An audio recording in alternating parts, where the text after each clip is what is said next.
and her sidaran had gotten an amused raised eyebrow. She repeated it in the common tongue and added, "Mayonnaise, onions, got any tomatoes?" "Dried or pickled?" "Pickled. 2 mugs of root beer." The twins passed the time waiting for their food by playing mumbly-peg, resting their daggers' hilts on the backs of their hands and trying to set them point down on the floor by flicking them off. They weren't the first by a long shot, to judge by the state of the boards. The hamburger's smoky richness was a welcome change from venison jerky. Hard work outside in cold weather made you crave fats. And they were only 10 cents each for patrons of Macy's.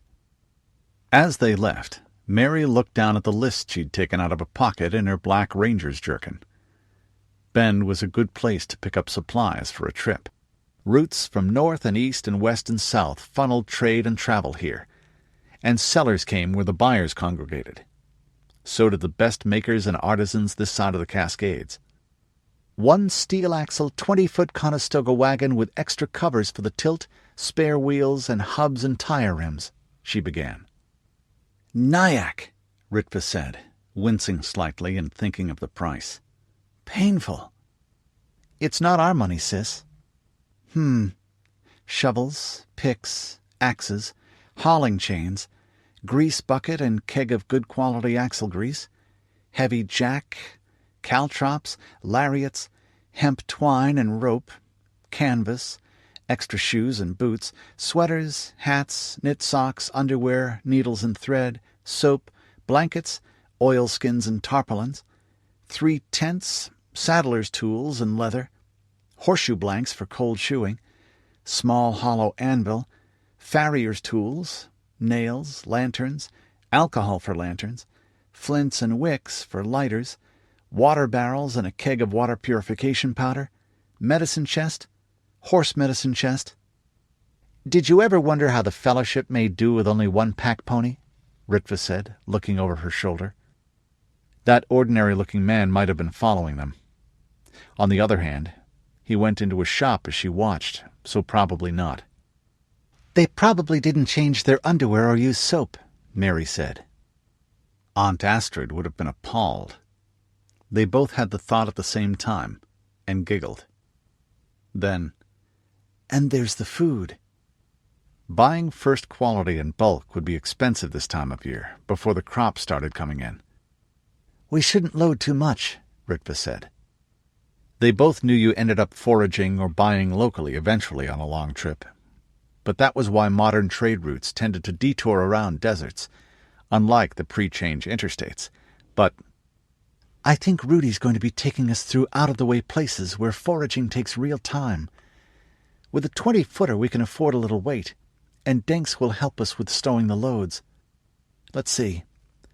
Barreled salt pork, smoked hams, bacon, jerky, hardtack in sealed boxes, dried beans, dried peas, dried fruit, shelled nuts, cornmeal, wholemeal wheat flour, yeast in sealed packets, milled oats with molasses for fodder, sea salt.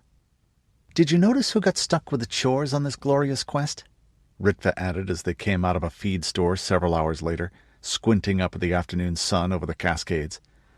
"Admittedly, we're the ones who can do it without attracting much attention, but they'll have us fetching the tea next."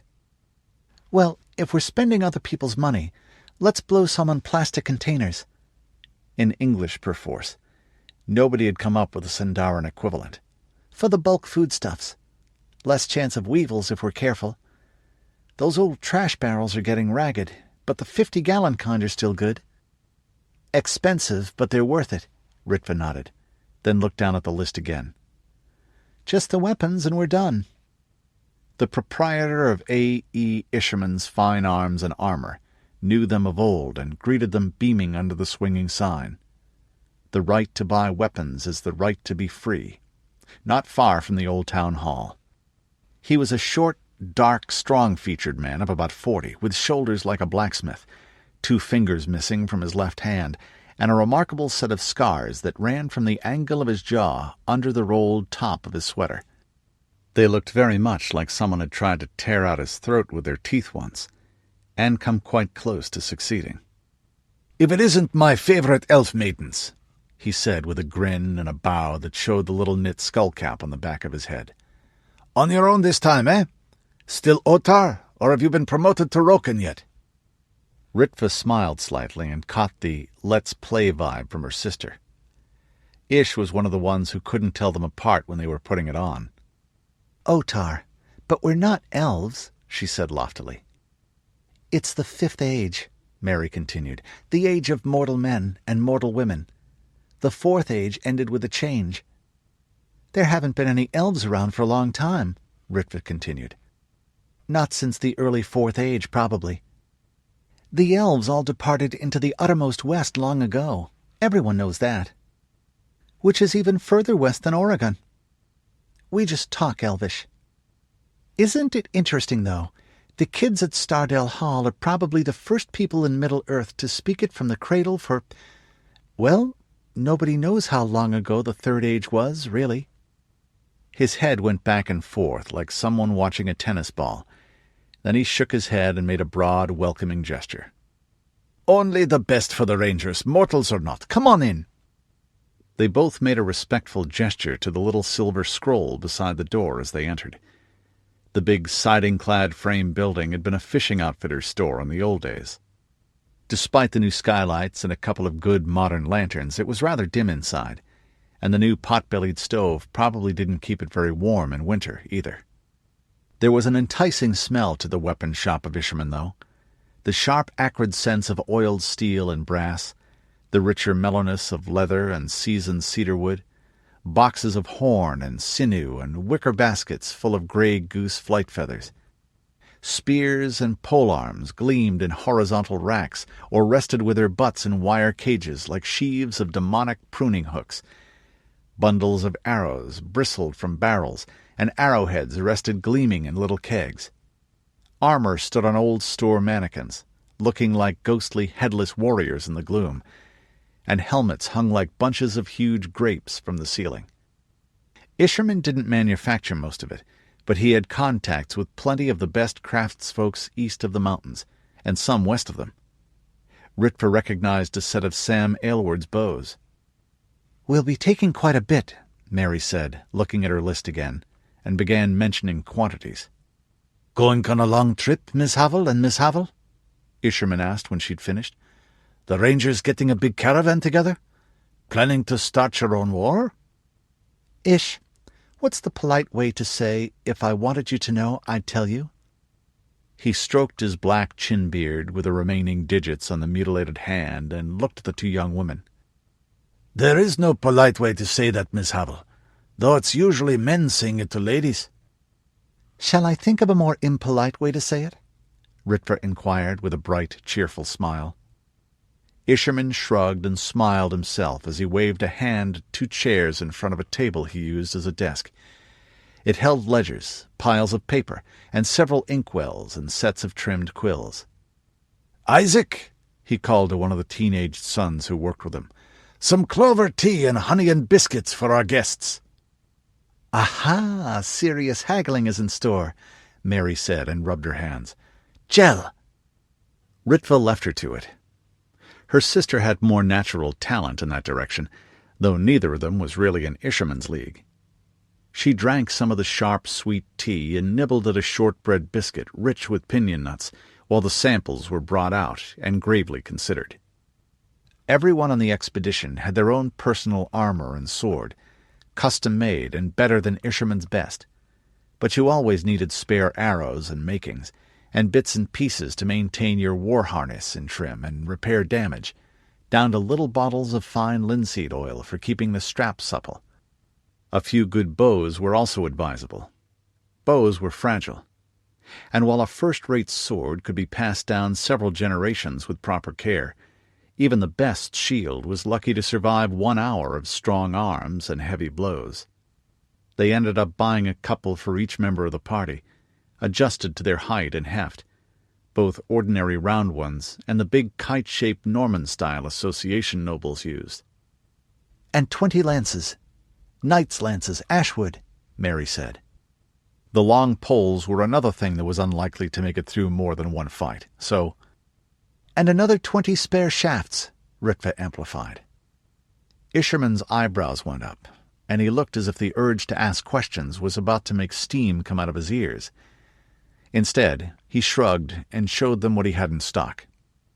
The weapons were 10 feet of gently tapering wood, with a head like a narrow 2-edged dagger a foot long, heat-shrunk onto the end, and a weighted butt cap to make it balance 2/3 of the way back from the point. These were the very latest type, with a handguard like a small, shallow steel bowl fastened just ahead of the grip. "Good spring steel for the lancets, and properly retempered, not just ground down," he said. "Ish, you never try to short anyone on quality," Mary said severely. "Prices the gods couldn't afford, yes. Quality problems, no. And don't tell me how it pains you to part with the lances. Out here, they're not real popular." "I'll go down another $20, but no more." The man shrugged with a wry smile. "Inferior gear would get my customers killed, not to mention my reputation. So, is it a deal?" "Deal." Both the sisters shook with him to seal it. He added an Omayan, and they invoked the Lord and Lady and the spirits of the uttermost west.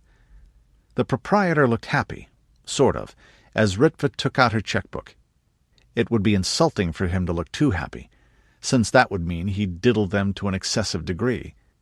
She dipped the quill pen in the inkpot on top of his desk and made one out to Isherman's fine arms and armor, drawn on the Dunedain Ranger's account at the First National, and carefully noted the amount in the registration book at the back.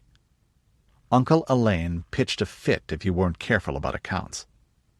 "We might have gotten another 5-10% off if we'd split up the purchases and gone all over town," Ritva thought. "But that wouldn't be worth the time and trouble since we're in a hurry. And Ish is more reliable on quality than anyone else here." "And you're not going to tell me a word about what this is all in aid of, are you?" he said, as he waved the check in the air to dry the oak gall lamp-black ink and slid it through a slot into his strong-box, then made out an invoice. Ritva cleared her throat and looked at her sister. Mary had stepped over to the door, even as one of the apprentices opened it in curiosity. There was a small open park across from the shop. Locally, it was called Free Speech Corner, and by convention everyone from wandering religious enthusiasts and local politicians to general wingnuts and a new theory about who or what had caused the change, could address whoever would listen there. There were even a couple of conveniently shaped rocks, so that you didn't have to bring a bucket, barrel, or chair to stand on. "What's that?" Ritva called. All she could see from here was people's backs, many of them standing on wagons. "Some new preacher who's been tearing up the scenery lately. The ranchers don't like him, which means some here in town do." They caught a few phrases through the rumble of the crowd. "Ascended Master Jesus Christ. Wrath of God on us again like the change. Arrogance of the rich, who God will surely humble as he exalts his poor. Soulless minions." "Hey, who you calling a soulless minion?" a cowboy standing on one of the wagons shouted. "You bossless son of a rover whore!" Someone in the crowd below grabbed him by the ankle and dragged him down. He yelled twice, once in outrage and once in pain as he thumped against the hard ground. 2 of his friends jumped down and started kicking and punching the man who'd grabbed their friend. Someone jumped on the back of one of the cowboys and began punching him. "Uh-oh," Mary said. "Uh-oh," Ritva agreed. Then a knife glinted, and they heard the distinctive wheep of a sword coming out of a sheath. Normally, they would have to help the locals restore order. Rangers were supposed to do that. This time they couldn't. "Ira," Mary said. "Rudi will kill us if we get ourselves killed right now." "Ira," Ritva agreed. Shit seemed appropriate. "There's one of the pagans!" a scrawny man in well-worn clothes screeched, pointing at the trees and stars on her jerkin, visible in the doorway. He threw a rock at her. Crash! The 2-pound cobblestone went through an irreplaceable pre-change window and knocked over a stand of arrows. A number of people in the crowd, turning into a riot, started their way. Ritva and her sister looked at each other and picked up 2 of the round shields, slipped on their helmets, and each grabbed a yard-long axe handle from a bin. "Isaac! Reuben!" Isherman called. His 2 sons were 17 and 18. Otherwise, they looked almost as much alike as Mary and Ritva, and much like their father, down to the skullcaps. The young men scooped up helmets and shields and clubs. Half a dozen other shopkeepers from up and down the street were coming out as well, carrying everything from a sledgehammer to a black snake whip. In Bend, most respectable citizens were sworn in as deputy peace officers in advance. You could riot here pretty freely, as long as you accepted that the local taxpayers were just as free to bash your head in for it. Bang! Another rock cracked off the 2-foot circle of bull-hide-covered plywood on her arm as she hopped down into the street off the board sidewalk. She took a dozen paces and made a long lunge of the sort she'd have used with her sword and poked the man in the belly with the end of the stick, hard. He went, "Oof!" and folded over. Unlike someone stabbed in the gut with a longsword, he'd be getting up again. Mary rapped him behind the ear with carefully calculated force as they went by to make sure his resurrection didn't happen too soon or too comfortably. "Adventure," Ritva said, as they moved in well-drilled unison and tried to watch all directions at once.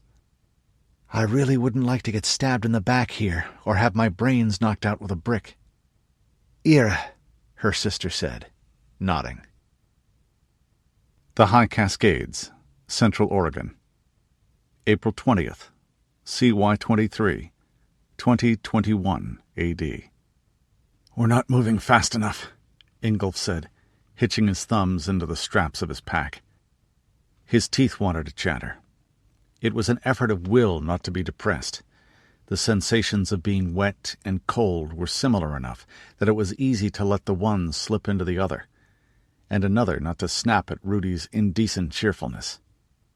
White flakes were falling out of the sky, drifting down silently between the tall, dark green firs and hemlocks, muffling sound, making even the smells of sap and wet earth seem faded. The flakes that landed on him were big and fluffy and a little wet, the sort you got at the beginning and end of winter back home as well. So far they were sticking on the branches, but not much on the ground, and the rocky dirt of the game path was turning to rocks mixed with cold mud.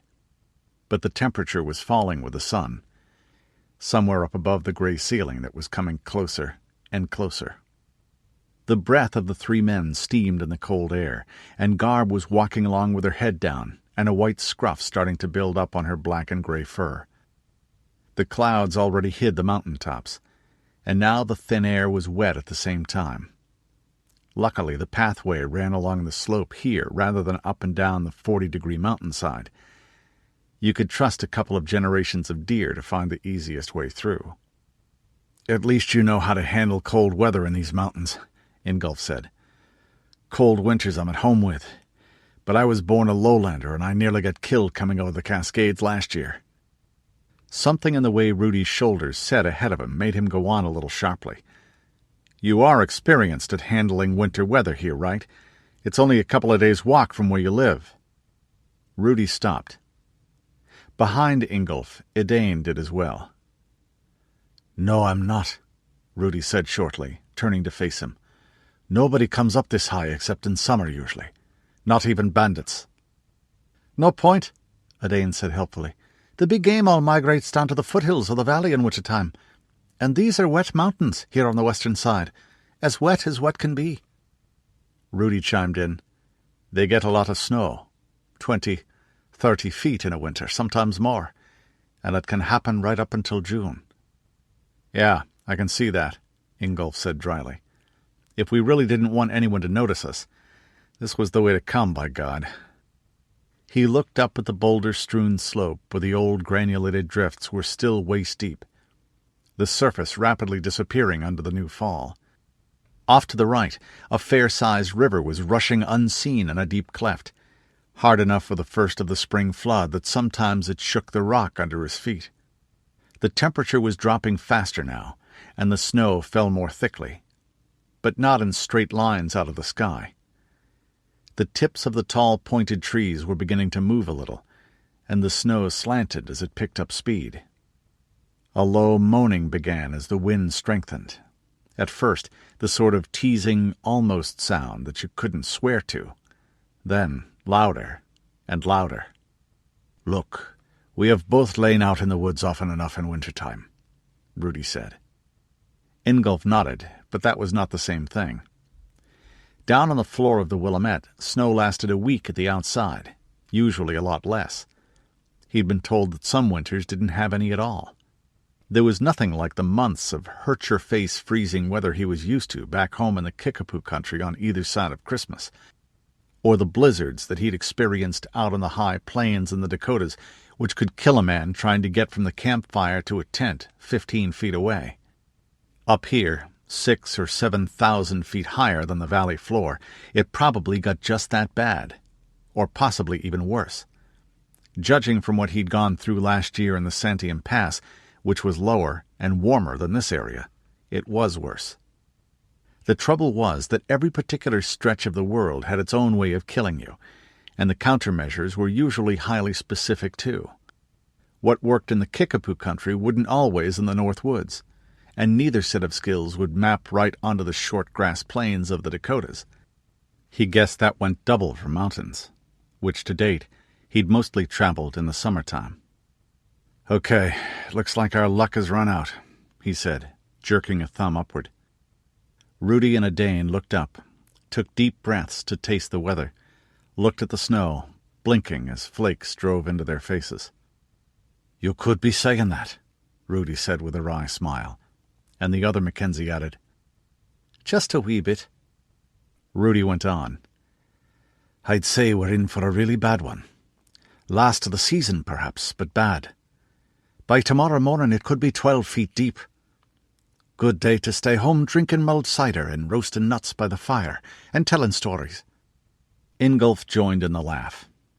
They were experienced woods runners and hunters after all, just not in as many environments as he'd seen. Rudi wrapped his knit scarf around his face, leaving only the eyes uncovered. "And cold enough to freeze off your wedding tackle," Ingolf said. At Odain's grin, "I'm not joking, kid, I've seen it happen." The young man looked stricken and visibly refrained from a reassuring clutch at himself. Rudi thumped him on the back. "And are you glad you switched to trousers the now, eh?" he said. Odain shuddered and nodded. They were all in thick wool pants over long johns and fleece-lined boots of oiled leather, with bulky sheepskin coats worn hair-side in, and knitted caps and good gloves.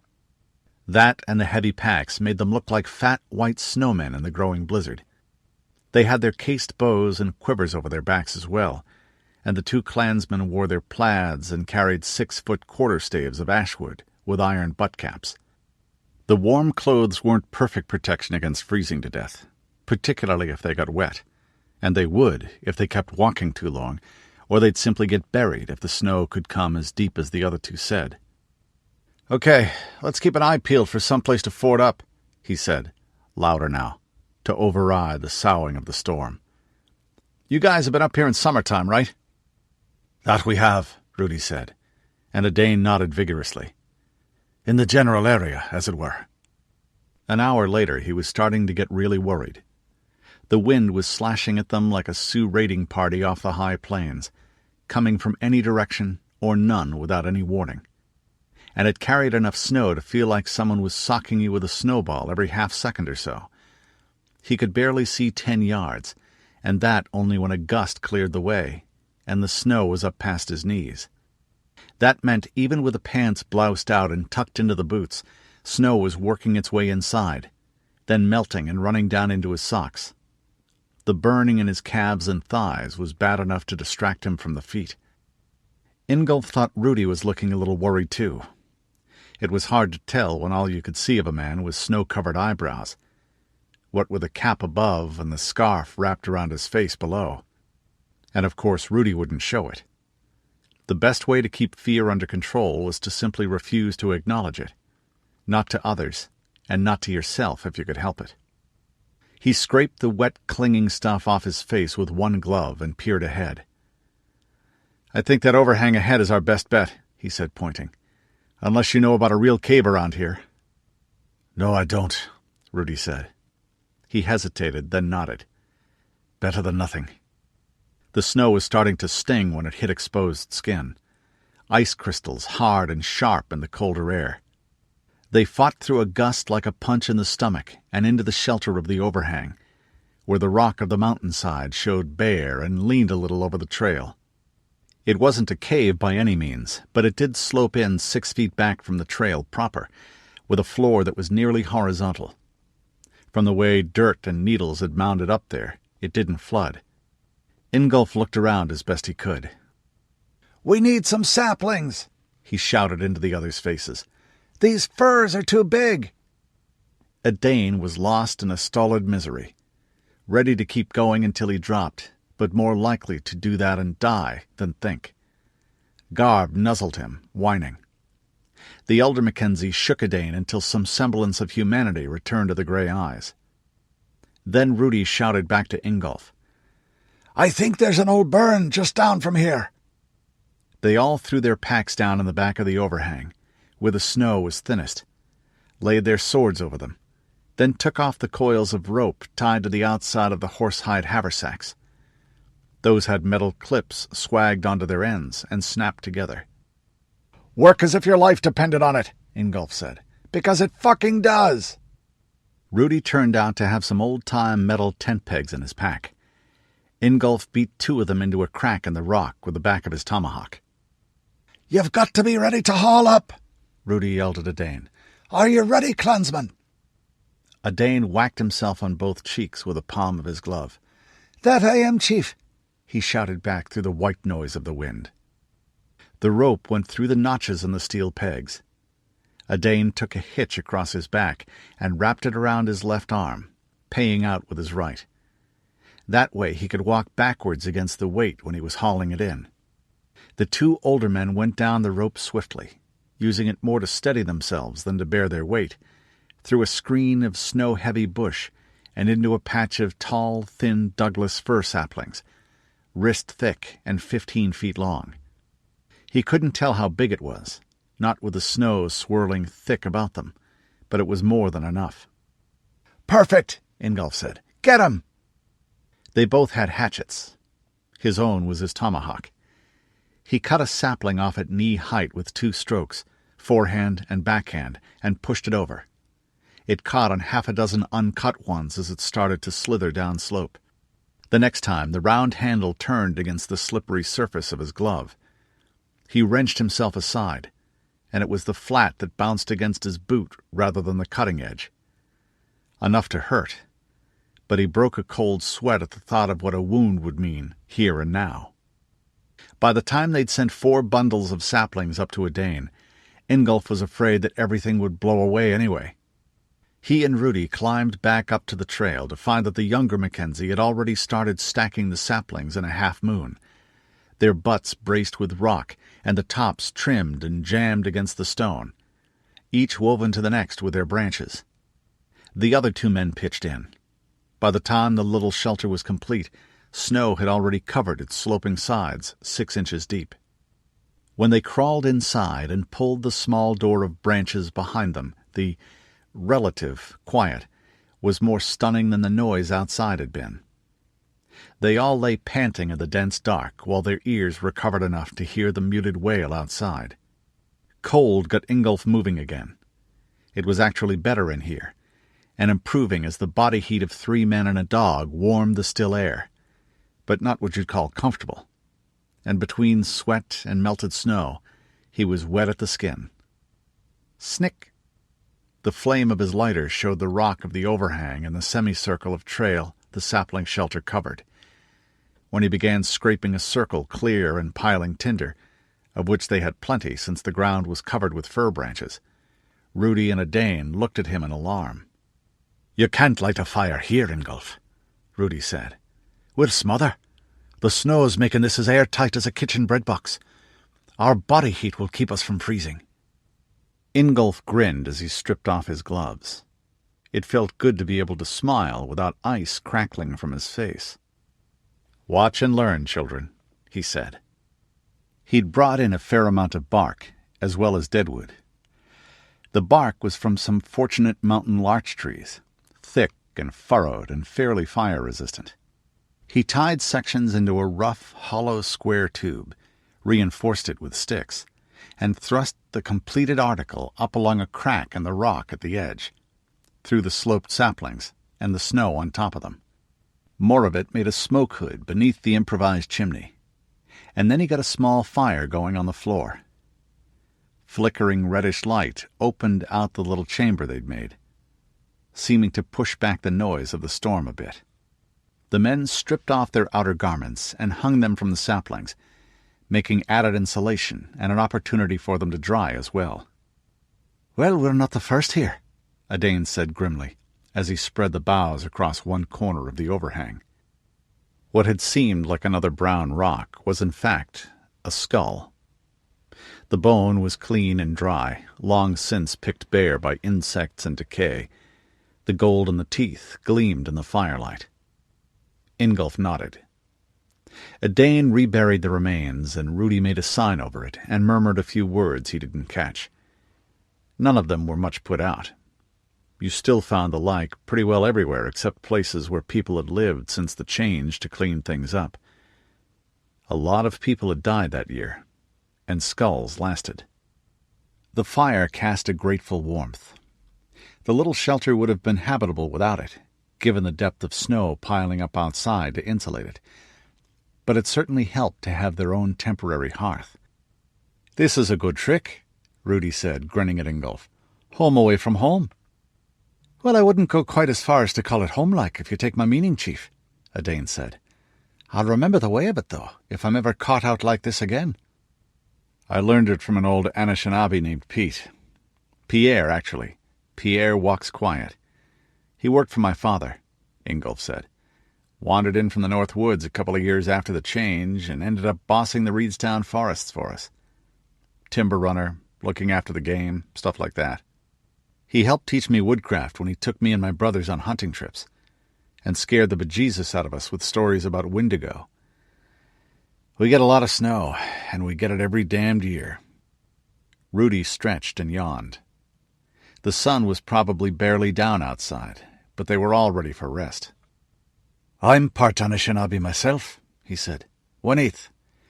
My father's mother's mother was Ojibwa.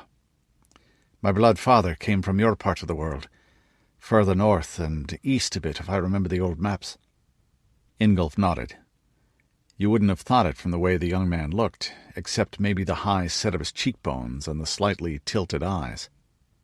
"And I am a member in good standing of the tribe called Hungry," Odard said. He mixed meal from a bag in his pack with melted snow, and set the dough on a thin metal plate over the fire that he greased with a pat of butter. It rose and browned, filling the shelter with a mouth-watering smell that was not quite like baking bread, but close enough. Ingolf felt his hunger return as warmth and the scent reminded him of just how much effort his body had put out today. The meal was pre-mixed with baking soda and a little salt, a Mackenzie trick he admired. It gave you something a lot better than the usual traveler's ash cake. The rest of their supper was the last of the pork chops and trail food. After today, they'd be down to leathery, salty, smoked sausage for meat to go with a hard cheese and dried fruit. Oatmeal and some of the fruit went into a pot of water to cook overnight in the ashes and be ready for breakfast. "When you're hungry enough, this all tastes good," Rudi said. "When you're hungry enough, your bootlaces taste good," Ingolf said tolerantly. "Hope we don't come to that on this trip." Though we probably will sooner or later, he thought, and went on aloud. Now for another trick. He'd collected the saplings he needed along with the firewood, and he had plenty of leather thongs in his pack. A few minutes' work gave him 2 teardrop-shaped snowshoes, a little crude but usable. The Mackenzies watched carefully as the shavings peeled away from the wood beneath his knife, and he tied the ends together and knotted the webwork across. The only tricky part was the square opening in the middle, and the loop to catch the toe of a boot. "I've heard of those, but I've never actually used them," Rudi said, turning one over in his hands. "Skis, yes. Sometimes. Snowshoes, no. Not much call for them down in the valley." "There's nothing like them for deep snow in the woods," Ingolf said, "especially when you don't know the ground. You've got better control than you do on skis, even if it's slower. Your turn." It was his turn to watch, but the two younger men were both good with tools and used to handling wood and leather, and produced passable, if not elegant, results. Then they played paper, stone, scissors to see who'd take which night watch. Nothing was likely to hit them from the outside in weather like this, unless it was a particularly mean bear. But someone had to keep the fire carefully, given the combination of open flame and the tinderbox materials of their shelter. Then the two Mackenzies made their evening prayers. It made Ingolf feel a little self-conscious about the way he'd gotten lax over the years, so he said a rosary. It would have made old Father Matthews smile anyway. "Wish we were over the mountains already, though," Odard said, wrapping himself in his sleeping bag and stretching out on the crackling, sweet-scented boughs. A smile. "Mom told me not to get my feet wet, you see." Garb curled up against his stomach. Now that it wasn't so cold in here, it smelled powerfully of wet dog. The wet leather of their boots and gear and the tallow that greased it, and the more pleasant scents of fir sap and the sputtering coals and the slowly cooking oatmeal. Even the muted howling of the wind was comforting, with a full belly and a soft place to sleep. "Wish we didn't have to leave at all," Rudi added. "Curse the prophet and whatever it was you saw in Nantucket both, Ingolf. Nothing personal." "Not much point in cursing it any more than the weather," Ingolf said, twisting to find a comfortable position. "Mind you, times like this I wish I was settled down somewhere with a nice warm girl and a good farm myself." "No, it doesn't help. But cursing it makes me feel a little better," Rudi said, flashing him a grin. "I'd settle for the nice warm girl right now myself," Odard said. "Not that you two aren't good companions for the trail, but you're a mite hairy and smelly for perfection." "Bite your tongue," Rudi said. "You might be camping out with my half-sisters." "No offence, Chief, but—" Odard said, and shuddered theatrically. "You two done much traveling together?"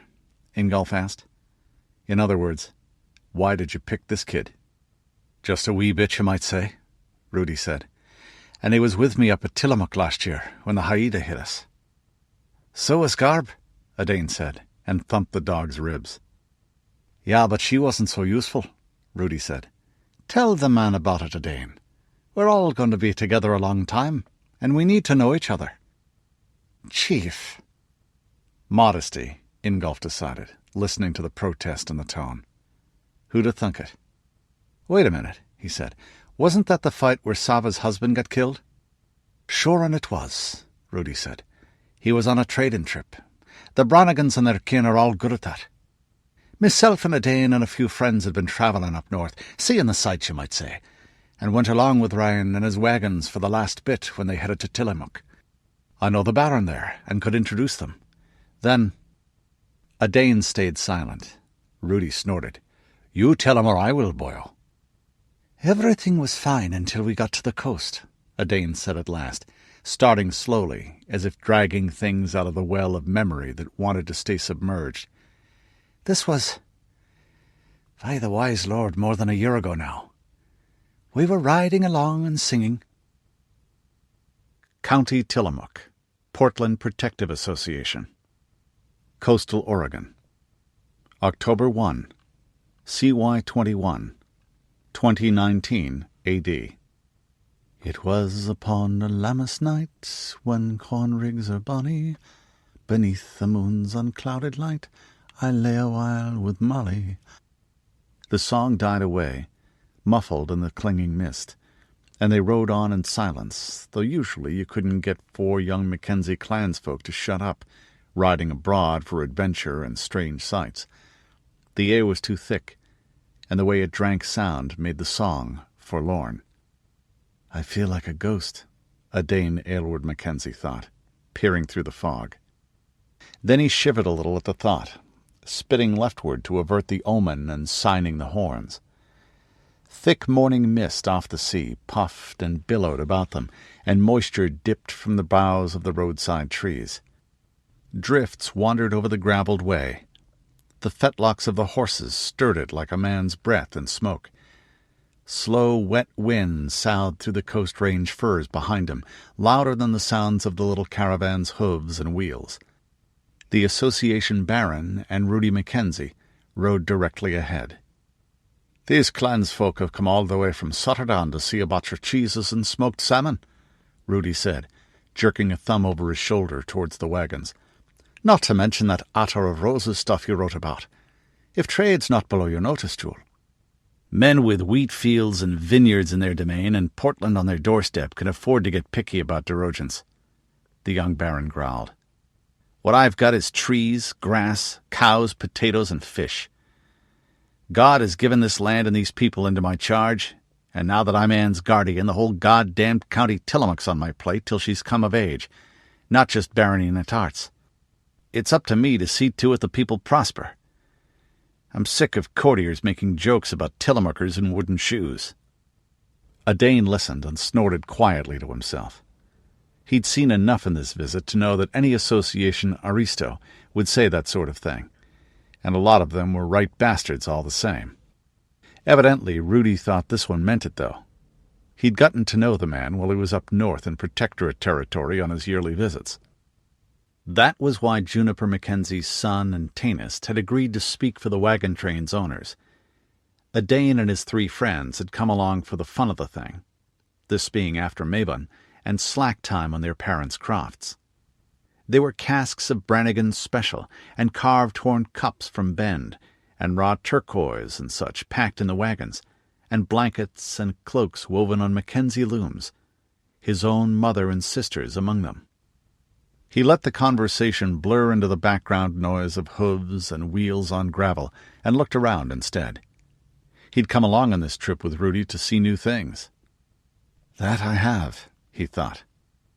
The ruins of Salem, the steel gates of Larsdalen, great empty-eyed skyscrapers in Portland staring like lost spirits of the past at the present-day pomp of tournament and court, the majesty of the Columbia Gorge, and hang gliders dancing through it like autumn leaves, Astoria and its tall ships and crews from as far away as Chile and Hawaii, Tasmania and New Singapore, and Hinderaj.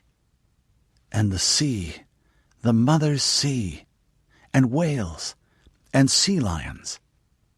His eyes went left towards the ocean about a mile away. The great grey vastness of the Pacific was out of sight now. Fog still clung in drifts and banks over the flat green fields of the Tillamook Plain. It gave them glimpses as if curtains were drawn aside for an instant and then dropped back. They rode past drainage ditches and levees and rows of poplars with leaves gone brown gold, and the skeletal shape of a windmill that pumped water to dry out the soggy land. Cows with red and yellow and brown coats grazed between rose hedges, mostly on the rich grass of the common pastures. Now and then there were fields that looked like reaped oats and potatoes. Others bore ranks of rose bushes, an odd-looking thing to be grown like a crop, and he wished he could see them in summer's glory. He could smell the sea, though, the wild, deep salt of it, and the rich, silty scent of the vast salt marshes on the seaward edge of the plain. They were full of wildfowl at this time of year, too, and the gobbling and honking and thrashing of their wings came clear. A village passed, stirring to the morning's work and giving off a mouth-watering scent of cooking and baking. There was a roadside Calvary, then a manor's sprawling outbuildings, and ahead the grey concrete of a castle's tower on a hill, with the town walls of Tillamook glimpsed at the edge of sight when a gust parted the fog for a moment. A fisherman had told them there would likely be an onshore breeze most mornings. The view would be better from the castle where they'd be guesting. "And I'm sharp set for breakfast." They did an excellently good veal and potato pie here, and fine things with seafood you couldn't get in the clan's home territory. The Baron's young son dropped his pony back from where the talk had turned boringly to trade. His father's men-at-arms and crossbowmen rode on the left side of the road, and the 4 Mackenzies who'd come with Rudi on the right, and behind it all the wagons and the clansfolk from Sutterdown who were wrangling them. He angled back towards the fascinating strangers and gave a would-be regal nod. "The best of the morning to you, young sir," a Dane said. That was polite enough, and Mackenzies didn't call anyone lord, even the chief herself, the Mackenzie, much less some foreign kid in strange clothes. The boy was dressed in a miniature version of his father's green leather and wool hunting garb, down to the arms and the heraldic shield on the chest of his jerkin, a round cheese one-half sinister, with a Holstein head dexter, a crossed sword and crossbow below. He also had a real, if boy-sized, sword. Otherwise, he looked like any tow-haired and freckled 7-year-old. "You guys sure talk funny," the lad said seriously. "And sure we think you northerners are the ones that talk funny," a Dane replied, exaggerating his lilt and winking. The youngster laughed, but a Dane did think that. The Portlander's accent was flat and a little grating to an ear accustomed to the musical rise and fall the younger clansfolk put into English, and the nobles here sprinkled their talk with words from some foreign language in an absurd, affected fashion. The boy threw a look at their kilts and plaids and bonnets. Ryn Smith and Otter Carson had painted up too, with designs on their faces in black and scarlet and green and gold, designs of fox and dragon for their sept totems, not from serious expectation of a fight, but to play to the clan's image and look fierce for the outlanders. Ryn thought it impressed outlander girls no end, often onto their backs in a haystack, to hear him tell it. But then he was a boaster who'd have worn himself away to a shadow in the past couple of weeks if everything he claimed was true. And he's not traveling with his girlfriend. "And you wear weird clothes, too," the nobleman's son went on. "Even weirder than bear killers or the people from Corvallis." "They are strange there," a Dane agreed gravely, "though not so strange as you Portlanders." "You've been to all those places?" "To most of them. The wagons have come direct from the clan's land, but the young Mackenzie and we have been wandering with our feet free and our fancy our only master for weeks now, and only joined them these last days." Pure sea-green envy informed the look he got. "Cool! I'm going to go to be a page at the Lady Regent's court in a couple of years, in Portland and Castle Totenangst and places, so I can learn to be a squire and then a knight and stuff. That'll be cool, too." A Dane found himself grinning. He'd come into the wide world himself now and seen some of the wonders of it. But to the lad, this little pocket of farm and forest by the sea was the world, just as Dun Fairfax had been to him at that age. More so, because he'd had Dun Juniper just an hour's walk away, with all its comings and goings, and the Mackenzie herself dropping by to talk with his father. This place was a backwater. The boy drew himself up then, consciously remembering his manners. "I'm Gaston Strangeways," he said, left hand on the pommel of his miniature sword, "son and heir of Baron Jewel Strangeways. Lord Jewel de Netarts, guardian of County Tillamook, with the right of the High Justice, the Middle, and the Low."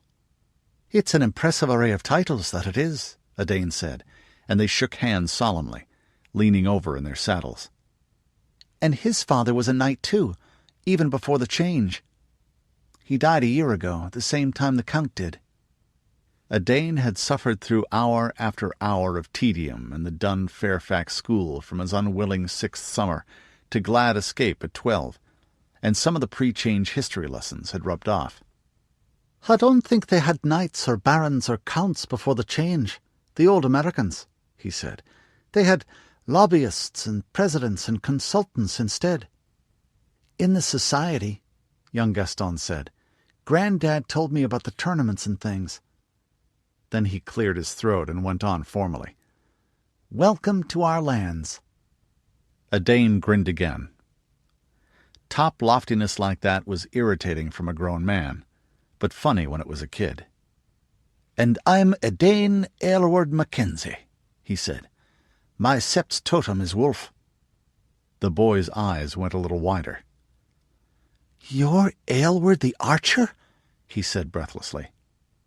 Then an accusation. "You're not old enough. The Archer fought in the Protector's War, and my dad wasn't old enough for that. Granddad fought in that war, and he got his limp then."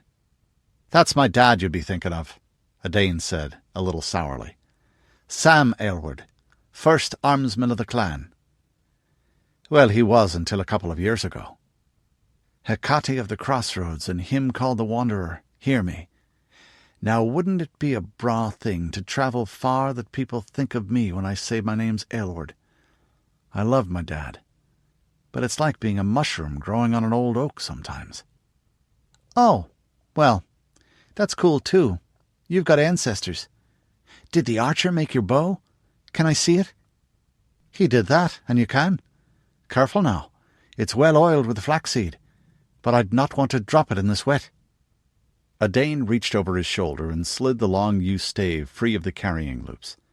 It was strung, and the boy tried to draw it after he'd admired the patterned carving of the antler horn knocks and the black walnut root riser. The young Mackenzie let him struggle with it, and there were chuckles from the rest of the clansfolk as the youngster handed it back and said gravely, "That's a pretty heavy draw." He looked at a Dane as he returned it. "I've heard a lot about Mackenzie archers. Is it true you guys are witches and can make magic too?" "Well, I'm not much of a spellcaster myself, beyond the odd little thing to keep the sprites on the house hob friendly, or for luck when I'm hunting. I shot a rabbit with my crossbow just last week. It was eating the cabbages in Father Milton's garden." "Sure, and if the little brothers won't mind your gardens, that's what you must do. Also, a rabbit is good eating. Could you teach me a spell for luck when I'm hunting?" "I think your Father Milton might not like you making luck spells, so you'd best ask him for a prayer to your saints instead. We're followers of the old religion, which you are not," he said, touching the clan's moon and antlers sigil on his brigantine. Then he glanced aside at his lover, Aithne. "Now this one you'd better be careful of," he said, teasingly solemn. "A priestess of the second degree. She can sing a bird out of the bow, and chant a cow's teats to give butter ready churned, and blind a man's eyes with love by a rune cut on a fingernail. The Fae themselves give her a wide berth, hiding beneath root and rock unless she bids them fetch her tea and spin wool for her, the which they do in fear and trembling before her power so." The boy looked at her wide-eyed and crossed herself. "Is that why you've got a girl along?" he said, loading the descriptive word with scorn. "'Cause she's a real witch?" The mounted Mackenzies all laughed. The four of them were every one younger than Rudi, old enough to travel and fight, but not solid householders weighed down with responsibilities like the group by the wagons. Aithne stuck out her tongue at the boy, or possibly a Dane. She was 18 too, a tall, lanky, brown-eyed girl with skin one shade darker than olive and long black braids falling from beneath her Scots bonnet. The clasp on that held a spray of feathers from a red-tailed hawk to show her sept totem, and she had a round yellow flower tucked behind one ear, late-blooming Coast Maida. "It's because otherwise the boys wouldn't know what to do, the dear creatures, without a woman along," she said, her tone mock-lofty. "Pretty? That they are, but dim. Na glach piok cum herigan cum heriban, as the chief would say. It's a female's guidance you need when advice is given." "Very true. That's why I've got Garb with me," a Dane said guilelessly. The big, raw-boned bitch walking at his horse's heels should have looked up at the sound of her name. Instead, she made a sound halfway between a whine and growl, stopping stock still and looking westward, the heavy matted fur over her shoulders rising and her ears cocked forward. "Air!" a Dane shouted, loud as he could. "Beware!" He blushed furiously as his voice broke despite the sudden sharp stab of alarm, but the clansfolk stiffened at the danger call. He had just enough time to flip off his bonnet and slap his sallet helm over his curls before he heard something. Something familiar as breathing. The whoosh sound of arrows cleaving air. But this wasn't a practice ground back home, or a riverside thicket with an elk in it. Someone was shooting at them, and doing it while he couldn't see 3 times arm's length. "Down!" he yelled, conscious of eyes turning towards him. "Incoming!" Young Gaston was still on his pony, gaping. A Dane kicked his feet out of the stirrups and dove off his borrowed mount, grabbing the boy as he did and hugging him to his chest, turning his back to the deadly whistle. Black arrows with red-dyed fletching went smack into the mud around him.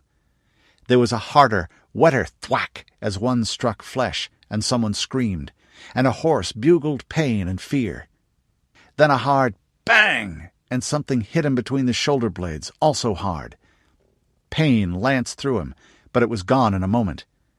The little steel plates riveted inside his brigandine had shed the point. "Down and stay down!" he shouted to Gaston, throwing the boy flat in the roadside ditch. Guard! Stay!" Then he had his own bow out, slanting it to keep the lower tip off the ground as he knelt. As he whipped an arrow out of his quiver, he was suddenly and wildly certain that someone out there was trying to kill him, and felt an indignation he knew even then was absurd. A high screaming rose from the misty field west of the road, and spears and axes glinted through the fog. "Haida!" they called, a rhythmic screeching. "Haida!" His father had told him that it was the waiting beforehand that was the time of fear, and you were too busy for it when the red work began. It turned out to be not quite that way for him. He was aware of being afraid, but he didn't have any attention to spare for the emotion. Most of the strangers' arrows hit the protectorate men on that side of the road, or whistled past into the fields and fog. Then there was a roaring onrush of half-seen figures, running in to strike in the confusion. A Dane drew and shot and drew, shot and drew and shot again. The deadly fast ripple he'd been taught from infancy, something else he didn't have to think about, and the other Mackenzies were with him. His quiver was half empty when a man in a helmet with a raven beak covering half his face came at him no more than arm's length away, spear drawn back for a thrust, a shield covered with blocky angular patterns in his other hand. A Dane dropped his bow and snatched for short sword and buckler, feeling as if he was moving through thick honey. The snarling, tattooed face behind the mask's beak went slack with shocked surprise as a horse floated by behind him with a flash of steel. "Morrigu!" Rudi Mackenzie shouted in a voice like brass and steel as he struck. He swung the long blade in an arc that crunched into someone who staggered back in ruin on the other side. His black horse reared, its milling forefeet smashing heads and shoulders as he called again on the crow goddess. "Morrigu! Morrigu!" A Dane had his own sword out now, and the buckler in his left fist. His friends were with him, and they rushed across the road, shouting their totem war cries. Somewhere he could feel part of his mind gaping in bewildered horror, but he was too busy for that. Too busy howling and hitting, spinning and dodging and leaping over a hiss of steel, and stabbing as he came down. Shapes loomed up out of the fog. A man swinging an axe at a fallen crossbowman.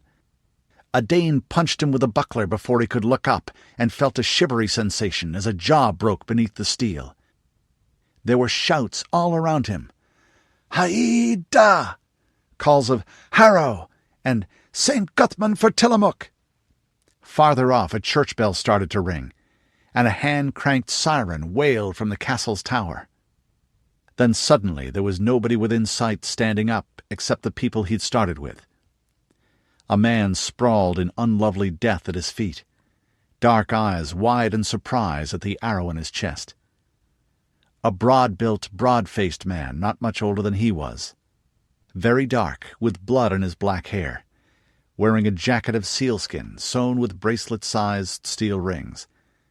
A short, thick bow of yew and whalebone and sinew lay near his hand, and a dented steel cap not far away.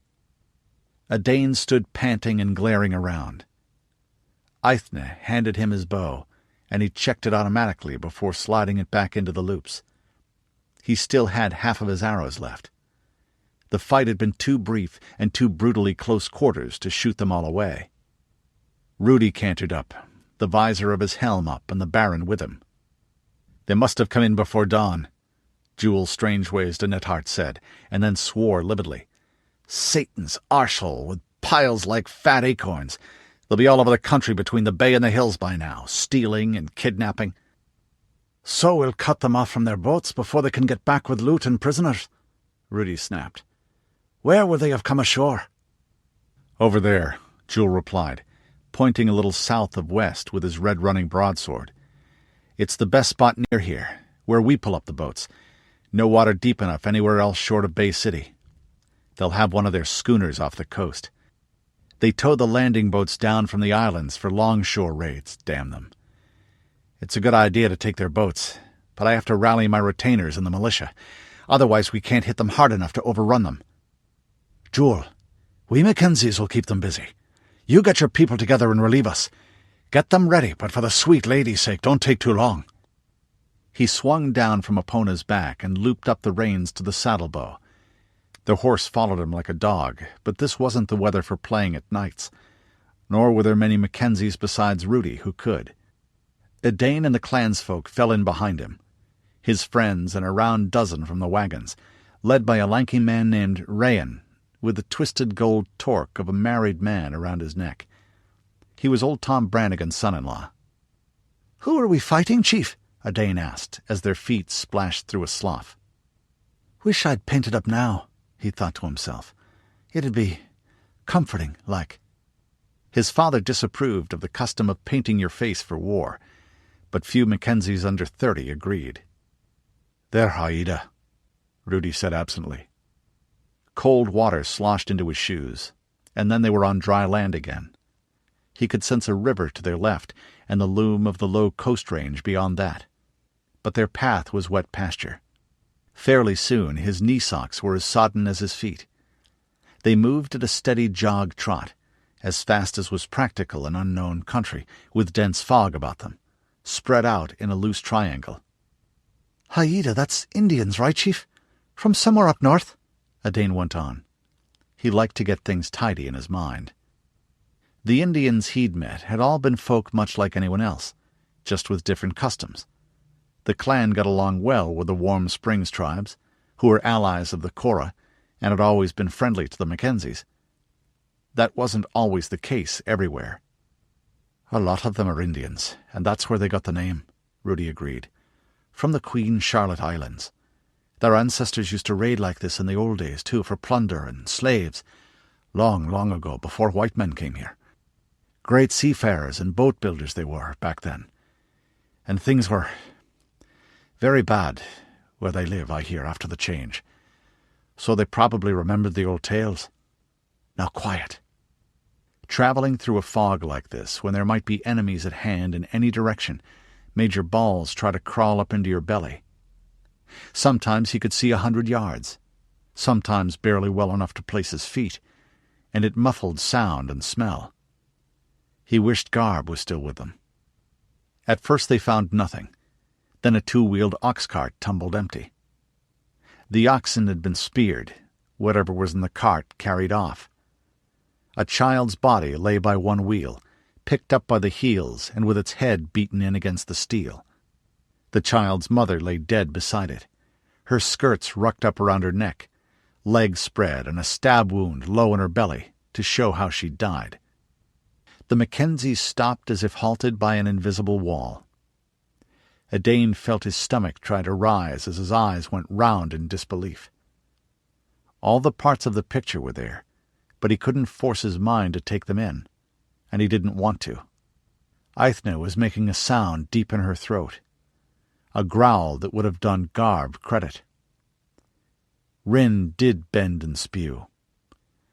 Odard backed away, making protective signs with his left hand, and shaking so badly that he obviously didn't think they'd do much good. And maybe they won't, Edain thought, fighting blind panic and feeling the hair bristling on his neck. A curse, 7 times a curse just to see it. Rape was bad enough. A dirty profanation of the mysteries, of the loving union between lord and lady that made all creation. But there were evil men in any people, and such things happen sometimes, especially in war. To kill a woman's child, and then force her, and then kill her through the womb, though.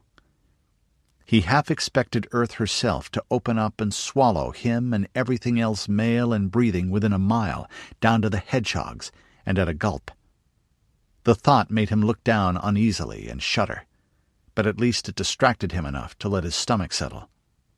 Rudi winced and looked aside and began to speak, to wave them all forward, but Aithne held up a hand and stopped him. Her face was white and set as well, but in fury rather than fear. She moved forward and bent quickly to rearrange the dead woman's clothes. When she straightened again, there was blood on her hand, the woman's blood, and the child's. "Stand still," she snapped, as he and the other men began to back away. "We don't have time for nonsense. You first, Tainus to the chief." Rudi bent to receive the defiled blood with a face like iron. Odard shuddered again as she touched his forehead and cheeks, then repeated it quickly with the other men. "You who bear the Lord's semblance, avenge this his lady's blood, and make earth clean of it," she said. Suddenly her lips skinned back over her teeth, and white showed all around her eyes. "Kill!" She was an initiate and priestess.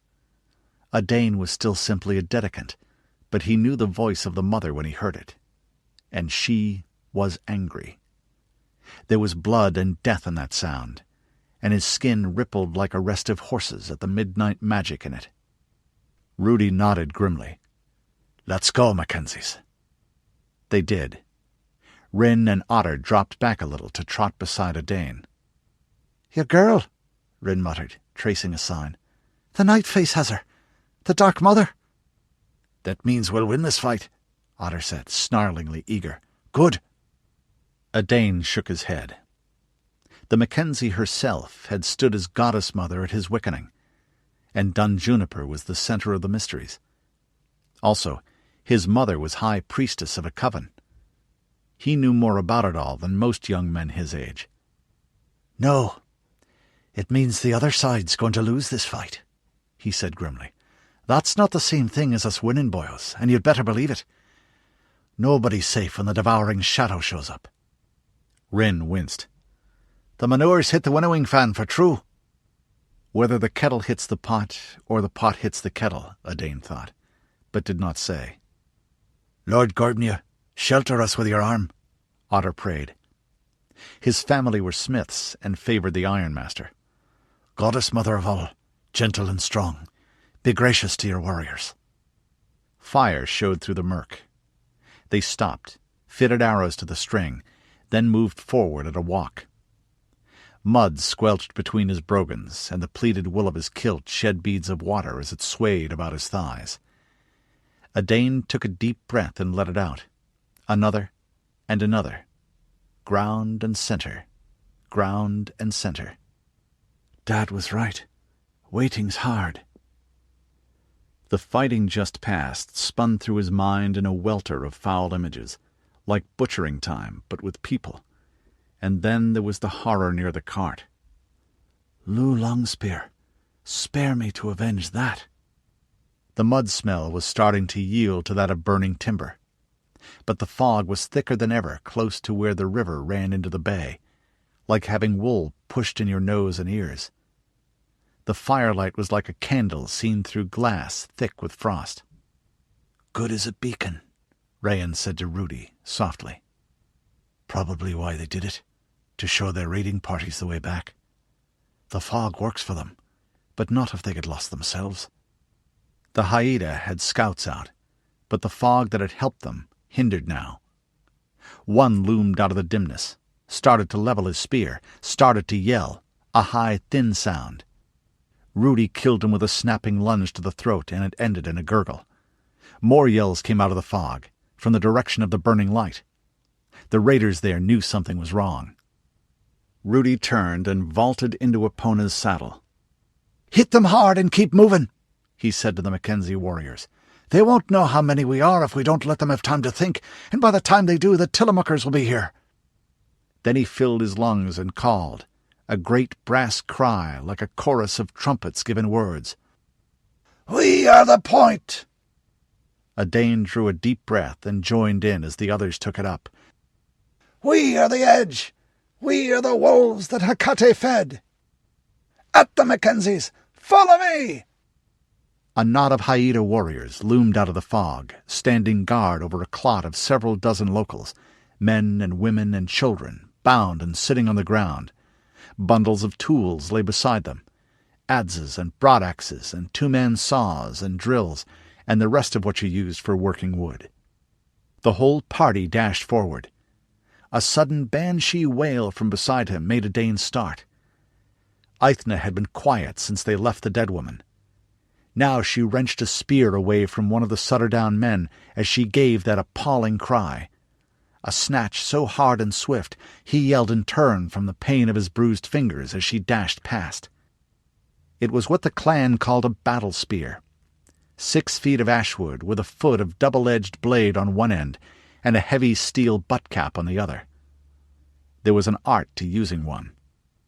Aithne charged into the knot of guards, with a spear blurring over her head like the fan of a winnowing mill, shrieking, face contorted into a Gorgon mask of horror, striking with butt and blade edge and point, leaping and using the torque of the spinning length to whirl herself around in mid-air.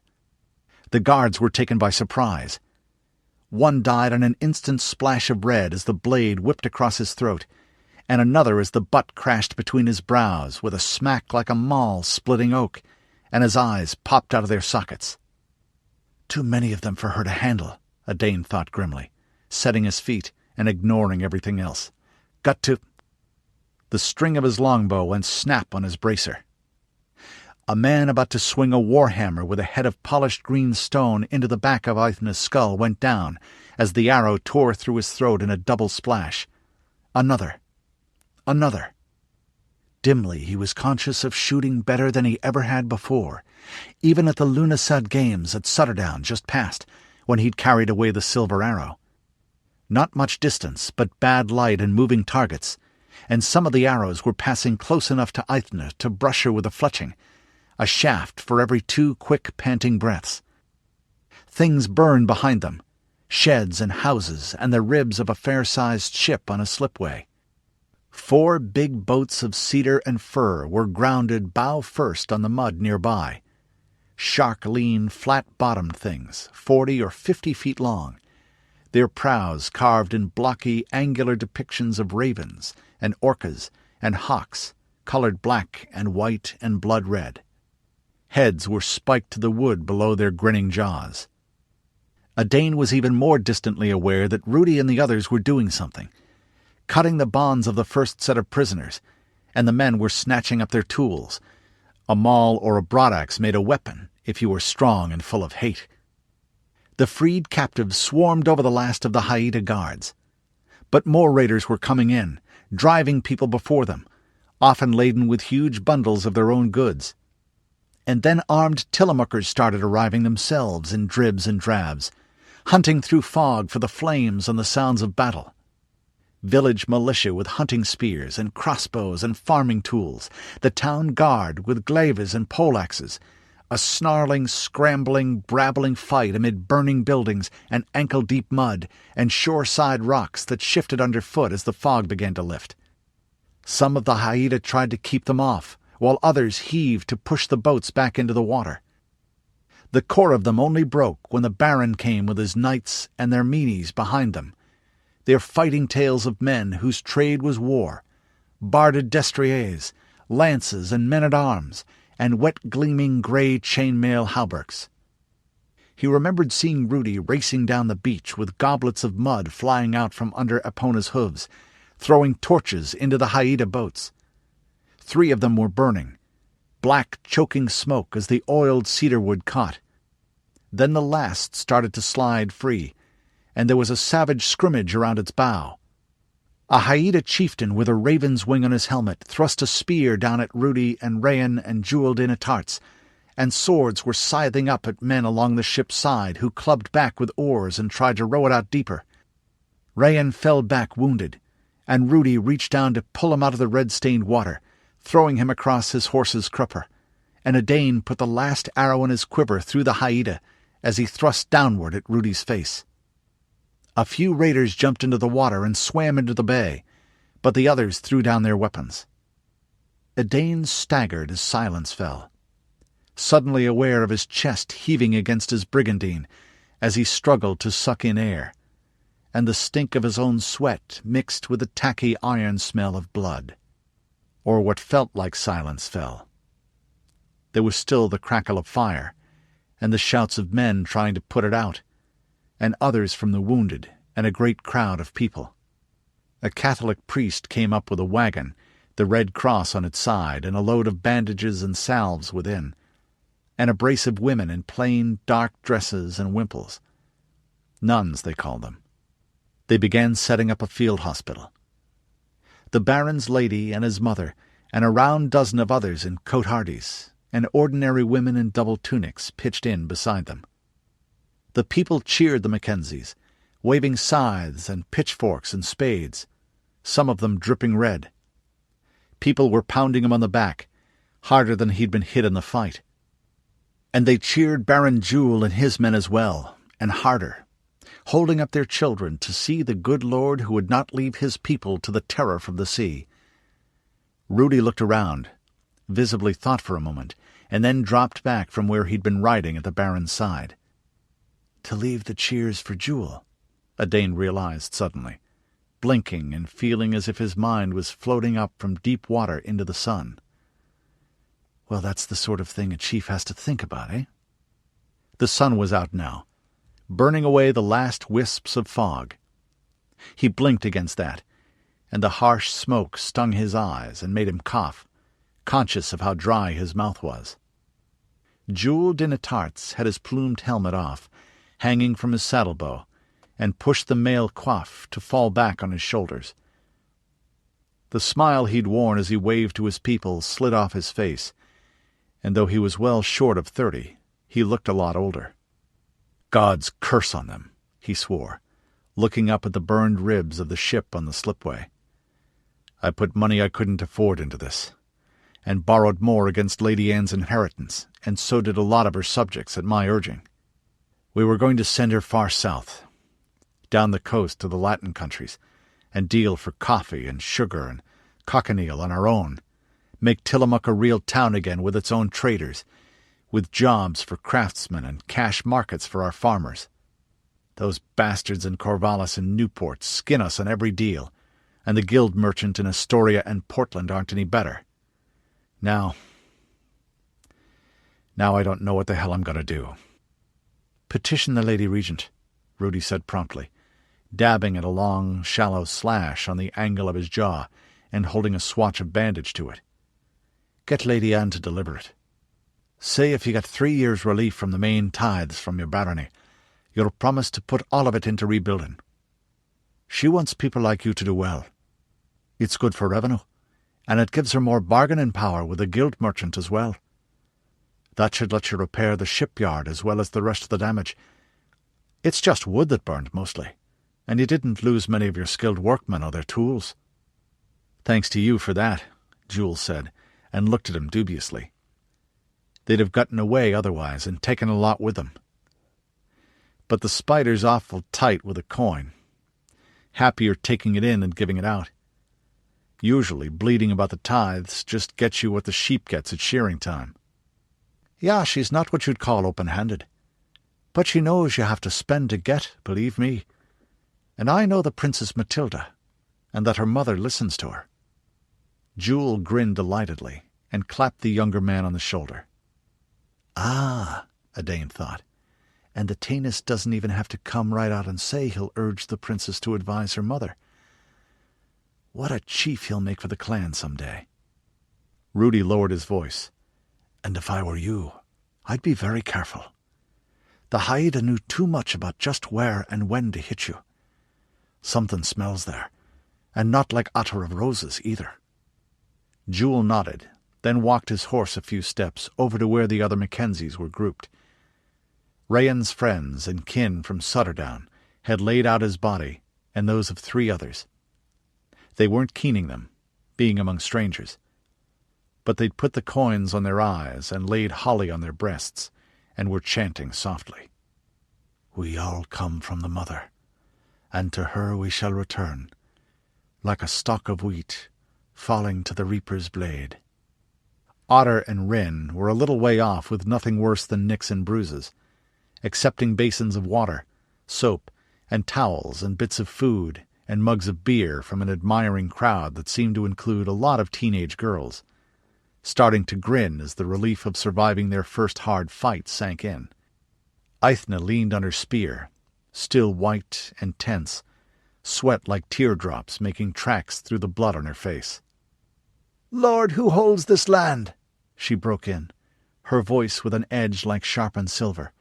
"What will you do with your captives?" There were about a dozen of them, mostly wounded, bound and under guard. Jewel looked at her oddly and shrugged. "Take off their heads and send them to Portland, I suppose, mistress," he said. "Easier than sending all of them." "No," she replied. She pointed with the spear. The whole length of it still glistened dark red as the blood grew tacky. Jewel looked at her, but over her head rather than in the face. "I wouldn't like to meet her eyes right now either," Odard thought as she went on, giving orders like a queen. "Is it that there's an ash tree there, not far from your castle, tall and great?" The nobleman nodded, and his look grew odder still and more sidelong. "Put your men about it in a circle, wearing iron and carrying spears and the emblems of your god. Bring your dead and lay them beneath the cairn with the blessings of your mass priest. Then hang the evildoers from the tree in sight of the dead, and leave them for 3 days and nights. Do that, and you'll have luck for you and your land. Do that, or bury them living at a crossroads with a spear driven in the earth above." "Ah," Jewel swallowed, crossed himself, and looked aside, shivering a little. Rudi gave him a nod, short but sharp, and the Baron drew a deep breath. "I suppose we might as well hang them now. Sir Bandrick, see to it, and the rest as well." "A pleasure, my lord, very much a pleasure," the tall, grizzled knight who commanded the garrison of Castle Tillamook said, and stalked off, barking orders and grinning. Aithne's knees buckled then, as if something, or someone, withdrew a hand that had worn her like a glove. She shook her head as Odard tried to help her, then almost fell. When he caught her in his arms, the eyes rolled up in her head and she went limp. Somehow he'd been expecting her to be heavier, but it was the familiar, slender form he picked up, though her head rolled limp against his shoulder.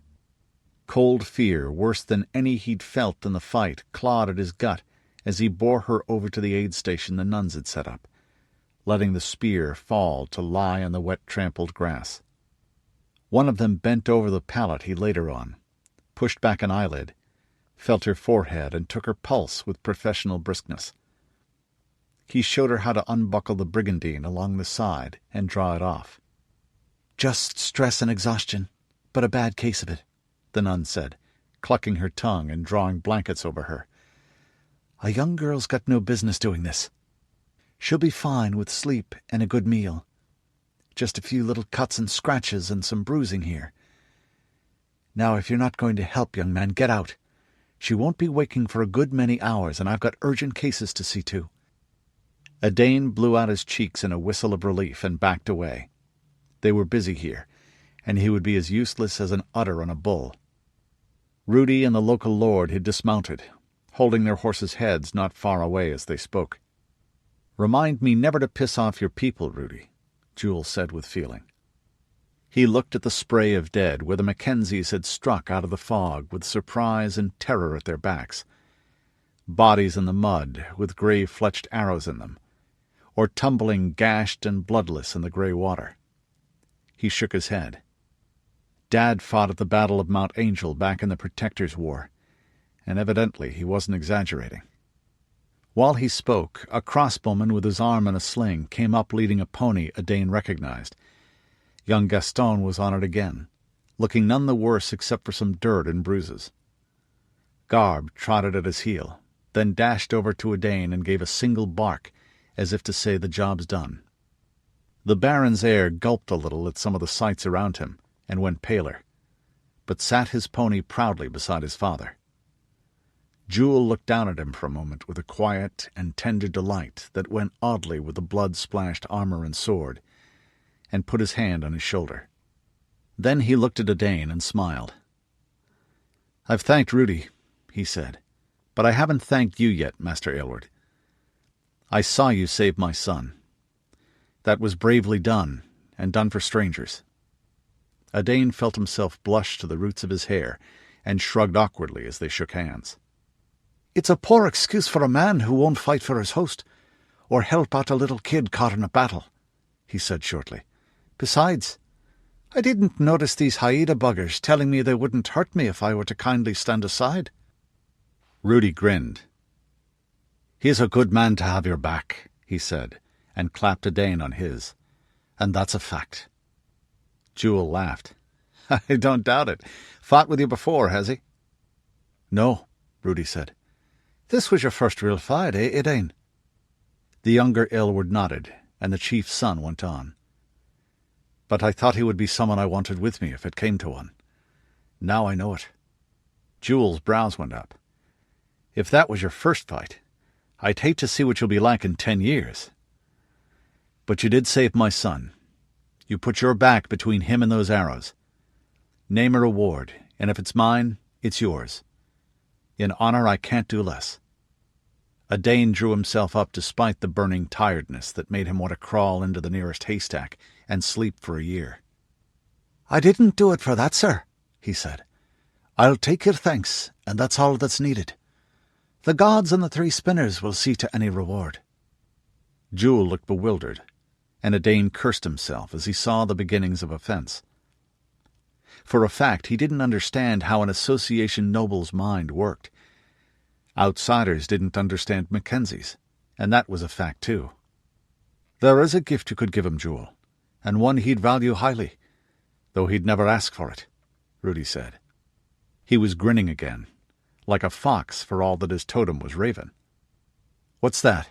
Jewel said. "Horses? Weapons? Gold? Land even?" "Better than that. Write a letter to his father, telling what he did, and that he wouldn't take anything for it either. I'll deliver it." Odane stifled an impulse to shuffle his feet. His father wouldn't say much, just smile to himself and nod. He blushed again, and fought not to grin. "I will write then," the Baron said. He looked at the son of the Mackenzie chieftain, a long, considering glance.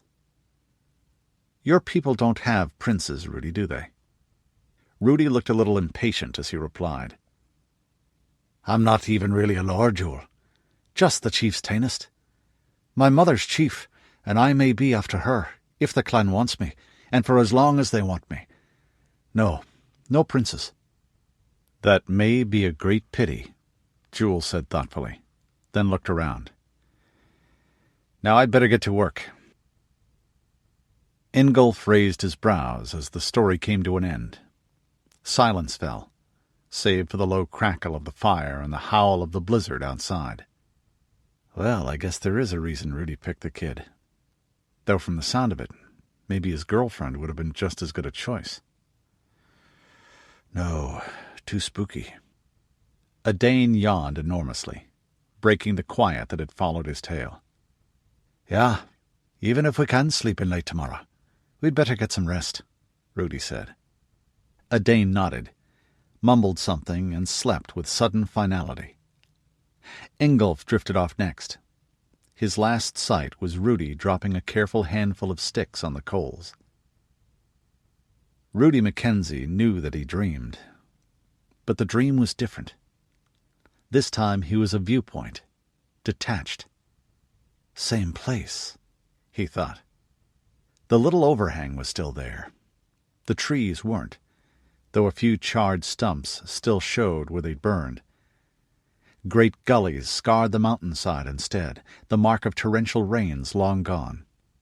The only other vegetation he could see was a few stems of some thorny brush, and those were dead. A white-gray light pervaded everything, but he couldn't see all that far. The air held no haze. It was painfully clear, but somehow he had a sense that it was thick with a crushing weight. Thick and hot, very hot, like a sauna just at the edge of your ability to bear, so that rocks and clods glimmered in the middle distance. A body lay under the overhang, dressed in a seamless overall of some odd silvery stuff that merged into boots and gloves of the same, and into the base of a helmet like a glass bowl. The face within was a sunken-eyed mummy's, desiccated into the texture of leather, and an eternal snarl of yellow teeth, grey-white hair still stubbly on the scalp. The dreams seemed to last for a very long time. The slow, heavy wind blew. Now and then a piece of rock would flake off the barren mountainside and skitter downwards. Nothing else happened. Nothing else ever would. "Huh?" He woke with a start. "Last up, Chief," Adane said cheerfully, and handed him a bowl full of the oatmeal. Cold sweat prickled under his arms and at the back of his neck where his hair lay on the skin. The horrors of the dream faded, leaving only an overwhelming sorrow. It was as if he felt another's grief, and that too large for a human mind and spirit to contain. Then that lifted too, as he shook his head to clear it. The little shelter was dark, just a little red glow from the fire, and a trace of cold, greyish light down the improvised bark chimney. "Storm's past," Ingolf said, wolfing down the thick, fruit-studded gruel. "But it's 4 feet deep out there, I'd say." "Higher with the drifts," Rudi agreed. "Best we make as much distance as we can. Snow's bad, but this time of year it could warm up and melt right up to the saddle of the pass, and that would be worse." Chapter 12. Rover Territory, Eastern Oregon. April 15th, CY 23, 2021 AD. Joseph Kuttner's single eye gleamed in the light of the fires as he sat on the folding canvas chair. The rover chiefs squatted across from him, all hair and eyes and teeth, and a strong outdoor stink of badly cured leather and horse and sweat, and of lanolin from the sheepskin cloaks some of them kept around their shoulders against the evening chill. Sparks flew upward into the huge star-flecked dome above, and the gnawed bones of a roasted sheep littered the ground. "You want us to chop some Cora folks for you?" one of them said, grinning. "What for you want that? We'd do for our own selves if them western bastards come on our land." He spat into the fire, a brief hissing sound. Kuttner nodded politely. He was very glad a dozen cutters stood behind him, fully armed. These new nomads of the sagebrush country weren't former eaters like the savages you found east of the Mississippi. Not quite. They were nearly as dangerous to outsiders. A little less likely to attack, but much more effective if they did. "I want them dead because one of them gave me this," he replied, touching the scar that traversed his empty left eye socket. That brought more grins, as he'd expected. It was motivation they could understand. "And they're enemies of the Prophet and his son, and so of the ascended masters and the unseen hierarchy." A few of them nodded. The mission was going well here. The rovers' extreme poverty was a major reason. It wasn't that the land here couldn't yield a reasonable living, given how few and thinly scattered the dwellers were. What they lacked were the tools and the skills to make them, or anything much to trade for them in more fortunate areas. The Church Universal and Triumphant was willing to supply them, for allegiance and fighting men, rather than for profit. It wouldn't be the first time that readiness to seek out the folk who'd had the most trouble recovering from the change had aided the sacred cause. What was that old-world expression? He searched his memory. Rice bowl Christians. But from that comes true faith in time. "They're soulless pagan idolaters, minions of the Nephilim," he amplified. 9 of them, and they'll be traveling with a large wagon and many good horses." They all nodded at that, with eager greed. This was a hard place to scratch a living, even by Montana standards. Men who didn't grasp at anything they could with both hands hadn't survived here. "And there will be Cora men as well, probably. From Suffrage Ranch. Rancher Brown's cowboys." That brought more scowls and muttered curses, but a little apprehension as well as anger. They recognized the name of the holding, and of its lord. Kuttner made a gesture with one hand, and a cutter came forward with a bundle of sheets.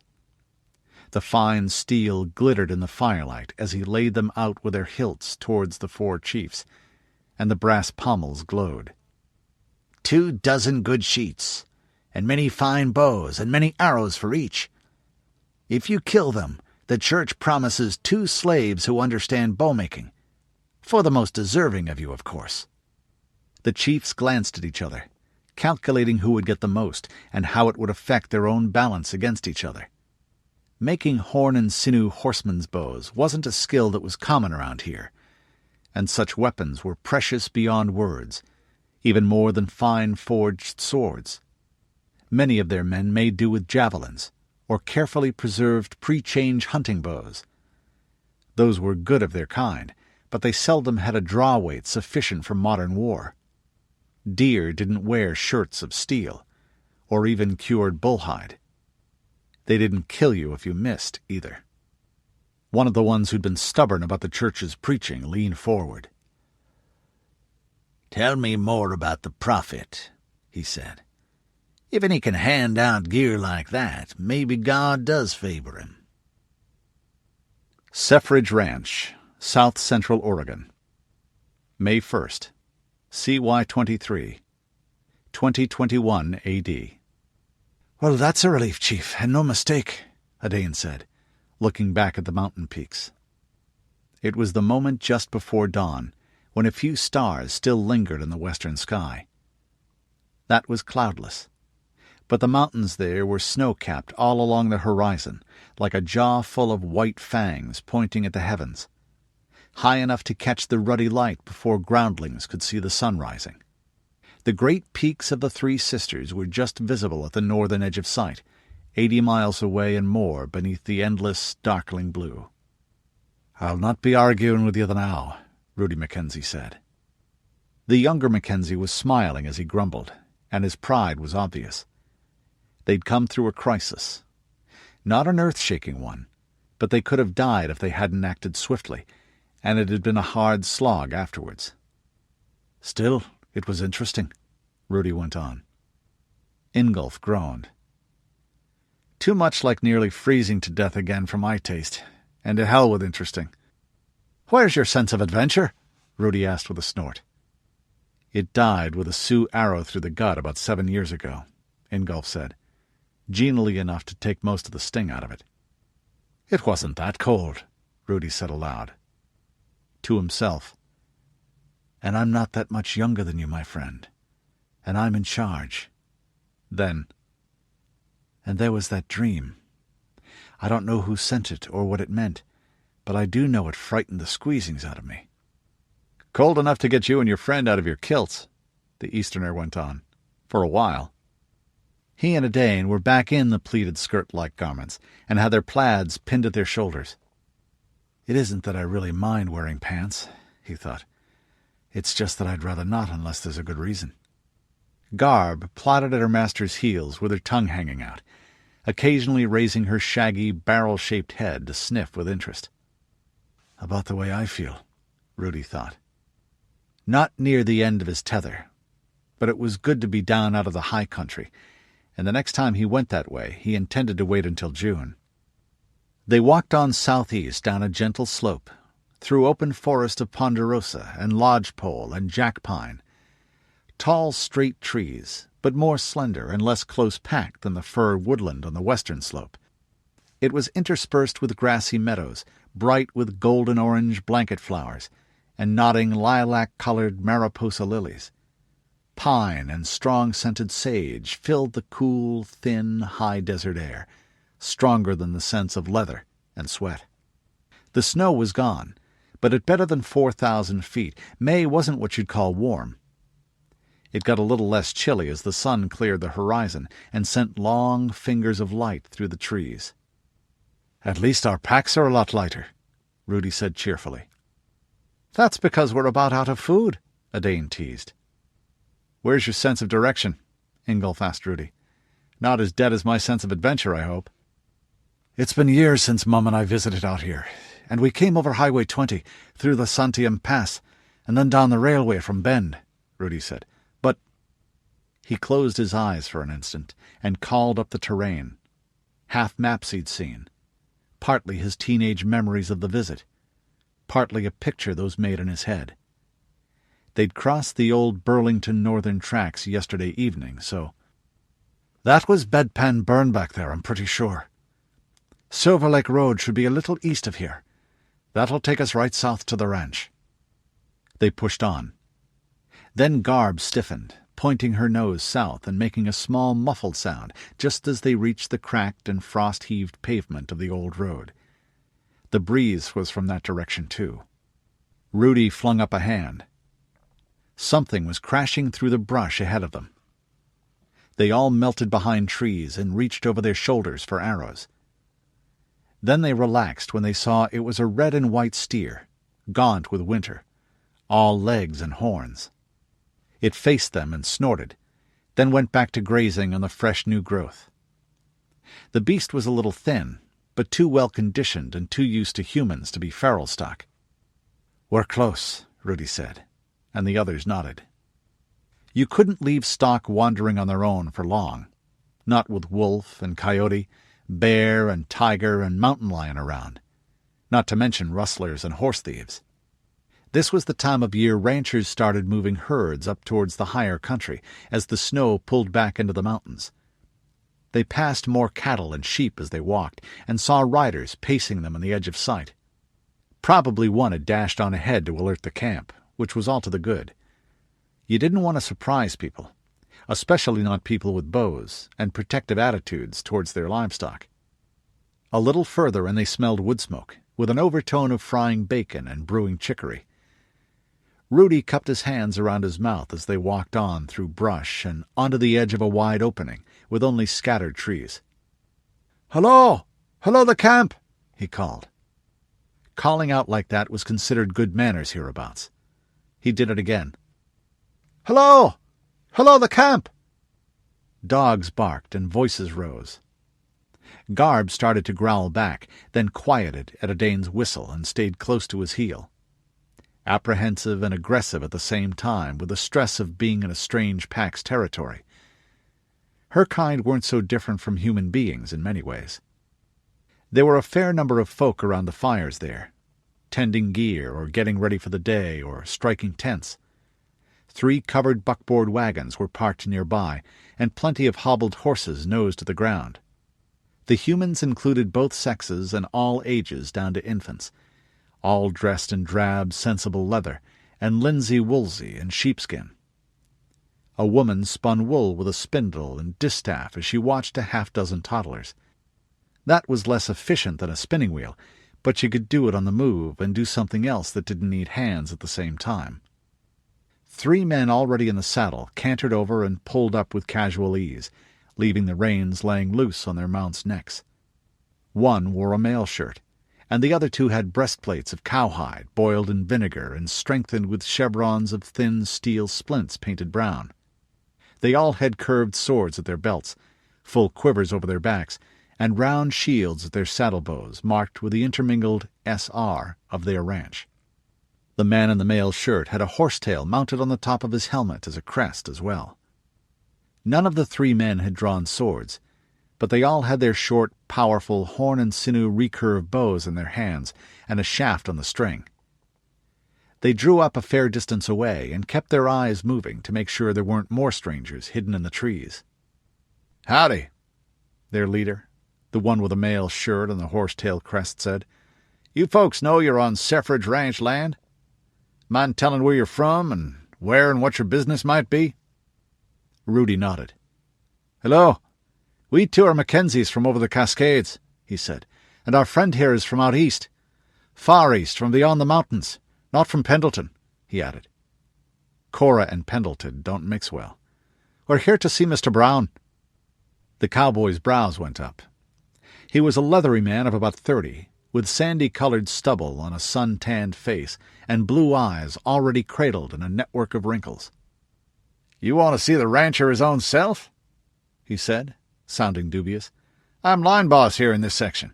You got something to say it to me." Behind him, one of the men muttered, Not even saddle tramps. Rudi nodded, concealing his amusement. People on this side of the mountains attached a lot of importance to your horses, and they looked down on men who travelled far afoot. He liked horses well enough himself and considered Epona one of his best friends, but he thought the attitude ridiculous. "Mr. Brown is expecting us," he said. "Who he are is between him and us, sure, and our business likewise. No offence, but he wouldn't be thanking you for asking too many questions. If he thinks we're wasting his time, well, in his own house, he'd be able to deal with that the way he thought best, wouldn't he?" The cowboy gave a brisk nod, which set the horsetail on his helmet bobbing.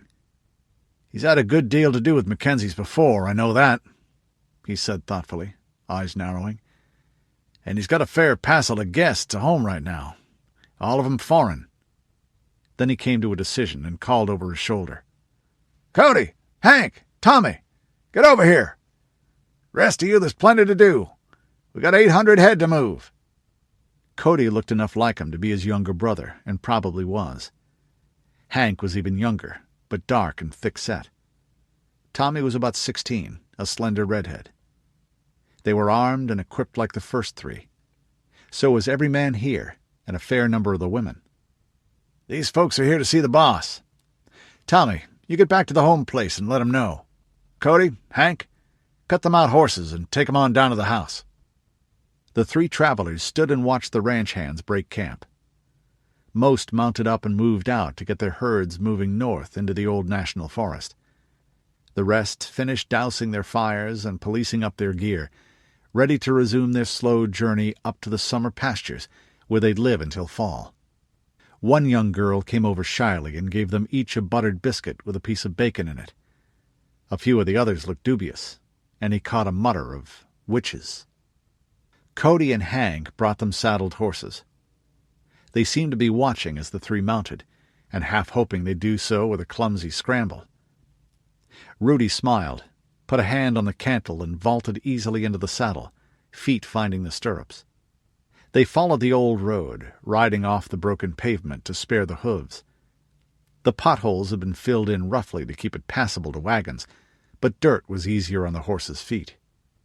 After an hour or two, the two young cowboys were chattering merrily and asking questions about the stranger's gear. "Them longbows don't look too handy," Cody said dubiously. "The dead pine," Rudi replied conversationally, knocked a shaft, drew and shot one supple motion, before the cow-pony he was riding had time to crab. You could use a longbow from horseback, particularly when the target was directly to the left.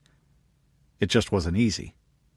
Snap, and then an instant later the shaft was quivering like an angry wasp in the trunk of the dead ponderosa pine 120 yards away, while birds flung themselves skyward from it in alarm.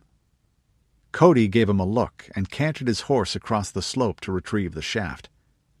He tried tugging it out, then gave up and dug at it with the point of his knife. When he came back, he was shaking his head ruefully. "Okay, mister, you can shoot with that beanpole there," he said.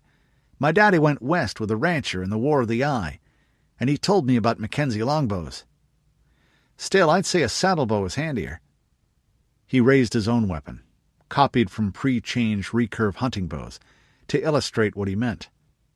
It was around 4 feet long, with flat-section laminated limbs that curled forward at the tips. "It certainly is when you're riding," Rudi acknowledged. "The longbow holds up better in wet weather, though." Ingolf shook his head. "Not if you're careful about varnish. And that doesn't matter as much out here, where it don't rain all the damn time like I hear it does over the mountains," Cody added. They spent a pleasant hour talking bows, horses, and hunting as they traveled. Then the men drew rein and looked southward as they came out of the last of the forest, where it trailed off into the occasional stunted juniper amidst grass and sage and wildflowers. Cody smiled, obviously expecting them to be impressed. "Quite something, ain't it?" he said proudly. Ahead was open country, and they looked down onto a plain of sagebrush and bunchgrass, green with spring and splashed by yellow bee-plant. It was cut by a small river lined with cottonwoods, running westward towards a stretch of marsh. Water glinted in the diversion ditches that irrigated fields of dark alfalfa and a patchwork of other crops. Cattle and horses and sheep and long-necked alpaca moved over the broad pastures beyond, under the eye of mounted herders. "That's the home place," the cowboy said, waving at a clutch of buildings, toy-sized in the middle distance. "There aren't many so fine." A little village clustered there around the low-slung fieldstone ranch house, amid a wider setting of corrals, bunkhouse, paddocks, and big barns of old-style sheet metal and newer ones of sawn boards. The square stone tower at one corner of the big house was probably new, too. John Brown's holding had been a good-sized spread even before the change, and afterwards he became one of the movers and shakers of CORA, the Central Oregon Ranchers Association. He'd annexed several smaller ranches that didn't have good natural water, and as much of the old national forest as he wanted to claim and had the men to hold. Couple of 100 people, more or less, Rudi thought. Pretty much what one of our farming duns has, or a bear-killer strategic hamlet, or a knight's fee manor up in the Protectorate. Though they may be nearly as many out of the line camps this time of year. That wasn't many for tens of thousands of acres, but the bones of the earth were closer to the skin here than they were in his lush homeland west of the mountains, and Brown had taken in as many townsfolk as he could feed after the change. The cowboy clucked to his mount, and they all moved forward again. Half a dozen more riders were on guard. 2 came up to escort them in, one of them with a light lance bearing the rancher's sigil on the pennant. "They say Bend is a lot bigger," Cody went on, "but I'd say you'd travel plenty and find nothing better than this." Ingolf blinked, caught Rudi's eye, and lifted a brow. "Yeah, it's not much of a muchness," the Mackenzie acknowledged with a slight shrug. "But sure, if they want to get excited over it, let's not be a wet blanket about it, eh? And it's probably a nice enough place to live. I don't like big cities myself." There was no wall around the settlement, but all the houses were stone, with fireproof tile or sheet metal roofs. All the windows could be closed with steel shutters that had narrow slits for shooting arrows, and angle-iron posts set in concrete stood ready to carry tangles of barbed wire if need be. You could see how the masonry improved from the earlier houses to the later ones as hands gained skill, but they were all built thick and strong. The snout of a Corvallis-made catapult peeked over the top of the tower. People were finishing breakfast or already at work, but they stopped to watch the strangers ride in. The smith was a brawny, brick-thick man in a leather apron and sweat-stained shirt beneath. He and his assistants paused while he plunged a white-hot knife blade into a quenching bath before they came out to wave. Many of the other folk came out also, from saddlers' shops and bowyers, and a big open-sided shed where carpenters were putting together something complex together. Probably a pivoting hay lift. "Mackenzies!" the smith called, sounding happy to see them, a white grin splitting his sweat and soot-streaked face. The man went on. "I trained in Dun Carson." Rudi reined aside and leaned over to shake his hand. It was hard as something carved out of cured leather, and strong even by the young clansman's standards. "Sir Nunnos and Bridget bless you then, friend," he said. "God news strengthen your hand," the smith replied. It sounded a little odd in the flat, twanging, range-country drawl. Now that Rudi looked, there was a mask of the Lord of Iron over the hearth, together with the crossed spears and cow horns. Not as conspicuous as the patron deity of smiths would have been in a clan settlement, but there. He made a reverence to it before he rode on. Most of the people here were Christians. There was a small Protestant church and an even smaller Catholic chapel. He hoped it didn't cause the smith any trouble, but it probably wouldn't. Even a generation after the change, metalworkers' skills were still rare enough to be very valuable, and the CORA Charter allowed freedom of religion. Along one enclosure paced a great black mare, looking like another species amid the rough-coated ranch quarter horses. Epona whinnied indignantly when Rudi rode by with only a wave. John Brown, rancher of Suffrage, was an old friend of the family, but he might get a bit huffy if Juniper's son stopped to greet his horse first. There were other western horses there as well, Epona's 2 daughters, and a clutch of 16-hand warm-blood destriers that dwarfed the smaller range breed and outweighed them by a third or more. He didn't recognize them, though the 4 dappled Arabs his twin half-sisters rode for serious business were familiar. Rancher Brown stood to meet them on the veranda that wrapped around the old stone ranch house, a leathery man in his 60s with thinning white hair and skin wrinkled like a relief map, but still erect and stocky strong. "You fellas get on back to the herd," he called to Cody and Hank. "Tell Smitty I know these folks and was expecting 'em. And don't any of you go flapping your lips about it." Then he beamed at Rudi and came forward to shake his hand after he dismounted. "Not that it'll matter, seeing Smitty and his crew aren't coming back down for quite some while. You're looking all growed up, boy," he said. "This is Dane Aylward Mackenzie and Ingolf Vogler, friends of mine," Rudi said. "And you're looking the same as ever, Uncle John." He'd been 16 the last time the rancher came west of the mountains on chorus affairs, but Brown and Juniper Mackenzie had done business from the first change year, and they'd fought the Protector together even before the War of the Eye. "And you're a liar," the older man said with a wry smile. "Mirrors still work, boy. Come on in, all of you. All your other friends are here." "All 2 of them?" Rudi thought, a little puzzled. "And they're my sisters. Well, half-sisters. What are the twins up to now?" The big living room held leather-upholstered furniture, racked weapons on the walls, and a bearskin rug, and more sheepskins on the floor. There was a mounted cougar head over the wide stone hearth. The twins were there, grinning their sly little fooled-you-ha-ha grins, but they weren't alone by a long shot. Mathilda and Odard had the grace to keep their faces straight. A thin, inconspicuous man he recognized as some sort of hanger-on to Odard was there too, and a warrior monk from Mount Angel, a dark, close-coupled man with swordsman's wrists. Yes, he was there that night. His name's Ignatius. That's 9, he thought, his mouth thinning with anger. Well, now I know where the destriers came from. He looked at his half-sisters. They saw his face and did a credible imitation of what he thought of as their Aunt Astrid's elf lord with a pickle-up-the-ass expression of hauteur. "Let me guess," he said heavily. "You didn't have to tell her." He looked at Mathilda. "So you could get her in on it without technically breaking your promise. And Matty, you heard something from your mother, so you could tell them." He nodded to Odard and his servant. "What you'd heard from her." Mathilda smiled and mimed clapping. "And 9 is traditional." The twins nodded seriously at that. Father Ignatius spoke before Rudi could ask. "The abbot guessed," he said succinctly. Mathilda went on. "It will give you a better chance, Rudi. And this is important. The prophet thinks so." Ritva and Mary nodded vigorously. "We ran into a cut preacher in Bend, and he started a riot we got sucked into. Not a nice bunch." Mathilda gave them a quelling glance and continued. "And so does your mother.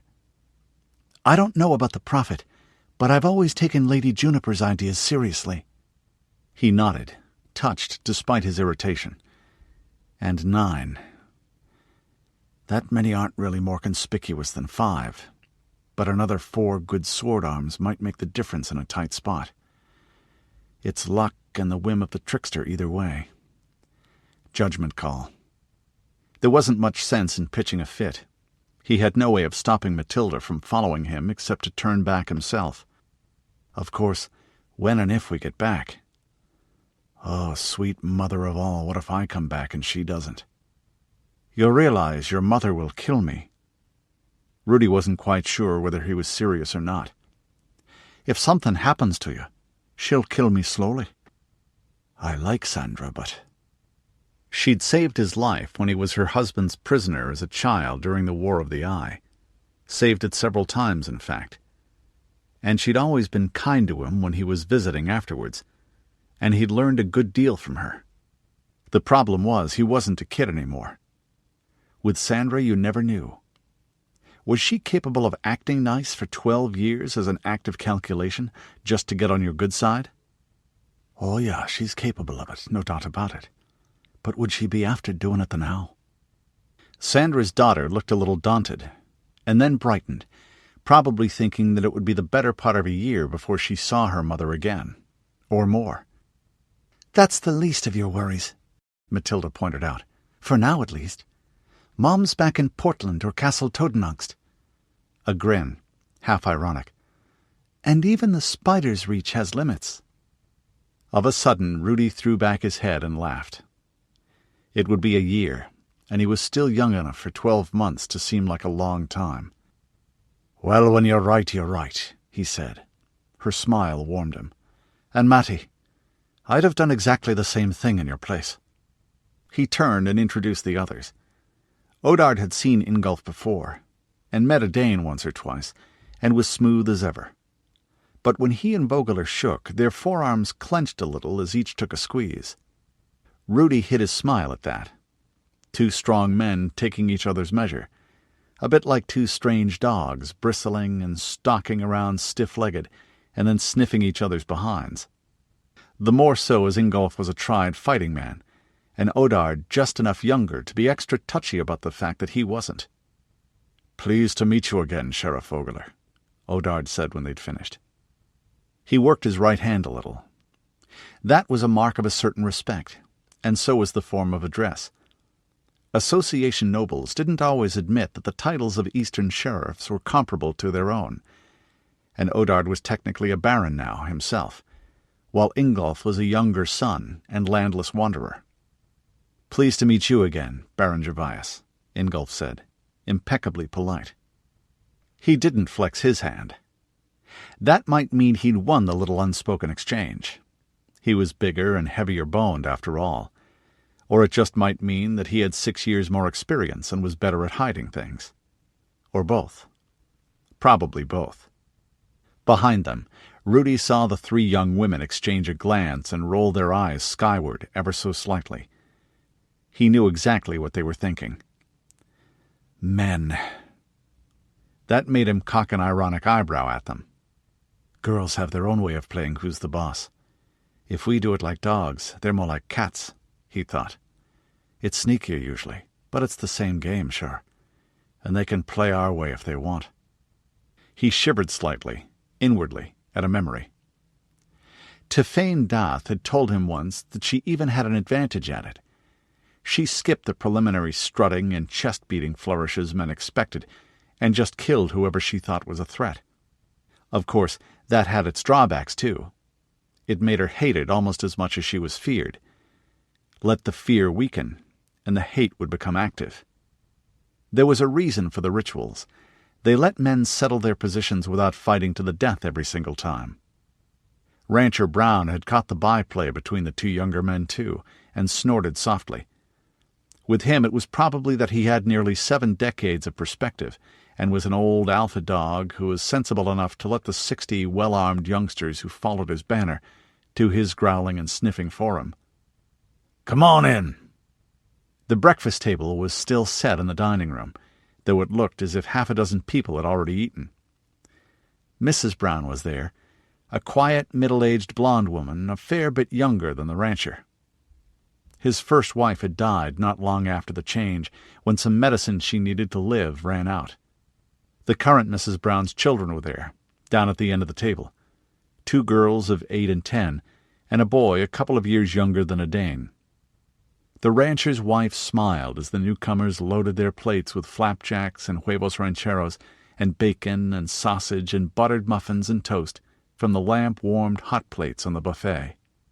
There was a small jar of maple syrup on the table as well.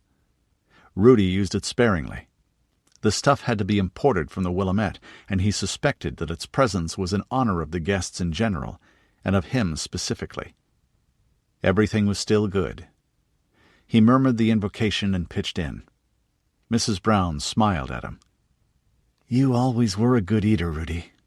It's a pleasure to see a young man enjoy his food." He grinned back at her. After crossing the still frigid Cascades on foot and living mostly on hard tack and jerky while he did it, he certainly was going to enjoy a meal like this. Ingolf and Odane were putting it away with methodical pleasure too.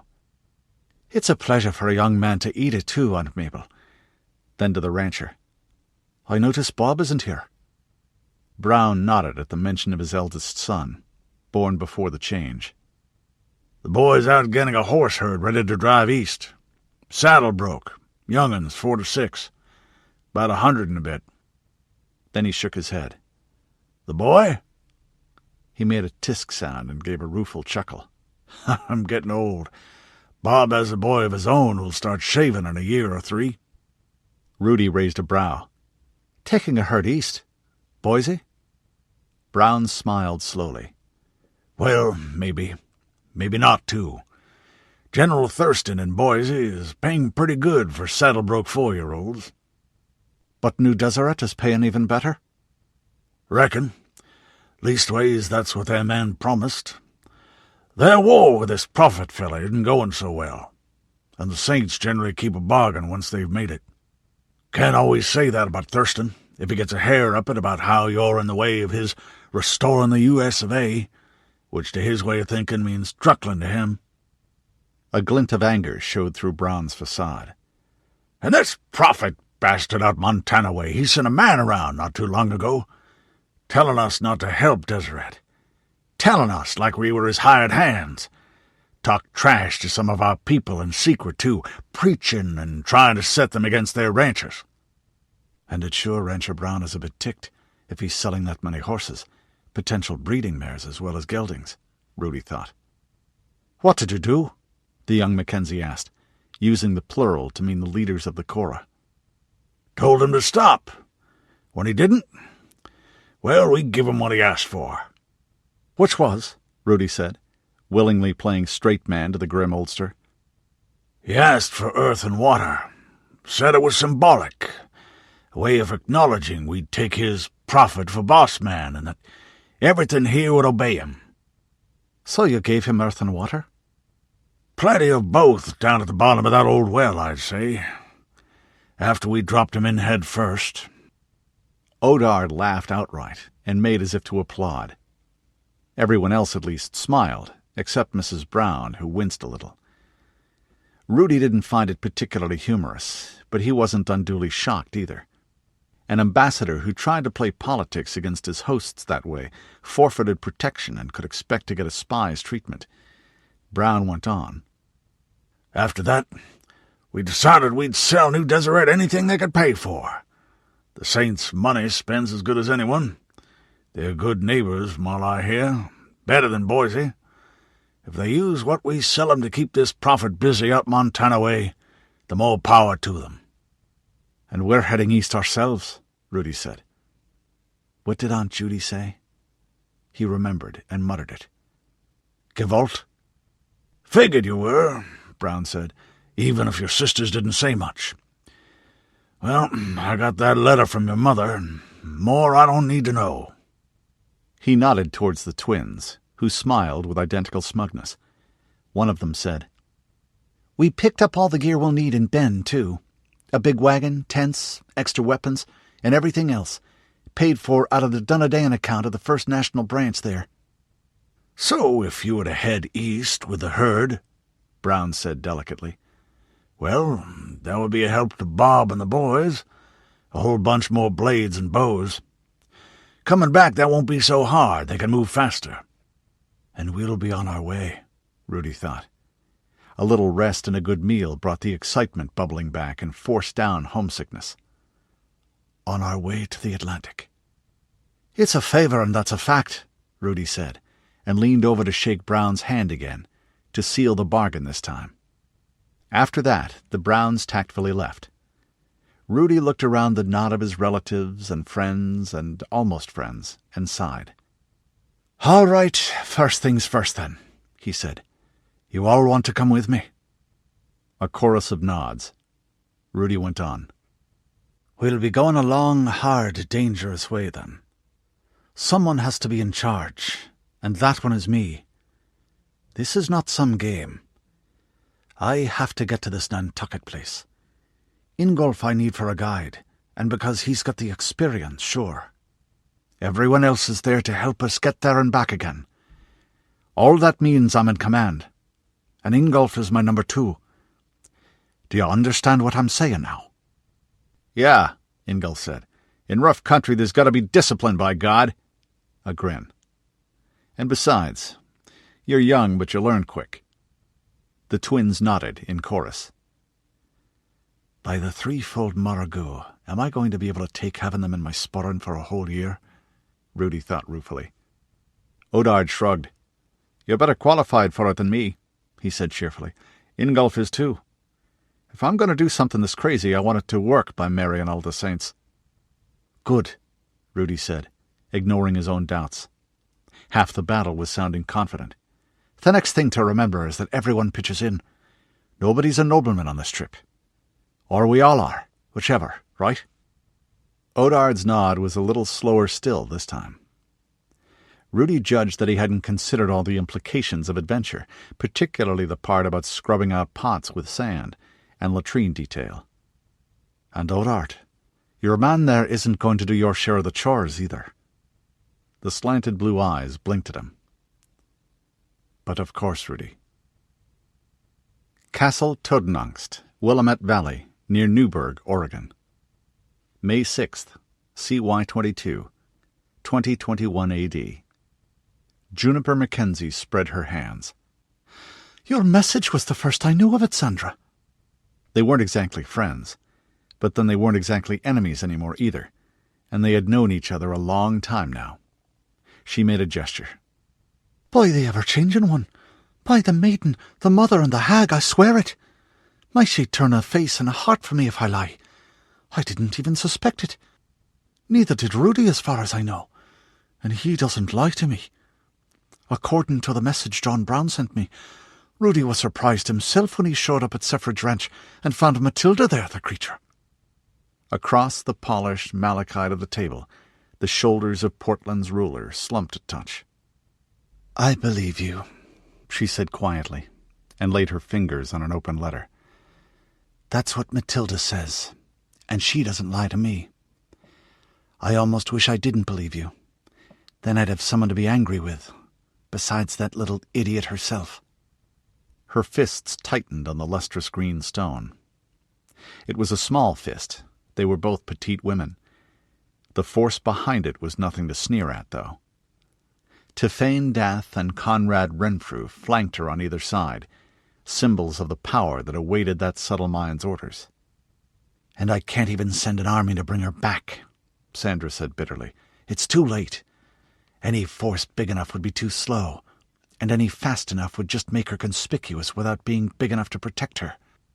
Juniper had brought nobody with her except her man Nigel, and that partly because she'd known he would simply refuse to stay behind when she put her head in the lioness's mouth.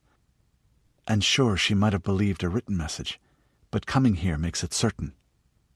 "I'm worried for Rudi, too," the Mackenzie chieftain said gently. "Worried sick, and I love Mathilda as if she were my own. If it's any consolation, I fear for her as well." Sandra's brown eyes met her green. "He isn't your only child." Juniper's brows went up. "Sandra, do you think that I would mourn Rudi less because I have Eilir and Maud and Fjorben? That they're—" she hunted for a word. "Spares?" "No," Sandra said softly. "But your whole life wouldn't be a waste if you lost him. Mathilda is the one thing I can be entirely proud of. What have I worked for, if not for her?" Then she shook herself and put on briskness. "What can we do?" Juniper nodded respectfully. "Not a great deal, except keeping this as quiet as possible. But news will get out, especially now. I'm afraid Mathilda has made this considerably more dangerous. She is conspicuous all by herself, and even more so when she's not here, if you take my meaning. People are used to Rudi disappearing about his own business for a while, and Don Juniper is more out of the way to start with."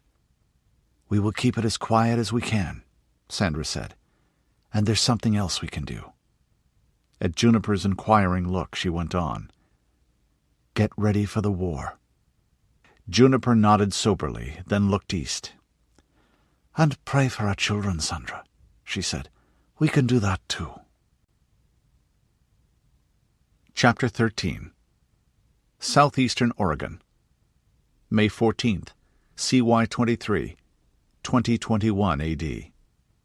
Rudi Mackenzie opened his eyes and poked his head out into the dry chill.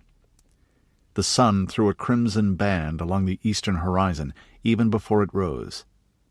A rim of purple rose above that. Stars faded there, but they still glittered in a frosted band towards the west. The camp was stirring. He made himself swing out of his sleeping bag, despite the cold rime on its glazed leather covering. Quickly he pulled out the coat and boots he'd stuffed down in it, and drew his plaid around his shoulders blanket-wise. From what he'd heard, this country east of Picture Rock Pass got very hot indeed in summer. But it was nearly 5,000 feet up here. Winter hit hard, too, and relinquished its hold reluctantly. Once he had the boots and sheepskin jacket on, the twins and a Dane joined him, and one of the cowboys who was a dedicant. They crossed their arms and bowed heads to the sun as it rose over the eastern horizon, turning the crimson band to gold.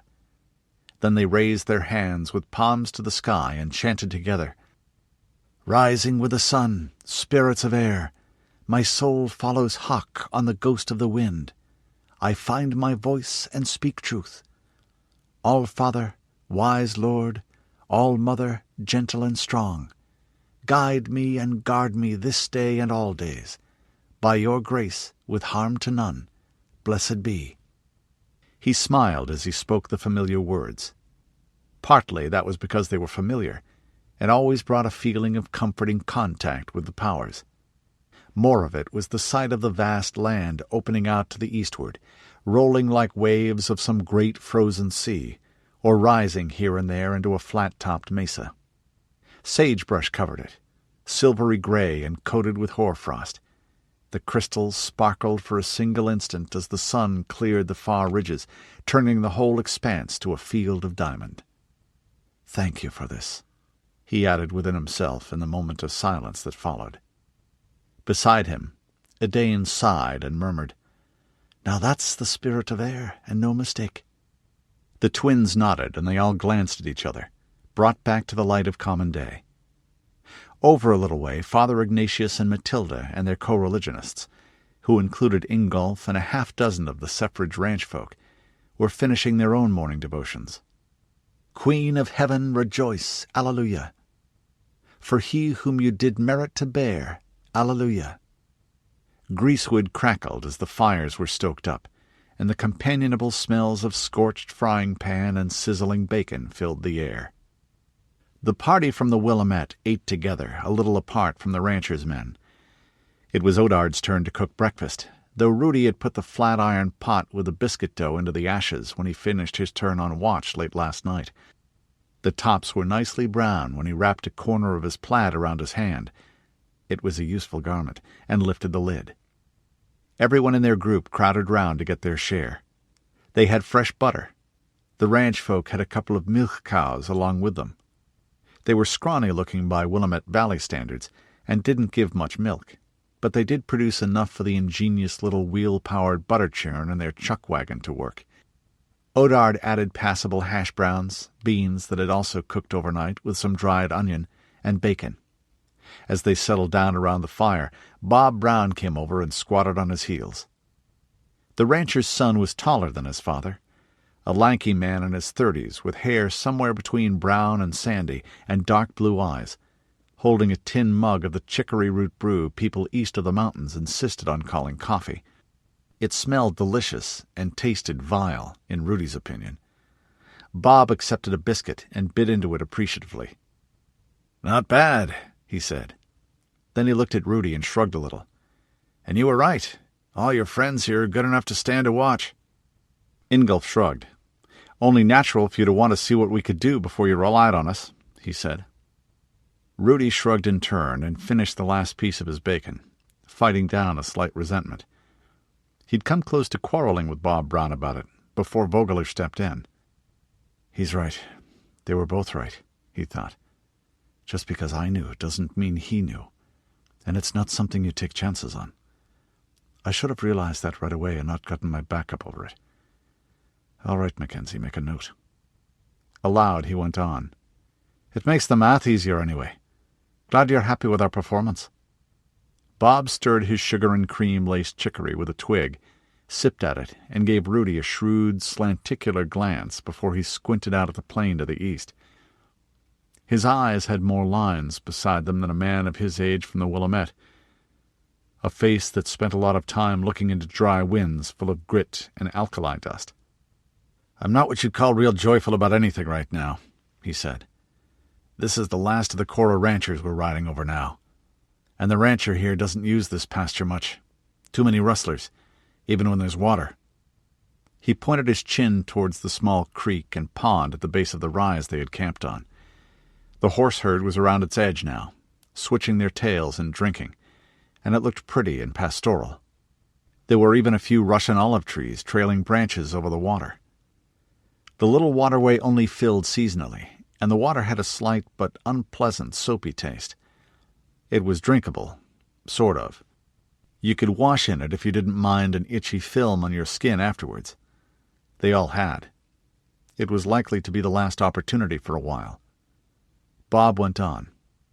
Folks east of here, the Rovers. The best you can say is that there aren't many of them. Well, that, and that they fight each other a lot. What else you can say is they're mighty poor, and they're thieves and cutthroats. Taking 120 prime head of horses through is like waving a lamb chop in front of a hungry coyote. It's like to take the chop in your hand, too, and be gone before you've really noticed. It took a moment for Rudi to realize that the rancher's son meant coyote. He'd always rather liked the clever little song dogs, but he could see his point. They did go after sheep, and they'd be a much bigger problem out here than they were in Mackenzie territory. Why are the people here out of the ordinary dangerous? Odard said curiously. Aren't they ranchers like you? Bob bridled at that, like a bear-killer A-lister mistaken for an association baron by someone from too far away to know the difference. Mary, or Ritva, cut in hastily. Water, she said. There just isn't much dry-season water here you can get at without deep pumps. No hay either, so you can't keep more stock than the winter pastures will support. We Dunedain have had problems escorting caravans around here. But most trade with the east goes up the Columbia and Snake, or right across on the old Highway 20 through Burns, well north of this part. It's worse here. Bob nodded. We Cora folk bounced back fast, but they kept on going down a lot longer around here before they hit bottom, what with their pumps and such gone. Mostly they don't even have home places anymore. They just follow their herds from one patch of grazing to another and pray there's water. Roving around. That's why we call them rovers. Unexpectedly, Father Ignatius spoke. My order has had some missions out here, bringing windmill pumps and doctors. Not with any great success. The wandering bands are still very bitter. Not entirely without reason. Nobody shared much with them in the bad years. What they really want now is weapons. Bob looked a little uneasy. Ranches like his father's had snaffled off the best of the refugees from Bend and Sisters and Madras, men and women with skills that had been hobbies or luxuries before the change and were suddenly very important indeed. They'd also done very well out of their contacts with the Mackenzies and the other Willamette communities. Juniper had reminisced about that to her son, how she'd traded bows and arrows for cattle the very first change year, and for providing boyer training later. Someone should have put this area in order then, Mathilda said decisively. It's wasteful and breeds trouble to have lawless zones like this. Or like Pendleton, come to that. Cora is part of the meeting, so we should all do something about it. She sounds very sure of herself, Rudi thought with a quirk of his lips as he wiped his fingers on the gritty soil and then dusted them off. But then she always does. And she was usually right. The problem was that she was just as convinced on the rarer occasions when she was wrong. That was annoying but tolerable in a friend. Rudi suspected it would be much more of a problem in a ruler who wasn't really accountable to anyone except God, and theoretically, the Pope. The rancher's son cleared his throat. Be that as it may, we still get the herd through here, so nobody up to Bend or Burns will notice and tell General Thurston in Boise. Bet that prophet fella has spies up there, too. Father Ignatius smiled wryly. He does, my son. Unfortunately, the Order's information is that he has had missionaries preaching to the wanderers east of here as well. Bob finished his chicory and turned the cup upside down. Yep. Which means we should all suit up from here on out. Riding in armor ain't what you'd call comfy, but it beats getting an arrow through the gizzard all to hell and gone. "Anwen, take it," a Dane said. "Fetch, girl. Fetch the sodding thing." He sounded frustrated enough to cry. Garb cantered over and bent her head to gently draw the practice arrow out of the gritty, rocky dirt beside the sagebrush, and trotted back proudly with it held in her mouth. Edane bent in the saddle to retrieve it. He wouldn't cry, of course, but his face was red and angry. That showed easily with his fair complexion. It was probably even more embarrassing that he had to practice near the Cora men, who'd grown up shooting recurves from horseback. "Better this time," Ingolf said. Rudi nodded to himself, sitting his horse nearby. It had been. A near miss. Which was surprising. Edane was a champion shot with a longbow, and this last year he'd given Rudi hard competition at the butts. Only to be expected from Sam Aylward's son, of course, which made it the more puzzling he was having so much trouble learning this. Ingolf went on patiently. He made an excellent teacher, and he was at least Rudi's equal with a shorter recurve horseman's weapon. "Look, you're first-rate with that yew pole of yours, but this is different. You've been practicing shooting on foot all your life, right?" "Since I was about 6, Edane said proudly, the flush dying away. Awkwardly, "I'm just not used to missing all the time, is what."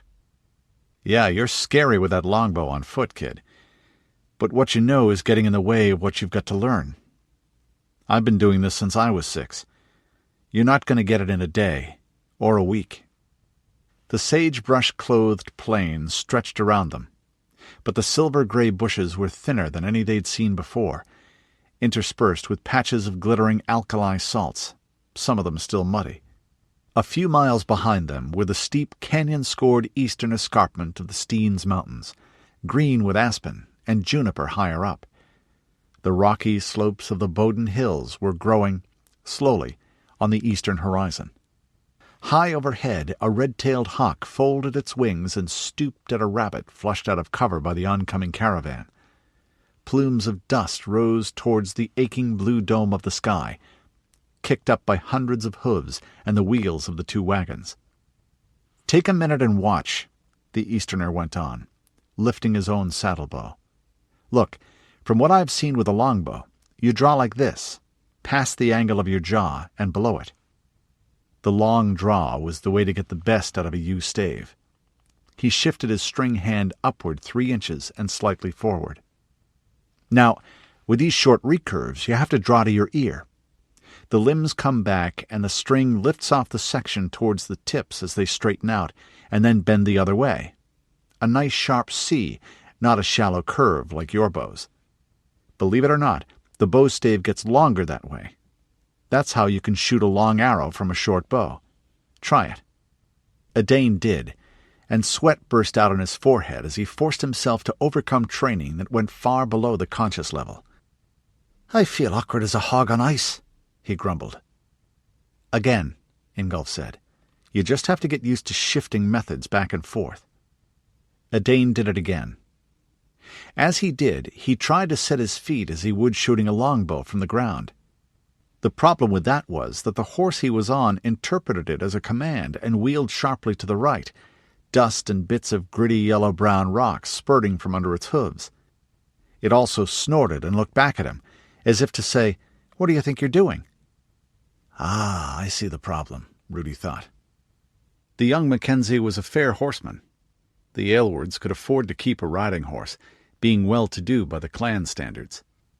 But those standards didn't include a class of landowners with dependents to do the work and the leisure to master mounted combat, the way bear killers or Ingolf's folk did. Mackenzies were smallholders, farmers who might ride horse or bicycle to battle, but who got down and fought on foot. He brought the animal under control and started to try again, his square face grimly intent. Sweat streaked the white dust and brown-yellow stubble on his face. 2 days ago they'd been taking an icy plunge in Mustang Lake, which memory was too pleasant to recall in this hot, dry salt box. "Clamp down with both your thighs evenly," Ingolf said patiently. "Stand a little in the stirrups when you do it. That's a range country horse, and he's trained to it." The lesson went on.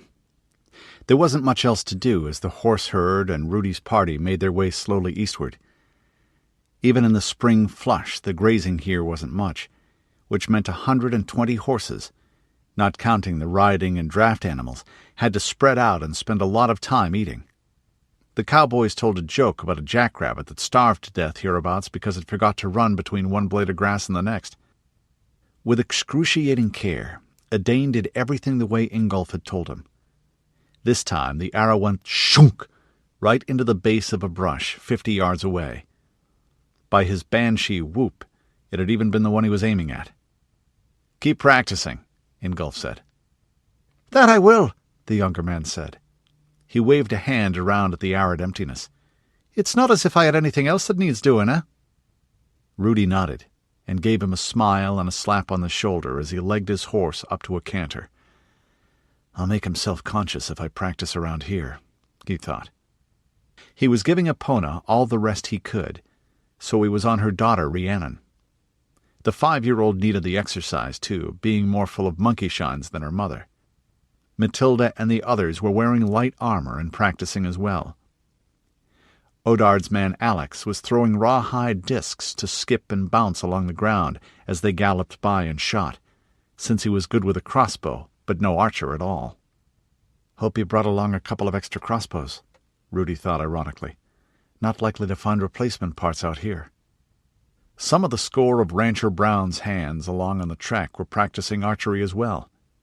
It didn't take many to keep the horses moving. Rudi gave them a glance as he reined in next to the others. "Not bad at all," he said. Everyone nodded. They were all young, but they had been trained by professionals from childhood. "Strange they're such good archers," Odard observed. "Most of them are barely even middling with a sword, and they're mere dubs as lancers." "Not really strange," Rudi said. "It's the same reason they're such good riders. What they do to feed themselves in peace is training for war, you see. They spend most of their working lives in the saddle watching their stock. The bow's a tool for them, too, for hunting or guarding the herds." Mathilda spoke thoughtfully. "Mom and the Grand Constable are a bit worried about that," she said, "about the trouble it might cause in the long run.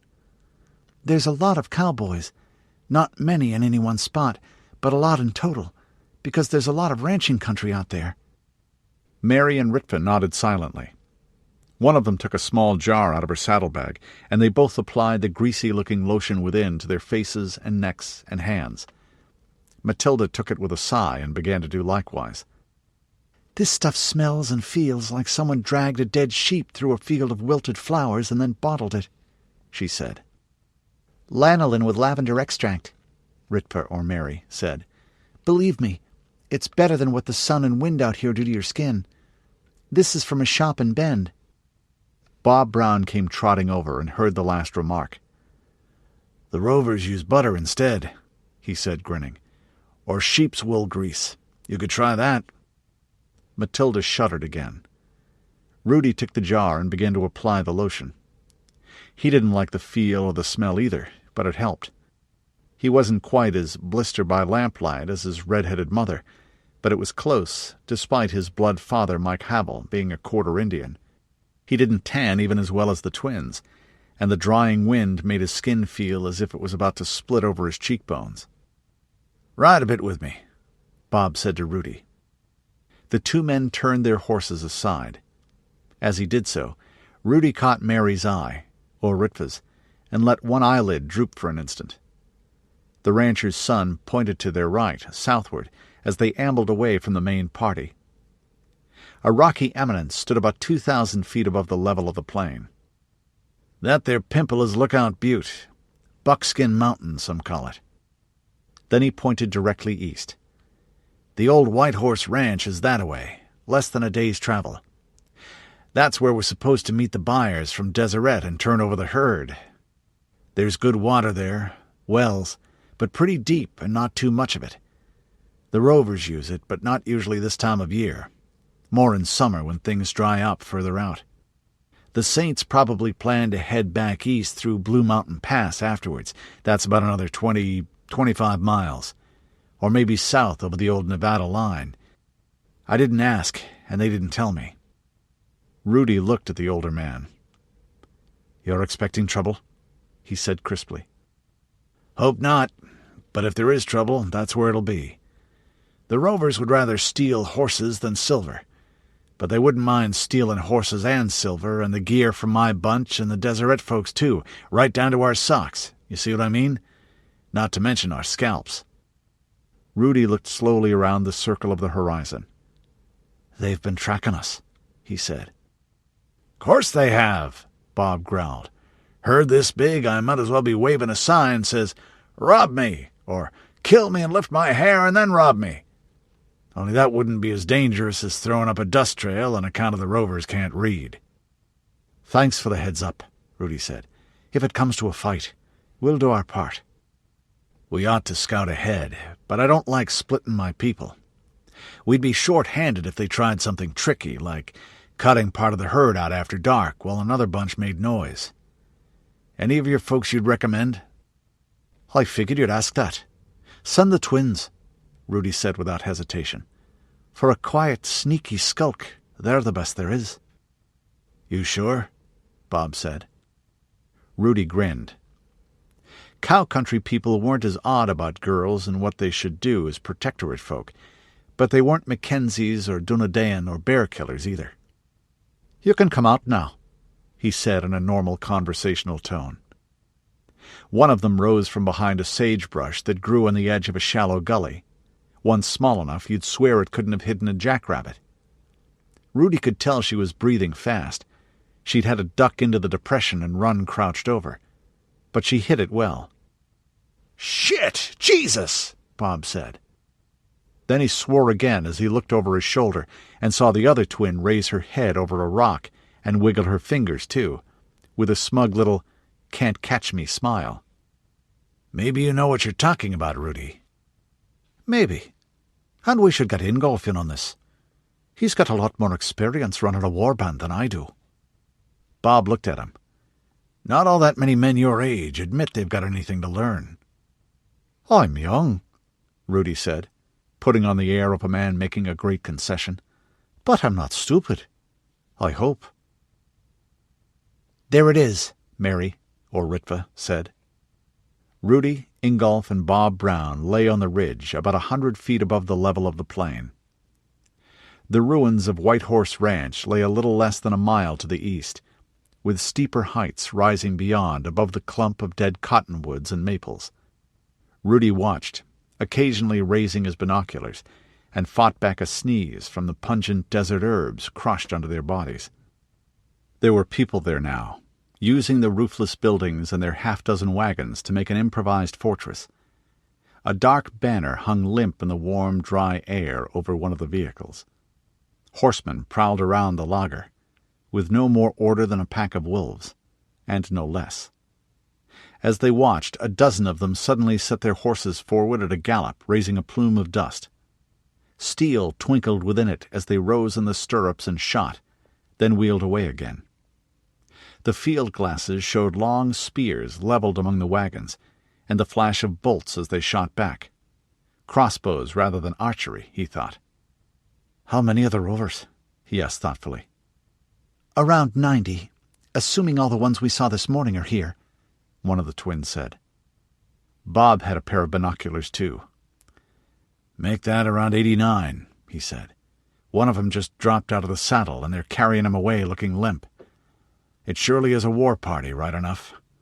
No stock but their remounts, No women or kids or wagons. Just some pack horses and a couple of tents. That's your buyers forted up? Rudi asked. Yep. See the flag? A golden bee on dark blue. That's New Deseret. There can't be many of them, Rudi said regretfully. If there were, the little attack just now would have cost the rovers more. Nope, Brown agreed. About as many as we got to start with, no more. Less now. He looked up at the sun. It was about noon. I'd say the rovers hit them at dawn. Maybe snuck someone up to cut out their horses first. The Mormons are good enough in a tussle from what I hear, but they're farmers and townsmen mostly, and their ranchers and horse soldiers are all out east fighting the prophet. This sure isn't a time for a farmer's fight. Rudi looked over the little battlefield and the endless rumpled landscape around them. Brown was right, and he felt uneasily self-conscious about it. He'd never come so far east, and he'd never been involved in a fight this size either. Ingolf squinted at the rovers. So there's the 9 of us, 21 of your men, rancher, and maybe 15 or so in the wagons down there. And they don't know we're here. But we've got some heavy horse, Rudi pointed out. We bought Ingolf the gear for it, too. He nodded to the older man. And you were already fine with a lance. If we could get in range for a charge, we could spatter them. Bob Brown shook his head. Hell, I was in the Mount Angel fight in the war, he said. I remember how the Protector's Knights cut us Cora folk up. It was like trying to outbutt a mean old bull. But that was in the Willamette, where we couldn't run far. You try that here, they'll just run. And then when those big horses of yours are tuckered from hauling all that iron around, they'll shoot you full of arrows. Like wolves with an elk, Rudi sighed. So much for that idea. Wait a minute, Ingolf said. Bob's right if they can run away. But back in the Sioux War, there was a time when... He went on, giving the details and then pointing out the features below. The hills, the water, the wagons and ruins, how far a horse could run. Oh, now that's a lovely plan, sure, Rudi said, watching it take shape in his mind's eye. Lovely if it works. 4-to-1 odds just purely don't leave you much to fall back on if things get fucked, the heir to the Suffrage Ranch said dubiously. But we'll have to be quick. They're going to get overrun down there before sunset, Rudi said. Well, dip me in shit and roast me with nuts if it isn't our only real chance, the rancher's son said ruefully. Can't just go home and tell Dad, sorry, the rovers done killed all our customers. Then his eyes went back to the ruins. Be tricky timing, though. If it goes south, we're in it up to our asses. Never yet been in a fight that didn't have some risks, Ingolf said. I wouldn't try it if there weren't those hills and back. But that makes it a chance worth taking. Chapter 14. Southeastern Oregon.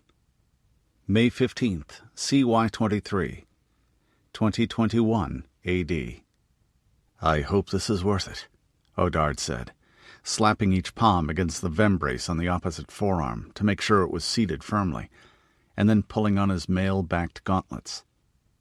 You have to help your friends, Mathilda said, as she bloused her long tunic of titanium mail a little around her sword belt. And your friends' friends. And we need their help getting farther east after Rancher Brown's men turn back, unless we want to try swinging far south and tackling the Colorado Rockies by ourselves. Point, the Baron of Gervais said. Rudi grinned as his head emerged through the neck of his brigandine. He pulled out the bottom of his coif and tossed his head so the lower part of the mail hood would lie on the shoulders. And it's a nice day for a fight, he went on. No clouds, not too hot. Someone give me a hand here. A Dane did. Putting on full lancer's armor was always a bit awkward. Mathilda met Rudi's eyes and gave him a grave nod as she fastened the flap of her coif across her mouth, then lowered the conical helmet with its splayed nasal bar onto her head and buckled the chin strap. A plume of black-dyed ostrich feathers rose from the peak, traded from hand to hand at incredible cost from the deserts of the southwest, where the birds ran free. "Well, I'm off to do my bit then, Chief," a Dane said. "Wings of the Morrigoose shelter you." "Horned Lord with you," Rudi replied, clapping him on the shoulder.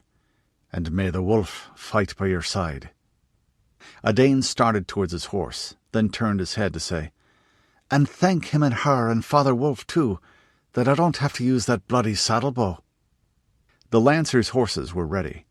They'd armed them before themselves, with chamfrons to cover their heads save for the eyes and nostrils, and patrils of steel plates mounted on padded leather backing on their chests and necks and shoulders. Epona whickered greeting. The chamfron went clink on the mail that covered his upper arm as she tried to nuzzle at him. Her eyes rolled behind the ridges of steel that protected them as she snorted and stamped a foot eagerly.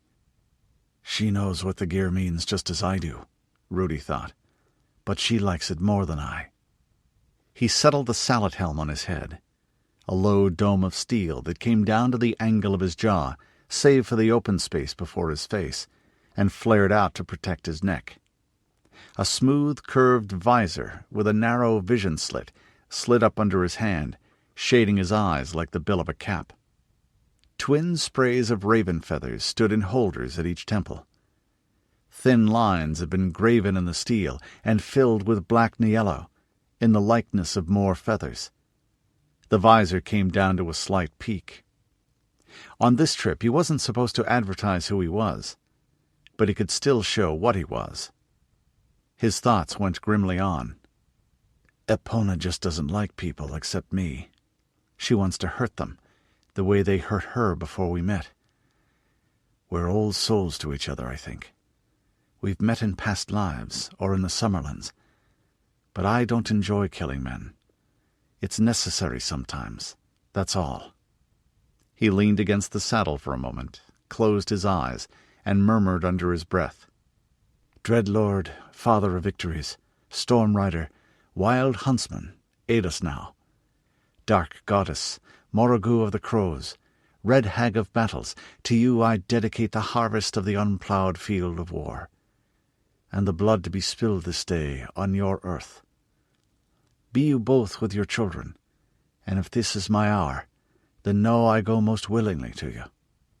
Sometimes the regard of the powers could be as warm as a lover's embrace or a summer's wind lying in new-mown hay, but most often they came in the aspect that you called. Now he felt as if a wind was blowing along his spine and into the spaces of his head, cold and bitter from a place of ice and iron and bones.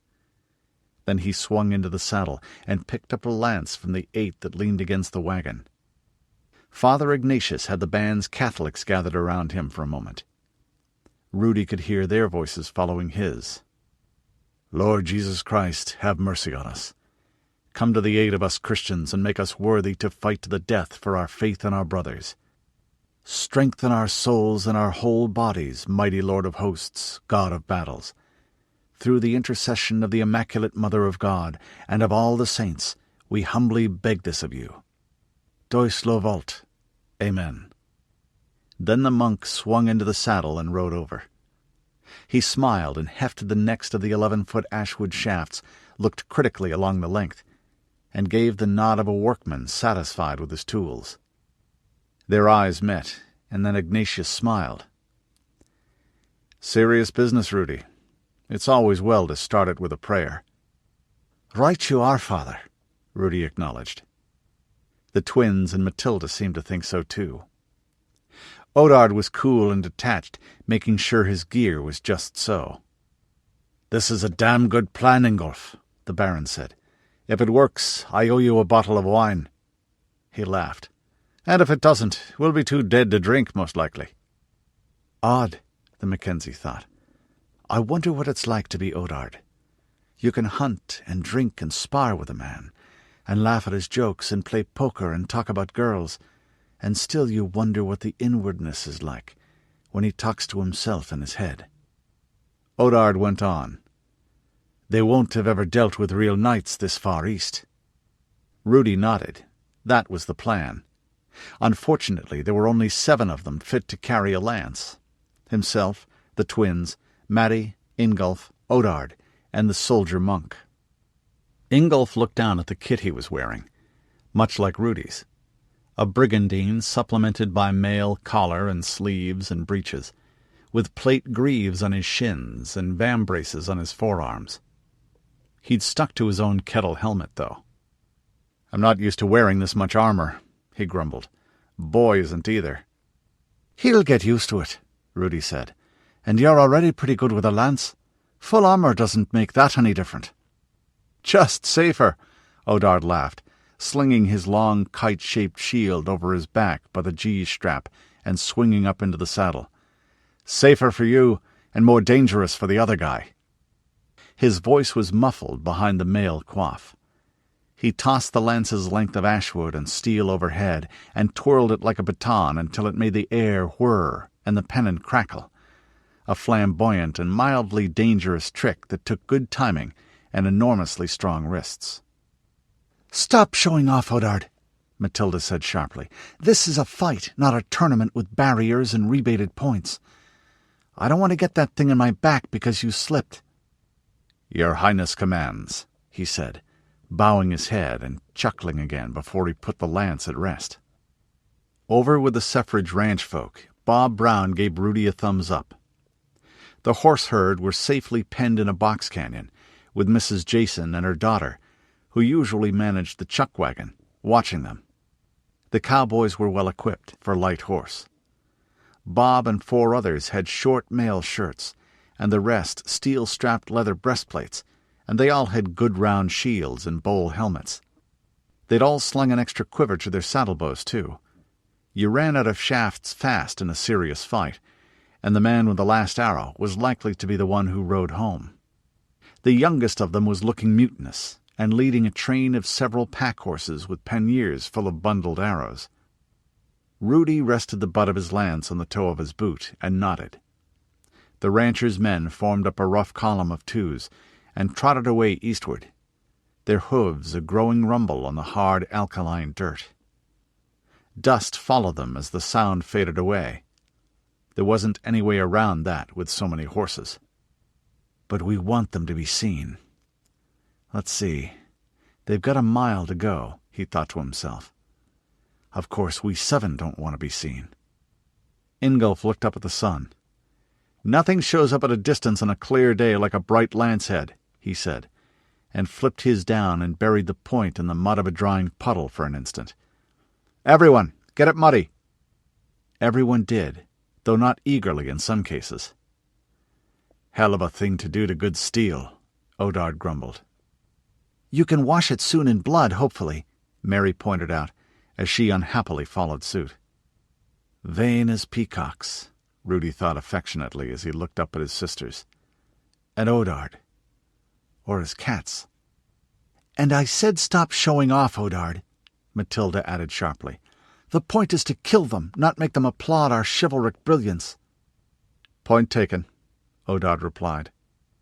"Let's get going," Rudi said, as the Baron of Gervais reluctantly daubed the bright polished steel in the puddle.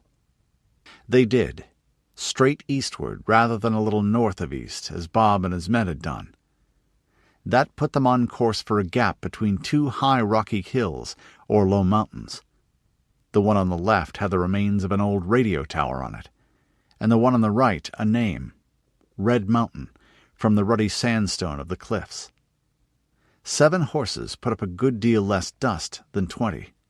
The plume from the rancher's party was bigger still because of 6 of his men dragging clumps of sagebrush behind them on their lariats, feint to distract, then strike to kill. The Cora men said the rovers were wild and undisciplined to a fault, but that might be prejudice speaking. Hopefully not. Ingolf agreed. From his tales, the Sioux were the same way. Mathilda was on his left. "I hope the Mormons who were supposed to buy Rancher Brown's horses hold out till we get there," she said, leaning closer. "It would be sort of futile to do this if they were all dead already." "Thanks," he replied with a grin. "I didn't have worries enough to occupy my mind now." Adane and Alex would be seeing to that. He forced aside worry for the young man, and even for the thought of having to tell Sam Aylward that his boy had died so far from home. That Sam would be so brave about it made the thought worse, not better. It'll either work or it won't, he told himself. And if it does, well, my totem is raven, but maybe Ingolf's is coyote. It's a trick worthy of the trickster. Hist! A Dane breathed quietly. Hooves clattered on rock and gravel. 2 rovers passed by below at the bottom edge of the hill and stopped by the rough stone circle of a well. If they saw his horse and Alex's back in that ravine, they both lay motionless, letting their war cloaks hide them. Gray-green fabric with sagebrush twigs stuck through the loops. He could see fairly clearly through the gauze mask of the hood. The rovers looked up the slope for an instant before they heaved the heavy timber cover off the well and threw in a leather bucket on the end of a lariat. His hand closed on the grip of his longbow, and he could smell the acrid sweat beneath his brigandine, strong even with the overwhelming smell of dust and creosote-like scents baked out of the bushes. The 2 horsemen were only 50 yards away. An easy shot. At 50 yards, I'd be certain. Haven't missed a shot like that since I was a kid. Father Wolf, totem of my sept, strengthen me now. Don't let me flinch. The older rover was a man in his 30s, bald or shaven-headed, with a long dark brown beard tied into 2 plaits with leather thongs, and a bucket of javelins slung across his back.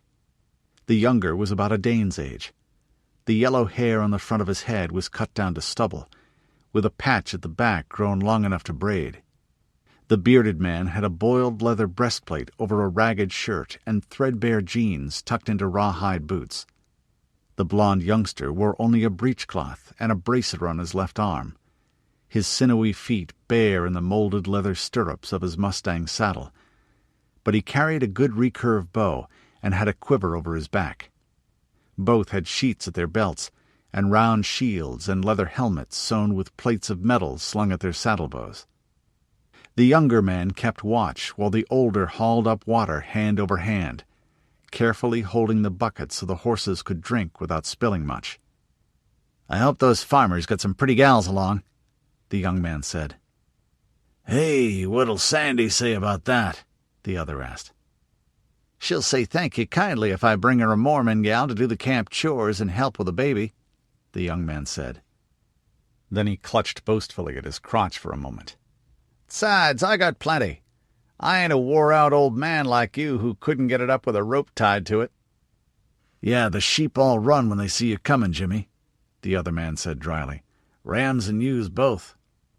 They both laughed as they swung back into the saddle. The older rover went on. "Me, I want their gear. My kids could use some blankets and coats, and my old woman needs a new cookpot pretty bad since the patch come off the old one." A Dane gave a silent sigh of relief as the 2 men cantered off northward, disappearing behind the bulk of a hill. "Let's go," he hissed to Alex, then saw with a start he was already halfway to the crest. He followed, placing his feet carefully. The last thing he wanted now was to start a rain of pebbles and rocks. Even the quiet snick-snick of the arrows in his quiver sounded as if some malicious redcap or bogart was doing a heel-clicking tap dance on his back. At last he reached the crest overlooking the ruins where the Mormon expedition had camped. "They're still holding out," he said, licking his lips and then spitting to get the bitter, sour taste of alkali out of his mouth. "As your master said they would," Alex Vinton replied. A Dane scowled at him. "I'm a Mackenzie. We don't have masters. Rudi's my chief, and my father was first armsman of the clan for 16 years.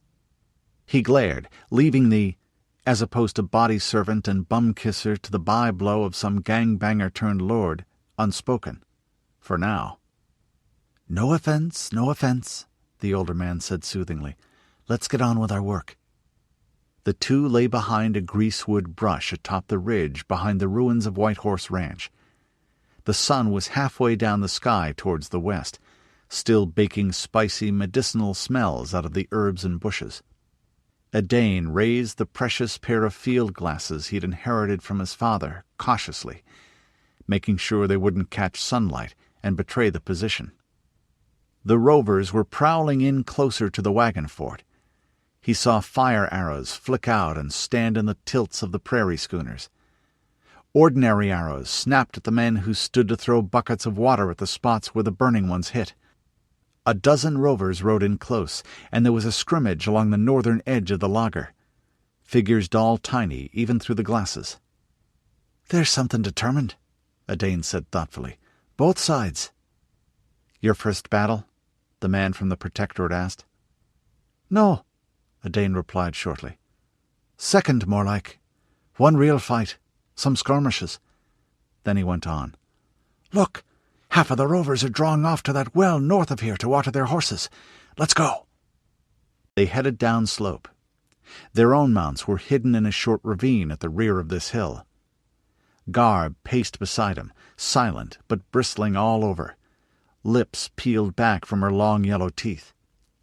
He tried to walk as quietly as he could, but rock rattled and slid as they went crouching down the juniper-strewn slope. "Uh-oh," Odard said. "It was a feint. Run!" They were approaching the south side of the improvised fort, a section of crumbling mud brick wall flanked by wagons on either side. He was still just high enough on the hillside to see the 40 or so rovers who'd ridden out towards the well suddenly turn their horses as one, an eerily uniform motion like a flock of birds wheeling. They broke into a gallop back towards the north side of the lager, screaming like a grindstone on metal as they came, and shooting as fast as they could draw a bow. A bellowing war cry rose to meet them from within the encampment. "Come, ye saints!" Odard could see men rushing to that side of the lager. He could also see that they weren't all going in that direction, and someone who'd stayed behind on the south side was leveling a crossbow at him. "Friends!" he shouted. "We're friends! How sod all!" The last came as he threw himself flat, to the tung of a crossbow shot and the shunk of a bolt hammering into the dirt far too close to his nose. Someone hadn't believed him. On the ground he could also feel hooves hammering, the vibration coming up through the palm of his right hand, and they were also far too close. Garb spun around, snarling like ripping canvas.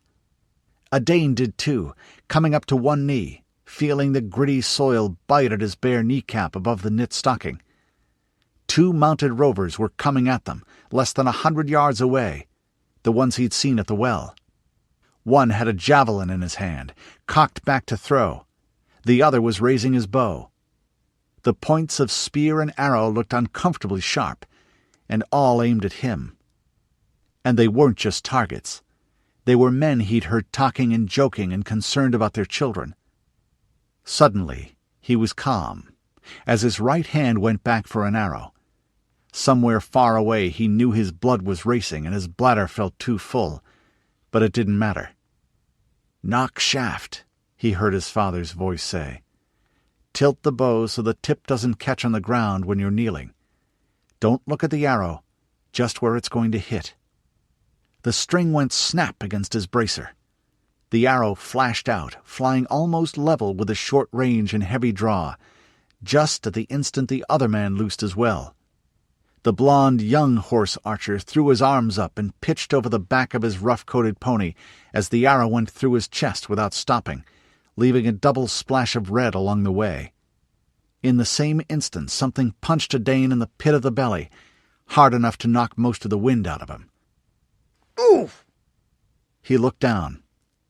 A broken arrow was on the ground, still moving, the point curled back on itself where it had slammed into his brigandine. He wheezed and struggled to get air into his lungs. "Tung!" Another crossbow. Alex's this time, and it missed. The javelin man was already ducking in the saddle, and the bolt went whoosh through the space he'd occupied an instant before.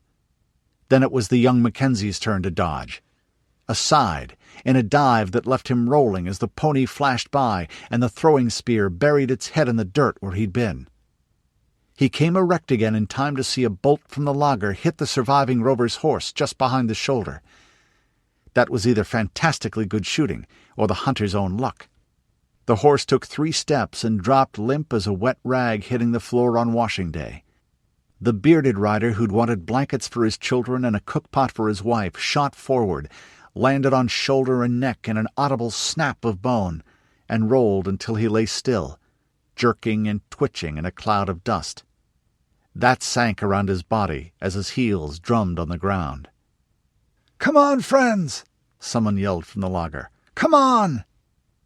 "We're coming, so don't bloody well be shooting at us this time!" a Dane shouted back. He ran, the bow pumping in his left hand and his kilt swirling about his knees. Alex ran beside him, trying to work the lever in the forestock that cocked his crossbow at the same time. Garb dashed ahead, then cleared the bed of the wagon ahead with a long, smooth leap, like some hairy salmon migrating upstream past an obstacle. A Dane and his companion followed her with a scramble nearly as swift, if considerably less graceful. 2 men confronted him. No, one a girl a bit younger than he was, in an impractical-looking denim dress that reached to her calves and a headscarf under a straw hat, but holding a businesslike crossbow in her arms. The man was older, with an odd-looking fringe of beard about his jaw, but his cheeks and upper lip shaved. He wore a pot-shaped helm and held a glaive, a giant knife on a 6-foot pole. The blade glistened with a liquid coating of bright red, and there was more spattered across his bib overalls. "You're a man!" the girl blurted, staring at a Dane's kilt and then his still mostly beardless face. "And you're not," he snapped, suddenly conscious of how dry his mouth was. "Thank you, strangers," the man began. Garb snarled again, and they all looked up in dismay. The wagon lager was roughly oval in shape, with its long axis running east-west. The northern face was only 20 yards away, and it suddenly changed shape.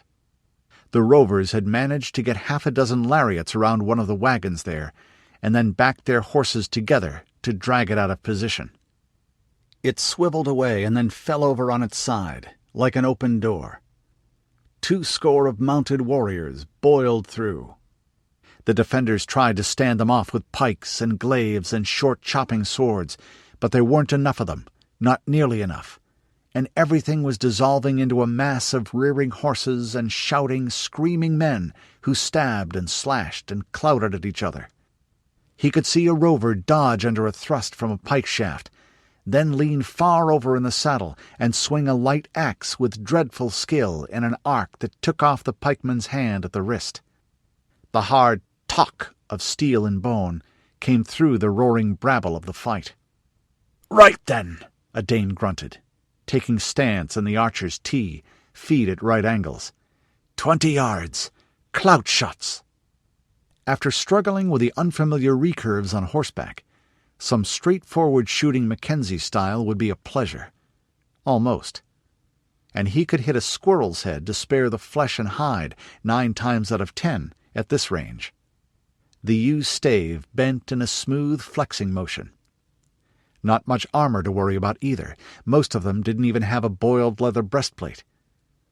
He could as well have been using hunting broadheads as bodkin points. Snap! A horseman looked down in astonishment at the grey goose fletching that stood against his breastbone, and toppled forward. Snap! Another screamed as a shaft pinned his thigh to the saddle and punched on through that into the horse's body, breaking a rib along the way. The wounded animal turned and went bucking off across the plain, tossing the man like a rag doll in an ill-natured child's hands, until he fell and let out all his blood onto the thirsty grey soil through the severed femoral artery. A rover with a metal-strapped leather cap spurred at him. A Dane pivoted on his left heel as he drew. Snap!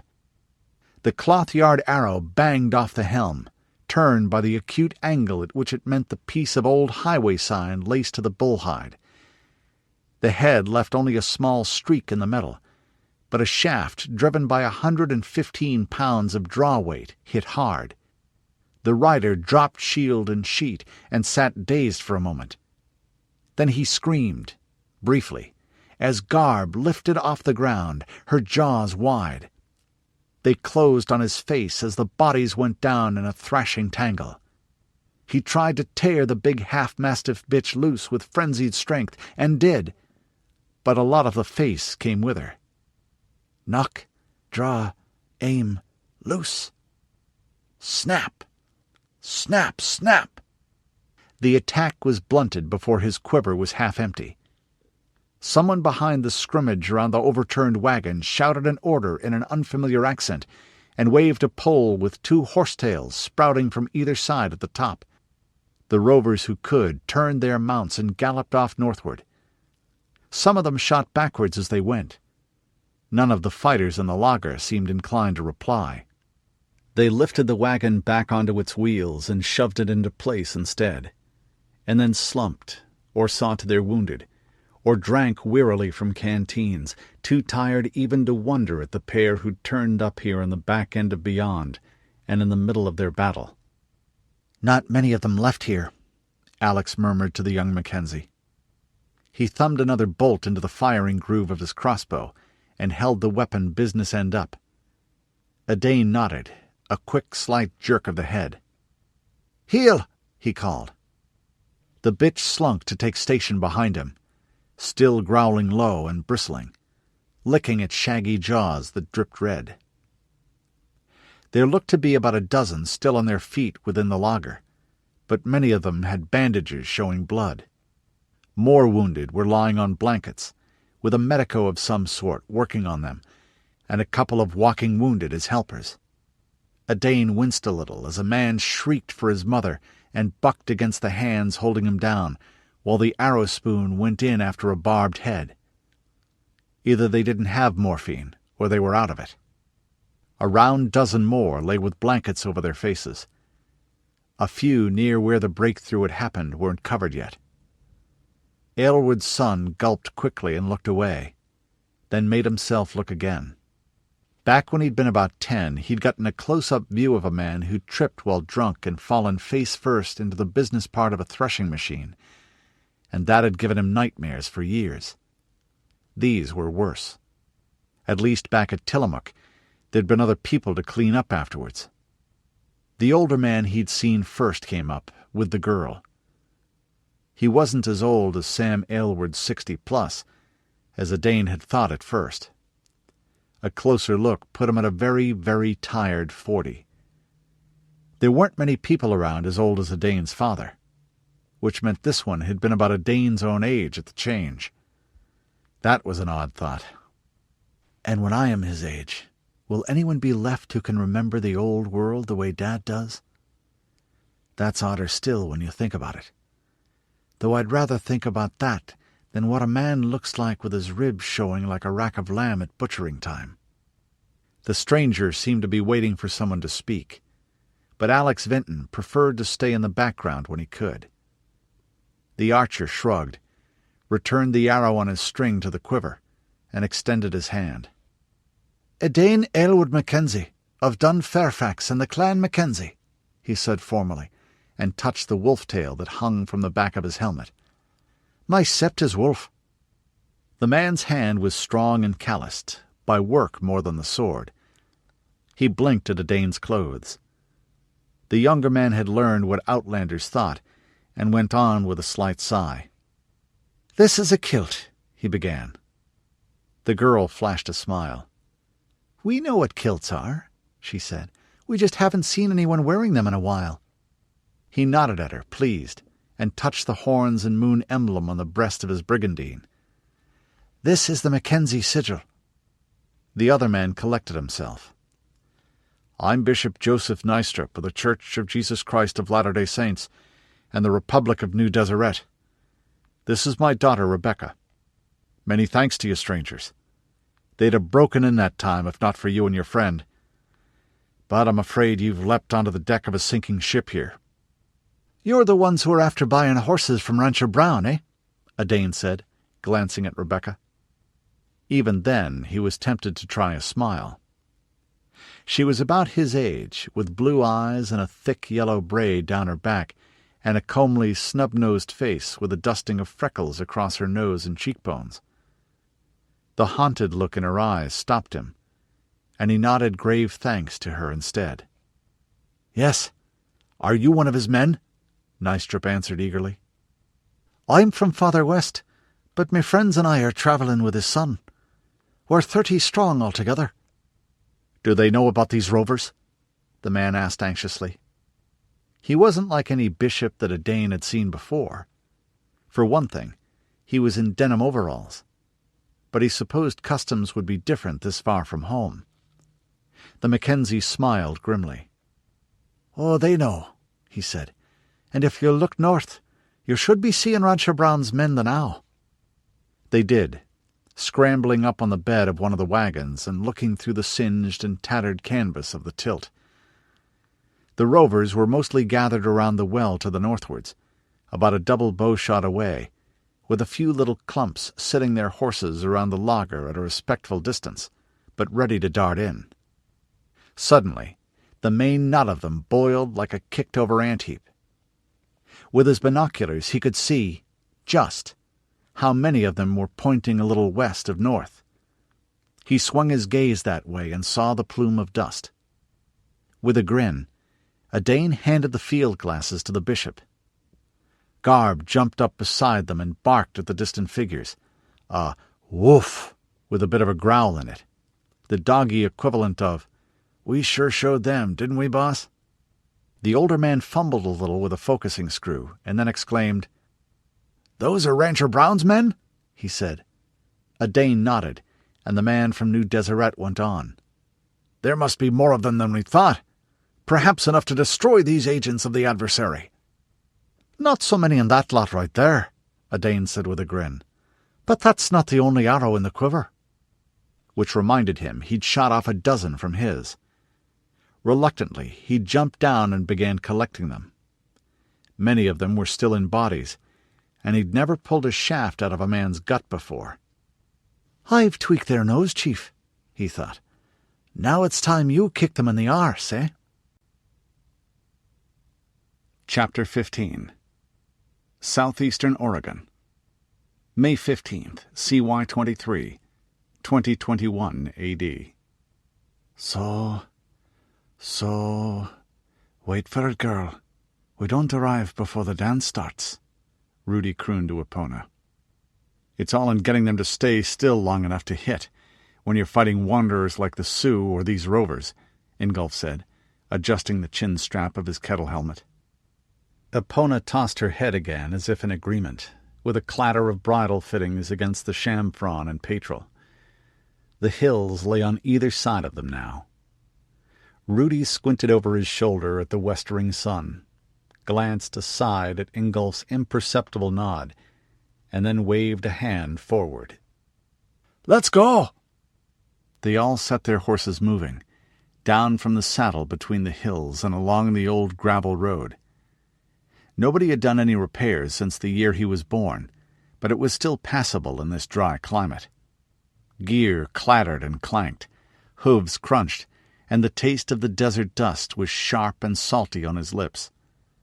They turned left, north, when they hit the flat, and picked up the pace to a walk, trot, canter, trot, walk. The big horses couldn't keep that up all day the way cow country ponies could, not carrying the load of steel they were. But it was only about 5 miles to the old ranch buildings. Everyone would arrive fresh enough for a charge or two.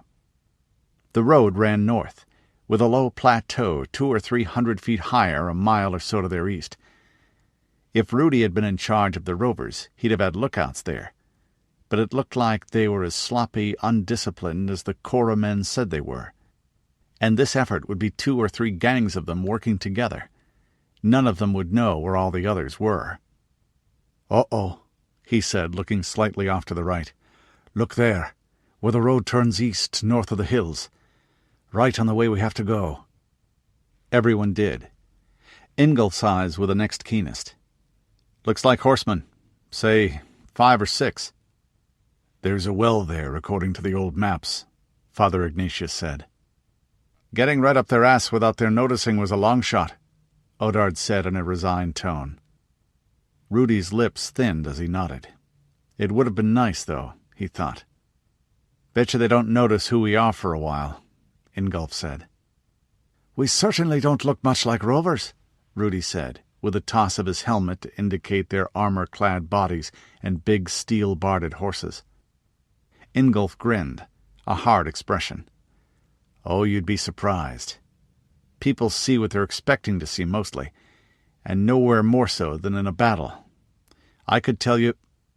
The rovers were watering their horses. At first they just glanced up. It wasn't until they were within 100 yards that the first of them pointed and yelled. Then they leapt into the saddle, reining around and spattering every which way, shooting as they went. Arrows went by with nasty "zhit" sounds. One ticked off the curved surface of Rudi's sallet, a painful whack even with steel and padding between it and his scalp. Several of the rovers rode right back east towards the main gang. The others just headed anywhere that wasn't blocked off by hills. The quarter-horse mounts they all rode had acceleration like jackrabbits, and they left trails of dust with a speed the bigger western horses couldn't match. Rudi shifted his weight backwards, and Epona, after a moment's reluctance, slowed. Ingolf had an arrow sticking out of his brigandine. He pulled it free and looked at the bent point with an expression of mild interest that Rudi had to admire. "I think it popped a rivet," he said. "There's something to this sandwich armor you folks make. I don't think my old mail shirt would have stopped it nearly so well." "It's a good thing it was long range, even so," Rudi said. Ingolf nodded, then yelled loudly so that everyone could hear. "Keep it down to a canter! If your horse gets blown, you're dead!" Rudi nodded in turn. He was relieved that nobody in their party had been hurt, or wounded beyond the bruise and scratch level. But even the best harness didn't always stop a hard-driven shaft. If the arrow that had banged off his helmet had been 3 inches to the right, it would have punched on through his face and the brain behind it, and he'd have been riding with the dread lord on his way to the Summerlands.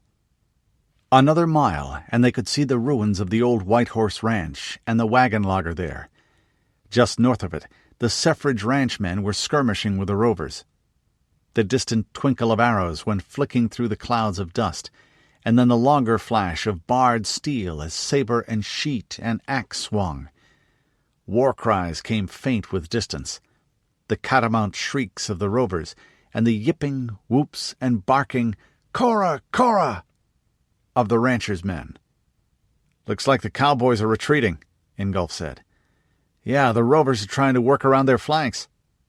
Then the scene changed in an instant. Most of the enemy pulled out and galloped southwest towards Rudi's party, warned by the dust plumes and the fugitives from the skirmish at the well. Their rush was led by a standard of 2 horsetails on a pole. It fluttered in the wind, streaming out with the speed of the sudden attack.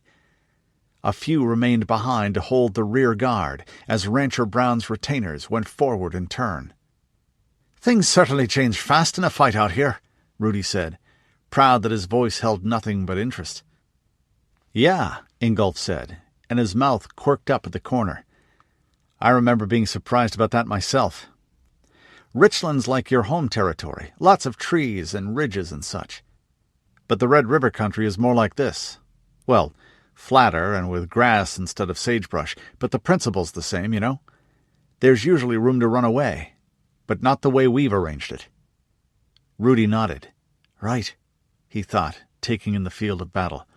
Between those people in the laager, the hill behind it, us and Bob's men, we're 3 sides of a triangle, and they can't get out, just like we planned.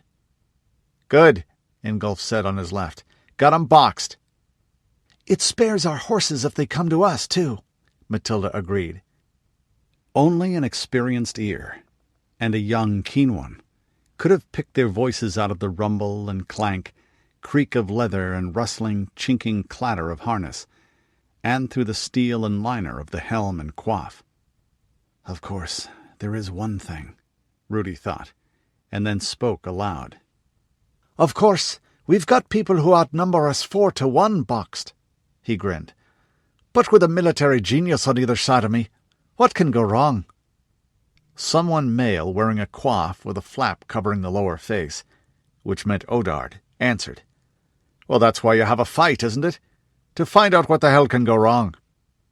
Rudi ignored that and went on, louder. "Canter until we're just out of bow range. Then hit them hard." Epona had a good, smooth, rocking horse motion and a canter, not like some horses that could pound your guts loose with it. He tugged at the strap that held his round shield over his back, brought it round, and slid his left forearm into the loops. Then he reached back with his right hand and lifted his lance out of the tubular leather socket, holding it loosely with the point well up. The tapering length of ashwood surged and dipped with the motion of the pace, and the streamer fastened below the point began to thutter and snap. Epona tossed her head and snorted again. He could see the great red pits of her nostrils flare through the holes in the chamfron, and she mouthed the bit in eagerness, a little foaming slobber running down the metal and leather. Closer. Closer. The rovers in front rose in their stirrups and drew, those that still had arrows in their quivers. The rest waved their blades and screeched. It made a blinking ripple along their line as the wetted metal caught the sun. Dust smoked behind them in a cloud that hid everything beyond. They came on fast, to ride over this little band of strangers they outnumbered so greatly, to cut them into hacked meat and return to the real fight with the enemy they knew. "Morrigu! Morrigu! Charge!" Rudi shouted. He'd inherited a baritone version of his mother's voice, and the belling shout carried through the noise of hooves and harness effortlessly as the band responded. In the next instant he used the edge of his shield to snap his visor down. "Morrigu!" Black wings, vaster than worlds, beat at the corners of vision for a moment, and he heard a song like the slow, implacable strength of glaciers that grinds rock to dust. The sunlit plain with its sagebrush and patches of white alkali vanished into a world of gloom, lit only by the bright strip of vision through the slit. His voice sounded like something in a bucket now, lost in the thundering rumble as the horses rocked forward into a gallop. He brought his shield around to cover his body between the rim of his visor and the metal-shod arch of his saddle-bow. Epona was the fastest here, even if she was carrying more weight than some. Lance points came down on either side of him, pennants streaming and snapping backward, then fell to the rear as he forged a little ahead. His comrades turned into a blunt wedge pointed at the shapeless swarm of the rovers. Arrows flickered by, half seen. One banged off the chamfron over Epona's face, startling a snort out of her. Another slammed into a shield, punching through the sheet-metal cover of the 2-foot disc and standing humming in the double thickness of bullhide and plywood beneath it. It rocked him back in the saddle for an instant and felt like a sharp rap with a hammer. The evil quiver of it ran into his hand through the grip. With it came that little fillip of astonishment you always felt, that someone was trying to kill you. Then everything seemed to slow down, as it usually did in a fight, as if he were in a universe of amber honey, or the floating movements of a dream, with noise and danger and death something infinitely distant. He slanted the lance down to the level of Epona's neck, where her head pounded up and down with a convulsive effort of her gallop. A man on a pony was just ahead, wide staring blue eyes and a shock of sun-bleached blonde hair, and a young face spotted with zits, dropping his bow and reaching for the sheet at his belt and trying to dodge, all at once. Too late. Rudi clenched thighs and braced his feet, hand and arm clamping his lance against his side at the last instant, putting nearly a ton weight of galloping horse and man behind its narrow foot-long point. Epona swerved on her own to help place that point exactly where it needed to go. Thud! The massive impact slammed him back against the high cantle of the war saddle, his whole body feeling as if it flexed like a snapping whip, or as if only the armored shell that surrounded him kept parts of him from flying off and his spine breaking in two. The lance head crunched through meat and bone and out the other side of the rover's body in a double spray of red and another from his mouth and nose, flipping him into the air as his pony ran out from under him. There was a dragging wait for an instant, then a hard crack as the lance shaft split across. Epona stumbled slightly and gathered herself again. Rudi clubbed the stump of the lance down on a head shaven, save for a roach at the back. Wood cracked, or bone, or both, he couldn't tell which, but he let the broken shaft drop and swept out his longsword. He kept his head moving from side to side. A helmet hurt your peripheral vision, and one with a visor killed it dead. Something coming at you when you couldn't quite see it could turn that literal really fast. Dust and screaming men and wounded horses sounding like women in a bad childbirth, and a flicker of steel half seen. He brought his shield up and around, slanting it above his head without blocking his vision. An axe filed down from an old tree chopper bounced off its curved surface, and he stabbed beneath the shield's lower edge, across his own body from right to left. The ugly, soft, heavy resistance meant that the point had gone into a belly, and he twisted his wrist sharply as the speed of the horses dragged it free. The rover already stank beyond belief of sour milk and rancid butter and old sweat, and the wound added to the smell as he shrieked and fell away.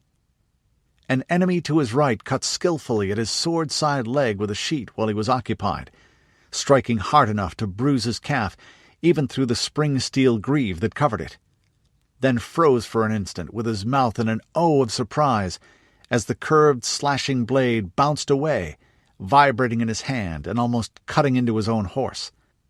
Rudi smashed a backhanded cut at the man and sent him reeling away as the heavy knife-edged blade raked his shoulder and arm.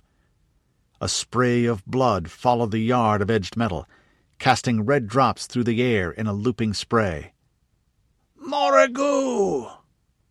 Another rover had been unhorsed and tried to roll under Epona's belly with a long knife. She used her speed and armored breast to knock him down, and then stamped on him as she galloped over, deliberately and hard. Rudi didn't have time to pay attention to the popping, crunching, crackling sound that followed, as the man's body was caught between those pile-driver hooves and the hard, hard ground. But some part of him knew he'd remember it later. He caught flickers of movement to either side. Rovers going down with lances in the chest or belly. Cow-ponies bowled over by the massive impact of the barred destriers and rolling right over their riders, often as not. Then the swords were out, and the charge slowed into a melee. "Morrigu!" he screamed again, stabbing and hacking and keeping Epona moving. "Morrigu!" Ugly steel and meat sensations followed up his arm, and the harder crack of an edge meeting bone. Epona aided him with hoof and teeth and battering weight, as if their bodies were one. "Red hag! Red hag!" A medley of war cries joined his. "Harrow!" "Holy Mary for Portland!" and "Richland!" and "Lacho Kala, Dragomorn!" and "Face Gervaeus! Face death!" all blending into a single stuttering roar under the sudden scrap and anvil sound of battle. Ingolf's sheet took half a face away, then cut back into a thigh. Mathilda hung back at Rudi's left, the big kite-shaped shield with its blazon of the lidless eye in crimson on black covering her from eyes to ankle, sword moving in economical chops and thrusts at anyone who tried to engage him. Odard slammed his sword into the back of a skull, nearly died as he tried to tug it free, then abandoned it and snatched the war-hammer that hung at his saddle-bow and swung it in an arc that ended with a gruesome popping as the serrated steel head struck a rib-cage. Then the standard of the two horsetails was near Rudi. A young man bore it in his left hand and a war-pick in his right, cut down from an old pickaxe, spike on one side and narrow hammerhead on the other. Beside him was another rover with a good steel helm shaped like an old-time football helmet, and metal and leather armor on his body. That and the fine sheet in his hand probably marked him as the chief of this band. A red beard streaked with a few strands of grey and powdered with dust fell down his chest. Ritva and Mary came in at him from the other side, one with a sword, the other thrusting overarm with her lance from behind. The chief banged the lance head up with his shield and cut at the shaft in the same motion, cunningly aiming behind the metal lappets that guarded the wood for a foot below the business end. There was a crack, and the top 2 feet of the weapon went twinkling away. The sheet looped up in a backstroke that beat down the other twin sword thrust in a shower of sparks, and then the press swept them away. Rudi's knees and balance set Epona at him. The banner-bearer's horse was in the way, but the destrier's shoulder set the lighter pony back on its haunches with a thudding smash.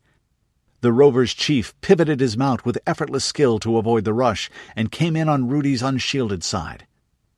The black wings beat behind Rudi, invisible, more solid than stone and vaster than worlds. He felt as if his blood had been replaced with something that scalded and froze at the same time, like boiling acid.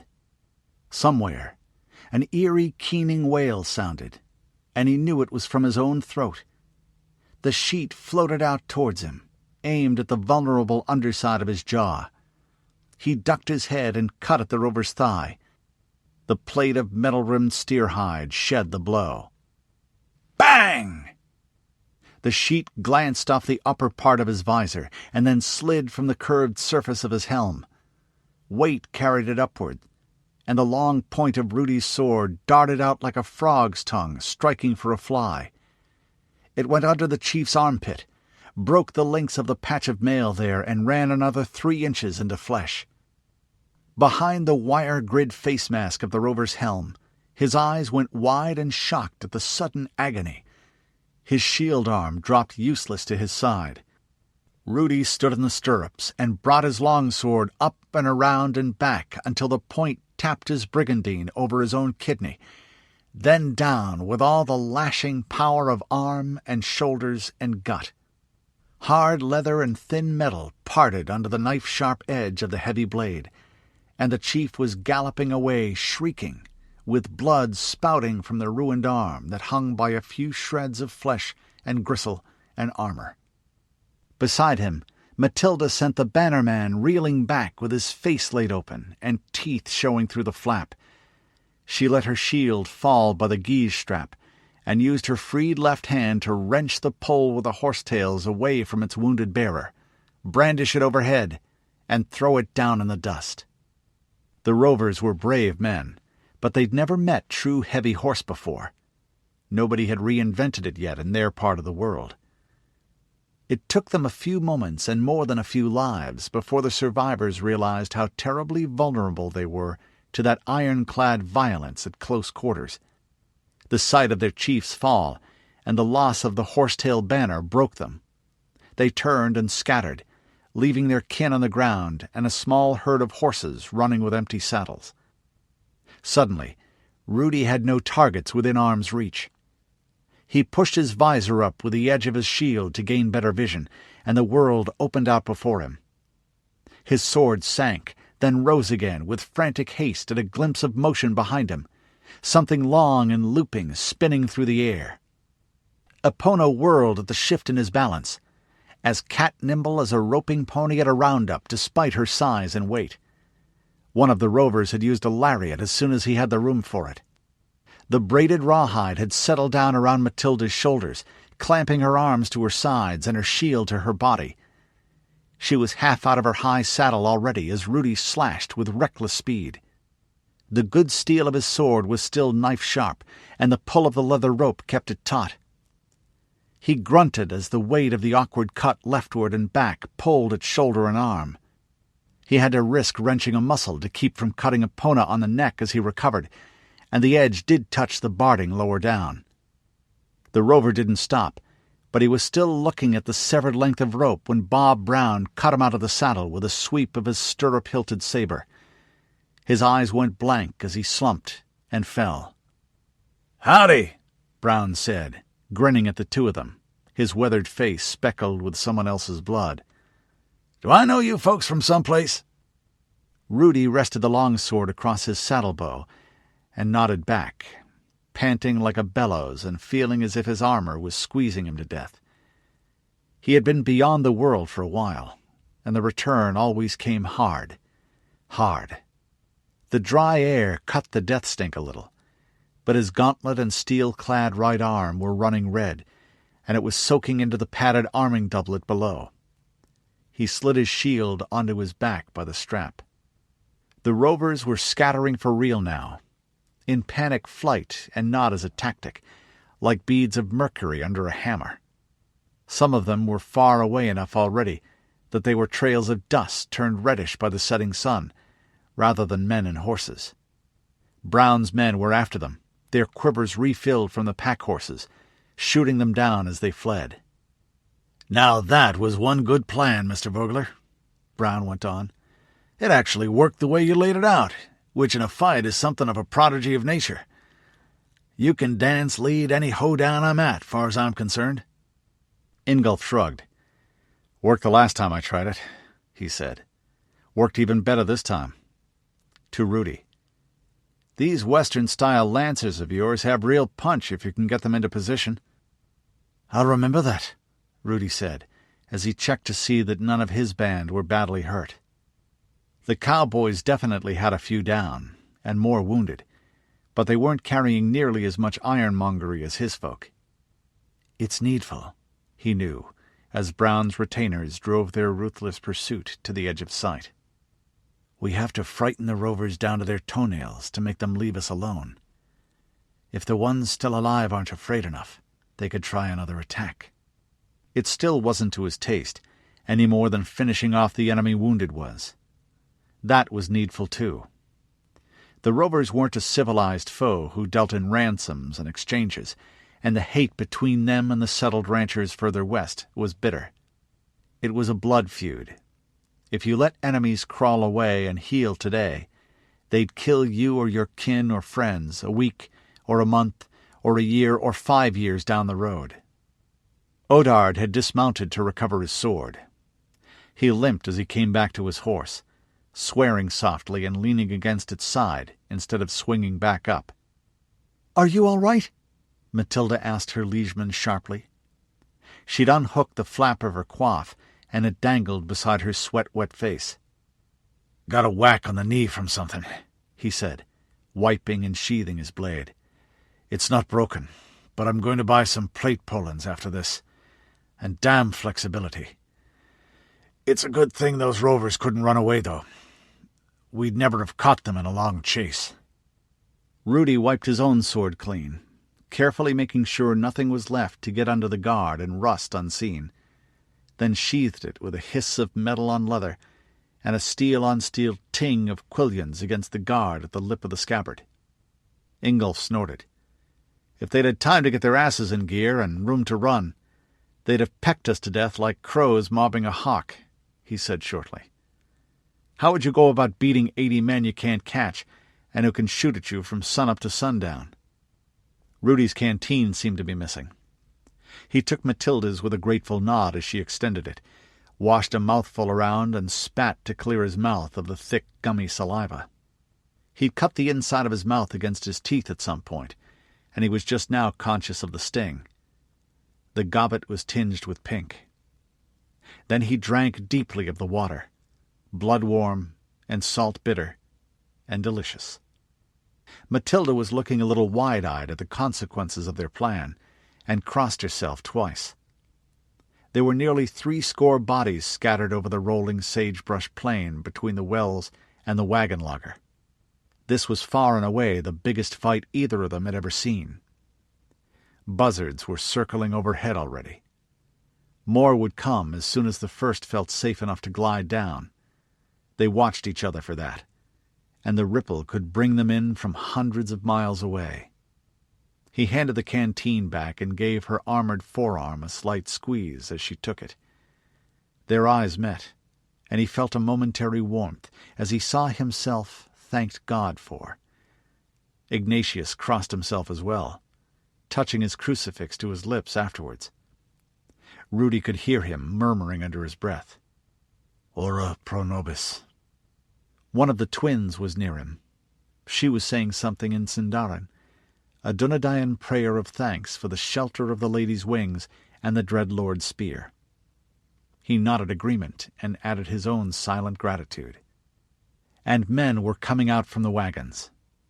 Rudi saw Edain among them, and broke into a delighted grin. Odard nodded calmly to his multi-talented manservant, Alex. A middle-aged man was walking with Edain, and beside him a pretty girl in a dress with a crossbow in her arms. No, Rudi thought a moment later. He scrabbled at the chin fastener of his helm with his free hand, pulling the confining weight of the sallet off his head and hanging it from the saddle horn, then tossed his head to let the air at his damp hair. The shock was almost like cold rain, and wonderful. Not a pretty girl. She's young, but she's a woman, and beautiful. A Dane waved to Rudi as his chief sat easily with his raven-plumed helm on the saddle-bow, looking like the young Lou as the dry evening wind cuffed at his long red-gold hair. His own smile soured just a little bit as he noticed Rebecca staring at the horseman, with her jaw dropping slightly and her eyes wide. "Well, that's not fair or right," he thought, then gave a rueful chuckle. "He does look like the young Lou come again in glory. I look like a farmer who's good with a bow, which is what I am." "I hope it's not going to be like this all the way to the coast, Chief," he called. "That was just a bit more lively than comfortable." Chapter 16. Southeastern Oregon, May 15th, CY 23, 2021 AD. 2 hours after sunset, Rudi pushed the beans and salt pork around his plate with a spoon, then made himself eat. You had to, even after a battle. He hadn't had much appetite, but it was unwise to be careless of her gifts. The saints had buried their own dead, and they were very quiet as they went about their chores. The sense of cooking food competed with the faint iron and sewage smell of spilled blood and violent death, despite everyone's efforts at cleaning up. If they hadn't had so many wounded and been tired beyond exhaustion, it would have been better to move camp a bit. The Suffrage Ranch men had packed their chests of bullion, turned over their horses, and were ready to head west anyway, anxious to get back to the Cora territories before the rovers recovered from the drubbing they'd been handed. It gave the camp a lonely feel, though Bob Brown had said he'd be around to say goodbye. That's what this trip is going to be, Rudi thought, looking around at the faces of his friends. Apart from us, it's a series of meetings and partings. A bit like being a ghost, flitting through the life of the land without much touching it. A voice started up from the saints' part of the encampment, half chanting in a strong, carrying tone. "Why am I angry because of mine enemy? Awake, my soul! No longer droop in sin. Rejoice, O my heart, and give place no more for the enemy of my soul. Do not anger again because of mine enemies." Rudi sighed at the chorus of "Amen." That was not bad advice, even if it was from a different path than his. He made himself eat, concentrating on the physical sensations, the smoky taste of the food, the chink of the spoon against the tin plate, the cool, slightly metallic tang of the well water in his cup. Even the bruises and stiffness and the pain in his right calf, refusing to let his thoughts chase their own tails. The others looked fairly glum too, apart from Ignatius, who had his usual steady calm, and Odard, who was in quiet good spirits apart from the occasional twinge in his swollen, bandaged knee. He whistled tunefully. Rudi recognized the song, a nice bouncy one called "The Bastard King of England," as he worked over the edge of his longsword with a hone mounted on a wooden holder. The Damascene patterns in the steel shone and rippled in the firelight as he ground down on a spot where the edge had nicked on bone or a piece of harness. Rudi looked over at Mathilda, where she sat beside him with her arms around her knees and her chin on them, staring into the low flicker of the greasewood fire, and put his emptied plate aside. "Second thoughts about the trip, Matty," he said quietly, as he unpinned his plaid and folded it blanket-like around his shoulders. The temperature was dropping fast in the thin air of the high desert. No, not really," she said, her voice equally low. "It's just, I don't like killing men. I'll do it when I have to, yeah, and I won't get all sick about it like the first time. but I don't like doing it. With a sniff. I'm not like Odard. Odard doesn't like killing. It's not like he's got a taste for blood. He likes fighting. There's a difference, Rudi observed. Of course, he thought, I like fighting too. The difference is that I really don't like killing. I'm not indifferent to it, even when it has to be done.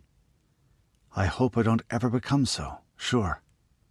I don't like fighting or killing. Her mouth quirked, and she added, despite having had Baroness Dath teaching me how all my life. Well, you don't like girls the way Tefane does either. Some things are just the way the gods make you, he said with something just short of a chuckle. Mathilda smiled, but there was duty in it as much as amusement. Really, the problem is, well, I'm feeling guilty at how Mom must be feeling.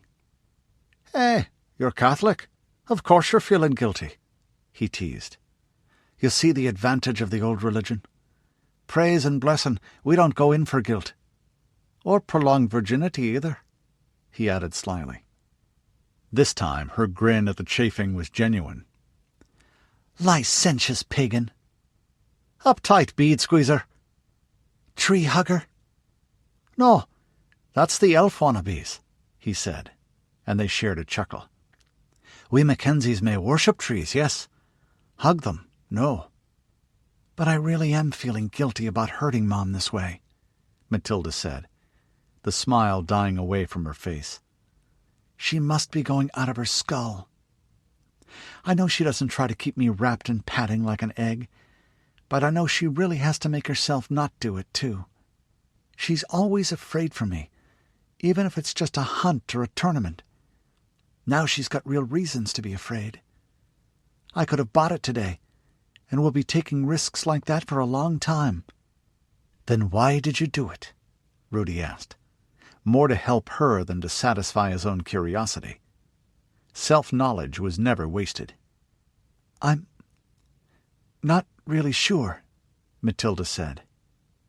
She picked up a stick and prodded at the fire. Something crackled, and a trail of sparks drifted upward. After a half-minute she went on. I mean, yes, I'd miss you like hell. And yes, we're Anamchara, so I've got an obligation to you. But I'm heir to the Protectorate, and that's a duty too. I think the real reason I'm guilty about it is I think deep down part of it's that I wanted to punish Mom. Or part of me does. And it sneaks up on me, so I do things that hurt her without really meaning to. Oh? Rudi said. Well, you know, she's always been pretty good to you, Matty. And to me, for that matter. Even back during the war when I was a prisoner. Yes. She hesitated.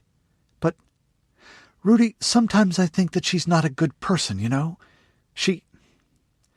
I know she's done some questionable things.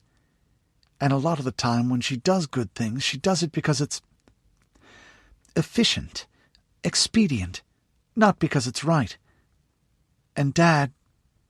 She shrugged. They didn't talk about her father much. He didn't know how much she really knew about Norman Arminger, who'd been a tyrant's tyrant even by the brutal standards of the first change years. How much she knew but didn't let herself know, and how much she'd carefully avoided knowing. Matty? She looked up, probably not seeing him as more than a dim outline after staring at the red-yellow flicker over the coals for so long.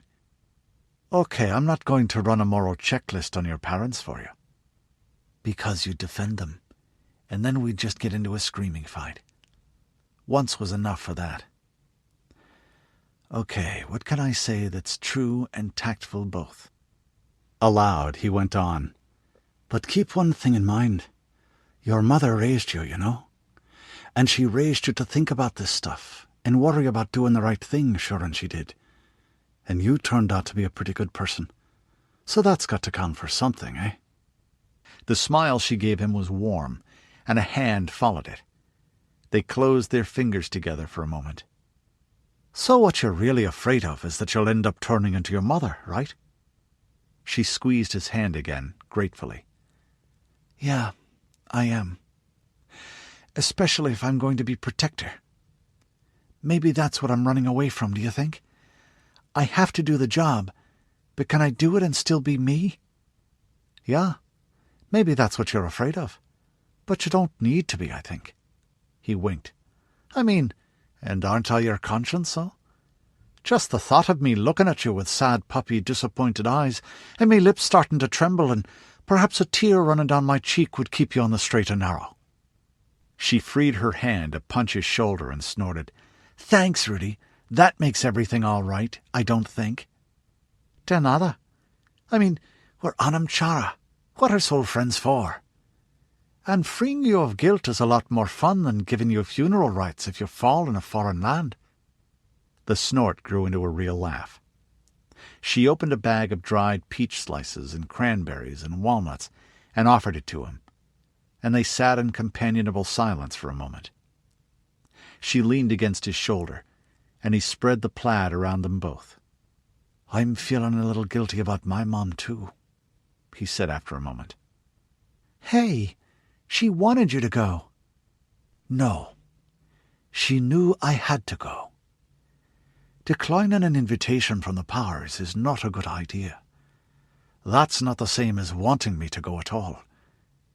She's going to be worried every day until she sees me again. So will Dad, my stepfather. And Signy over at Larsdalen will worry about the twins. Though not much about me, he reflected. His father's widow had never stopped thinking of him as a threat to her own son's inheritance. Life's complicated, Mathilda sighed. Well, that's an original thought you're having the now. She poked him in the ribs with a forefinger, hard, then settled back against his shoulder, looking across the coals and the ring of light. Outside it, in the darkness beyond the wall of wagons where the piled corpses of the rovers lay, coyotes snarled and yipped at their feast. A wolf howled somewhere in the distance. Scout for a lobo pack. That breed were more wary of men than the song dogs. They and the buzzards would bide their time until the living two legs left. Rebecca came over into the circle of firelight. She gave a little start as a Dane stepped into it behind her, with his bow in his arms and Garb at his heels. All clear, Chief, he said to Rudi, giving her a studiously absent nod. Nobody out there but the coyotes. Rudi grinned at the younger man. And your hairy brother a minute ago. Rebecca sat, curling her feet under her. There were dark circles under her eyes. His brother? She said. He's a wolf, so all wolves are his brothers. Sort of, Rudi said. I'm a raven. It's our septs, the totems. Oh, she said, obviously uncomprehending. Sort of an initiation thing, Rudi said. He cocked an eye at a Dane where he sat by the fire, pouring himself a cup of the chicory with elaborate unconcern. Garb lay beside him, laying her head on her paws with a long sigh. A Dane just got told what his sept would be 2 years ago. Not that anyone ever had much doubt. His dad might as well be Father Wolf himself. The young woman's eyes lit with real curiosity, a relief from her worries, too. She hugged her knees and looked at the other Mackenzie. Told, she said. How does that work? Your parents tell you or something? I got told the usual way, Dane said shortly. Nothing special. A vision in a dream. Rudi's voice took on a solemn tone. Why don't you tell her about it, Dane? He teased. It's not polite, getting someone curious and then clamming up. Yes, I'd love to hear, Rebecca said. Dane shot Rudi a look, then sighed and shrugged. Rudi nudged Mathilda as she raised an eyebrow. Sotto voce, he murmured, This always slays me. Well, Dane began. Well, he sighed. It happened like this pretty well. Dane Aylward Mackenzie, as yet of no sept, woke under the tree. He was stiff and chilled, despite the cloak wrapped around him. Good warm wool from his own family sheep in his mother's loom. Oh, damn all, he said. I'll have to do this again. Then he looked up at the tree. It was a Douglas fir, its top 100 feet above against the gray sky of spring, except that it was a lot taller than that now. A towering column like a living mountain. And so were the rest. And those snow-topped peaks over to the east weren't the Cascades. He took a deep breath of air, clean and fresh as a Beltane morning, scented with water and rock and familiar fir sap. A jay flitted by, screeching, but further off in the woods he caught a glimpse of something huge and hairy, with legs like pillars and great curled ivory tusks, and a trunk raised to trumpet. Well, I am dreaming. Though it felt oddly lucid, more real than the usual dream. In fact, it felt more real than waking life. Now to see what sort of vision I get. A wolf came trotting like a gray-brown shadow between the great trees, an occasional twig crackling under its pads. Odane accepted that for a moment, until he realized the great wedge-shaped head of the gray beast was on a level with his own, standing. He felt a surge of, not quite alarm, not quite joy, that died before it could do more than tighten the skin over his gut. The wolf sat down, yawned, and scratched behind one ear with a foot larger than the man's. "Typical," the huge carnivore said. "Isn't that an ale word all over? Can't imagine important without big. Subtle as a hay fork in the ghoulies, the lot of you." The voice sounded normal, deep and a little growly, but the giant wolf wasn't moving its lips. The words just appeared somehow.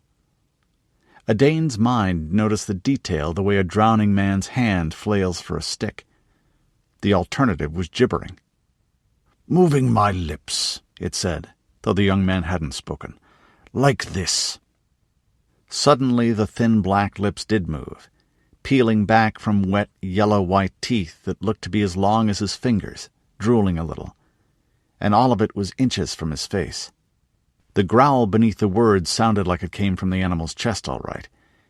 It also sounded like rocks churning when a spring freshet roiled a mountain stream. The air was cool, but Odane could feel sweat start trickling down his flanks. He kept his face blank and crossed his arms with a creditable imitation of calm. Good idea. This way he can't see my hands shaking. The growling stopped, and a long pink tongue hung out over the fangs. The wolf's ears cocked forward. Odane had an indefinable sense that the amber eyes held approval. "Moving me lips would be just too bloody stupid, wouldn't it?" The wolf said. "This isn't being done by fucking Disney, you know." Odane was vaguely aware what Disney had been. Some illustrated books had survived. He hadn't expected Wolf to talk about something pre-change. Come to that, he hadn't expected the father of wolves to have an accent like his own father, either. The beast snorted. "Well, it's your mind and memories we're using, innit? Let's get on with it." The great black nostrils ran over him, quivering from head to foot. He felt the warm breath of it on his skin, and the slightly rank doggy odor. "Right." Wolf pronounced it, "Right." "There you are, then. You're Wolf Sept, and I'm your totem." There was a moment of silence. "Well," Odane said to fill it, "what now?" "Now wake up, sod off home, and get back to work. Your dad's got the Three Oak field to plough, and he's not as young as he was once." "That's it." Odane, stung out of wonder to amazed anger as the wolf started to swing away. "I come all this way." "You're still under that tree, not 2 miles from Dunfairfax, you thick little birk." "And it's fine you're a wolf. Now back to the spring ploughing." The wolf looked at him. Odane swallowed suddenly. The yellow eyes were like endless wells into times deep beyond deep, ancient with years where the birth and death of trees was like the flicker of autumn leaves in the wind. Suddenly he knew where he was. This wasn't just a forest. It was the forest, where the forever trees grew. The wood of the times before, that stood when man first made fire or cracked flint. It towered still in the world beyond the world, where the shadows of things that had been lingered, casting their own reflections, spiraling back into the waking world. Father Wolf cocked his head to one side. "Bit slow on the uptake, lad, but you're getting there," he said in that infinitely familiar Hampshire and Army drawl. "Now, if you're done, I'm busy." "Busy?" Odane heard his voice squeak hatefully, something he'd thought he shed 2 years ago. "You're busy?" The great wolf's nose wrinkled again, and he raised his head, as if scenting far-off winds. "Lots of new packs getting started." A deeper sniff, after a pink tongue the size of a small bath towel swept over the nose. "Even back on your dad's little island, now that you lot aren't scarfing everyone else's share of dinner. All to the good, that, but—" Father Wolf sighed. That sound seemed to come from his actual chest. "But they need looking after.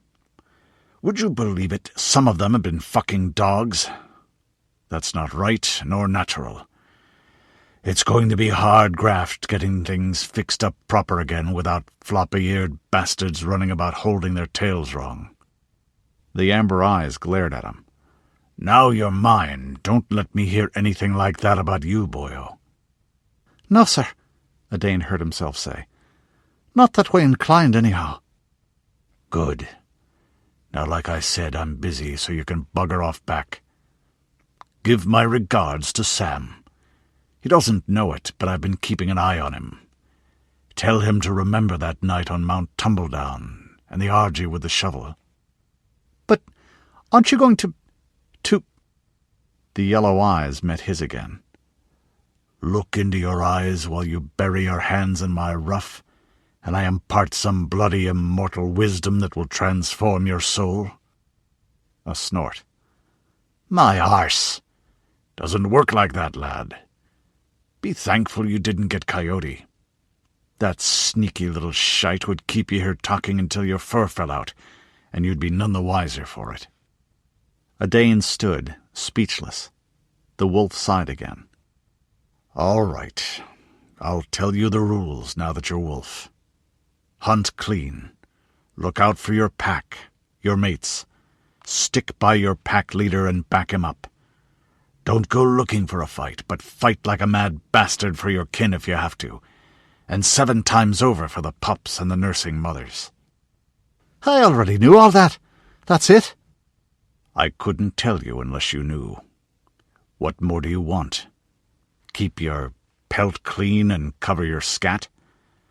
Or I could piss on your ankles to mark you if you want." The wolf scratched again, stretched, yawned cavernously, then turned to go. "You'll do, boy. You'll do," he said over his shoulder, and trotted away. "Wow," Rebecca said, looking at him wide-eyed. That's some dream." "Yes," Odane said moodily, prodding at the fire with a stick. "I get to meet the father of wolves, and he's like my dad on a bad day. Bollocks." She suppressed a chuckle and turned to Rudi. "And you're a raven, you say? Was it a dream for you?" Silence fell. She seemed to sense it after a moment, looking from Rudi to Odane, and then to Mathilda's slight trace of well-concealed fear. "No," Rudi said softly, looking inward at his memories. Raven came for me when I was still young, and not in a dream. He came to me by the light of common day."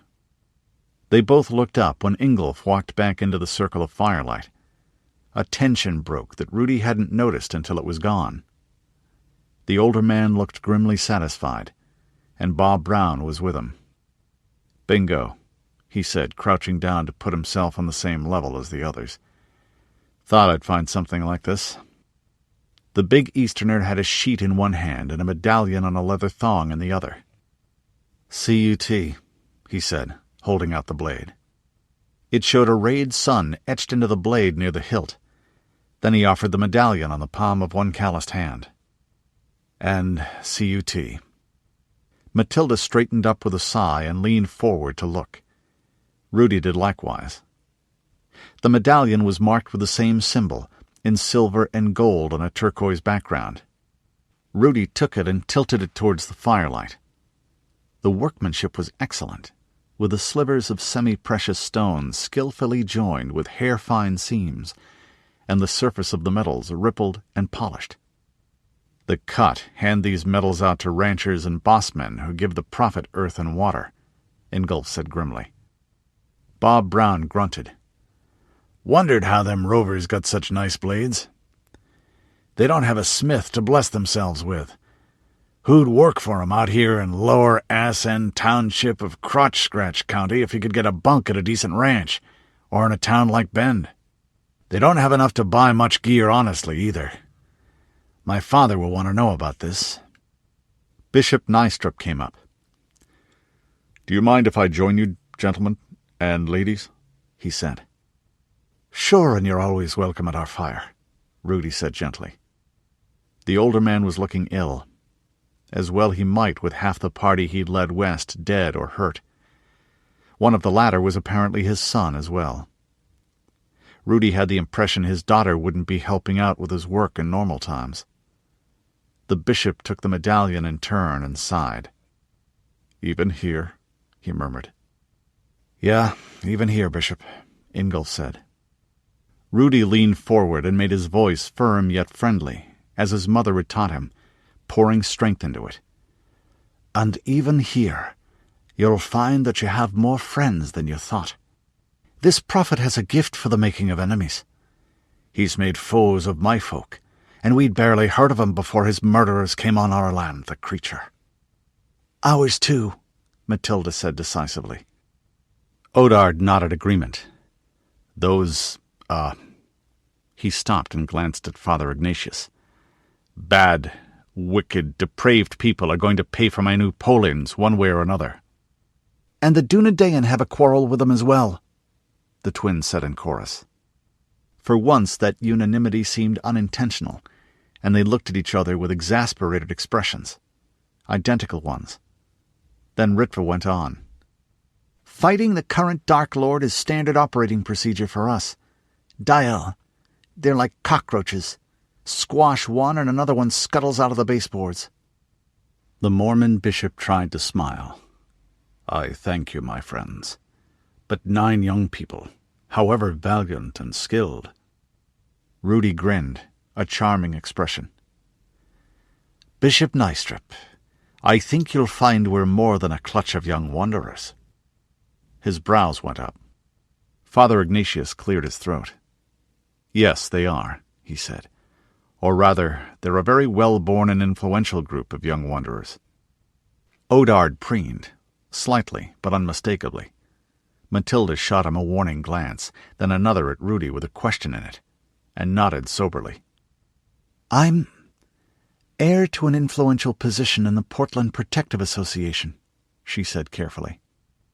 "And I am a knight brother of the Order of the Sword of St. Benedict. You may have heard of us," Father Ignatius added.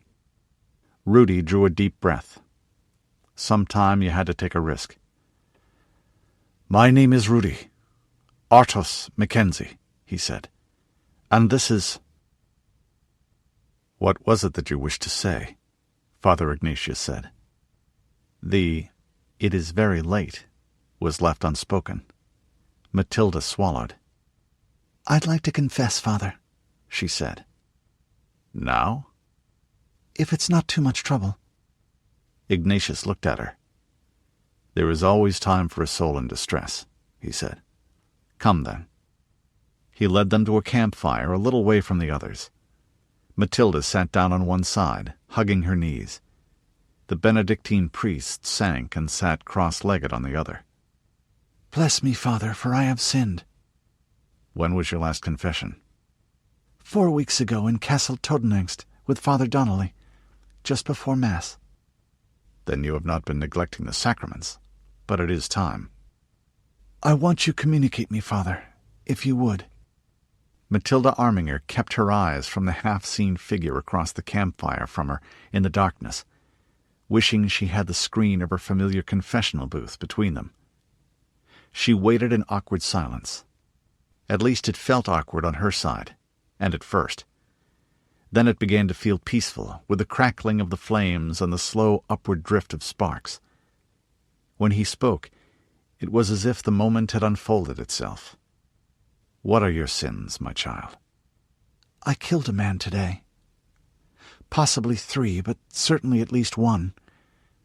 I mean, it was war and self-defense, and they were attacking people who'd never done them harm, and I had to stop them or they'd do worse.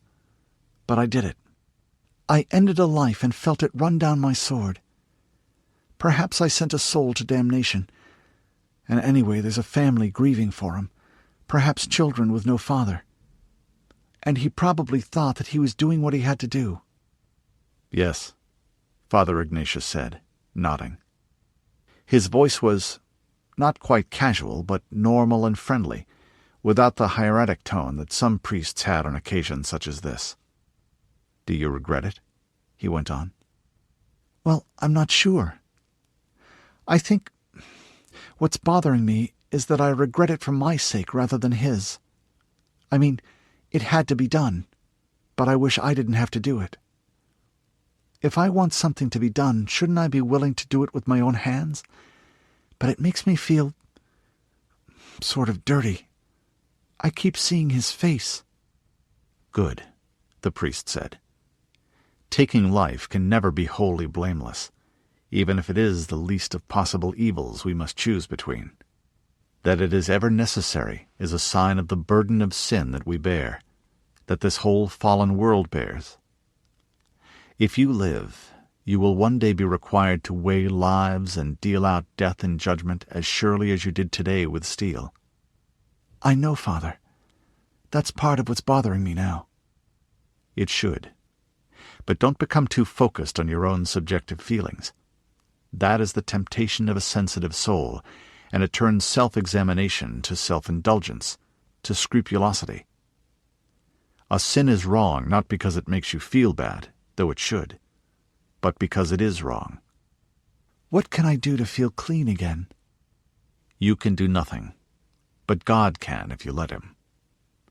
Remember always that God so loved the world, so loved you, not the princess, but Mathilda Arminger, the young woman who exists here in this place at this time, that he gave his only begotten Son to suffer and shed his blood and die for you. And for exactly this, to lift the weight of sin from your soul. Turn your thoughts to him, to the Sacred Heart of Jesus, and he will take away your burden." Mathilda felt herself smile. "Thank you, Father. That helps." "Good. As your penance, say the 5 sorrowful mysteries.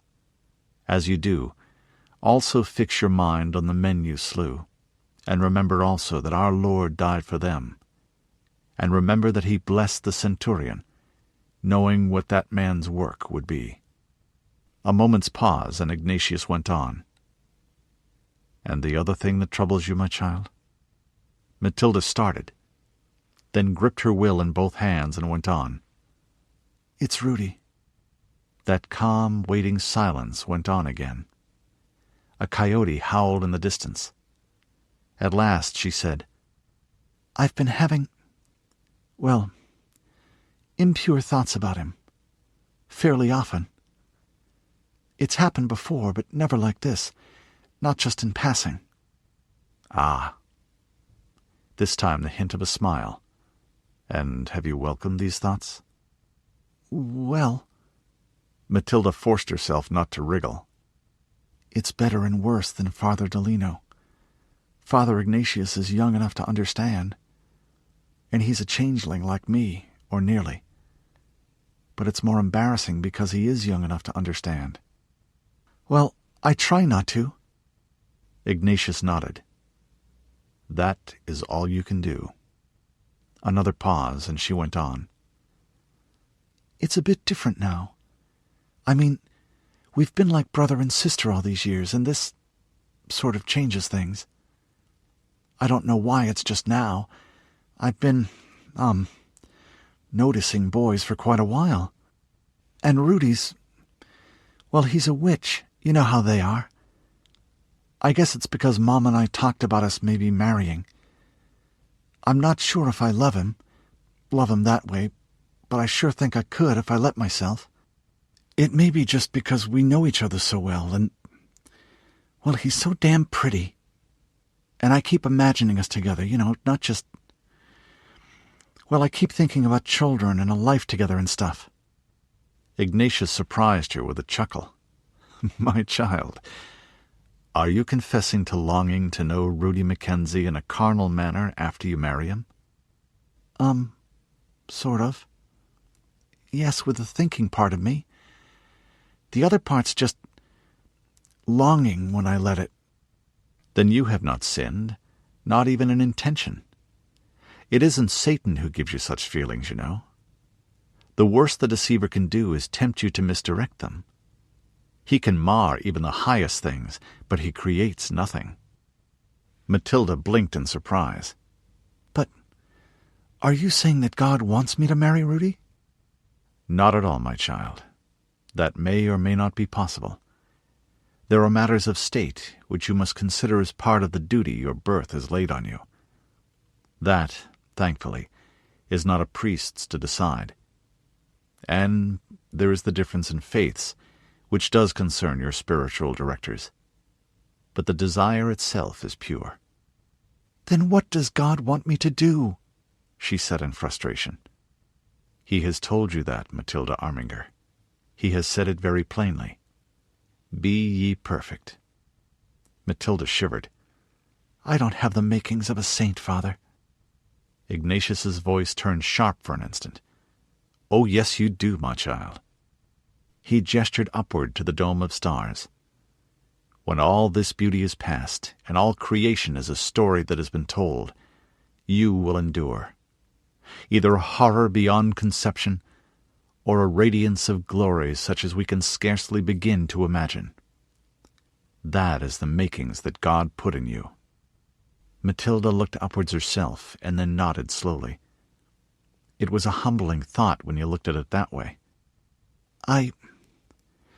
Well, I've never had a vocation. I thought I did for a while when I was younger, but I didn't really. Not a calling for the life of a religious, no, Ignatius agreed. But he does not give us each the same cross to bear. Your nature and mine are different, and so we seek him by different paths, but we are both loved by God and called to his perfection. Father, thinking about the perfection of God scares me silly. How can I be perfect just being me? It's not just being on the throne someday, though that scares me too. I know that'll always be like a fight in the dark, no matter how hard I try, and I'm afraid of it twisting me and making me someone who can't trust or love anyone or anything. But being with Rudi all this time, the things I want, a home, babies, they just don't seem in the same league as, well, perfection. She made a wry face. I mean, they feel so animal sometimes. Not in a bad way, but it's a lot like a mare with a foal or a mother cat with her kittens. Now you are verging on the sin of pride. Lying in his mother's arms and nursing was good enough for our Lord. God has given you these desires, including your desire for Rudi, and he gives us carnal love for a purpose, for mutual delight, to produce children, and the sanctification of the soul. Cast yourself headlong on God's love, begging his grace to help you in the perfection of the nature he gave you. To love another so deeply that we seek union with the beloved, by that to bring an immortal soul into this world and care for and shape it. That is to imitate God himself in his splendor. They waited together for a moment more. Now make an act of contrition, my child, while I pronounce the words of Christ's forgiveness. While the young priest spoke the words of absolution, Mathilda recited the formula. I am most heartily sorry that I have offended thee, and I detest all my sins because I dread the loss of heaven and the pains of hell, but most of all because they offend thee, my God, who are all things good and deserving of all my love. I firmly resolve, with the help of thy grace, to sin no more, and to avoid the near occasions of sin. Amen, they finished together, and she signed herself. She always found confession comforting, and always tried to keep herself mindful of the importance, but it rarely struck her so strongly as it did this night, with the fallen of battle not 1,000 yards away, and the memory of the death angel's shadow, Azazrael's wing brushing across her eyes. "I'm not sure exactly what I'm sorry for, but I sure feel better," she thought. "Thank you, Lord." Ignatius took his kit from his baggage, and they walked a little way into the darkness. Others didn't notice, or looked politely aside if they did. He lifted out the white surplice and red stole and donned them. As he did, he seemed to change somehow. Mathilda knelt, and he lifted a wafer from the ciborium. It seemed like a snowy sunrise in the darkness of the wilderness as he raised it. "Ecce Agnus Dei," he said 3 times. "Ecce qui tollis peccata mundi." Behold the Lamb of God. Behold him who taketh away the sins of the world. She took the wafer on her tongue. "Corpus Domini nostri Jesu Christi, custodiat animam tuum in vitam aeternam." May the body of our Lord Jesus Christ preserve your soul for everlasting life. Chapter 17. Northern Nevada, June 1st, CY 23, 2022 AD. "Yes," the scout commander of the detachment of the Sword of the Prophet said, sketching in the wet sand beside the pool. "The misbelievers and their general are heading south and east, towards Goose Valley. You see, here, north of Wild Horse Lake. They may push on into the hills south of the flats, to trace the old irrigation canal and repair it. The western pagans are keeping on eastward with the Mormon infidels. They should meet Thurston's force, or come very close." The one-eyed man smiled, looking east and west over the encampment at the bottom of the canyon. There wasn't much to see. The horse lines were scattered up and down the rocky cleft wherever there was water within digging range, usually in clumps of cottonwood and willow. The men were even less conspicuous in the shadow cast by the narrow rock walls. A soft murmur of chanting came as some repeated the teachings in chorus, and the sound of oiled stone on steel as others touched up the edges of sheet and lance and arrowhead. There was no smell of wood smoke as there would have been with ordinary levees, no matter what the orders were. Only rock and dust and the peppery, spicy scent of crushed sage and greasewood. The commander of the detachment nodded eagerly at the scout's report. He was a youngish man, well short of 30, shaven-headed and scar-faced. "See how the ascended masters guide the life streams," he said. "Your mission and mine, High Seeker, are now fully compatible." Kuttner suppressed an impulse to grind his teeth. His authorization from the Prophet's son overrode ordinary military commands, or it should. There were times when he wished very much that the Prophet would establish clearer lines of authority below his own level, instead of letting disputes fester until they had to be referred to him or to the Son. And the Prophet speaks so seldom now, and so oddly. He shook his head. "The Son has given you a mission. Let's get on with it. And when the Prophet discards his mortal envelope to rejoin the Masters, things will change."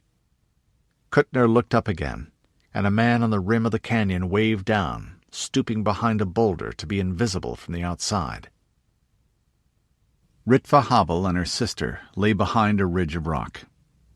Their war cloaks covered and concealed them, perhaps not as thoroughly as elven ones woven in Lothlorien, but enough to make them effectively invisible beyond a few yards if they didn't move. The thin, tough cloth, with its loops full of grass and twigs, and the gauze masks also provided welcome shade on what was turning into a hot day. In the high desert, anything that broke the sun made a big difference. There had been fresh horse dung down on the road that ran below and a mile west of this ridge. Someone had come by, even in this emptiness. Chances were they would again. Shod hooves to boot, which meant civilized men, or at least the more capable and therefore dangerous type of savages.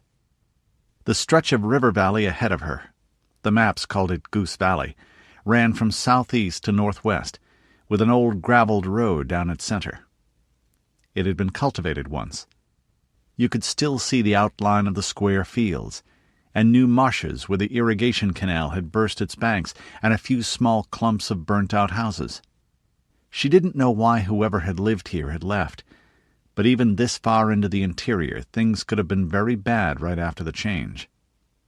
The thought was dispassionate. She'd grown up in a world where ruins were simply part of the backdrop of life. The death of the world that had built them was only a little more real to her than the fall of Gondolin. Insects buzzed and occasionally burrowed in and bit. Conquering ants bore a beetle off in triumph across the ground in front of her face from right to left. Dry sage gave off its spice and sneeze scent, to mingle with sweat she could feel trickling down her neck and flanks, and the smell of the dusty earth and pebbles beneath her. With the sun overhead, there wasn't much danger of her binoculars giving them away either, though since there apparently wasn't anyone to see them, that was a bit moot. Still, they kept motionless as the sun crept up the sky behind them, and then down westward again. Think rock, think root. Let the wind flow through you. A maddening itch on the instep of her right foot came and went. A long-eared desert hare hopped by, stopped for a moment to stand upright and wrinkle its nose at the dry air, then went on its way. A few minutes later, a coyote came trotting along its trail, then caught their scent when the wind changed. It shied violently sideways with a little spurt of dust before turning and loping away. Ritva smiled to herself, a bit from the expression of bug-eyed alarm on the beast's face, and a bit smugly as well. When you could fool a song dog into coming within arm's reach, you were hiding by Manwë and Varda. That's how Aunt Astrid and the others insisted on training rangers, and they were quite right, though some outsiders thought the Dunedain were too sneaky and patient to be real warriors. Very faintly she snorted and thought, Canwyd Olin. Rangers just didn't go in for the two masses of farm boys in steel shirts with Pike's style of headbutting. She was sure the fair folk had never been quite that stupid. They'd had to contend with a much higher grade of dark lord than you found nowadays. Though this prophet guy seems to show some promise. Antelope ran across the deserted fields. Birds rose from the marshes and the dead trees. Then, Mary said. Lots, Ritva replied, speaking quietly rather than whispering. Whispers carried further because of the sibilance. There was dust coming from the north, individual trails, and behind it a plume. Several dozen wagons, or 50 or 60 horsemen, she estimated, and eagles and hawks hanging in the air above them. They always did that out here when humans were on the move, hoping for birds and small animals spooked into the open. One plunged as she watched, coming up with something wriggling in its claws. And let that be a lesson to you, she thought. That's what comes of breaking cover 'cause you're nervous. The trails of dust turned into horsemen. Ritva turned the binoculars with extreme care. The sun was getting lower, and nothing gave you away at a distance like a glint. They looked like anyone's light horse, except that everything they wore was exactly the same. Same short chainmail shirt, same stirrup-hilted saber, same model of saddle, same 5-pointed star tooled into the leather of the bow cases in front of their right knees. About a dozen of them, Ritva thought. No, 20. They were obviously scouting the line of march. They poked into every clump of trees, over to the riverbed to the westward, and every ravine in these hills within range of the road. Of course, to be really sure, they should push foot patrols up into these mountains. The ones behind her were a tangled dome 2,000 feet higher than the valley floor, but if they did that, it would take weeks. After a while, more khaki-colored dust showed to the north, and a little after that an iron tramp, tramp, tramp of booted feet, and the trip, trip, trip of a marching drum, and the squeal of a fife. Ah, not 50 or 60 horsemen after all. 5 times that number of men, but on foot, And some wagons. Lots of tools on the wagons, picks and shovels and wheelbarrows. Bet those are stacks of cement, too. At the head went the banner, a golden spread-winged eagle on a tall pole clutching arrows in one claw and an olive wreath in the other, with the old American flag beneath, carried by a standard-bearer with a wolfskin cloak whose head topped his helmet. He was flanked by drum and fife. The men behind were in armor of steel hoops and bands, and they carried big oval shields and 6-foot javelins. The points of the throwing spears moved like the ripple of wind on reeds to the earthquake tramp of their marching. Yeah, Boise, Ritva thought. She'd never been to the city, but she'd been on their territory, and there was a lot in the Mithrilwood files. A good, well-stocked filing system was one of the marks of those reckoned mighty among the wise. As the soldiers halted and began digging in their marching camp, 6-foot earthwork, ditch, and palisade, the sisters began to work their way backward. They were too far away to be seen easily, but even so they moved with exquisite care. Now that the Boise troops weren't moving, they might take the time to check the hills, or at least all the points that conveniently overlooked their camp. You never knew. A pebble turned beneath a hoof, and Mary hissed. Both young women froze. Ice water ran from Ritva's lungs to her bladder, and her body tried to twitch in reflex fear before she stilled it. Slowly, slowly, Ritva turned her head within the loose hood of the war cloak. 2 men had ridden up the dry creek bed behind them and a little south. They were in thick clothes of the type you usually wore under armor. The cloth was mottled with gray and olive green as well as dark russet, so it took a moment to realize that it was a uniform. They wore hoods over their heads as well, bag-like ones with only a slit for the eyes. In fact, pretty much like the ones in Sutterdown last year. Uh-oh. Cutters. The Prophet's men. The men swung down from their mounts and dropped the reins to the ground, which meant very well-trained horses. They were lightly equipped. Daggers, point-heavy slashing swords worn over their backs so they wouldn't rattle, quivers, horsemen's bows, about what the twins were carrying. And presumably they were on the same mission as she and Mary, which was a bit of a giggle when you thought about it.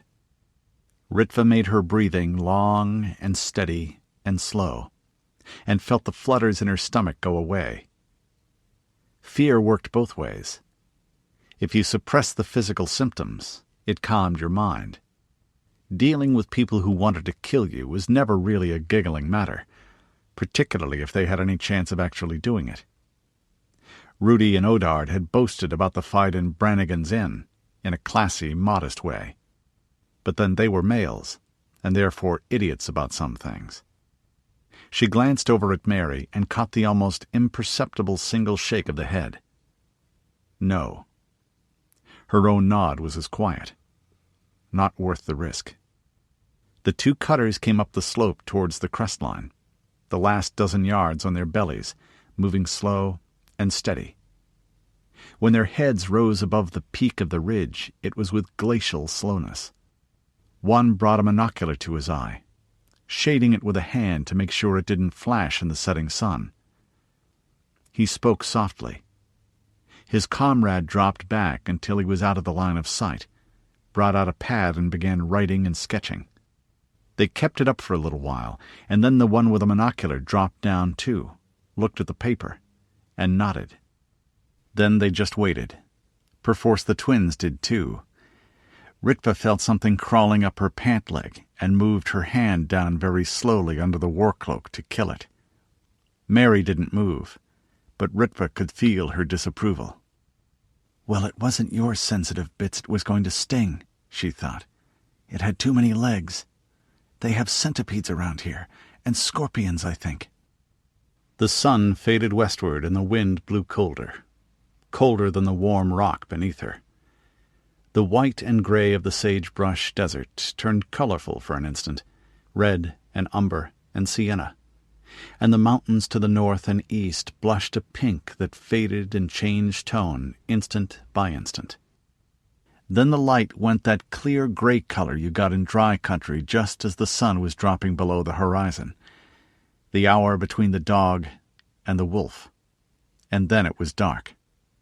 Stars frosted the sky as the last purple faded from the sky westward, fading into being one by one. "Farewell, Father Sun. Mother of all, I greet the stars that are the dust of your feet, and... help!" Something howled far away. Hard to tell, but she thought it was a lobo rather than a coyote. The 2 Corwinite scouts were simply darker spots. It took all her concentration to see when they finally started to move. Only a clink or two and one very slight rattle of stone on stone marked their passage. If she hadn't known they were there, she would have missed it in the general night noise. When they got to their horses, one of the beasts snorted. The enemy scout made a shushing noise and spent a moment gentling it.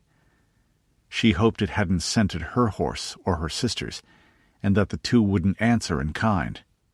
They were well trained, but horses had their own purposes and tended to forget things.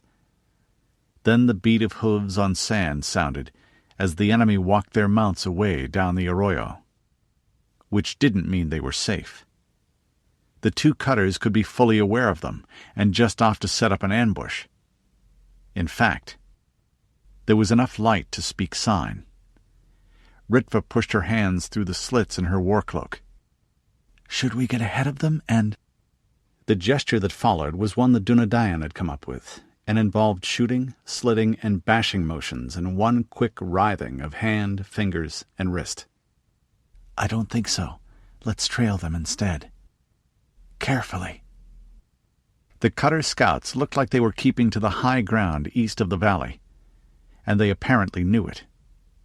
All the twins had was a map copied from a pre-change National Geographic and what they'd seen on their way up northward, and they'd taken the road most of the way. Navigating through rough ground you knew well was difficult in the dark. Trying it when it was strange country was a guarantee of getting hopelessly lost, or blundering into the enemy's main force. "The only way we're going to trail these Irch is to get ahead of them," Mary said. Ritva hesitated. That was risky. But it was important to know where the enemy had come from. She raised her head and whistled softly. A few moments later, her Dualrach and Mary's Rachel came trotting up. They slid into the saddles and turned west, down into the river valley, over the road and into the abandoned fields. Those were tall with brush and weeds and rows of trees beside long unused irrigation ditches, but the mounts were Arabs and agile as cats. 1,000-pound cats with hooves, of course. They signaled their mounts up to a slow canter, keeping their eyes wide for threats to their legs. Once they had to crow-hop over a big disc harrow that had been sitting and rusting and growing a coating of vine and stock since before they were born. A barn owl went by overhead, a flash of white in the darkness and a screech as it dove through the night to carry off something small and furry, spooked into motion by the riders. "That's enough," Ritva said softly, peering to see the black outline of the heights against the star-shot blackness of the sky. Mary nodded. One of the advantages of being identicals was that they agreed on most things. This was far enough ahead that they could cut back into the hills eastward, given that they'd moved faster. At the edge of the broken ground, they left their horses standing in a hollow with the reins looped up. That took really good training. "Hold," Ritva signed. It was the 2 cutter scouts they'd seen. The twins stopped in the shadow of a stand of scrub pinyon pine, their war cloaks turning them into shadows within shadows. The enemy were feeling more confident now, walking along leading their horses. The twins turned their heads slowly, keeping their eyes moving. Ritva still felt herself blink when 4 more stepped out from behind a steep fold of striped rock. "Uh-oh," Ritva thought, clenching her teeth. "We must be inside their screen." Mary signed, Might as well go forward as back. We need to get some hard information on this crew. Which was true, but still unpleasant. They waited again while the men they'd followed disappeared behind that tall fold. Their eyes found a course, from one boulder or patch of scrub to another. Points that would screen them as much as possible from the lookouts they couldn't see, but knew were there. Walk slowly. Pause. Then down on your belly and crawl like a snake. And catch the damned war cloak on thorns. Careful. Careful. Nothing caught the eye like a flutter. As they moved, they watched for the betraying movements and noises. Setting out a string of guards around your camp was all very well, but you had to check on them regularly. Otherwise, someone could sneak in, practice sentry removal, and then get away again without being detected. You had to make sure the sentries were just being quiet, not lying there cooling to the ambient temperature. The officer who did the rounds was quiet enough, but they caught his motion.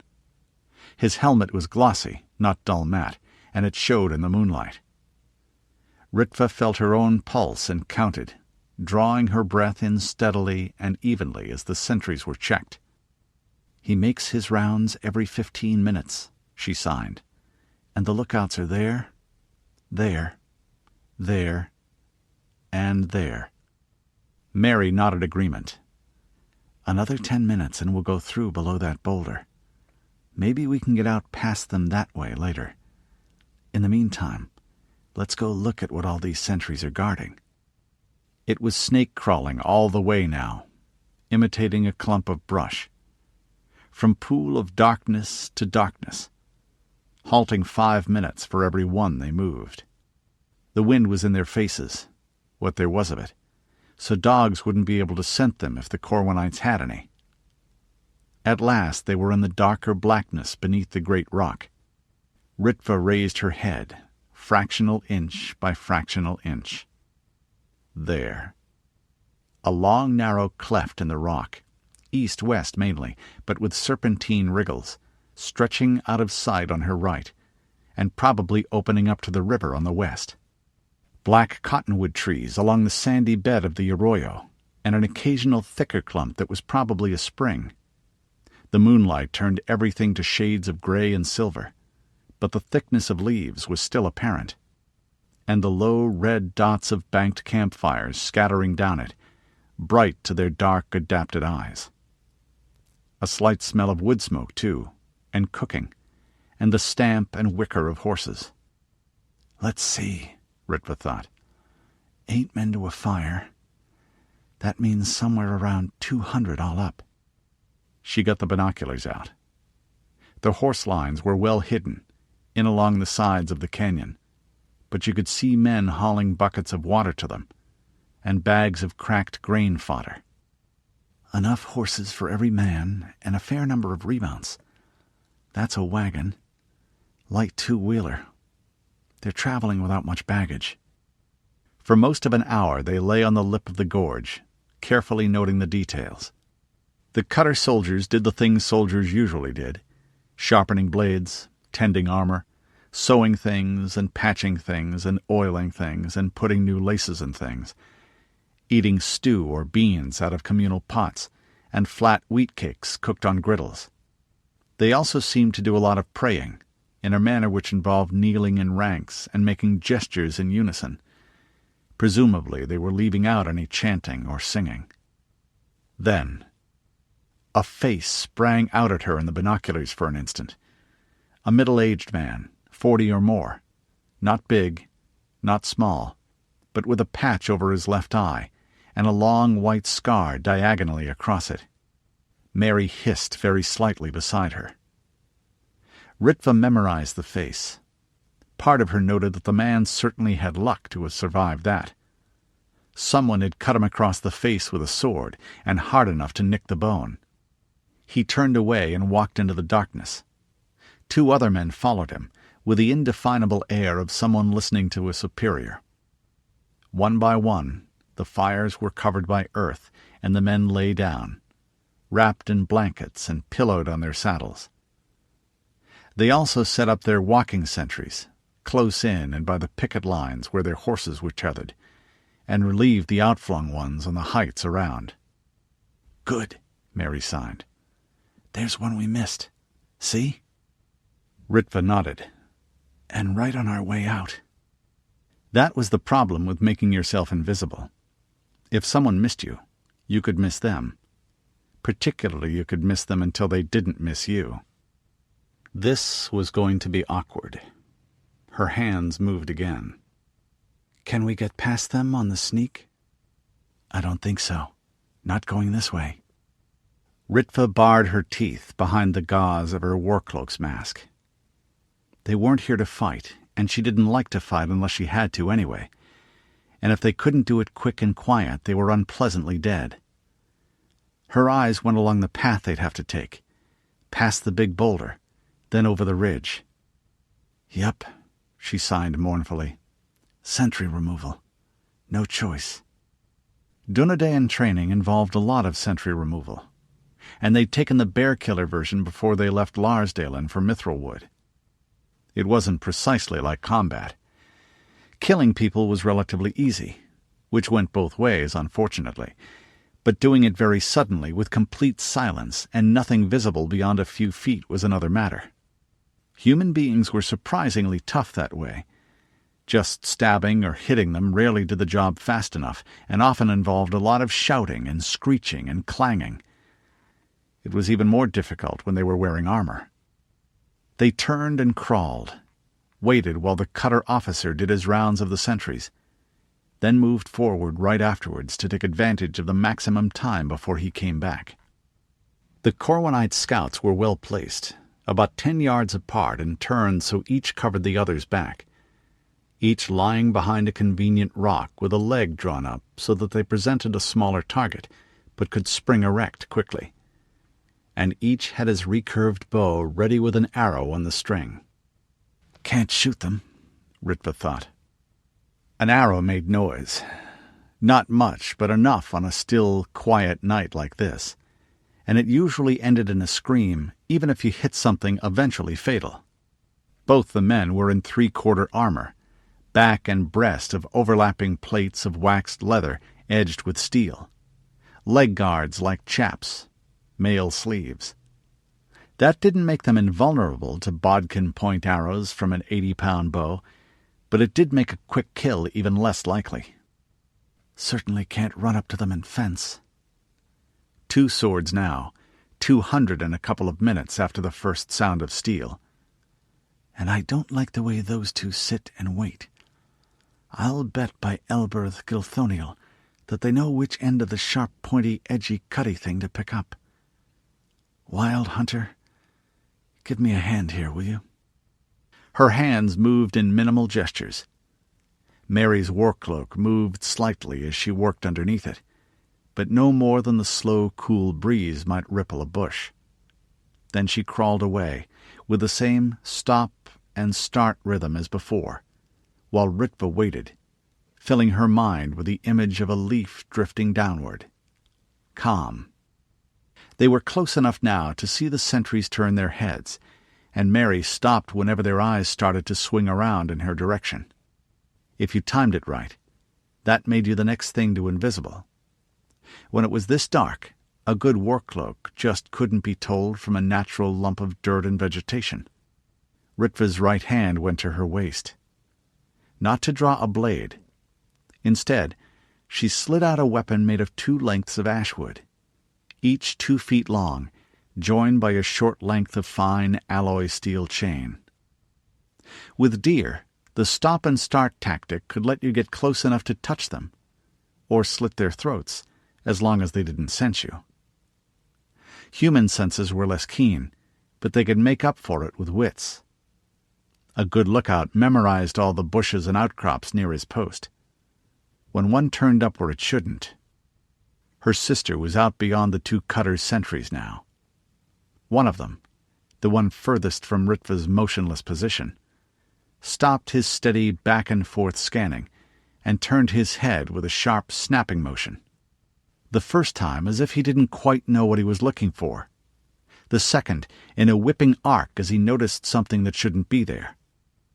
Mary came to her feet in a smooth, twisting arc that spun her like a discus thrower. Her buckler was in her hand, gripped by the rim. She'd stripped the rubber gasket from around the rim a few moments ago and slipped the hand grip out of the hollow side.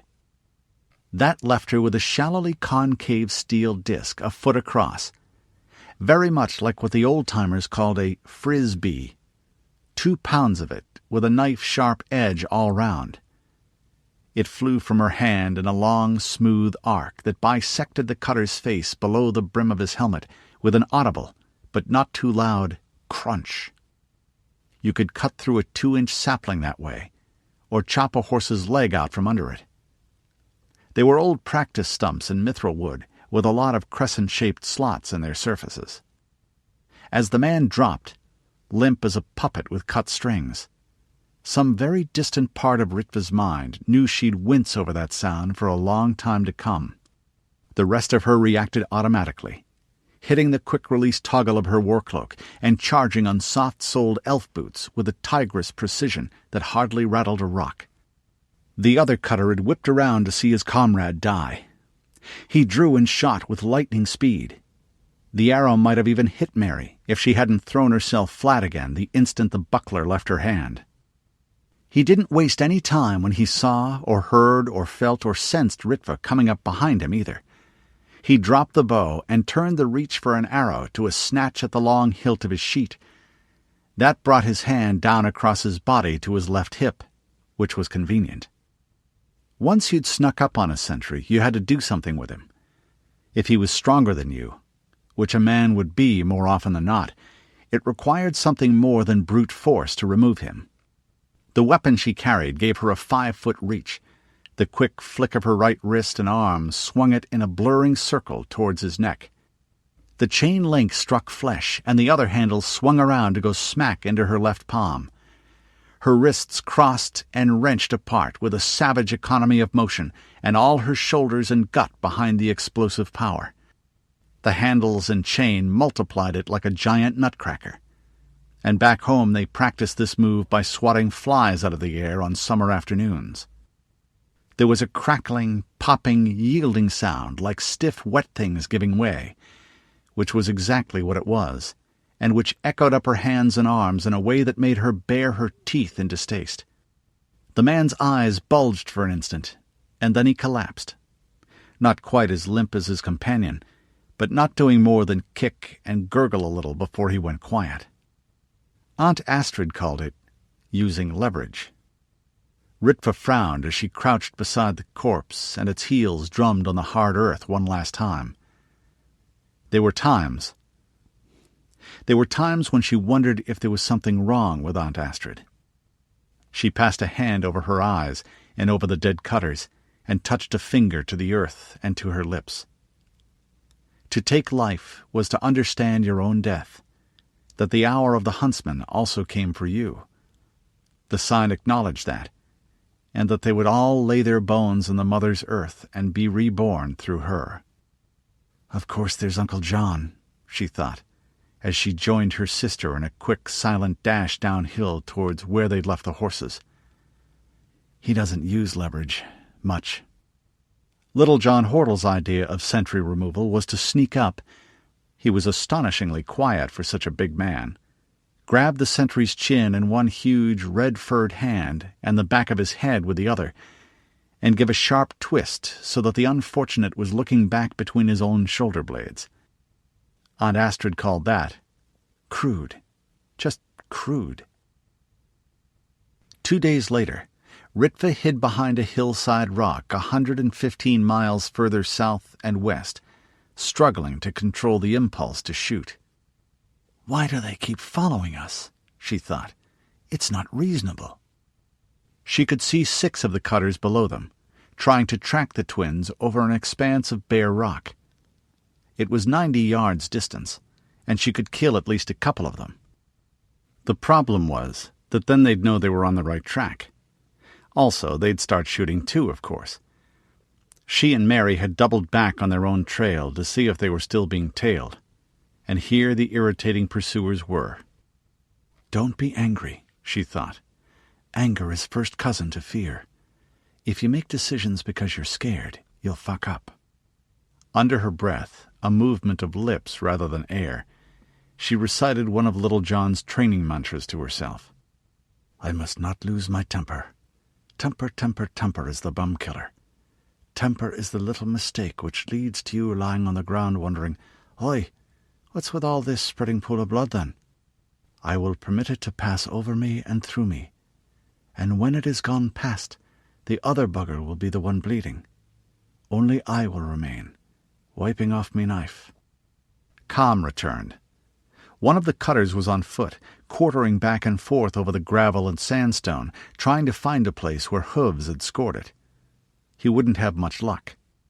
They'd led their horses over this bit, then come back barefoot and wiped out every sign of their passage that they could detect, even sweeping up a lump of horse dung.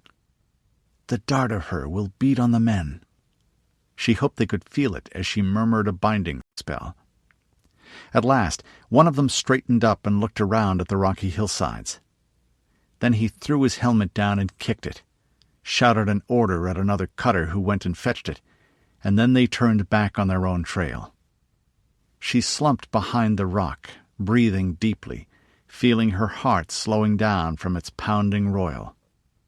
I was not scared, she told herself. I was just peeved. And it's weary by the Ulswater and the misty Breakfern way, till through the crutch of the Kirkstane Pass the winding water lay. The song seemed to soothe the little clump of horses, or at least make them less determined to browse among the thin scatter of green brush and the tumbled rocks at the base of the hill, where water collected beneath the dry, gritty soil. Rudi waved his lariat and got them moving back towards the main herd, keeping an eye out for their wild kin. They'd had problems with Mustang stallions trying to cut the mares out. These interior lands had an eerie emptiness to someone who'd grown to manhood in the lush valleys west of the Cascades. Life of hardy types adapted to the dryness and the alternation of savage heat and deep cold throve here, but sparsely. Little handfuls of burro, mustang, bighorn sheep, feral cattle scattered across endless miles. Wolves and cougar less common still, with even jackrabbits and coyotes not something you saw every minute. They'd seen nothing of humankind besides the ashes of an old campfire near water now and then. This country had been thinly peopled before the change, and most of the survivors had moved elsewhere in the generations since. The few who remained were wandering hunters, solitaries or single families, or tiny groups who shunned outsiders. He grinned to himself as he took up the song again. One of the little feral Mustang studs had tried to cut out Epona, and gotten kicked into next Tuesday for his trouble. The big black mare got along better with horses than with most human beings, but she wasn't one to permit liberties either way. The horses were moving well back toward the main herd when he finished. And she sang, Ride with your brindled hounds to heel and your good grey hawk to hand. There's none can harm the knight who's lain with the witch of the Westmoreland. He broke off as the head of the Mormon party rode up. He'd noticed that some of the old songs made the bishop a bit uneasy, grateful though he was. Thank you again for helping us with the horses, Nystrup said as he reined in by Rudi's side. That alone will mean a good deal to my people. Neither of them talked about anything larger or more political, though Rudi knew the older man was nourishing a desperate hope of aid from the free peoples of the far west. Rudi had advised him to send an embassy, and given a letter of introduction, but I wish I could go back to arrange it, he thought, but I can't. The powers have given me a task, and Matty's recommendation. Her mother is probably so angry she'd string the messenger up rather than promise them help, sure. A little honest work never hurt anyone, the Mackenzie replied politely, wiping at his face with a bandana as he rode. And we're not there yet, to be sure. The sun was strong, but the air temperature only a little on the warm side of comfortable. The part of northern Nevada they were passing through was 6,000 feet up, and didn't get really hot until August. Even then it would be a crisp, clear, dry heat. Sparse grassland and silvery sagebrush rolled on every side, studded here and there with the darker green of dwarf juniper on a hillside. A golden eagle wheeled high overhead in majesty, across a pale blue sky that was clear from horizon to horizon. It was probably waiting for rabbits or other small game started up by the horse herd. Insects buzzed and rattled, and a long-tailed spotted lizard stared at him with beady eyes for a second, and then whipped off behind a sage. A herd of pronghorns had been edging closer most of the morning to get a look at the horses and wagons. The little beasts were incorrigibly curious. But now they took fright and fled at better than 60 miles an hour, white rumps flashing, faster than anything on earth except a cheetah. Occasionally one would bounce up out of the herd's dust cloud, rising as if it had landed on a trampoline. Maybe they're just running and jumping because they like it, Rudi thought, watching them with pleasure. Well, I do occasionally myself, so why not them? They'd acquired that speed when there were cheetahs in North America, 15,000 years ago.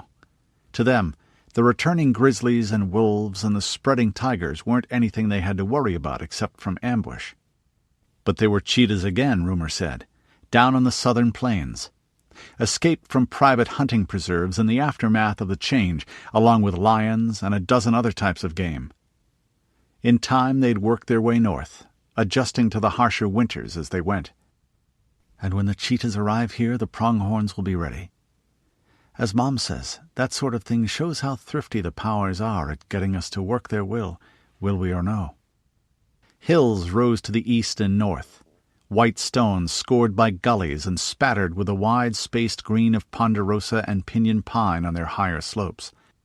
There wasn't much motion right now, apart from the fleeing antelope with the Y-shaped nose horns, and a fat desert tortoise calmly burying its eggs a little to the north. Then a flicker of something showed in a ravine, and a click and rattle of stones followed, faint with distance. His eyes narrowed, and his hand began a motion towards the bow cased at his knee. "Someone coming," he said to the Mormon. "Where?" Nystrup said, startled. "Up there. Ah, it's my folk. My sisters, to be precise." The twins came riding from the higher ground northeastward, their horses picking away down the rocky slope. They were wearing war cloaks, which made them look like bushes on horseback with the tufts of greenish-yellow grass and sprigs of sage and juniper stuck through the loops that studded the garments. That meant they'd been doing a sneak on foot somewhere to the eastward during their scouting mission, and that they found something important. They drew up and nodded at the bishop and Rudi. The rest of the party from the Willamette drifted over as well. "There are people ahead of us," one of the two said, her face dusty and drawn and tired. "2 different bunches of 'em, both about a day's ride out northeast." The other took up the tale. "One of them's mostly on foot, heading south along the old gravel road. Say, 300 on foot, 50 on horseback, and pack horses and mule-drawn wagons for baggage. Over to you, Ritva." Ritva, or possibly Mary, continued. "The others came in from the east a couple of days ago, and they've been waiting since, camping cold, small fires for cooking and doused immediately, not much smoke and no noise. 200, all mounted, with a remuda herd and some light wagons. They've holed up in a canyon overlooking the trail heading south up this valley to that old lake." She pointed south. Bishop Nystrup nodded and supplied the name. "Wild Horse Reservoir." "Right." She pulled a map out of her saddlebag, and they all dismounted to look at it. The twin weighed the corners down with rocks and drew her dagger to use as a pointer as they knelt around the square of waxed linen and held their horses' reins. "They're holed up here except for their scouts. They've got good scouts. The other bunch aren't bad, but these guys are good. We had to do some sentry removal." He could hear the Dunedain italics and capitals in the words. "And they nearly caught us. Hiding is harder out here." Rudi's brows went up. "You're sure they didn't backtrack you?" "We holed up for a whole day watching our trail, Rudi. No, we lost them in some lava country. We saw them turn back. But it was a bit hairy, and they'll be on their toes even if they didn't make us." "They will?" "They're short a couple of centuries." Mary, or possibly Ritva, broke in. "And then we found tracks, men and horses both, near here, just now, 3 miles north of here. But that's close enough to spot our dust trail with binoculars. Maybe 2 days old. Shod horses, so they're not locals. About 6 of them, I think. We waited in ambush on their trail, but they must have come out east a different way. Almost certainly more cutter scouts. So they've made the main party here." "Describe the ones you saw." "The ones on foot have got the old American flag in front, and they look like soldiers. Infantry with some mounted archers for a screen, and a 4-piece battery of field artillery. Boise regulars, we've seen them before. We Rangers escort caravans that far east now and then." In the terminology that Boise used, the men they were talking about were part of the Army of the United States. Everyone else called General President Thurston's regime after its capital city. He preferred USA. In fact, he insisted on it. "The ones hiding up are pretty much like the Prophet's men from Ingolf's descriptions. Composite leather and metal armor. Sort of reddish-brown stuff. Medium horse, bows and swords and light lances. Flying a flag of dark red with a golden-rayed sunburst." Ingolf nodded. Not just cutter soldiers. The sword of the Prophet, out of Corwin. His personal troops. Well trained, and they all really believed the horse shit that Church Universal and Triumphant peddles. Very bad news. Rudi pursed his lips. "That's not a good sign. A unit of them all this way west of New Deseret," he said to the bishop, who looked as if he were sucking on a green persimmon. "No," he said shortly, "but we're thinly spread out. Most of our towns are on rivers or irrigation canals. If they came in from the south or through one of the sparsely settled areas—" He shrugged. "But why should it concern us, Mr. Mackenzie? The others are clearly Thurston's troops, and he's no friend to us. We should try to avoid both." "Are you at war with Boise?" No, not now, but we have had clashes in the past." "Then you should get friendly with Boise," Ingolf said bluntly, "and they with you, or the Prophet will pile your heads in a pyramid next to theirs." "One thing at a time, Bishop Nystrup," Rudi said calmly, nodding. The older man fell silent, and Rudi looked at the map. 3 lines converging on a spot. "What's Thurston doing sending troops down here?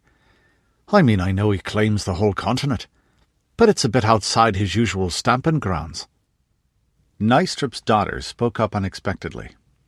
She was some sort of aide or secretary to the bishop, as well as his child, but usually rather quiet because it was an irregular thing, a wartime emergency measure and a sign of how hard-pressed they were. Now she said, obviously consulting a mental file, "There's good water at Wild Horse Lake, and at least 1,000 acres of pretty good land that could be brought under the furrow near it, and lots of underused grazing. Enough land for a big village, maybe 2 medium-sized. He could be planting a colony. We considered putting one there before the war started." Ingolf cut in.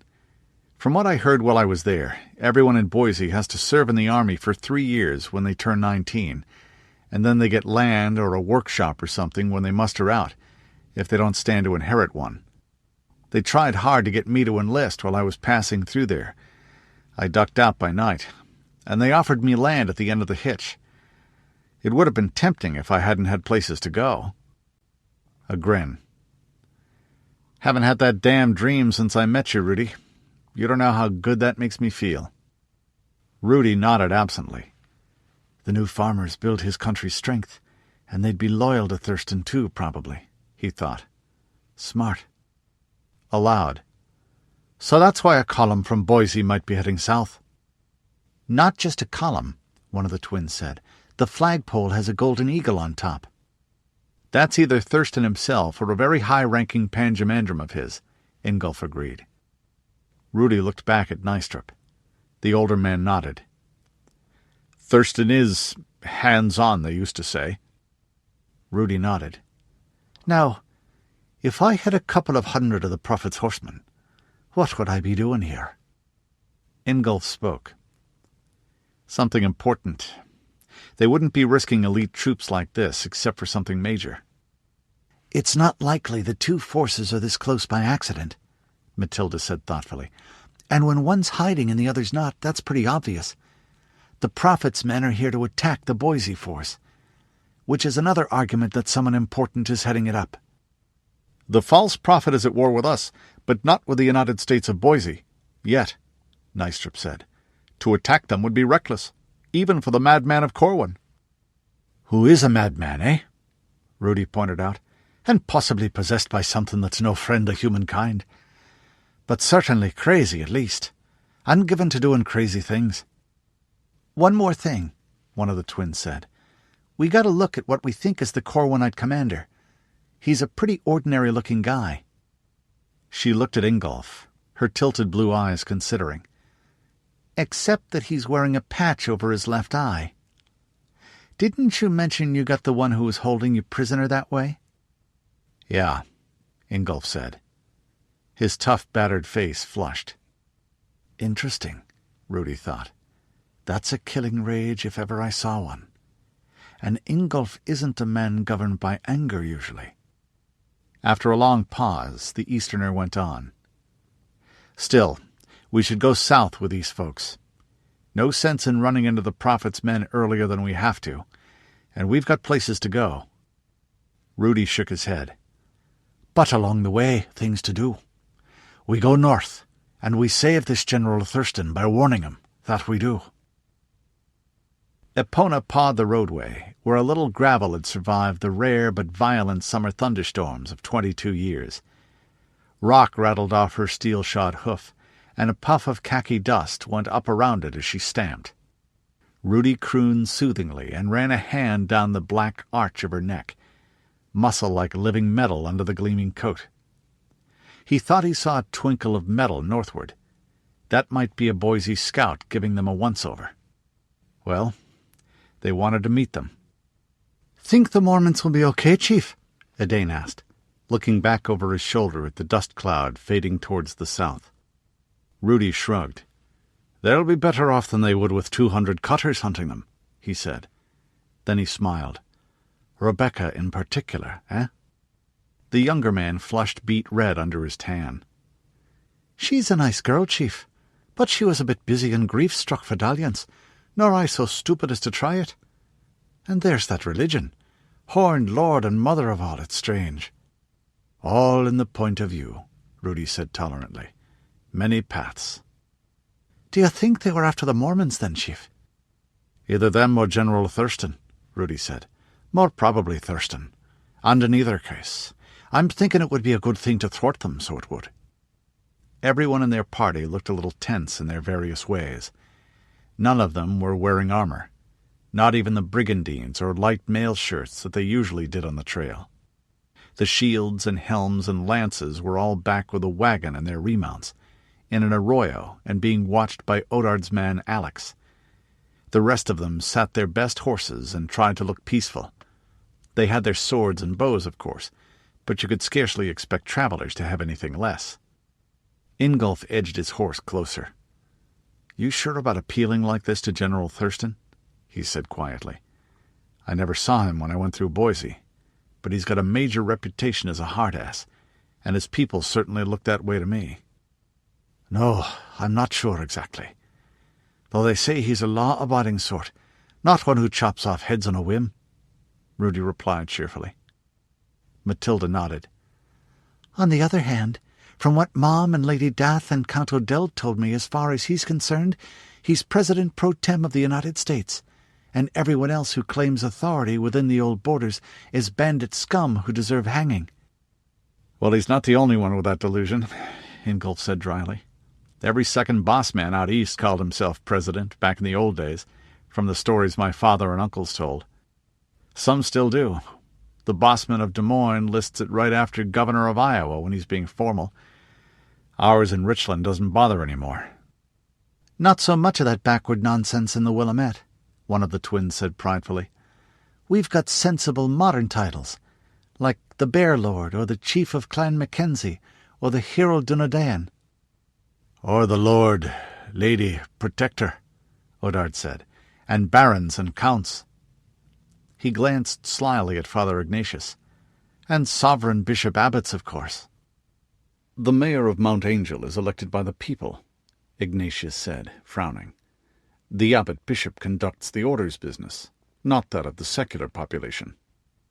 Which means running outposts across half the northwest, Rudi thought.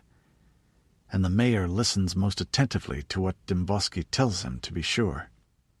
There's the faculty senate in Corvallis, the other twin said judiciously. They're weird, but not as weird as having a president, like something out of the old days. Everyone nodded. We are out in the backwoods here, Rudi said. Let's remember to be diplomatic, even when they're being odd. I'm always diplomatic when heavily outnumbered by armed strangers, Odard said with a small, dry smile. Prudence is a virtue, Father Ignatius said. More thoughtfully, I wonder how long the ghost of the United States will haunt men's minds. As long as Rome's did in Europe in the last Dark Age? They turned their horses north and shifted a little forward. Ingolf leaned close to Rudi while the clatter of hooves covered his voice. Is that why Odard's always so polite and diplomatic? He murmured. As far as he's concerned, we're armed strangers who outnumber him. Rudi blinked. Hadn't thought of it that way, he replied, equally quietly, then put it out of his mind. He had more immediate worries. Though it fits him uncomfortably well, the creature. Have to think about that sometime. Mathilda's horse shifted over towards him as they waited. Rudi, Anam Chara, why are we really doing this? Rudi sighed. Partly because I think if the Prophet wants to kill Thurston, we want to preserve him, he said. He hesitated a minute and went on very softly. And to be sure, the powers have sent me on this journey, but I'm not altogether their puppet. Or so I like to think. The Boise Scouts came in sight. They were a file of 8 light cavalry spread out in a fan centered on the road. All of them were well equipped with saber at waist, bow cases at their knees, short chainmail shirts and flared bucket helmets modeled on the old army style. The armor was covered with mottled camouflage cloth. Their swords stayed in the sheaths, but they were riding with arrows on the string, and they swung out to check the open country on either side of the western party with professional thoroughness. Rudi held up his open hands and the peace sign. The others sat their horses, trying hard to radiate harmlessness. Father Ignatius smiled benignly and signed the air as the strangers drew closer. "Peace be with you, my children," he called. Their leader was a wiry dark woman about 30, the only female in the squad, with a set of chevrons riveted to the short sleeve of her armor. She reined in half a dozen yards from Rudi once the surroundings had been searched, and looked him over, first with businesslike appraisal, and then with a different sort of glance. "And with your spirit, Padre." Then, "All right. You, the tall, blonde, and handsome one," she said dryly, letting her bow rest on the horn of her cowboy-style saddle. "Who the hell are you guys, and what the hell are you doing here? You're sure as shit not locals." Her eyes took in their gear.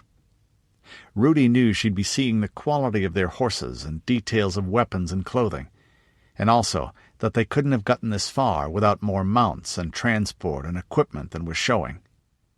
"We're travelers from the far west, from beyond the Cascades," Rudi said, putting calm and warmth into his voice. His mother had helped train it. "And we've got urgent news for your commander." "For the president, eh?" She looked at him, then turned in the saddle. "Smith, tell Captain Vallier we've got some wanderers who want to talk to the boss man. Rojas, take my binoculars, get up on that hill and keep an eye out for company. There may be more of them than they've mentioned." "Sergeant!" they both barked, and turned their horses to obey. The rest sat watching the comrades, while not neglecting their surroundings either. Not exactly hostile, but extremely businesslike. The infantry came into view, marching like a giant spear-tipped centipede behind the eagle and the flag of the Republic. Rudi took in the hoop-and-strap armor, the heavy throwing spears and big oval shields, and then the officers, one to each 80 men, with the sideways crests on their helmets and vinewood swagger sticks in their hands. "Bet I know what General Thurston's favorite historical reading is," he said softly.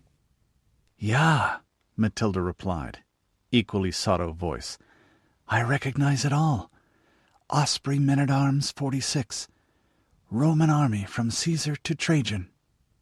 Other volumes of those illustrated histories were a staple of military education in the Willamette.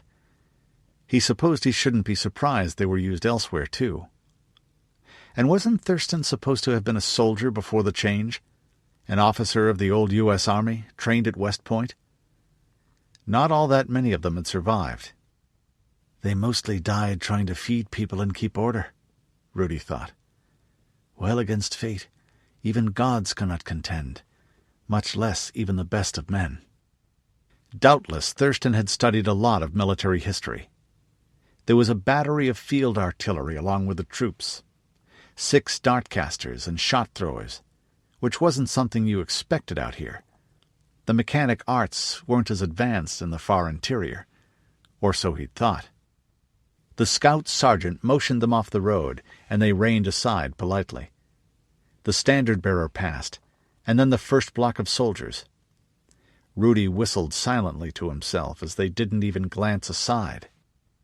"Now that's discipline, by God," Odard said from his other side.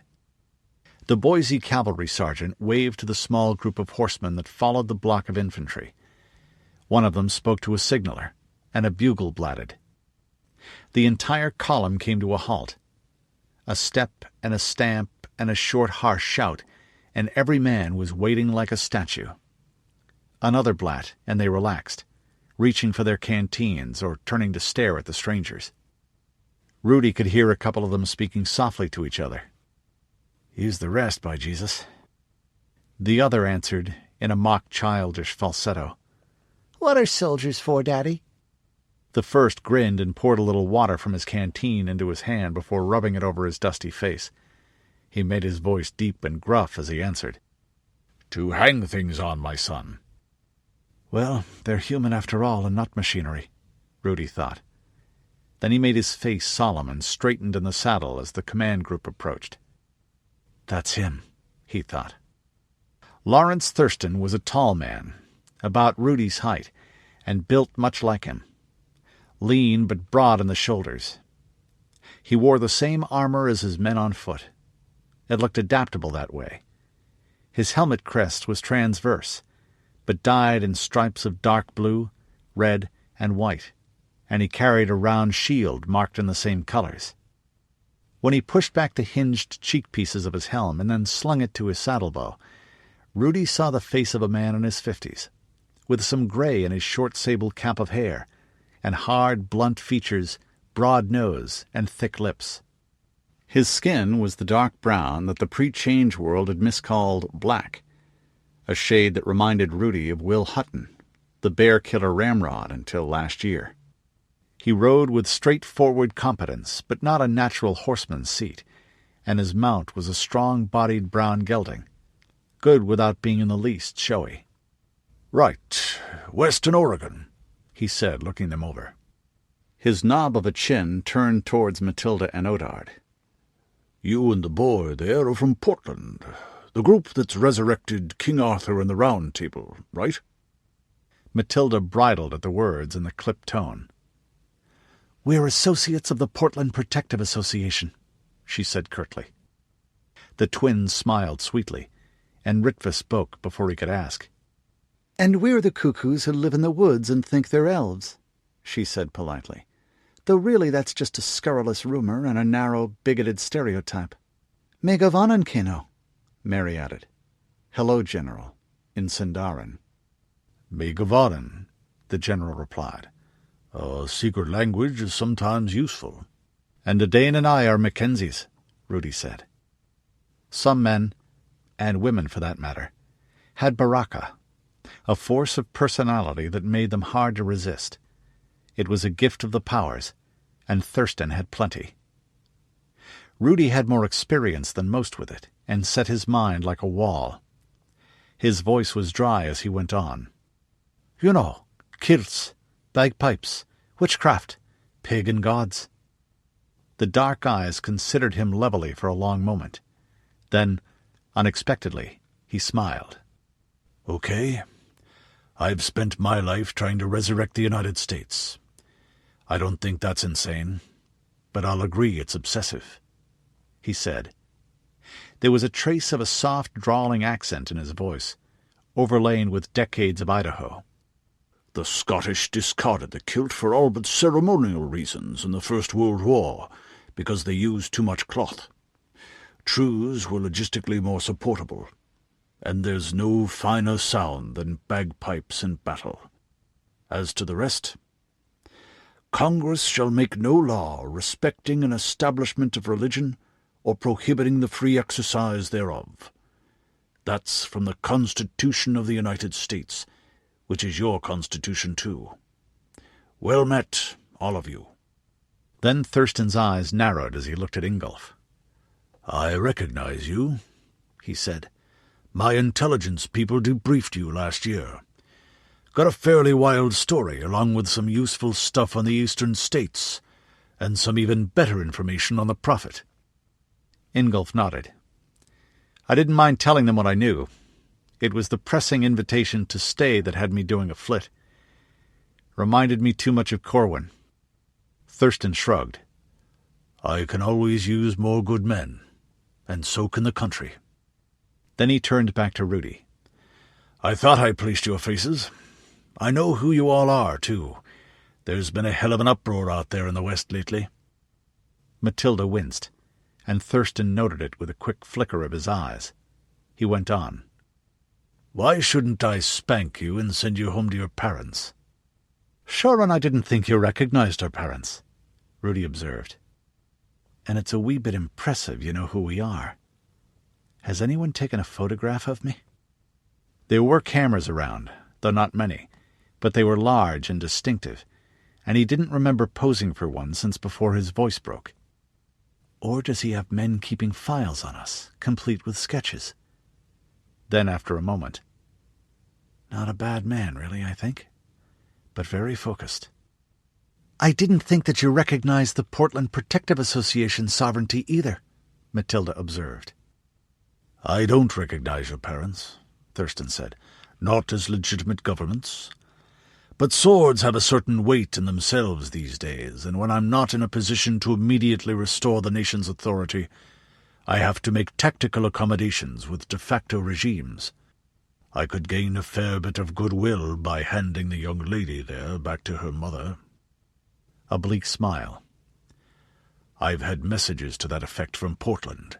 Very emphatic messages carried by men with titles that would be imposing if they weren't so funny. I'm the heir, Mathilda said quietly. It's not that many years from now that I come of age either, and I'll be the protector then. You wouldn't win my goodwill that way, and I may live and rule a long time. A point, Thurston conceded. On the other hand, if you got your fool neck chopped on this stunt, and I could have prevented it, your mother will be very unhappy with me for as long as we both shall live. And well, that weight which you truly say swords have is why we turned out of our way to meet you, Rudi added blithely.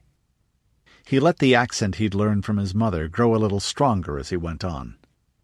There are 200 heavy swords waiting for you now, not 10 miles away. Heavy and sharp, sure, and 200 men to carry them, and every one a long, ungainly, dreadful bachlach thinking on you with dark and ugly intent, the creatures. The Church Universal and Triumphant's men. The prophet's cutters in person. Unit of the Sword of the Prophet, out of Corwin, Ingolf added. Guardsmen commanded by a high seeker. Thurston's face changed, though most observers would have been hard-pressed to say exactly how. Rudi decided it was as if a buried playfulness had withdrawn further into the forged iron core of the man. "Is that so?" he said softly. I suggest we all get off our high horses and talk about it. Then, Captain Thurston, we'll take a short rest break here." "Mr. President!" barked a young officer who looked like a younger edition of the Boise ruler, then strode away shouting orders. Thurston went on over his shoulder. "Sergeant, the map and a table." "Got it, Captain," a man behind him said. Rudi dismounted and let Epona's reins drop. She'd stay still unless he called her. The others tethered their mounts to convenient bushes, and they crowded forward. The man who'd called Thurston a captain came back with a folding table covered in cork, then set it out and pinned a map to it. A modern one, block-printed on rather thick cream-colored paper. He was fair-skinned under his tan, with a graying blonde buzz-cut and blue eyes and a nest of wrinkles, and otherwise enough like his commander to be his brother. "Captain?" Rudi said quietly. Thurston considered him for a moment, then gave a very slight nod of acknowledgement. "Captain was the rank I held on March 17th, 1998. Army Rangers, 75th out of Fort Lewis near Seattle. Sergeant Anderson was with me before the change." For a minute the ruler's eyes were distant, looking down the road of years. "Our team was one of the ones sent out to find out what the hell was going on. He'll acknowledge my self-promotion to General-in-Chief and President Pro Tem when we retake Washington and hold national elections." "Yes, sir, Captain," the man said stolidly. "Sure, and we all have our non-negotiable points," Rudi said gravely. And the old Romans had a man next to a triumphant general who whispered, "Remember, you are human," in his ear. Not a bad idea. Then the Mackenzie traced the road they were on with a finger, down southward towards the old reservoir. "They're making camp here, the most of them, with a net of scouts flung out." He looked at Ritva, and Mary quickly tapped the locations, describing each lookout post in detail. "Only 200? The general mused. "It's an ambush," Ingolf pointed out. "And surprise is the greatest force multiplier left, now that nuclear weapons don't work," Thurston agreed, rubbing a finger on his chin. "But why would the Prophet's men be on my territory? They're fully occupied with their war against New Deseret, according to my reports." Rudi coughed into one hand. As it happens, we were travelling with some folk from there for safety's sake, but—" His finger moved on the map again. "We were heading east, so well south of here. The cutters wouldn't have seen us. The Deseret folk are still down there on their way home. We spotted the cutters and turned north to warn you." Mathilda spoke. "If you know anything about the Prophet, and you're closer to him than the Protectorate is, General Thurston, you'll know he's insatiable. If he gobbles up the saints, you're next. Why haven't you helped them?" "And it's not tact that you excel in, is it, Matty?" Rudi thought. Thurston stared at her, his face bleak. "Young lady, I don't approve of theocracies, the prophets or New Deserets. Granted, they aren't murderous lunatics like the Unawacker, but there's the principle of the thing. They've been offered help if they rejoin the nation and accept separation of church and state." "Well, there's the little thing of the delayed elections in Boise," Rudi thought, but did not say aloud. "That collection of 20 greybeards you call the Senate and the House of Representatives haven't been chosen by anyone since before I was born, from all I hear." "In any case, they're here now," Rudi said, "and I understand you claim this territory. In immediate rather than theoretical sense, that is." "I do," Thurston said shortly. "Let me think for a moment, please." He took a turn, boots scrunching in the dirt and rock, armor rattling. A few of his officers tried to speak to him, but he waved them curtly aside. The soldiers waited, leaning on their 4-foot shields or their long javelins, a few munching hard-tack crackers or chewing stolidly on board-tough strips of jerky. Then the black general nodded as if to himself. "We'll go see about the cutters, and then we'll see about you youngsters." After a moment, he went on softly. And perhaps we can also find out who told the prophet's men I was coming this way. Sure, and I wouldn't want to be that man when our good General Thurston finds out, Rudi thought. He'd known a fair number of very hard men, good and bad, starting with his own blood father and Mathilda's dreadful sire, and he suspected he'd met another here. "You're walking into their trap?" Mathilda asked, curious. Thurston smiled. "It's only a trap if you don't know about it." Rudi nodded to himself as Ingolf chuckled. "And if you know it's a trap, it's still a trap. For the other guy. And that's something to remember." The Boise wagon master had taken over the Conestoga with a nod of approval at the vehicle's state, as he added it to the column's baggage train. But nobody had objected to the Westerners getting their fighting gear out. The infantry marched in their armor as always, but the camp auxiliaries had put on light mail or studded leather jackets too. "I'm thinking this will be a footman's fight," Rudi said, thoughtfully shrugging to settle his brigandine and resting his longbow over his shoulder. "At least on our side." "Couldn't we have an earthquake, or a bit of a stampede, or a flood? Something of that order instead?" Odard asked. "It's a bit soon after the last fight for my taste, to be sure." "It's in total agreement I am," Rudi said sardonically. "But I doubt the prophet agrees." Odard sighed. "That's the thing, chief, innit?" He looked at the ground and then the sky. "And I wasn't asking for a flood or earthquake. Understood?" Everyone was acting nonchalant, which was surprisingly hard when you expected homicidal lunatics to attempt your life at any instant. The high hills pulled back on the right, but to the east they were still close to the road. Rudi sang softly in Gaelic as he walked. "O fagmi anambul labru, mulol fien andongil debu." "That's your mother's language," Mathilda said. She recognized it easily enough, but didn't know more than the odd word or phrase most Mackenzies dropped into their conversation now and then. Those were rote-copied from Juniper, just as so many imitated her accent, and others imitated them. Often badly, and to her exasperated annoyance, though it had grown natural enough to the second generation, who'd picked it up from their parents just as they did any other part of their native tongue. "What's it mean?" she went on. Rudi thought hard.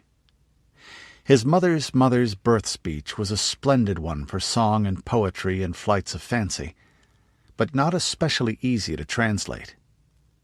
It had always been the secret way he and his mother spoke together, at least until his younger half-sisters Maud and Fjorben picked it up as he had, sung to them in their cradles. Aloud he went on, "It's a song about a brown-haired girl." Mathilda grinned at him and tucked one seal-colored lock under her coif with its covering of lustrous silvery-grey titanium mail. "Keep going." "I'd render it more or less like, I left yesterday in the meadow of the kine, the brown-haired maid of sweetest kiss, her eye like a star, her cheek like a rose, her kiss has the taste of pears." He hadn't seen her blush often lately. She did now, and clouded him on the shoulder. Since he was wearing a padded doublet with short mail sleeves and collar under the brigandine torso armor, it was more symbolic than anything else. "You're just missing all the Mackenzie beauties dazzled by your looks and lineage," she said dryly after clearing her throat. "Well, I'm no light-heeled witch-girl to be charmed onto her back with poetry." "Alas," he said, rolling his eyes at her with a theatrical sigh. "What a pity! It's such a nice, strong, shapely back, that it's a true pity it sees so little use." Then they both laughed. Though Rudi acknowledged to himself there was a little truth to his Enamchara's accusation. There were only 3 women on the expedition, after all, and 2 of them were his sisters, while the third was a very good friend and determined virgin. "I hadn't thought about it till recently, but it does look like this is going to be a mostly celibate trip. Lady of the Blossom Time have mercy." On her other side, Odard smiled thinly with his helmet under his arm. Then his blue eyes narrowed over Rudi's head, and his handsome dark face stiffened slightly. "I think I saw something move," he said softly. Rudi saw something else, the heads of the officers beginning to turn, and then carefully not doing so. "Yeah," he said. "Nice one, Odard." Ingolf gave a sigh. "You know," he said, "I usually don't go looking for a fight. But I would really like to meet Mr. Kuttner again. Maybe deal with his other eye." When the attack came, it was a surprise even though expected. The first arrow went thunk into a shield even before the rattle of steel horseshoes on gravel reached them. A trumpeter went down in the clump of men around the flag of the Republic. A few more fell along the line. Then the whole formation turned left in unison, going from a column headed south to a three-deep line facing east with a deep shout of "Hoorah!" The big oval shields snapped up, the first rank vertical, the next slanted back, and the rest raised in an overlapping roof. Rudi blinked in amazement even as he ducked behind the corner of the wagon, with more arrows whistling overhead or going thunk into the vehicle's body and cargo, or punk into the drum-taut canvas of the tilt, or bouncing off the steel frame like ringing metallic rain. He'd never seen anything like that dragon-scale maneuver. Like the unfolding of a tree into leaf but 1,000 times faster, or a bird's feathers bristling, he thought. At close range, some of the arrows punched through the thick leather and plywood of the shields, and a few more men fell. One went between Ingolf and him as they peered around the wagon, and they both drew back. "Something smells," Ingolf said tensely. "That's a goddamn stupid move, and the Cutters aren't that kind of stupid." Rudi nodded. The horsemen in the russet-colored armor weren't trying to turn the formation's flanks. They were coming straight down the rough slope at the part of the Boise line ahead of the command group, shooting as fast as they could. Then they switched bows for lances, done with formidable speed, and bored right in, their formation a blunt wedge. "The Knights of the Protector's Guard couldn't break that line with a balls-out, hair-on-fire charge," Rudi thought. "Not even bear-killer A-listers. Not without artillery and support or something." And the Boise field pieces were going off now with a series of loud, metallic tung sounds. 4-foot arrows punched out in blurring streaks, nailing men to horses or punching through 2 and 3 at a time, ignoring armor as if it were linen, ripping off limbs or slicing open bodies. Then a globe of stick fire hit, turning one rider and his mount into a pillar of flame and splashing burning napalm in all directions. Horses screamed, but the men never broke their chant. "Cut! Cut! Cut!" The Boise officers shouted all together. "Ready! First rank, pick your man! Play! Throw!" The formation opened out a little as the front rank cocked their heavy javelins back. Then 100 muscular arms did throw, at point-blank range and within a second of each other. The cutter charge stopped as if it had slammed into a massive glass wall, invisible but hard.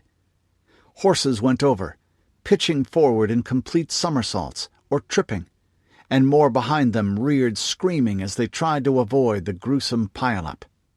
Rudi winced as he heard leg bones snap. He always hated the uncomprehending agony of the poor beasts. They had more sense when men left them alone. "Ready! Second! Throw!" The second rank lofted their throwing spears into the heaving mass, and then the third. And then the first rank used their second javelin. The volleys kept punching out until the spears were gone. "Companies! Charge!" The Boise soldiers moved in unison again, to a huge crashing bark of "USA! USA!" Each sword hand snapped down to the hilt of the stabbing blade slung at their right hip, and then flicked it out and forward in a movement beautiful and deadly and swift. Then they smashed forward into the Prophet's men, swarming at them like ants, punching with the bosses of their heavy shields at the horses' faces, clubbing with the edges at the legs of mount and rider, holding them up to turn the strokes of the long sheets. And stabbing. Stabbing. The cutter's trumpet wailed from higher up the slope. Every horseman who could turned his mount and spurred out of the melee, while the Boise infantry slaughtered those who couldn't. "The Prophet's Guard don't run like that," Ingolf said. Rudi's skin prickled, with a nervousness that had only a little to do with the edged iron flying about. Then something caught at the corner of his eye. Pure instinct moved him. He turned on his heel even as he drew the cloth-yard shaft past the angle of his jaw and shot. One of Thurston's guard threw himself aside with a yell as the fletching brushed his neck. The general wheeled just in time to see the spear drop from another's hand where it had been driving for his back. Surprise froze him an instant, and then he snatched at his own sword as the would-be assassin plowed into the ground face first in a clatter of strip armor, with an arrow driven up under the flare of his helmet. Sergeant Anderson was already between them, sword and shield ready. Rudi could see his mouth working in soundless curses as he looked around at the other guards. Rudi had drew and loosed again before the first man struck the ground, conscious that a Dane had gotten off his first shaft less than a second later than his. Another man among the guards pitched backward with a Mackenzie arrow standing in his face, and then a third went down. The bodkin points of 2 arrows driven through his armor and into gut and chest. His target had been a man near the general. That one struck as he spun, slashing open the assassin's throat to make 3 death wounds before he had time to collapse. Then Rudi threw down his longbow and flung his hands in the air.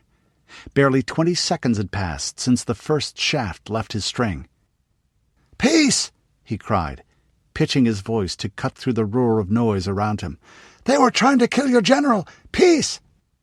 An instant later a Dane did the same, and the others of their band froze very still. There were probably a dozen weapons trained on them, and fingers trembling on triggers or ready to loose strings. Rudi felt a wash of cold liquid fear in his gut, until Thurston himself bellowed, "Hold!" The last of the cutters were out of range, sped on their way by bolts from the Boise field pieces. Thurston stared down at the body lying so close to his feet, and then clashed his unmarked sword back into the scabbard. Men were beginning to shout and turn as word spread from one individual to the next. Most had had their eyes fixed firmly on the retreating enemy. "Silence in the ranks!" Thurston bellowed. And a sort of silence did fall. Even through his own fear, Rudi admired the discipline of it. "Officers, get your men in hand, now!" The beginnings of chaos died. A long moment later, Thurston waved a couple of aides aside and walked over to Rudi. They'd only been 100 feet apart. 2 men followed him, the others who'd been saved from blades in the back by a ripple of Mackenzie archery. Rudi's eyes skipped over them both. Both had transverse crests on their helmets, and as they took them off, "Yes, they're his close kin from the looks." Their skins were lighter, toast brown rather than near black, and their short hair loose-curled rather than woolly, but otherwise the cast of features was the same. "Sons from their years. One's a bit more than my age, and the other's about a Dane's." Thurston halted within arm's reach. Their eyes met for half a minute or so, and then he extended his hand. Rudi shook it. "That was damn quick work," the Boise ruler said. "You saved my life there, you and your man, and saved my son's too," he went on, confirming Rudi's guess. He glanced at them. "Martin, Frederick, Captain Thurston and Lieutenant Thurston, respectively." Martin was the older. He extended his hand, too, and then Frederick did as well. The younger son was grinning. "Pretty fancy shooting," he said, and touched a Dane's longbow with a finger. "That you three didn't die in vain?" His older brother was more sober. "And how the hell did the Prophet get men into the Presidential Guard detail?" he snapped. His father made a quelling gesture. "We'll have to find out. They were ready to strike without a chance in hell of escaping, too. And at a guess, This whole attack was aimed at giving them an opportunity. God damn, I thought the change at least got rid of suicide killers. Wish we'd taken one alive." He turned back to Rudi. "I now owe you two a considerable debt," he said. "Enough for an escort to the New Deseret border, no questions asked. But this area is not safe with the Prophet's cavalry loose in it. We'll return to Boise. You need to do some planning, and I need to do some investigating. Maybe some of the cutters know what's going on." A glance back at his frozen command group. "And that was some fancy shooting, given the angles and the time you had." A few yards away, a Boise officer who had been questioning a wounded cutter swore and jerked his head back. The man had bitten off his own tongue and spat it at the questioner in a spray of blood as he bent to hear an answer. He was laughing with a thick, gobbling sound when a soldier jammed a spearhead through his throat. Then he choked, kicked, and died. "What shall we do with the others, Mr. President?" an officer said, white-faced with shock at the assassination attempt, but too disciplined to babble. Thurston removed his helmet and sighed, rubbing a hand across his dense cap of tight kinked hair. He looked his age then. "We're heading back to Boise. We'll take them along. They can talk, or they can join the infrastructure maintenance battalions. Have their wounded treated as soon as ours are okay." Then he looked over at Rudi and Odard. "I've got some good archers," he said to the younger Mackenzie this time, "but none like that. I could use a longbow corps. Maybe you could teach some of my men if you're interested in a job." "What's so funny?" The last was a snap that dampened the smile on Odard's face. Still, he was a free clansman of the Mackenzies, and he spoke boldly. "I was just thinking of how my father trained me, General." At his raised brow, the young man went on. "When I was 6, he gave me a stave cut to my size. I'd hold it out until my arm ached, and if I let it droop, then he'd wallop my backside. I learned to hold it as long as he liked. So then he gave me a thicker stave. When I got a real bow, I practiced an hour a day and longer on weekends, and that's not counting archery classes at school. I learned to care for my string, my bow, my arrows, to cut my own feathers and fletch my own shafts. I practiced shooting in calm, breeze, and strong wind, at still marks, moving marks, targets on the flat and in the air, and dropping fire on hidden ones, and all of them while I was standing, or kneeling, or running, or jumping." Thurston looked as if he'd like to interrupt, but Odard continued. "Even shooting blindfolded at a target that rattled. Not to mention hunting. I dropped a running buck through thick brush at 100 paces the year I turned 13, and he said I just might make a bowman worthy of the name. At 16, I nailed a squirrel to a tree at the same range, and he allowed that, sure, I'd gone and done it. And that, General Thurston, sir, is how you make a Mackenzie archer." A couple of Thurston's soldiers looked alarmed at his insolence, even as busy as they were. The general's own frown gave way to an unwilling grin, and his younger son matched the expression. "Well, that put me in my place. Sometimes I'm still not used to the way some things take so long to learn these days." Rudi nodded to himself. He'd noticed that about people who'd been fighting men before the change. Evidently guns had been easy to learn well, easier even than a crossbow. "Wait a minute," Thurston went on. "What's your last name, son? The real one, not the Mackenzie part." "Aylward." "You're Sam Aylward's kid?" Thurston said. "Well, no wonder." "You know my father, sir?" Odard sounded half glad, half disappointed. He'd been living in that shadow all his life, and here it was a month's travel from home. Rudi sympathized. He knew what it was like to have famous parents. In his case it was worse. His were legends on both the spear and cauldron side. "I met him in 91, Thurston said, animated for a moment, "on a mission in the Gulf. And then he dropped into Fort Lewis back in 98, just before the change. And I heard of him afterward. Aylward the archer, eh? No wonder, then. Wish to hell he'd ended up with me and not the Flakes. The Mackenzies. You know, I love my dad, a Dane muttered, as the Lord of Boise turned away and began a rattle of orders to his waiting subordinates.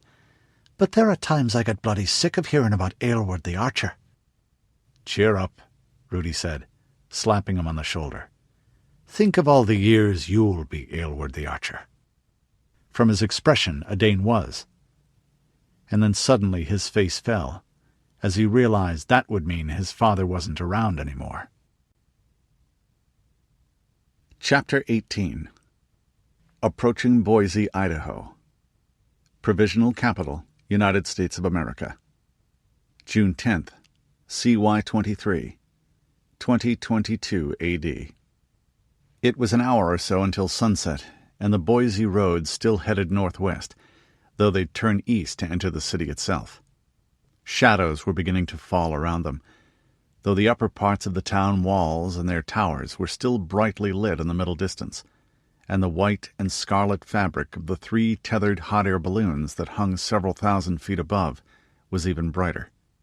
Higher still, light flashed briefly from the canopy of a glider. "It's all so tidy," Rudi said, looking around and blinking in the bright summer sun. "Not a board loose or a building unpainted, or one poor gasping weed left to propagate its kind." Truck gardens occupied most of the land this close to the city, watered by canals and spinning windmills. There was a scattering of barns and sheds, and things like chicken coops and pig pens adding their pungencies to turned wet earth and compost. But not many houses close to the city proper. As usual, people close enough to walk out from the walls lived inside them. The pleasant tinkle and chug of running water sounded, and plenty of folk were out tending the vegetables and berry bushes and small orchards of apples and peach and cherry with hand tools and horse-drawn machines, or harvesting greens and early roots.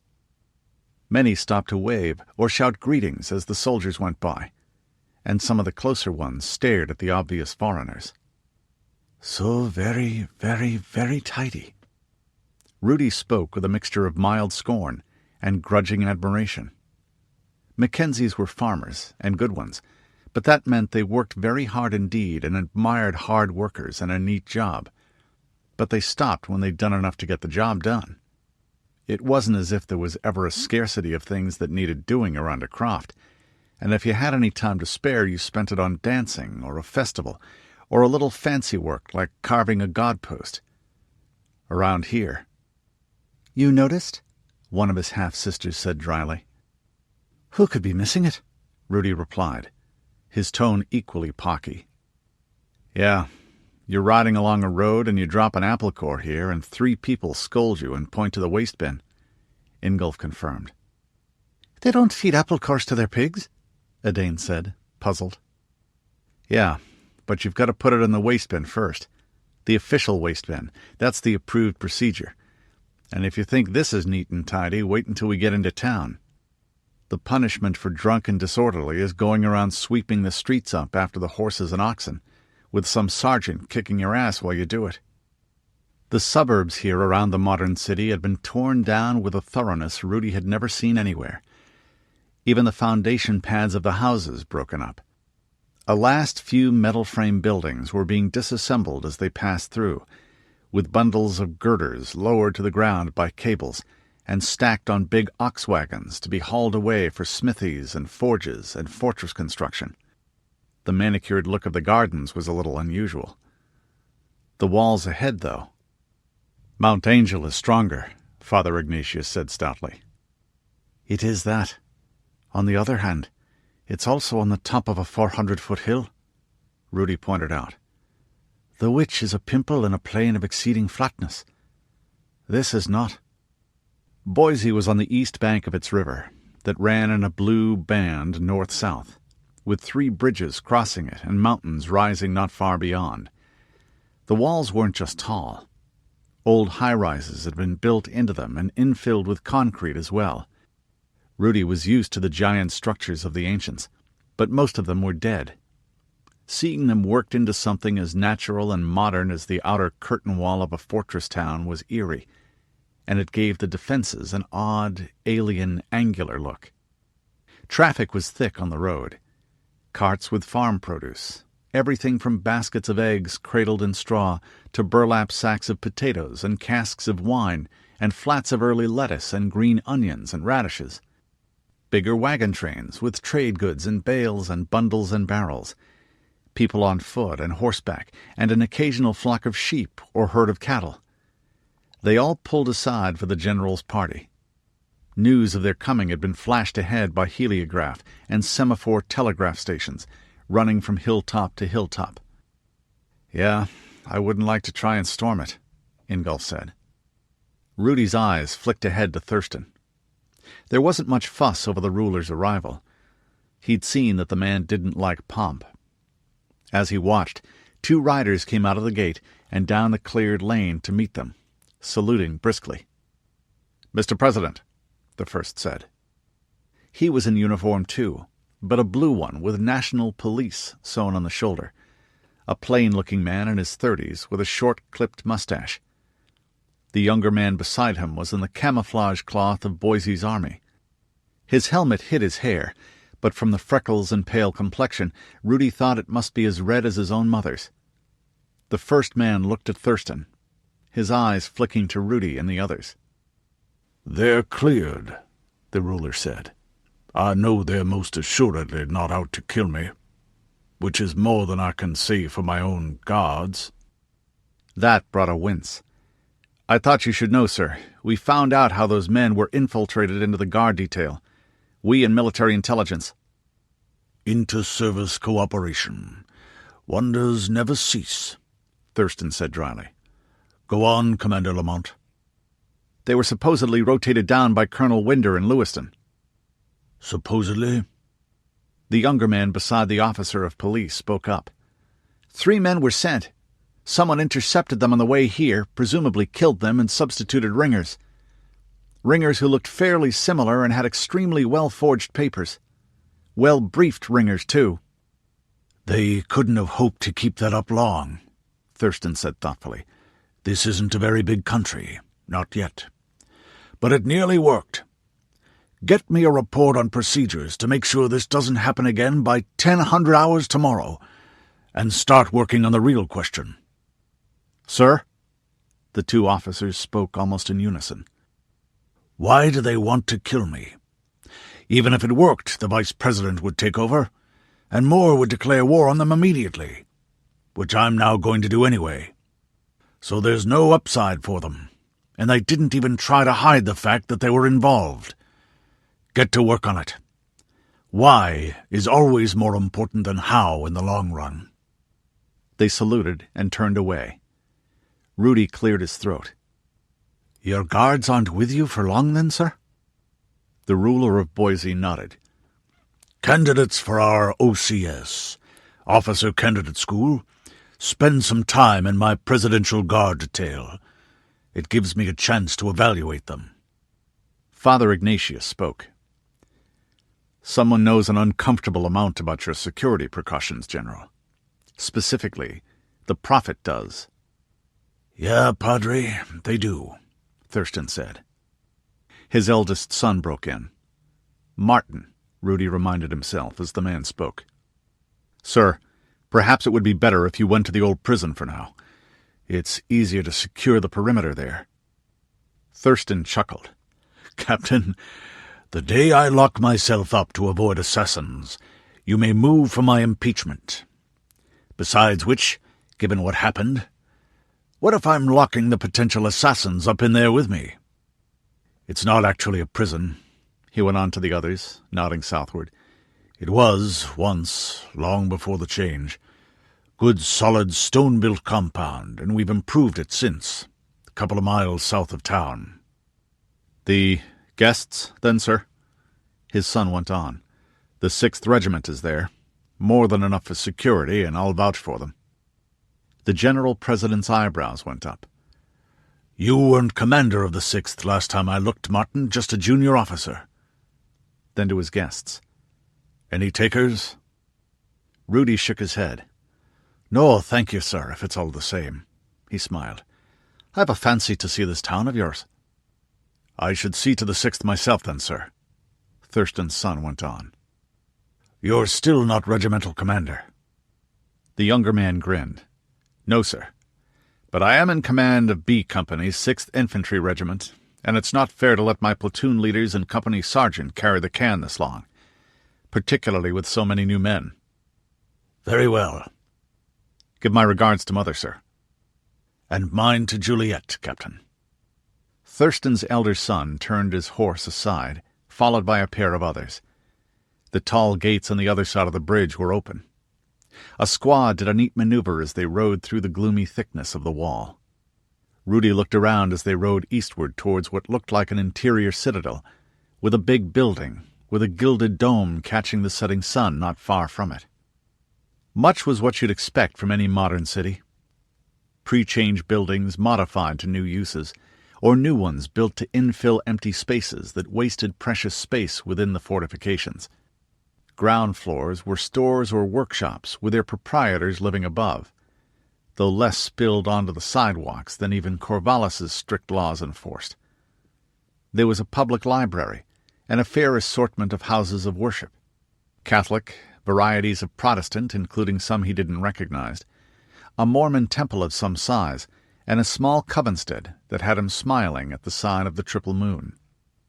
Thurston's younger son pointed out features.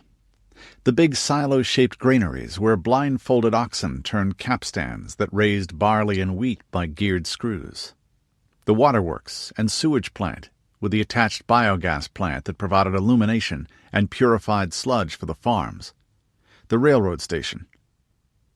The clothes on the people were very old-fashioned, though, even in new cloth. Jeans and T-shirts and jackets, knee-length skirts, and even the odd collar and tie.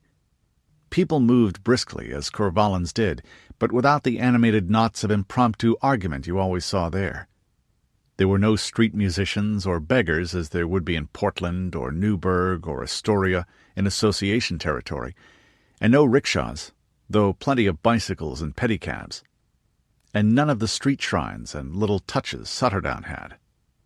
Plus, there were a lot of uniforms, and big, colorful posters on four-sided hoardings at crossroads. The process was stone plate lithography. He'd seen examples in Corvallis advertising this and that, and in Portland for tournaments and saints' days and proclamations from the regent. The themes here were quite different.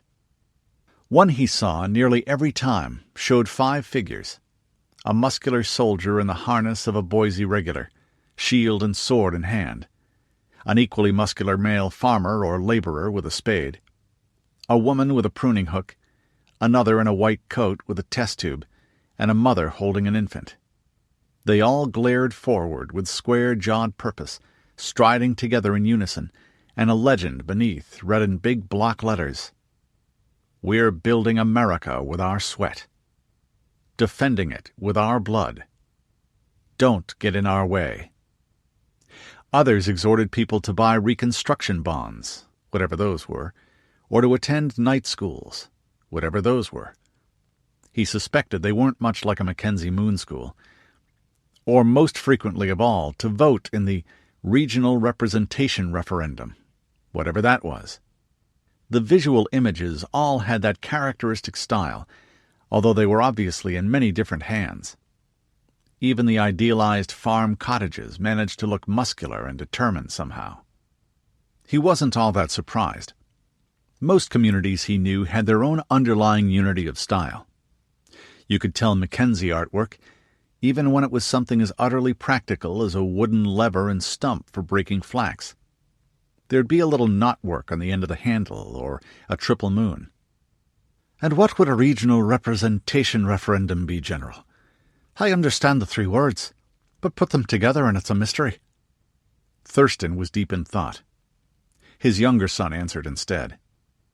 "Whether we should elect a new Congress and Senate locally, since we can't exactly do it nationwide. The President just realized a while ago that the ones we've got are all going to die of old age pretty soon." Thurston snorted and gave him a pocky look, but seemed to come out of his brown study. Rudi judged his moment after they passed through another wall into an inner citadel, taller and stronger even than that around the outer city, with more of the high-rises built into it. The echoing dimness of the entranceway made good cover for his words as he murmured, "General, your ghost would make a most fitting banner for a war of revenge. They tried to kill you, but they'd lose even if they succeeded, and double if they failed. There's more to that plot than the bit of Dane and I foiled." Thurston gave him a hard grin. "You noticed? Yeah. And you're not just a pretty face, are you, Rudi Mackenzie? I've been wondering about that. Where's the upside for him?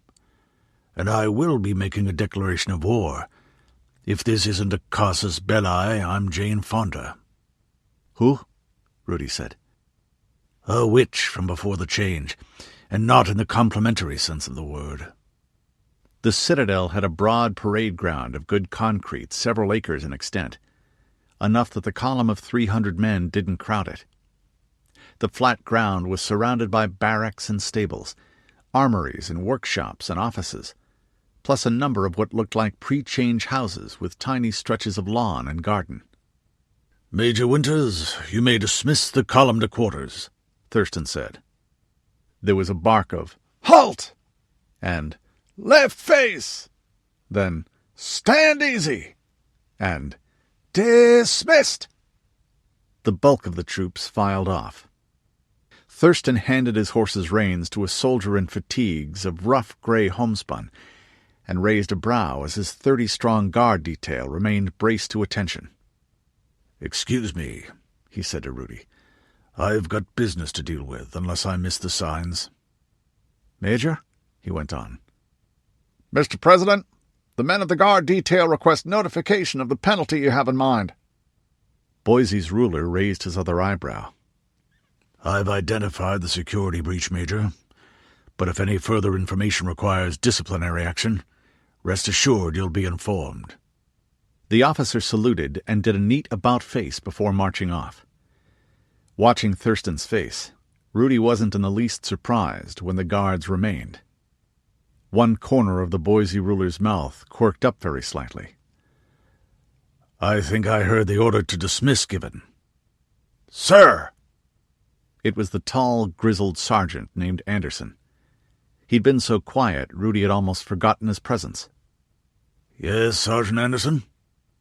"Sir, the men feel that some field punishment is in order." The quirk in Thurston's mouth was almost noticeable this time. "Dick, are you telling me that the men are demanding a punishment?" "Sir, as your guards—" "I've seen some strange forms of insubordination in my time, but this is about it." Thurston's voice was a growl.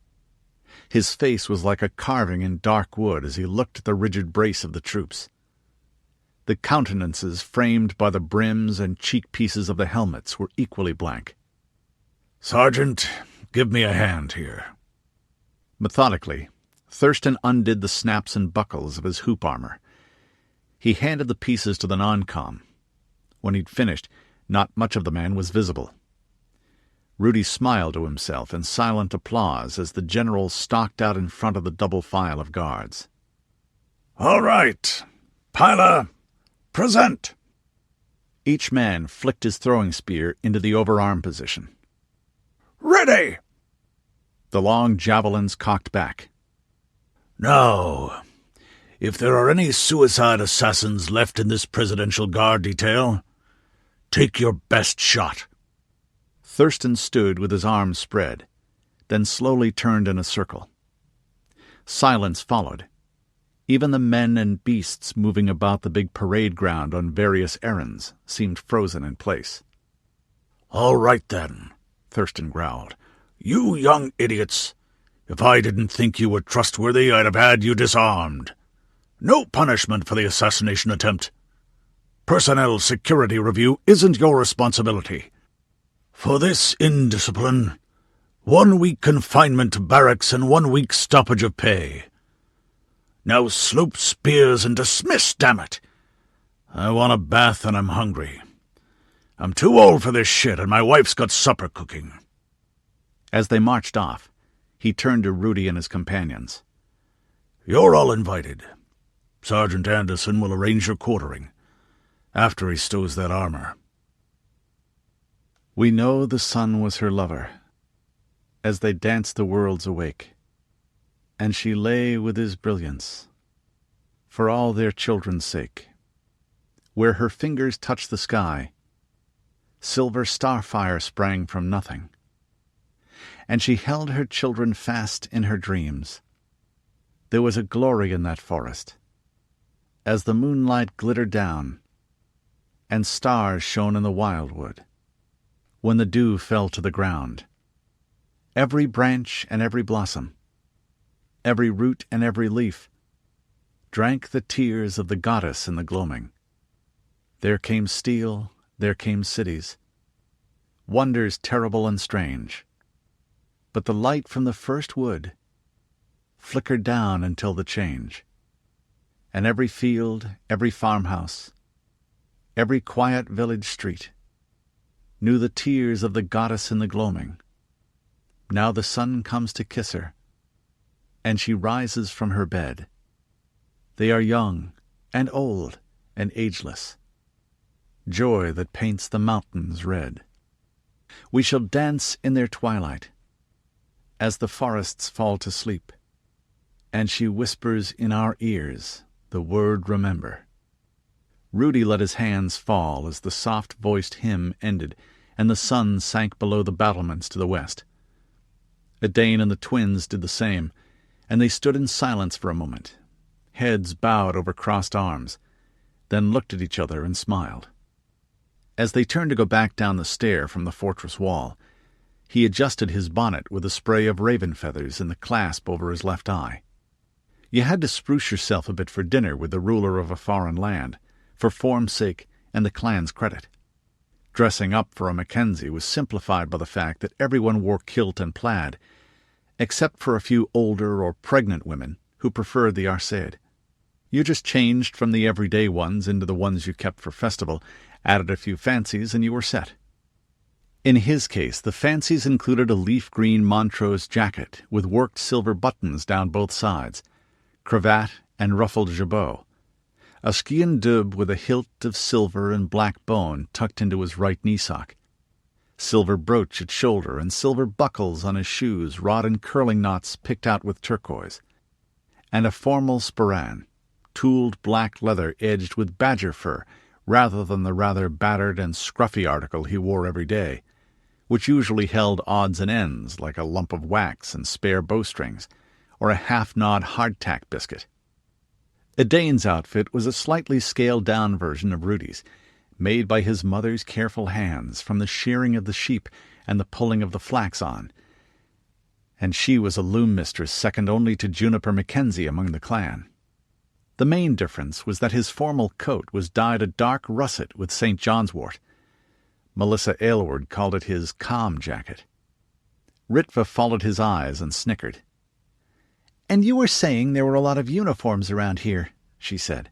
"At least they're different uniforms. Mackenzies are always going on about how free they are and how they can do just whatever suits their fancy. And it's true, as long as they fancy a pleated skirt and a blankie over the shoulder. All in the clan tartan." Rudi raised one brow and took in their identical clothes, black pants, belts, jerkins, with the silver tree-crowned stars. "Hey, that's family," Mary protested, tossing her golden hair. "Besides, these aren't uniforms. They're outfits. Say what you like about the Dunedain. We've got style." They turned and went down the spiral stairs to the parade ground. The risers ran widdershins, care-handed, they'd said in the old days, after a clan that were mostly lefties, to pin an attacker's shield arm to the inside. The others were waiting for them at the bottom.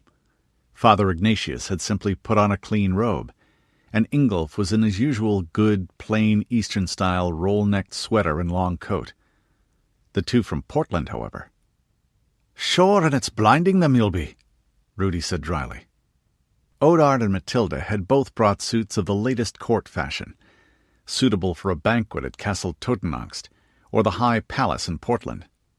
Tight hose, tooled shoes with up-curled toes sporting little silver bells, tunics with long, dagged sleeves dropping down from the elbows, jeweled belts and dagger hilts. Odard's outfit was even party-colored, wine red on the left and dark indigo blue on the right, not counting the golden florets along the hems and seams. A spray of peacock feathers flared backward from the livery badge at the front of his roll-edged hat with the dangling tail. Mattie was a little more somber in brown velvet, but the heraldic shield on her chest had the lidless eye picked out in genuine rubies and jet. Rudi flung up a hand. "Aye!" Odard snorted and examined the little golden chains that held the snowy linen of his fretted cuffs with satisfaction. "You're just damn jealous, because you're stuck with that skirt and blanket," he said. "I return your envy with a lofty, pitying compassion suited to a Christian gentleman of good birth and coat-armour." Rudi grinned and told him where he could put his sympathy. "With a hay-fork," he added. "Peasant," Odard said genially.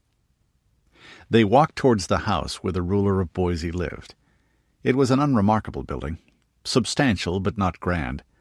Red brick and white trim and shutters, 2 stories tall with dormered windows on the roof, of a type that had been old before the change, and often copied since. There wasn't much sign of pomp about it, save for the stars and stripes over the door and the 2 sentries in polished armor on either side. They snapped to attention with a clank and stamp and rustle, rapping their spear butts on the flagstone of the veranda. "Come in, please," a soft voice said from inside as the door opened. "I'm Cecile Thurston." They blinked against the incandescent mantles of the gaslight in the hallway, amid a clean smell of wax and floor polish, and faint appetizing cooking odors. A black and white cat stared at Rudi and the others with the usual cool insolence from halfway up a staircase. The woman greeted them, was tallish and in her 40s, in a dress with a full knee-length skirt, her long hair light brown where it wasn't gray. "But you can call me Cecile," she said, giving a sudden brilliant smile aimed at him and Adane. "I know what you did for Larry." It took him a moment to realize that Thurston was Larry to this comfortable-looking woman. There wasn't any physical resemblance to Juniper Mackenzie. Cecile Thurston was 3 inches taller, for starters, but she reminded him of his mother a little. They all shook hands and made introductions. Young Frederick Thurston was there, in a neat green uniform, and 2 girls of about 7 and 12, who turned out to be named Jane and Shawanda. Both were staring at him, the older particularly, with her eyes virtually bulging. "Oh, and I hope that's not going to be awkward," Rudi thought. "Sweet, foam-born one, none of your jokes now." He knew the effect he had on a lot of females, and liked it very much, when they were of age.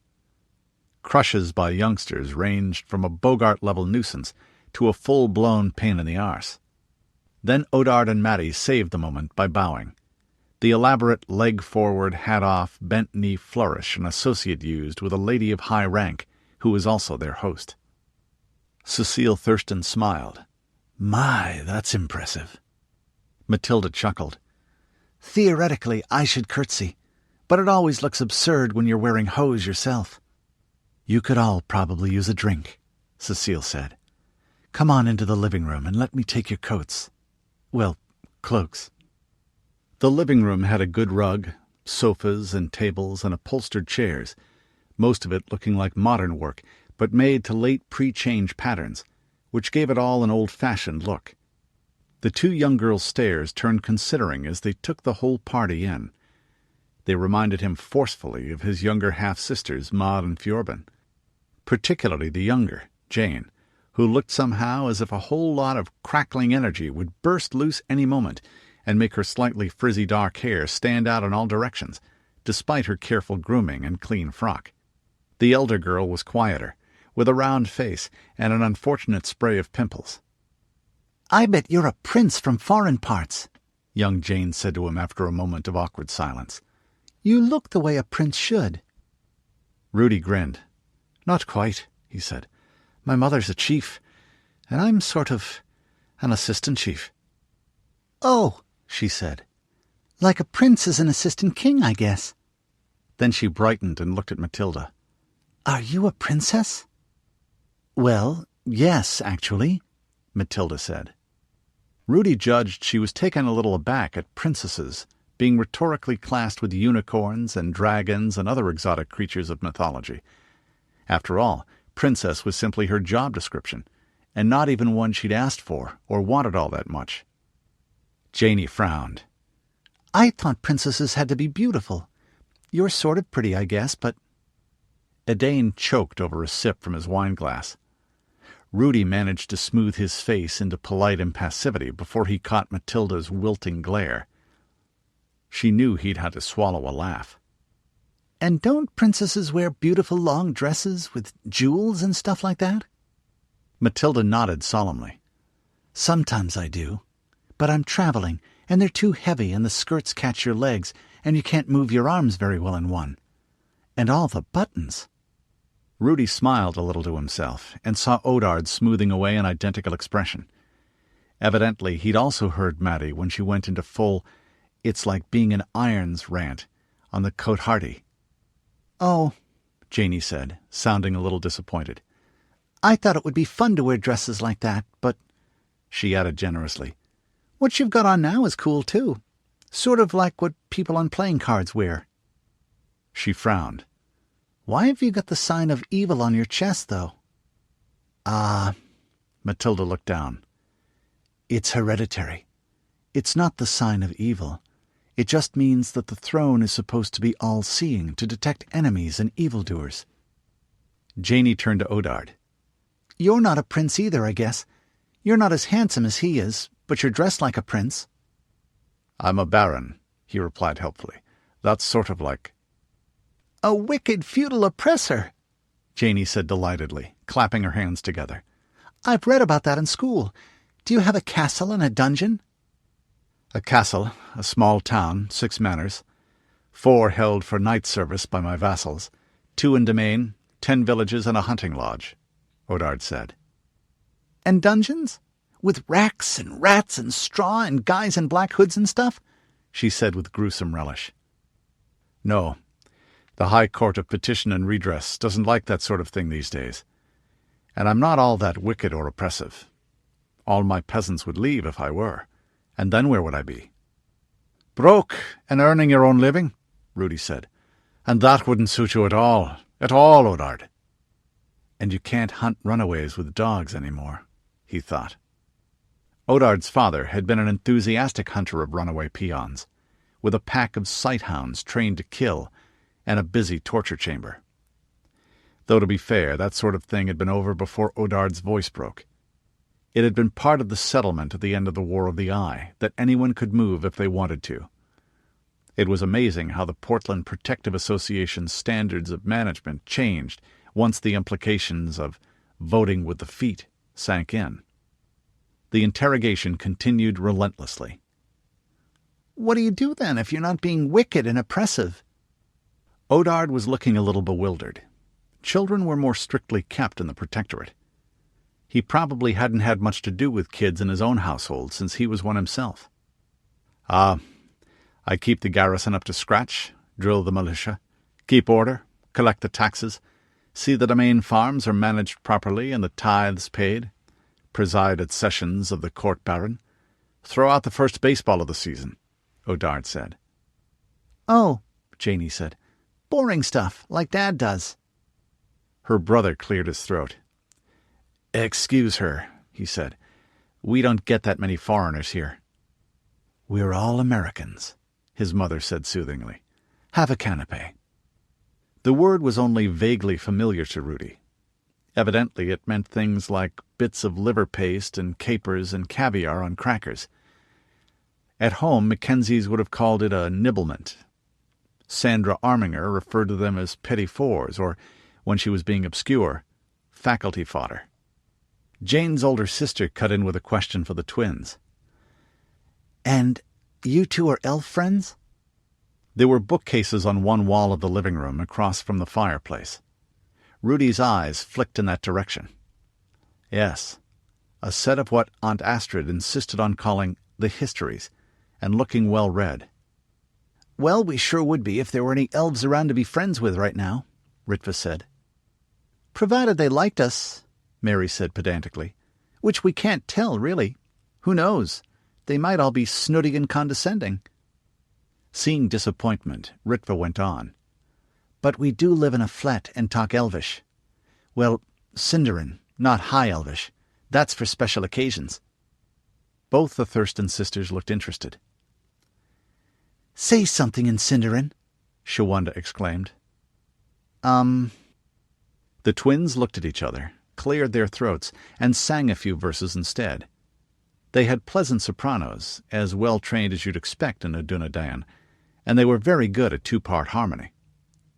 Mackenzie's liked to sing, but Astrid's Rangers couldn't say, "Where's the outhouse?" without a chorus sometimes. It was Rudy's turn to nearly choke on his wine, and he saw Mathilda flush with annoyance. She had a cat-like obsession with propriety sometimes.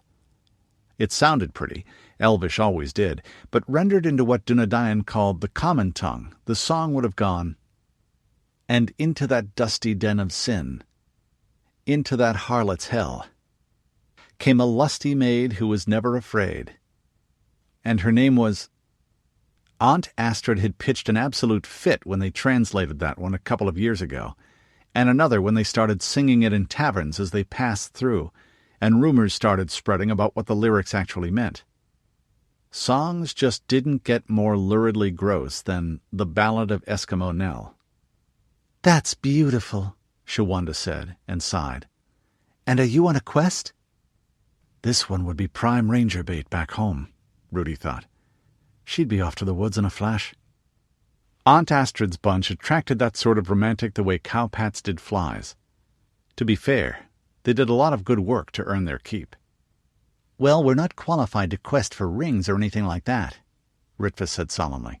"We're still young and just finished our Odard training 3 years ago. You have to be 21 to be a Roken, a knight. Mostly back home we find lost livestock or children and track down man-eaters or bandits or fugitives and guard caravans or explorers going into dangerous country.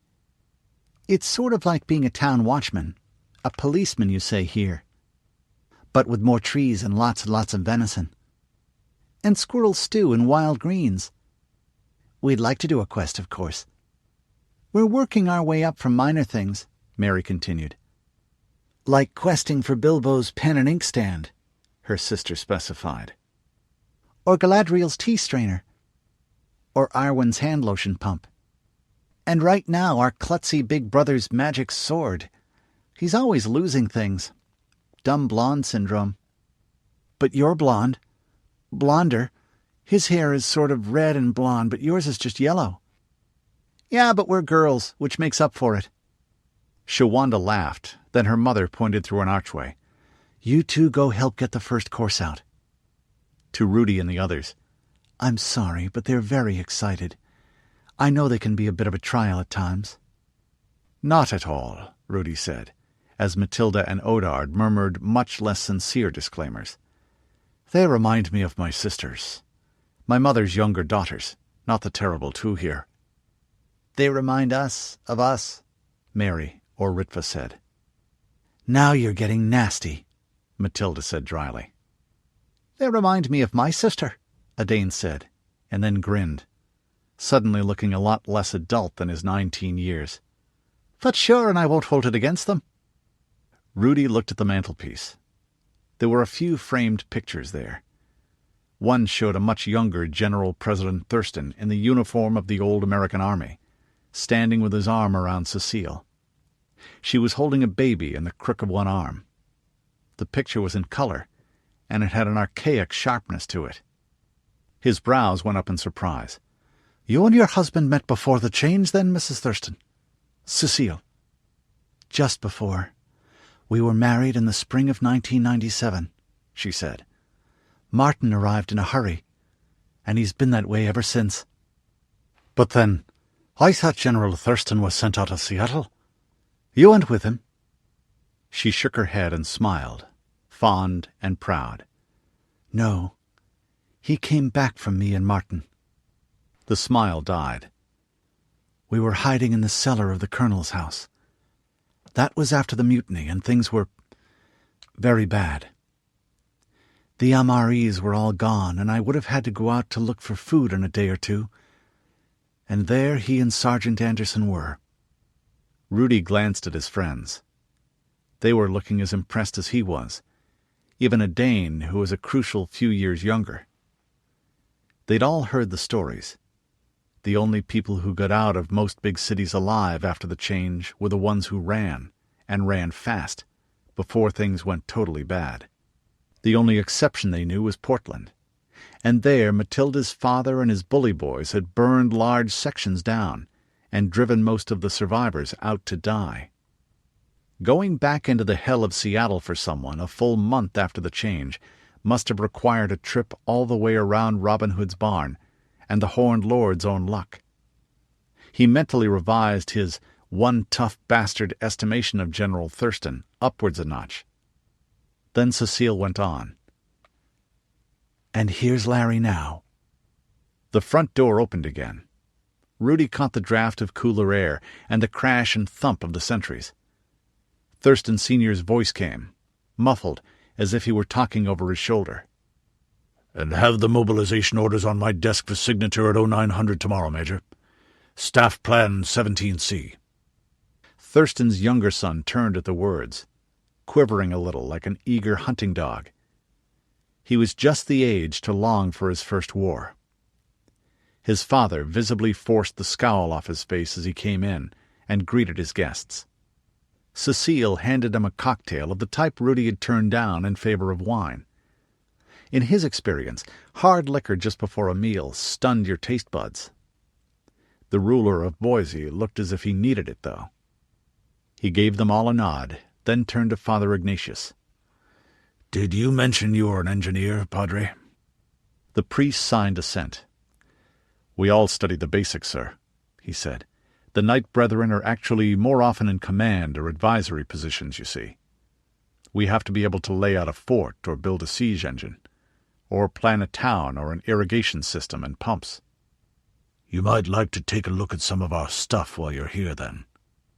"I'd appreciate it, sir," the priest said. He was as calmly polite as always, but Rudi noticed a flare of interest in the dark eyes. Rudi wasn't surprised that Thurston would know a man's interests, and not surprised that he had no small talk either. "It's a pity we didn't get more of your missions out here," the general went on. "We could have used them." Ignatius nodded. "But there are others who need it far more," he said. Then a rare charming smile. "You've done too well to need us." They went into the dining room and the meal came out. Potato and leek soup first, then a rack of lamb, nicely and slightly pink in the center, with a plum honey garlic glaze, scalloped potatoes and steamed new vegetables. Those were welcome. The salad of early greens was much more so. Rudi forewent the dressing. Traveling usually meant living on a winter-like diet of bread and salted and smoked meats, with vegetables dried or pickled or in jars. It was good to taste seasonal delicacies like fresh tomatoes again. The bread was excellent, too, less crumbly than that made from the Willamette's soft wheat. Portland's court ate something similar, from flour imported down the Columbia from the Palouse country. At last the dessert, peach pie, was finished, and the younger children sent off with a minimum of protest. "Excellent dinner," Odard said courteously as they moved back to the living room for coffee and liqueurs. "My compliments to the cook." "Thank you," Cecile Thurston said, showing a dimple as she smiled. "You're looking at her." Mathilda looked a little less surprised, but then she'd spent part of many years at Dunjuniper, where Rudi's mother always did her share of the kitchen chores. "You're in a bit of a fix," Thurston said bluntly when the drinks had been poured. "What the hell were your folks thinking, anyway?" "A fix? That I knew before I left," Rudi said wryly. "And if we told you exactly why we were heading east, well, it makes sense in our terms, but I doubt you'd be agreeing." Thurston raised an eyebrow. "Heading for Nantucket? Yeah, I've gotten some rumors about the place, and if there's some hint about the change, I sure as hell would like to know. And there was our friend Ingolf's not very complete story to add spice. This isn't the time, though, with the fighting getting worse. Rudi spread his hands. Sir, when would it be this right time? There's been war and rumour of war from here to the Atlantic since the change, and I don't expect it to much improve before I'm old and grey, so. According to my intelligence people, it's pretty damned bad east of here. The Prophet's boys beat the Snake River Army. That's one of New Deseret's main field forces, east of Pocatello, and it'll be under siege soon. Then they'll head for Twin Falls, which is entirely too close to my border. There's fighting down in what used to be Utah, too. It's all coming apart, and there are raiding parties everywhere. Corwinites, deserters from both sides, freelancers and mercenaries and general road people bandit scum. It'd be a poor payment for saving my life and my boys to send you into that. The companions exchanged sober glances. That all went to hell in a handbasket woven lickety-split, Ingolf said. New Deseret was holding up pretty well when I went through last year. Thurston held out a broad palm and turned it as if it were a seesaw on a pivot, at first slowly, and then with a snap. They spread themselves too thin and let the cutters get inside their decision curve. Walker, he's the Prophet's main commander, is a bastard but a smart one, and he managed to mousetrap a lot of their infantry down south. Sort of a replay of Manzikert, a battle about 1,000 years ago. He was army before the change. After that he kept them rocked back on their heels, and their coordination broke down. When the balance tips, things go from slow to fast, real fast. Ingolf gave a grunt and a nod, the sort you did when somebody said something you knew was true by experience. Rudi looked at him. Yeah, the general's right. It's like fighting one-on-one with someone who's about as good as you are. You know how that is. Rudi made a gesture of acceptance. Back and forth until someone makes a mistake, and they get hurt, and then they can't recover, and then it's all over but the last strike? Yeah, that's about it, on a bigger scale. If you don't have a margin for error, error kills you. Everyone else in his group signaled agreement. None of them had fought in a real war except Ingolf, but they'd all been in skirmishes and fights on a more personal level. "Will you help them now, Larry?" Cecile said, surprising Rudi a little. She'd been very quiet during most of the dinner, and he pegged her as the type who did her consulting in private. "I told you we should have intervened last year." Yeah, I will, Thurston said absently, looking up at the ceiling. I'd have done it earlier if they hadn't been so damn stubborn. Stubborn as you, Dad? Frederick Thurston said. Just about. I should have softened my terms, and they should have realized how deep the shit they were in was earlier. But if I hit the Prophet's men now, they'll still be weakened from taking out New Deseret, and they won't have had a chance to consolidate. If we get lucky, we might be able to break them and take Montana and Wyoming, too. And this assassination thing will keep the politics simple, thank God. They've screwed up, and I'm going to, take advantage of it. Then his eyes snapped back to the present. But it's going to be a pain in the ass for you people. I regret that. I owe you seriously, but there's nothing I can do about it. I do suggest you stick around Boise for at least a little while to see who jumps where. I'll let you have the best intelligence I can on developments. The conversation went general after that. The Thurstons saw them to the door later. The big central enclosure of the citadel was only half darkened. There were crescents burning on the towers around it, and gaslights around the perimeter, and guards walking their rounds. Still, it had the sad, slightly chilly horses and wood smoke smell of night-time in a fortress, and it was easy enough to halt everyone in a place where it was impossible to be overheard. "Something smells," Rudi said bluntly. Nobody looked like they disagreed. "That was the most counterproductive assassination attempt I've ever seen or heard of," Odard said thoughtfully. "Guaranteed to produce just the wrong results if anything went pear-shaped," Adane agreed. "So unless these Cutter people are stupid..." "They aren't," Ingolf said flatly. By no means, Father Ignatius said. Wicked, and I would say almost worshippers of evil in some senses, but extremely efficiently so for the most part. Then there's something crooked going on, the twin said. Someone's angling for the Boromir Award. By which you mean treachery in the common tongue, Mathilda said with heavy patience. Is it really important to us? We're just passing through. We want to keep alive while we pass through, or we'll be staying 6 feet under, Ritva said. There is that, Rudi said. They were trying to kill us, too. And the assassination. It would probably have worked if we weren't there. But then, what would they have gained with Thurston and his sons dead? They aren't his heirs anyway, are they? No, Father Ignatius said. There's a vice-president, Colonel Moore, who is an old friend of the general's and beyond suspicion, and a competent man. We need to get a bit of a grip on what's going on here, Rudi said, since we're guests. Or at least it wouldn't be the wisest thing to leave right now, as it were. Chapter 19. Boise, Idaho. Provisional Capital, United States of America. June 11th through the 15th, CY23, 2022 AD. The practice ground occupied the clear space just inside the city wall, paved with blocks of asphalt cut from old roads. It was mostly deserted, with sunset only a half-hour off. Mostly. A Dane unstrung his bow and held out his hand.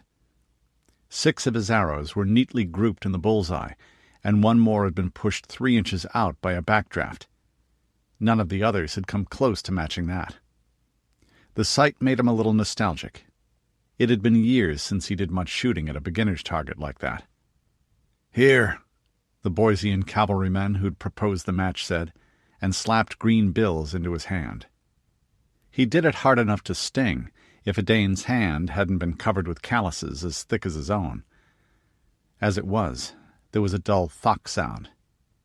"Many thanks," a Dane said, as several of his comrades followed suit. "And sure, any time you feel like shooting a few again."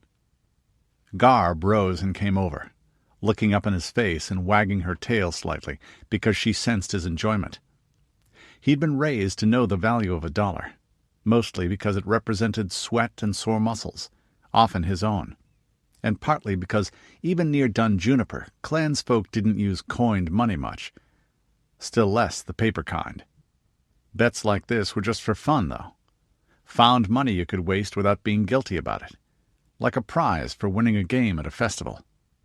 The infantrymen who'd been watching laughed, slapping each other on the back, which produced a series of tonk sounds as hard palms hit steel armor. Then they started collecting their bets from the horsemen of the cavalry troop who'd shot against him, or who'd bet on those who did. It had been natural enough to fall in with them. They were all conscripts doing their term of service, and close enough to his own age. Their grins were the reverse of the cavalry's sulks. The remaining cavalrywoman smiled, though. She was Rosita Gonzalez, the sergeant who'd greeted them back on the road, and she'd seen him shoot before, for real at that. "Notice I wasn't putting any money on you losing," she said. "Why am I not surprised, Rosita?" he said, batting his eyelashes theatrically. "Would a lady as brave, beautiful, and skilled as yourself be anything but wise?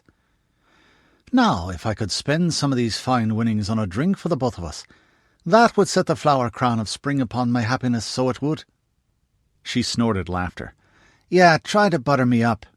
I'm too old for what you've got in mind, kid, or you're too young for me." "Now why would you be thinking I had something in mind?" he said.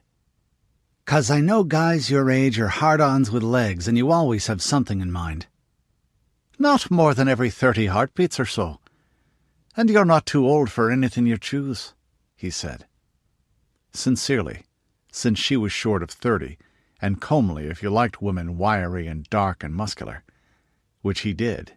Being 19, he liked them almost any way except elderly or unripe or Wolverine trap ugly. "Keep smiling like that and I'll lose my resolve to be good, so I'm off." She paused to rumple Garb's ears, which the mastiff permitted, having been introduced. "See you later." Odard shook his head and put the folded bills in his sporran, watching her depart, or at least the part working in her rather tight black leather riding breeches, and sighed. "Christ, man, how'd you get Iron-ass Gonzales so friendly?" one of the foot soldiers said. "Not iron, I'd say. Just pleasantly squeezable from the look of things," he said, strolling over to retrieve his arrows. "Not that I've had the opportunity to test the notion, alas." "Ah, I always thought you liked girls. Maybe it's your skirt she likes." "Which would show good taste," Odard said. "For it's true I like both the wearing of the kilts and the kissing of the girls myself."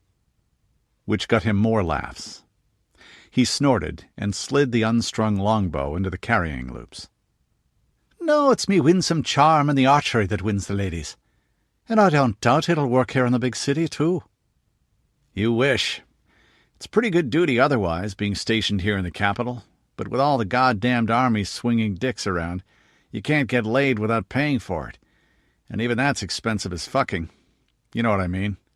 Hell. $2.50 a day in your keep is good money out in the sticks, someplace like Lewiston. But it doesn't go too far here in Boise." There were half a dozen of the soldiers, and they were all friendly now. "Now that I've earned them all a week's pay or more," he thought. Most of them came from little farms and villages that didn't sound all that much different from Dun Fairfax, if you allowed for the fact that they were Christians of various sorts, Protestants and Catholics and Mormons, he thought, though he wasn't altogether clear on the differences, and none of them seemed to be much bent out of shape about it either. He'd been nervous and out of place in General Thurston's house, but these lads he understood right off. "Thanks for the tip on the bets," one of them said. He was a towhead named John Gottberg and the file closer, which meant roughly a corporal. "I heard about the thing where you and your boss men saved the president's life, but most of those donkey-dongs were just in from road patrol and hadn't got the word."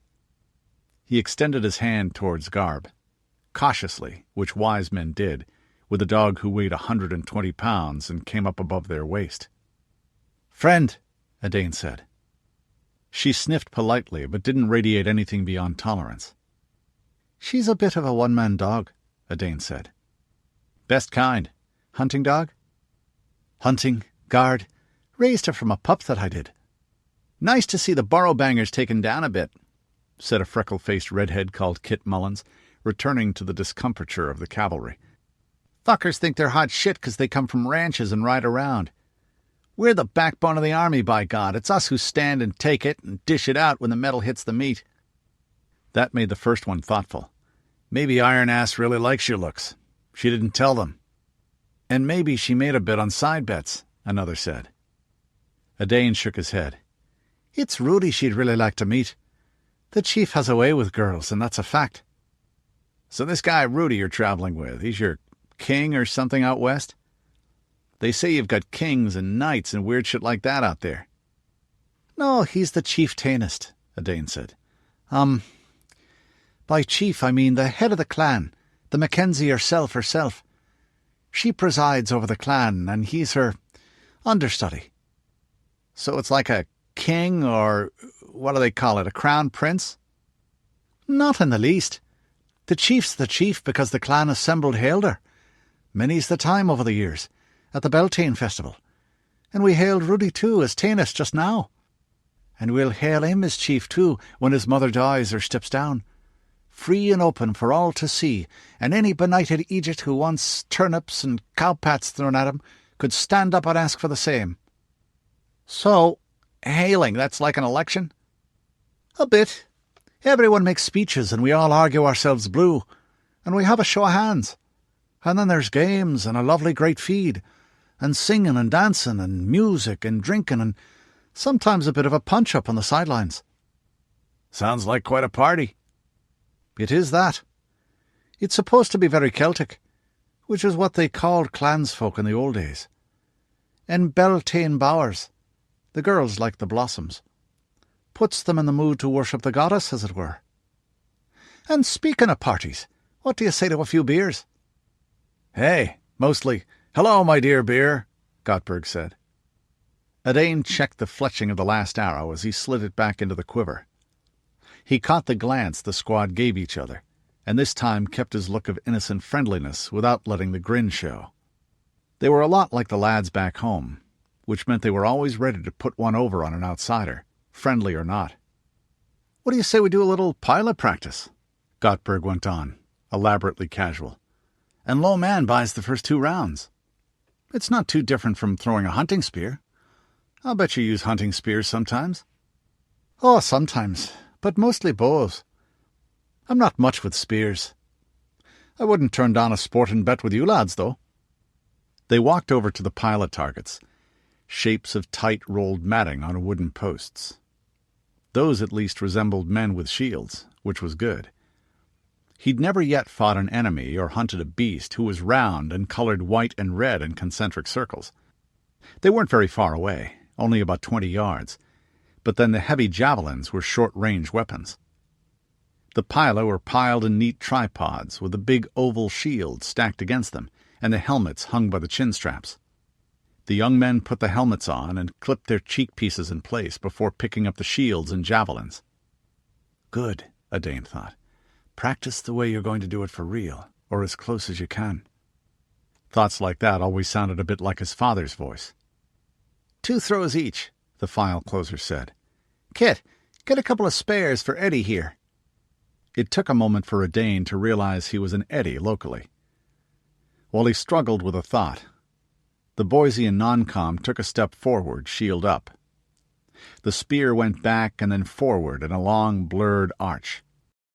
There was a thunk as it sank through the center of the target and into the wooden pole within. The second matched it, a hand's breadth lower down. Both sank as the long iron shanks behind their points bent. "Now that's clever," Odard said. "So they can't throw them back at you, eh?" The file closer nodded. "And if it goes into a shield, whoever's holding it has to throw it away or spend time trying to pull the pila out. You want to go next?" "Oh, I'll wait and see how the rest of your lads do," Odard said innocently. Or he thought it was innocently. Gottberg was a little older than the rest of his file, a bit older than Odard himself, and shrewd. Most of them were nearly as good as their corporal. When they'd finished the 12 throws, only 4 spears had missed or glanced off, and most of the ones that hit were solidly planted through the wicker or in the central pole. The Boise soldiers knew their business, and they had the strong, limber bodies of well-fed young men who'd worked and trained hard all their lives. They'd most likely all inherited keen eyes and steady hands, too. Even in fortunate areas like this, not too many weaklings had lived through the change and its aftermath to breed more of their kind. "I can't lose either way," Odard thought. "If I'm last man, I buy them more beer and they get talkative. If I'm not, I get more respect, and they'll be more likely to speak freely, eh? And I hate to lose, so may Cernunnos guide my hand." He hefted the spear he'd been handed, which had a much dinted shaft and an iron shank that looked as if it had been straightened any number of times. It was a practice weapon, well balanced, but probably a little off-center. And it was as heavy as a battle spear, or nearly, which was not meant to be thrown. "Ground and center, ground and center," he murmured to himself. Odard was wearing his brigandine, which was fair, but that was a hair less hampering than the cuirass of steel bands and hoops that was their equivalent. He didn't use the solid-face front step-and-throw method the local men did. That was designed for use with a great 20-pound shield in your left hand to balance you. Instead, he took a half-sideways skip forward and put all his body into it with a snapping twist. Throwing something this heavy, that far, took real effort. His breath hissed out between clenched teeth. Good. The throw had the smooth, heavy-to-light flow that said it was going where it should as it left his hand. It arched higher than the others had, and then his lips moved in a silent curse as it wobbled in flight. Thunk! The long pyramidal point of the spear clipped a little twist of osier from the wicker figure's notional head as it went by, and then banged into the asphalt a half-dozen yards further on. "Not bad," Gottberg said, taking off his helmet and scratching vigorously. "Most newbies can't even get a pilot to go that far." The redhead named Kit looked at him narrowly. He'd be the one buying the first 2 rounds if Odane wasn't. "I thought you said you only used bows." "No, I said I mostly used bows," Odane said, grinning. "Sometimes we use spears. Hunting boar in thick country, when you want something heavy at close range. Aren't you glad I didn't put money on it, eh?" Several of the others laughed. Kit smiled, if a little sourly. "Here," he said, "try this one. It didn't bend, and it's better than those old clunkers from the practice bin." Odane caught the tossed spear with a smack of palm on wood. It was a better weapon. He could feel it in the swoop and sway as his arm rocked back under the impact. He made a half bow.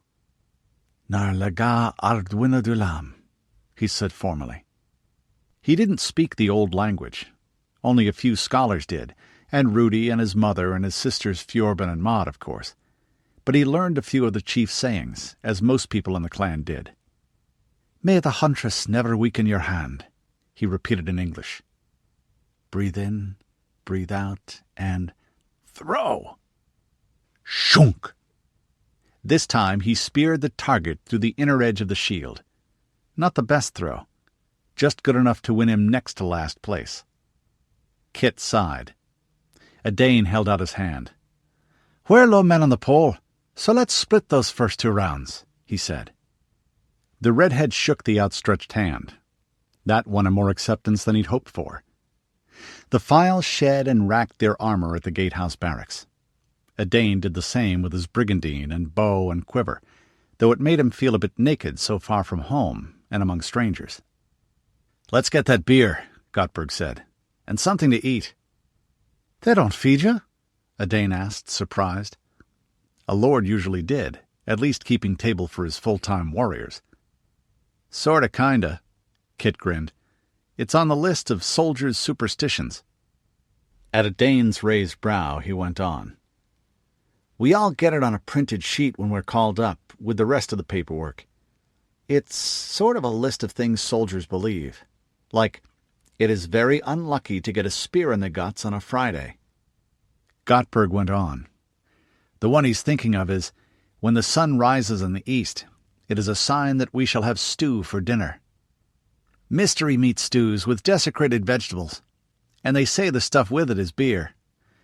I say the quartermaster's horse has something bad wrong with its kidneys.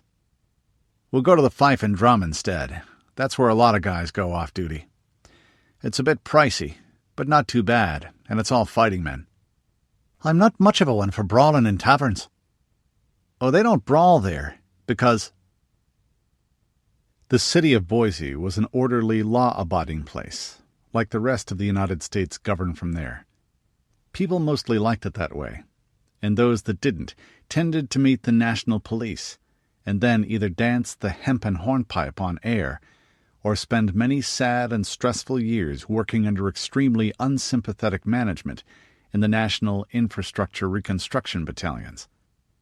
The Fife and Drum Tavern was orderly and law-abiding too, usually, but the national police didn't go there, nor did the military police, nor did officers, and it wasn't a place where a civilian would last long either. The loud, raucous, sawdust-floored atmosphere reminded Odane of some places he'd seen in Corvallis, student hangouts around the university. The smell was the same, gaslights, cooking food, beer. There was a little more sweat, and the voices were harder somehow, and there were a lot of battered weapons and hacked shields on the walls, down to one made from a pre-changed traffic sign with a spear that looked like a kitchen knife on a stick beside it. It was more orderly than those Corvallan pubs, though. Off along one wall were a series of booths in which most of the patrons were scarred, middle-aged men with quiet, gimlet eyes. Some of them were smoking pipes or cigarettes, or chewing wads of tobacco, habits that were nearly extinct elsewhere. Young soldiers who wanted to fight and break things went to other places, establishments where non-coms didn't go either. They came here when they didn't want their dinners dropped into their laps by the arrival of flying bodies. "He's all right," Gottberg announced to the room, and the stares at Odane's kilt and general foreignness turned less hostile. Garb's hair lay back down on her shoulders. "And he's with us. and he's one of the guys that saved the boss." "Is that Sergeant Major Anderson over there?" Odard said with interest as they grabbed a table. It was big enough for everyone if you didn't mind a little jostling. Garb lay down at his feet, too disciplined to wander, but letting her nostrils wrinkle with a fascinating mix of scents. "Yeah, and you don't stare at him. He's Sergeant Major Anderson, the top NCO. That makes him a lot more important than most officers." "Most officers lower than Major," Kit said. "Or maybe Colonel." "Oh, I don't know," Gottberg said. "Lieutenants have their uses." "Yeah, they're useful when it comes to stopping a spear that might have hit someone who works for their living." "Oh, I don't know," Gottberg repeated thoughtfully. "I mean, the boss's kids, they're both pretty useful. Only what you'd expect, though." A waitress came out with glasses and big pitchers of beer. Odard sampled his. "Not bad," he said. "Nice and crisp. A little lighter than they brew it up at Dunjuniper, where you eat it with a spoon, but well hopped." "Hey, traveling the way you do, you must get to see a lot of different types of booze," Kit said enthusiastically. "Some. More often it's different types of bad water." "Tell me," Gottberg replied. He cast an eye at some of his men. "You can get the galloping shits that way, unless you're careful about purifying the water, right?" "Ah, hell, Corp, we never have to do that back home." "And back home your mama still holds your cock while you pee, right? Jesus, what is this, an army or a nursery school?" "You're starting to sound like Sergeant Major Anderson, Corp." "Nah," Gottberg said, but he looked cautiously over his shoulder when he did it. "You haven't heard me talk about how great things were in the old army, have you?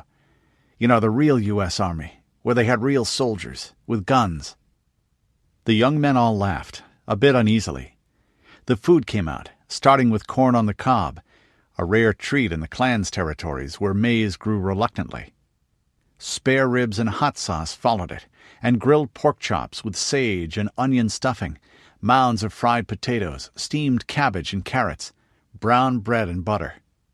Plain food, and plenty of it, and more beer along with it.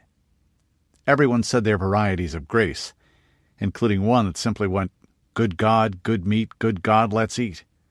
And then all of them dug in with thoughtless veracity. "Ah, that's better than I've had in a while," Odard said, pushing back his plate and wiping his mouth. "Saving your top man's own table, and that was seasoned with nervousness for me."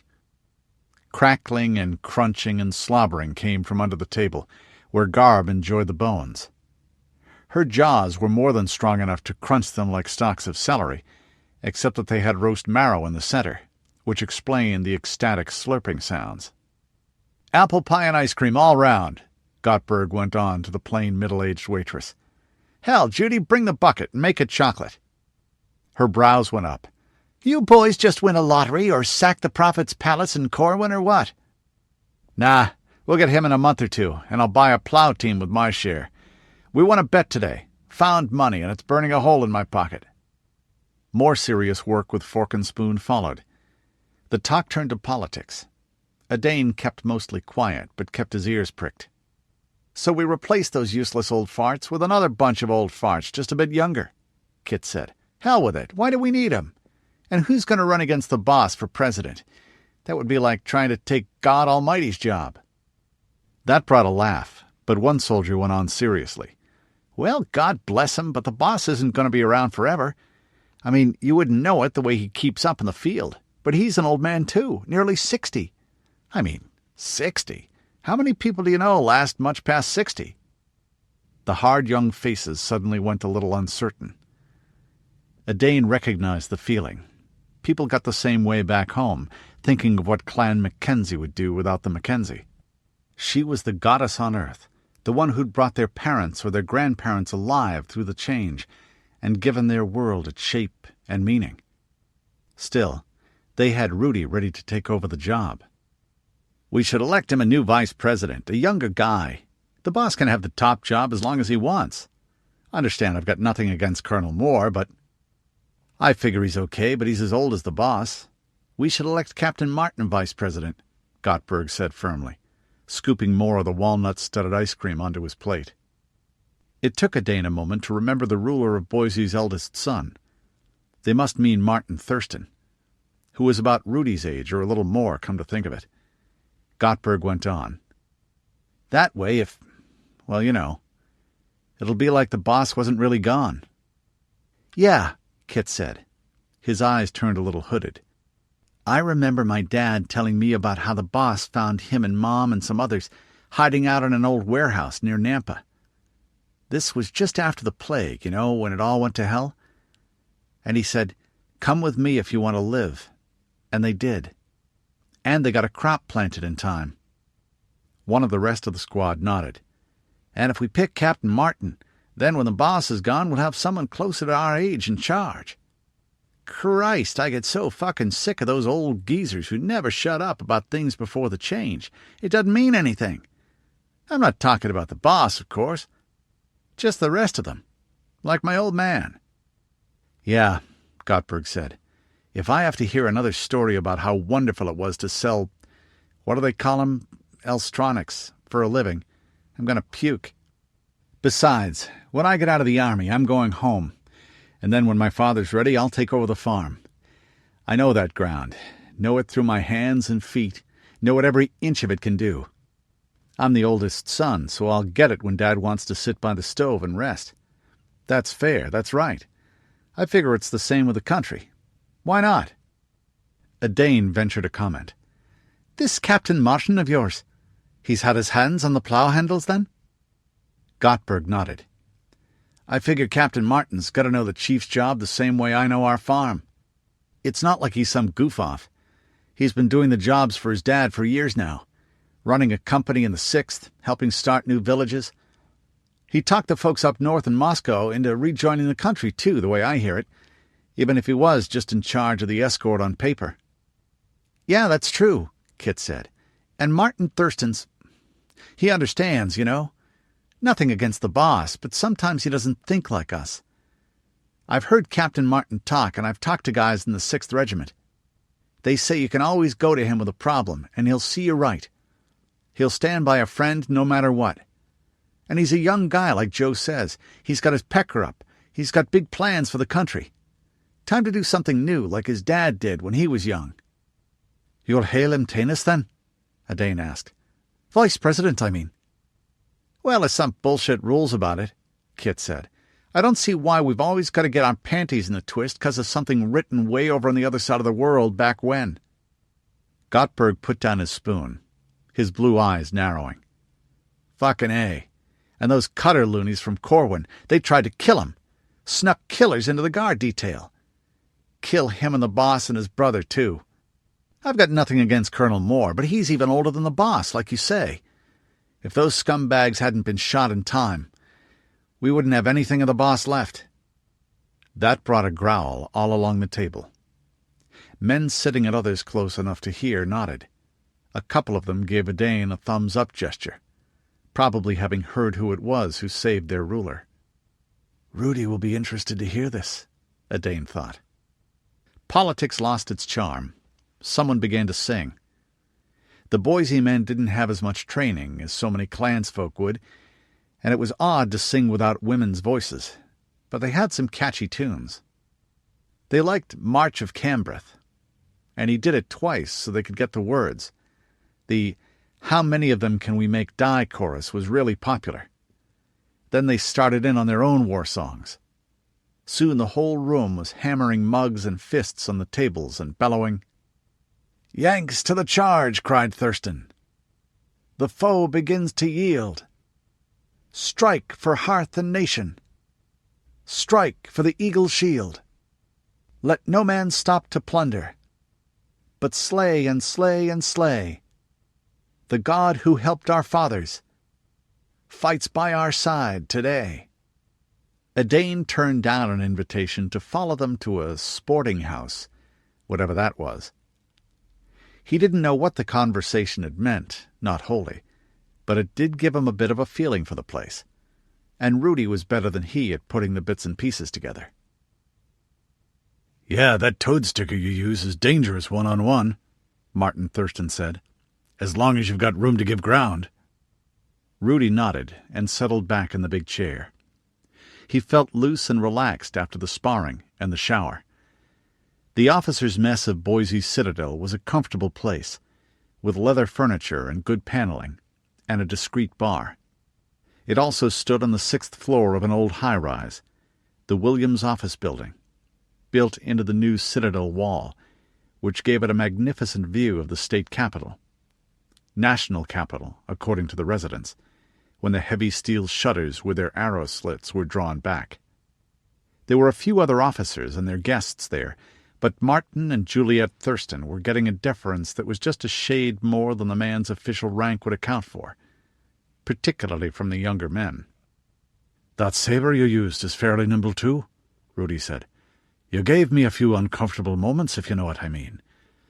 A more subtle weapon than the sheath, I would say. Just plain and simple better. As long as you're not trying to clear brush with it.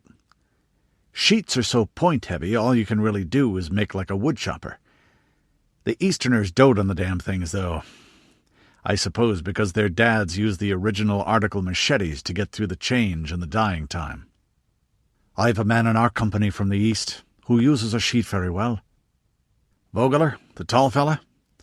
He looks like things would stay down if he hit them with a club, much less any sort of sword." They grinned at each other. Two big men who'd taken each other's measure with the tools of their deadly trade. "Though I have less sense of the man than I would expect," Rudi thought, sipping again at his drink. "Usually you get a feel for the mind and the head when you test the sword in the hand." His foster father, Nigel, said it was hard to lie with a sword. "Yes, he's got wrists like a bear anyway," he went on aloud. "Even so, the sheath is slow." "The sabre's faster," Martin agreed, "but it's a cavalry weapon, not suitable for our infantry tactics. And speaking of cavalry, do you have any stallions out of that mare you ride? I'd pay gold for one of them in our stud." "I can believe it, sure. Unfortunately, young Ahern is in stallion heaven back home, improving the breed throughout the Willamette Valley. And outside the clan's territories, it's often enough I'm paid in gold indeed." He raised a brow. "Which makes me sort of an equine pimp, I suppose." The young Thurstons joined in the laugh before Martin went on. "Pity. That mare's the best piece of horseflesh I've ever seen. Well, we depend mostly on our infantry, and short swords are our weapon of choice for the foot. Though in a one-on-one duel I'd still take a longer blade. But for fighting in ranks—" "I know the short blade's dangerous close in," Rudi said. "Many of my people use them. A line of them with those big great shields of yours. That would be more dangerous than is comfortable to contemplate. Iron discipline and the short sword. That's what makes good heavy infantry," Martin replied. "In fact—" "Oh, God, honey, you're not going to go into the glory of the legions thing again, are you?" his wife said. "Sorry, darling," the young man said with a quick smile. Juliet Thurston was— the word sleek came to Rudi's mind. Partly that was the glow of early pregnancy, about 4 months along, he thought. But most of it was a general cat-like smoothness, not least in her long blonde hair and the way she curled into the red leather of the couch. She was pretty otherwise, too, long-limbed and well-curved, with an oval face framing bright blue eyes. They seemed guileless.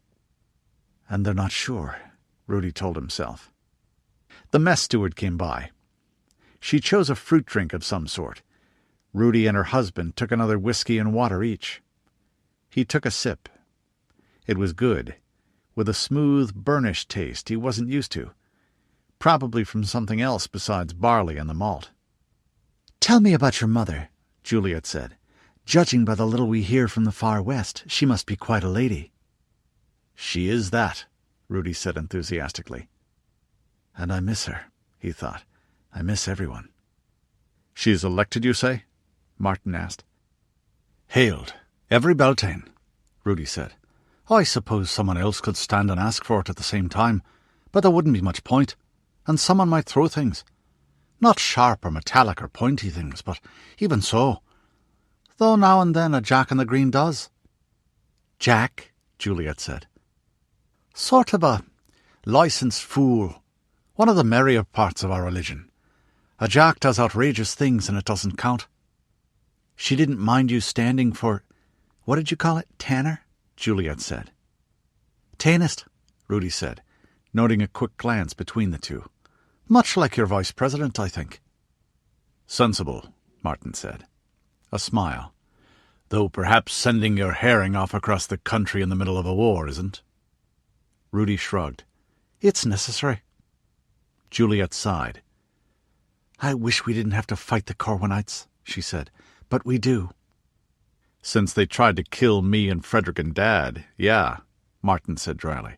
"But you're right, honey, that's going to be hard. And not just the fighting. The reports are there's a great big mob of refugees headed this way." "I hope it won't interfere with mustering your war levy." "No, it's mobilization, you call it, isn't it?" Martin nodded crisply. "You'll find that nothing can interfere with our mobilization," he said proudly. "In fact, we're making arrangements for the refugees to help with the harvest, while our reservists are under arms. Speaking of which, I should get going." "Don't go," Juliet said after her husband had shaken Rudi's hand and walked briskly out. "You were going to tell me about your mother." "Fascinating," Father Ignatius said sincerely. He absently wiped the sweat from his forehead. The summer morning was warm. "How many cubic feet of hydrogen did you say?" he went on. "Couple of 100,000, the engineer replied. "That's not counting the central hot air ballonette that we use to help with altitude control." The Curtis LeMay was nearly 300 feet long, crowding the arched sheet metal expanse of the hangar. But nearly all of that was the great orca-shaped gas bag, from bluntly pointed prow through swelling midsection to the cruciform stabilizer fins at the rear. The glider and airship field was well north of Boise proper, though it had probably been suburbs before the change, and the land around showed the snags of burnt-out ruins and some trees still living to mark the sites of gardens. Tawny hills rose northward, fading into blue distance as they climbed towards the forested mountains, with a crestline at about 8,000 feet. An occasional ranch house speckled them. Just south was still a suburb, or at least the outside-the-wall residences of wealthy men, often surrounded by barriers of barbed wire or concrete blocks, with gardens and stables around the big houses within. The field itself had an X of runways as well, and a long ski-ramp launching mechanism with counterweights and hydraulic rams that could snap gliders into the air to catch the updraft over the hills. The winged craft were kept in a series of hangars salvaged from the old municipal airport. A larger one housed the airship and several uninflated balloons. There was a smell of metal and sharp acidic chemicals and paint and shellac, as well as the more usual sense of people and horses and vegetation. "Do you find that the power-to-weight ratio is sufficient, Major Hanks?" the monk asked. The military engineer looked at him. "You are an unusual young fella," he said. The Boisean was in his late 40s himself, lean and with a crew cut of stiff, grizzled brown hair. Ignatius spread his hands. "I received a classical education, the pre-change sciences, or at least some of them," he said. "Wish more did," the Hank said. "The young guys I get off the farm nowadays, you just can't convince some of them machinery can't be treated like a horse. I guess it comes of growing up without anything more complicated than their mom's sausage grinder." An orderly came up and gave them both cups of hot herb tea. The stove was well away from this area. Things didn't explode the way they had once, but that didn't mean hydrogen wouldn't burn. A lot of it catching all at once would burn very hot and very fast. There were vats alongside the walls of the blimp hangar, where zinc shavings and sulfuric acid combined to generate the lifting gas as needed. Technicians were uncoupling the hoses that ran from those to the gas bag as he watched, coiling them away neatly. Others pulled ropes to open broad slabs of the roof, to make sure none of the gas lingered inside. Everything about the airbase was neat, almost fanatically so. The ground swept, every piece of wood painted, and every metal part polished or oiled or enameled. Ignatius profoundly approved, as a soldier and an engineer, and a monastic as well. Physical things were like time. Both belonged ultimately to God. sloth and waste were a form of stealing from him. "Well, we've got 12 pedal sets on either side," Hank said, returning to the cleric's question and pointing upward. "Set up recliner fashion. That gives you maximum output." Ignatius nodded, following the finger. The airship had an aluminum truss keel along the bottom of the shark-like gas bag. That made it semi-rigid. The gondola below was covered in thin, doped fabric for streamlining, but enough panels were unlaced for maintenance that he could see the spiderweb scantiness of the interior structure as technicians made their final checks and fastened the sheets once again. Idle now, a 12-foot propeller stood at the rear, behind a long wedge of rudder. "The rudder is worked from a wheel at the prow of the gondola. She carries 24 pedalers, and another 6 reliefs who act as the deck crew. You can see their positions at the rear there, like a semicircle, plus the captain and second in command." Ignatius smiled to himself. Hanks had not answered the question. The engineer caught the smile and shrugged. "Well, in a dead calm they can get her up to about the speed of a trotting horse." "And against the wind?" The engineer shrugged again and smiled himself, a little bitterly.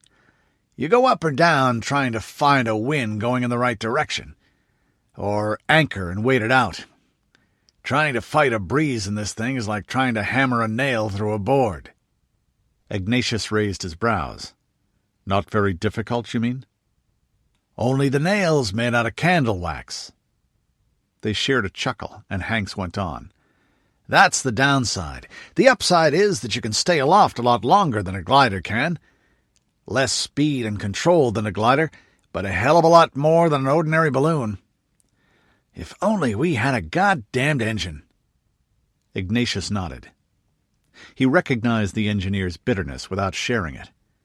The man had grown up before the change, and like many such, particularly those who'd worked much with machines, he resented the limitations of the new world with a savage passion. God must have his reasons for it, Ignatius thought, though it would have been interesting to have such possibilities open. He didn't voice the thought. It would be futile, and would only serve to further disturb the middle-aged engineer's soul. Instead, he asked a technical question about the gearing. Hanks brightened, and they talked ratios and aspects and hollow-cast drive shafts for a few happy moments. Outside, an observer keeping an eye on the windsock shouted, "Clear!" Hanks strode away, and Ignatius stepped back politely. The ungainly craft had to be brought out quickly, lest a crosswind catch it and smash it up against the edge of the big hangar's doors. The ground crew were all hefty-looking young men, and they tallied on to the long metal tube skids beneath the gondola and simply walked the craft out into the open by main force, before hooking a long cable onto a ring at the front of the gondola. It stood bobbing at head height as they tallied on and pulled until the LeMay's nose was close to the base of a tall metal pole. "Crew aboard!" Hank shouted. Most of the crew were women, which surprised the monk for a moment. Then he took a long look at their builds underneath the gray overalls as they scrambled up the rope ladders. Every one of them was slender and wiry enough to be assembled out of steel cables and springs. "Ah," he thought to himself, "maximum leg strength with minimum overall weight per pound of leg muscle. This is an instance in which a female's relative lack of upper body mass is an advantage rather than a hindrance. Interesting. Also very interesting to watch. He'd sworn celibacy, but found inner disinterest much more difficult. He sighed and closed his eyes for a second, praying for strength. "You interested in a ride, Padre?" Hanks called. "Thank you," he said eagerly. After all, it's not as if I'm deliberately looking. And while he'd been aloft in balloons and gliders once or twice, he'd never been up in a powered craft. It would be like a little hint of the fabulous days of old. His grandfather had been a helicopter pilot in a place called Vietnam, and the old man had lived through the change, lived long enough to tell stories of marvels to a young boy then named Carl Bergfried. He had never seen his grandmother, though it was her inheritance that gave the slight umber tone to his skin and the tilt to his dark eyes. The boat-shaped open gondola dipped and swayed beneath him as he curted up his robe and climbed carefully into it, stepping onto the aluminum treads of the central catwalk. The crewwomen, were settling into the seats and pedal sets on either side, strapping themselves in. Their positions left them facing backward, and he noticed that a few wore crucifixes. Not an ounce of spare weight otherwise, though there were clips above each position for a bow and quiver, and a bundled parachute strapped ready. Hank sat behind the wheel, his feet on rudder pedals, and a board with control levers and dials beside him. "Water ballast, emergency valves, balloonette superheat and venting," he said, indicating them. "Altimeter. That's from a small airplane. Airspeed indicator. RPM on the propeller shaft. Main cell pressure. Reserve tank pressure. We can switch the torque on the main shaft to a compressor that takes hydrogen from the lift cells and pumps it into metal tanks just above the keel. It's more economical than venting if we have time." "Fascinating," Ignatius said again, his eyes taking the instruments in greedily. "No, when we hit clear air turbulence, that's fascinating," Hank said cheerfully. "So what say you strap in too, eh, Padre?" There was a seat on the other side. Ignatius took the suggestion. Hanks turned his head. "Bosun, drop keel weights 3 through 15. The non-com went down the walkway, stopping at every second square of flooring to raise it and flip something underneath. Solid thumps sounded from underneath the gondola, and the blimp bobbled very slowly upwards until it hung at twice a man's height from the ground. "Lead ballast," Hank explained. "It counterbalances our fixed weight. We drop some of them at the beginning to set basic load for the trip, so we've got natural buoyancy at about ground level. The rest are for emergencies. And the side ballast," he pointed to aluminum water tanks along the rail, "is for ordinary maneuvering. We try to avoid valving gas or dropping ballast as long as we can. Hydrogen isn't cheap." Then, louder, "On superheat!" One of the crew fiddled with something amidships. There was a thump and a muffled roar as a compressed gas burner went on. That made him itch a little, until he reflected that if it leaked at all, hydrogen leaked up. "And only a mixture with air is really dangerous," he told himself stoutly. "And I do have this parachute." The hot air went up a tube into the central body of the gas bag above. As the hot air balloonette expanded, the outer skin creaked a little inside its netting. A sensation of lightness put a grin on Ignatius's usually solemn face. The ground was beginning to slide away beneath them. The anchor cable rose off the ground and ran up the mooring pole. Then it dropped away as Hanks pulled a lever. "All ahead full!" "All ahead full!" the bosun cried, in an alto roar. There was a mass grunt as the crew pushed at the pedals, fighting the inertia of the system. It was as light as possible, but Ignatius did a quick mental calculation and realized that it must still mass a fair bit in absolute terms. The big propeller at the rear of the gondola started to turn, slowly at first, and then shifting into a flickering circular blur. Wicker and rope creaked and metal complained as the thrust surged through gondola and keel and pushed the gas bag against the resisting air. "We're underway!" Ignatius said in delight, feeling the slight but definite force pressing him backward in his seat and suppressing an impulse to bounce up and down in it. It was a little like being in a pedal car on a railroad, though the feeling was statelier than that alarmingly fast mode of transport. Buildings sank away to toy size below him, and people to scarcely more than dolls. As marvelous now as the other 2 times he'd seen it. The air grew cooler. "Damn! Double damn fucking hell!" Hanks barked. "What's the problem?" Ignatius asked. "Wind's out of the east and we're going backward. But we're still rising. Yep, that's better. We're getting some forward movement now." The LeMay turned northeast, struck an updraft and soared, then curved around the city as the crew settled into a steady, pumping rhythm. Looking down, Ignatius was shocked out of his happy technical preoccupation. Roads pointed inward towards Boise from every direction, and they were crowded with columns of marching troops and baggage wagons. Sunlight glittered off spear points like morning on rippling water, and long plumes of dust rose from herds of stock driven along for provisions. Wagon trains lumbered forward on rail and road, with their beige canvas tilts strapped over bale and barrel. White rows of tents were already going up in places as regiments dug their marching camps. Cavalry patrols cantered about, tying the whole together. His lips pursed silently, and he gave a slow nod. The lack of frantic bustle in Boise itself had made him think the locals were taking their time about gathering their host. "I was wrong," he thought. Then, with a slight smile, "Thank you, Lord, for a lesson in humility." Sometimes the harshest lessons were the most valuable. As a sage had said before the change, in pleasure God whispered, in logic he spoke, but in pain he shouted. "Yeah," Hank said proudly, following his gaze. "If the Corwin crazies think they can fuck with us and get away with it, they can think again." Chapter 20. Snake River Plain, east of Wendell.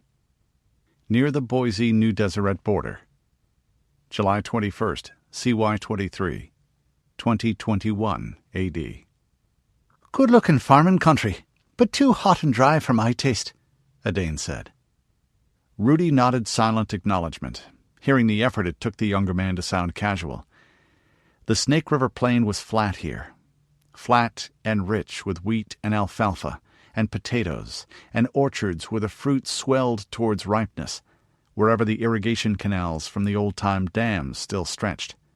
Silvery gray sagebrush-filled fields had gone out of cultivation for lack of hands to work it or pumps to raise the precious fluid.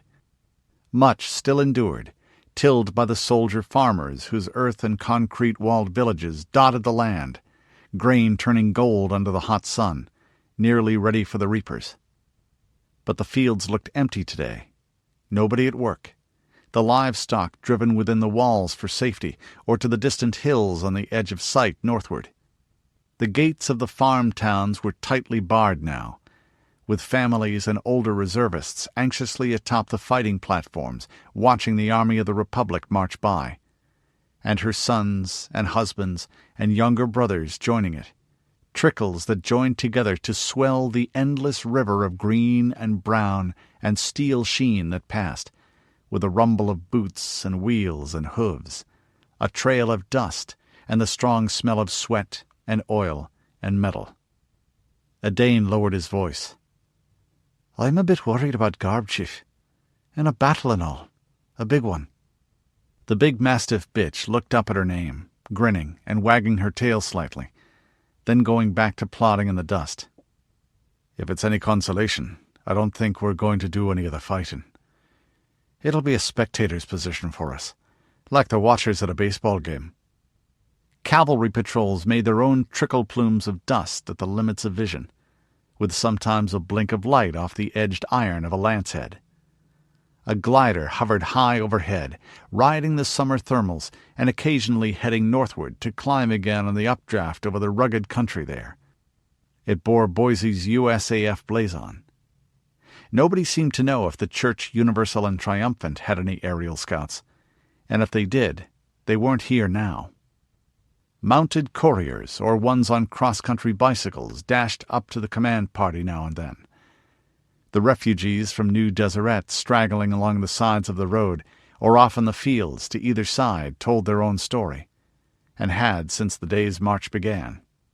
Rudi felt his inwardness wince slightly, as a mother, sitting on the bundle that must be all her household's goods, watched him pass with dull, beaten blue eyes, mechanically jogging the infant that cried against her breast. 2 older children sat beside her, and a white-bearded man who was probably her father slept on the hard, dry ground, limp with utter exhaustion. Rudi saw his fellow clansman's eyes skimming over the refugees. "Worried about Rebecca too, eh?" he said. not teasing, but a real question. "Well, we were friends," Adain agreed. "I'm sorry for all these folk, true I am. But it's different if you know someone in particular." Another courier drew up with a spurt of gravel and dust from under his mount's hooves. "Mr. President," he said, saluting and pointing southeastward, "the Saints' command group is about half a mile that way, with a couple thousand troops following. They're in pretty rough shape, sir. A lot more of their civilians, and a lot of wounded, and they say their rear guard pulled out of sight of Twin Falls 3 days ago. The enemy's snapping at their heels." "Thank you, Corporal," Thurston said. "Please give my compliments to their commander." "Bishop Nystrup, sir. Civil official." "To Bishop Nystrup, and tell him we'll be with him shortly." Rudi saw Adain's ears prick up at the name. Ragged tent camps appeared, set up by the civilian refugees and the Red Cross from Boise, and shapeless masses of exhausted people lying where they could in pasture and fallow land. More crowded around a field hospital and the advance guard of the main Boise force, who were handing out buckets of water and big loaves of hard, dark bread from wagons. But they're not trampling the standing grain, Rudi thought with sympathetic approval. That takes a special type of decency, it does, when you're hungry and hurt and fleeing for your life. Just then Adain's head came around, a swift movement like a hunting wolf's. He reined his horse aside and heeled it up into a canter, over to the field hospital, then leaned from the saddle and spoke to one of the helpers. When he came back, he was grinning, if a little lopsidedly. "That was Rebecca. The mother's hand is over her, and that's the truth." A scowl. "They have some bad enemies, Chief. Those people aren't just hurt and hungry. Some of them." He shook his head. "Regiments! Halt!" Thurston called, in a flat, unmusical tone, like angle iron hit with a hammer, as a dark thread drew visible on the road ahead. The trumpets brayed, relaying the order down the long snake of men and animals that filled the old interstate for miles behind them. The marching regiments did halt, from the back of the column forward, and in a ripple that brought the whole to a stop in less than a minute, without any of the collisions or stop-and-start you could have expected among 10,000 troops on foot, and half as many horses and mules. "Command group, follow me!" They legged their horses into a canter, the flag beside the ruler of Boise flapping in the hot wind of their passage. Nobody had complained at Thurston's whim of allowing the youngsters from the farthest west along, though they got the occasional glance. A group of mounted men sat their horses at the head of the troops ahead, beneath another banner, dark blue emblazoned with a golden bee. Rudi recognized the Mormon leader who'd bought the horses from Rancher Brown, looking terrible, he thought. And I don't think he recognizes me. Just doesn't have the attention to spare. The bishop sat his horse among several other soberly clad bearded men, and a clutch of what were certainly soldiers, and from their years most probably officers. They all wore olive-green uniforms and steel breastplates, mail sleeves, arm guards, and round bowl helmets fronted with the golden bee. The armor was dinted and worn, and the square shields some carried were hacked and splintered, a few showing the stubs of arrows. Several wore bandages as well, some seeping red. As he watched, one had to scrabble out of his saddle as his horse collapsed. The stink of dried sweat from them was powerful even by the standards of soldiers in the field, and their faces were thickly covered with sweat-runneled dust. "Thank you, Mr. President," Bishop Nystrup said as Thurston drew up, his commanders and aides beside him, and the golden eagle and stars and stripes lofting above. He spoke humbly, and unless Rudi was wrong, it was a difficult task for a proud man. The army behind him was still proud too, but it was beaten, even the unhurt. A ragged bristle of pikes stretched backward in clumps that were not really units, mingled with archers and crossbowmen and a single field catapult that he could see. You could sense the weary shuffle that had brought the broken companies this far. There were wagons full of wounded, interspersed among those still walking, their moans and cries a soft threnody of pain below the sound of hooves and wheels on the broken, gravel-patched pavement of old US 84. Supply columns from Boise, doing their best to feed them and take care of the injured. "We'll do whatever we can," Thurston said, swinging down from the saddle and taking the man's hand as Nystrup clambered down stiffly. "And we'll do our best to get your people what you need." "Thank you," Nystrup said again. "We've already gotten the food and medical supplies you sent, and—" He fought his face to stillness. Thurston turned his own gaze aside for an instant to let the man recover his self-command. Nystrup swallowed. "Our rear guard has broken contact with the Carwanites, but they're close behind us." One of the Mormon officers spoke. "We'd have had to turn and fight to keep them off the civilians within a day or two." His eyes met Thurston's, sharing the same thought. "And had been massacred to the last man." "Then we'd better coordinate our efforts," Thurston said, his face like brown iron. "We're willing to consider your terms," the bishop began again. "My only terms are that we fight together to put down this madman," Thurston said, clapping him on the shoulder. Startled, Nystrup blurted, "That's a change." Thurston shrugged. "I have made mistakes, but I try not to make them twice, and 3 times is excessive. I do ask for the military command, but we'll leave the politics for when that's been done. I intend to restore your people to their homes, and the U.S. government won't ask for any territory, for anything that your people don't freely grant by their own unforced vote." He spoke firmly, and loudly enough that both his own officers and the party from the east could hear him. Some of the Mormon military officers behind the bishop blinked in surprise at that, startled out of their exhausted dejection. A few looked suspicious. Many glanced at each other, and there was a murmur as the words were repeated backward down the line. "Well, I've never heard a man confess a fault quite that smoothly," Rudi thought, letting one corner of his mouth quirk up. "Sure, and I'll have to make a note of that for future reference, unless the gods give me the gift of infallibility." And a few of the officers behind Thurston exchanged glances as well, doing it with a discreet flicker of eyes, rather than any movement of the head. "Let's get your wounded seen to, your troops fed, and your officers can brief me on what you've got available," Thurston said briskly. "There's a good defensive position about 3 miles east of here that will do nicely, and shelter these civilians until we can get them west and behind walls." "Do you think the enemy will attack today?" Nystrup asked. His voice was calm now. "No," Thurston said. Several of the Mormon officers were shaking their heads in unconscious agreement. "Not today. But tomorrow, or the day after at the latest. They've got their peckers up." His smile was broad and cruel. "That's the easiest time to trim them off." "I don't like it," Rudi said quietly, as the sun came fully over the eastern horizon ahead of them. "I don't, for sure and all.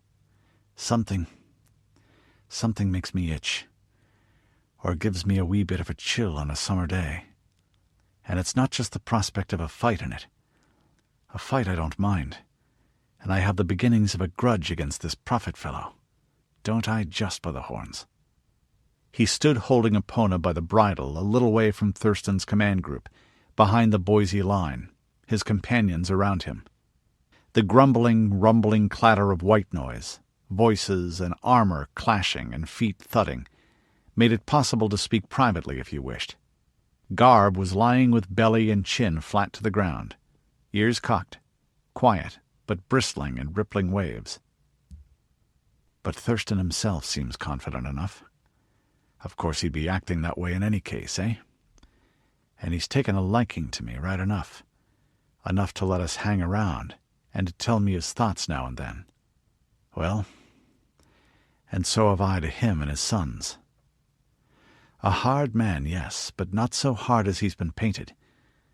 I think he's seen all he's done as needful, even when it hurt him to do it. Mathilda spoke quietly beside him as she stroked the nose of her charger. The Game of Thrones, the Game of Swords. I don't like what they do to people. The ones who have to play them. Rudi looked over at her in surprised affection. It seems your thoughts are running with mine again, Matty.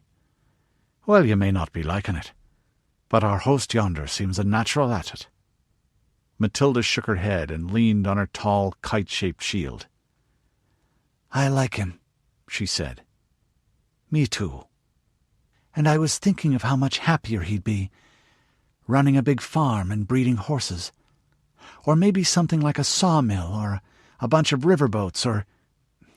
He's got the gift for organizing. He reminds me of Count Conrad that way. Him and his lady and their kids, making a home, doing something really useful, not just necessary the way ruling is. There was a wistfulness to her voice. Rudi nodded ruefully. I know what you're driving at. He hesitated. Still, when better to say it? This probably won't be our last day before the Summerlands, but then again, it might. I've been glad to have you along on this journey, Matty. She gave him a quick glance, concerned. He could see her hazel eyes narrow under the male coif. At that he laughed. No, I'm not fey in hearing the screecher. I'd say so if I were. She relaxed in relief. I am glad to have you with me, even though it's fair selfish of me. For you're my oldest friend, and you know my mind without my having to speak it at all, and I yours, and that is a comforting thing. She put an arm around him. You are too, Rudi. Remember that night at Finney's farm back during the war just outside Corvallis?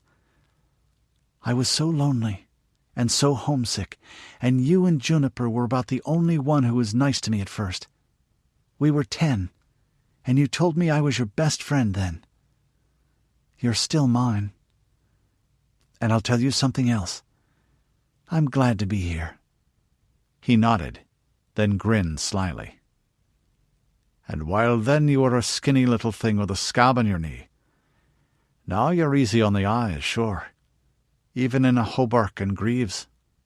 She snorted and thumped her gauntleted hand on his arm. Men! Rudi jerked his chin towards Thurston, serious again. Still, someone has to stand between the farms and mills and those who would burn them and kill the folk, or carry them off slaves. She sighed wordlessly and turned her face towards the east, whence the prophet's men would come, as if to say, from them. They were on a slight rise, with much dry pasture and a few wheat fields that were nearly ripe behind, and more of the same ahead. This ground had been too close to the old border to be densely settled. The lie of the land let him see the way the regiments flowed out of their encampments to take up their positions with unhurried speed. Messengers waited, while others manned an arrangement of lever-mounted mirrors on tripods. That's a cunning device, so it is, but it won't be useful for long, Rudi thought. This soil was fertile but light, and it was dry. Still a little cool with night, but you could tell it was going to be hot, too. It would come up like fine dust under hoof and boot. There was already dust from the light volcanic soil in the air. He could taste the slightly salty alkaline bitterness of it on his lips, and it made him want to drink from his canteen.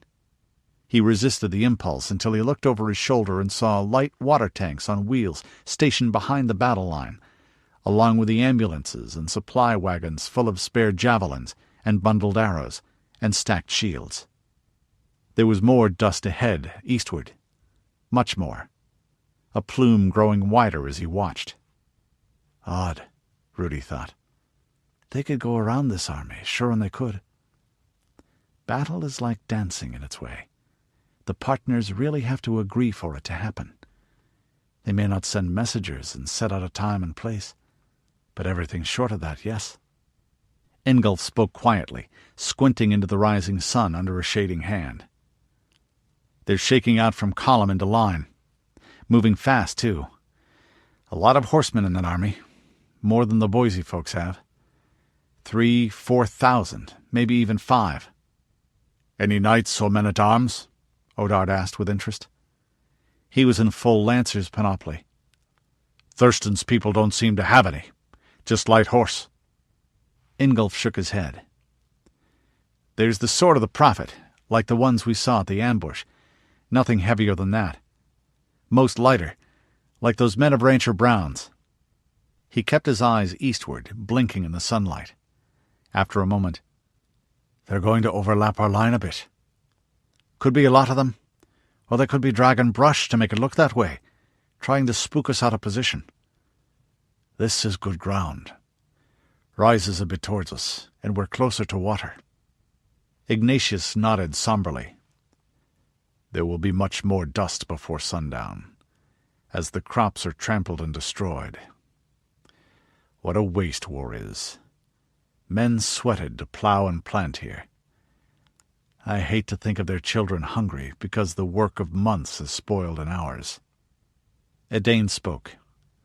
It's a slight on the mother is what it is. His voice went quiet. Back home, they'll be up early to get the last of the wheat in. Pancakes and bacon, and Bridget's crosses hanging in the kitchen. Folk'll be thinking of the festival and the feasting, and getting the gear ready for the fall ploughing, and maybe taking some elk if Sunnunos grants. And the Lunasad games. I took the silver arrow last year, 2nd time in a row. Dad was that pleased. The homesickness on the square open face turned to a reminiscent smile. He said he'd never shot better at his best. And after he had a beer or two at the tent, he sang that old song that he had from his grandfather, and his grandfather had from his. You know it, Chief? And hasn't he sung it at Dunjuniper now and then? Rudi said. It was good to speak of homely things for a moment. And we'll all drink together. Drink to the grey goose feather, and the land where the grey goose flew. The twins were silent for once. He gave them a curious glance, and there was a spark there. Rudi's brows went up. His half-sisters were uneasy too, and more so than they should be. More so than anything he could point to and name justified. Mathilda spoke up, her voice a little distant. The sun will be in our eyes. Ingolf nodded. For a while. If it's a long battle, it'll be in their eyes. And it's the end of a fight that counts, not the beginning. They all fell silent. A gap in the noise let them hear what Thurston was speaking to his officers. So this will be a meeting engagement. They'll push us hard to see if they can keep barreling west. Let them advance to contact. We've got the good ground, and they'll break their teeth on us. You'll hold the 6th in reserve, Colonel Moore, with the 7th and 12th. Any questions? His eldest son spoke. Sir, any more news on the enemy's dispositions? This isn't his whole field force we're facing, not from the look of the dust. The elder Thurston shook his head, but Rudi could hear the pride in his voice at the quick, accurate guess. Nothing new, Captain. Half Walker's men are still encamped around Twin Falls, which is holding hard. The rest are facing us. About our numbers, say 10,000 counting the Saints who joined us. They're heavy on cavalry. His foot are mostly in the siege works. Say half and half horse and foot on their side, so watch your flanks carefully. Anything else? No? Then take your positions, gentlemen. It's going to be a long day. Odd, Rudi thought, 8 hours later. A whole battle, and I've not drawn blade nor bow, done nothing but watch and wait and move forward or back a little. And yet I still feel tired. Neither had Thurston touched his sword. In fact, he'd spent the entire engagement nearly motionless save for his eyes and the hands holding his binoculars, bending to consult a map, speaking now and then to send out his messages by flashing mirrors or courier. A few arrows stood in the shields of his guard detail, and a field catapult battery was dug in not far away, lofting 6-pound iron round-shot and long javelins at the enemy whenever they came in range. Right now it was an enemy they could hardly see. The world had closed in, gradually at first, and then more swiftly as the armies churned talc-fine volcanic soil and the rising wind sent it over their heads in tawny drifts. The sound of combat rolled up and down the front line. Voices, human and equine, shouting and screaming. The whistle of arrow and dart. Now and then the rattle, clang, thump of close-quarter fighting, building to a crescendo and dying away. Odd to hear more of a fight than you can see of it, and that in daylight. Several of the others made noises of agreement. The twins were ostentatiously playing mumbledy-peg to show how relaxed they were, and occasionally coming too close to their own toes. 20 or 30 yards ahead he could see the backs of the nearest Boise troops, 3 staggered ranks waiting on one knee, with their shields propped up against their shoulders, a line that stretched out of sight to either side. He knew there was another triple rank a little farther forward, but the dust fog swallowed sight. The sharp edge of battle had swayed back and forth here. There were dead men and horses of the Prophet's forces lying, their blood drunk by the thirsty soil. No wounded, thankfully, any such among the fallen Corwinites having been given the mercy stroke.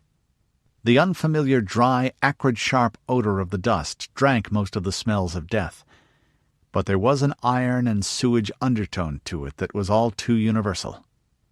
As he watched, a trumpet call rang, relayed down the whole front. The resting soldiers stood, raised their shields and trotted forward. As they faded into the war-made fog, the 3 ranks that had held the front for the last half hour came walking backward into sight.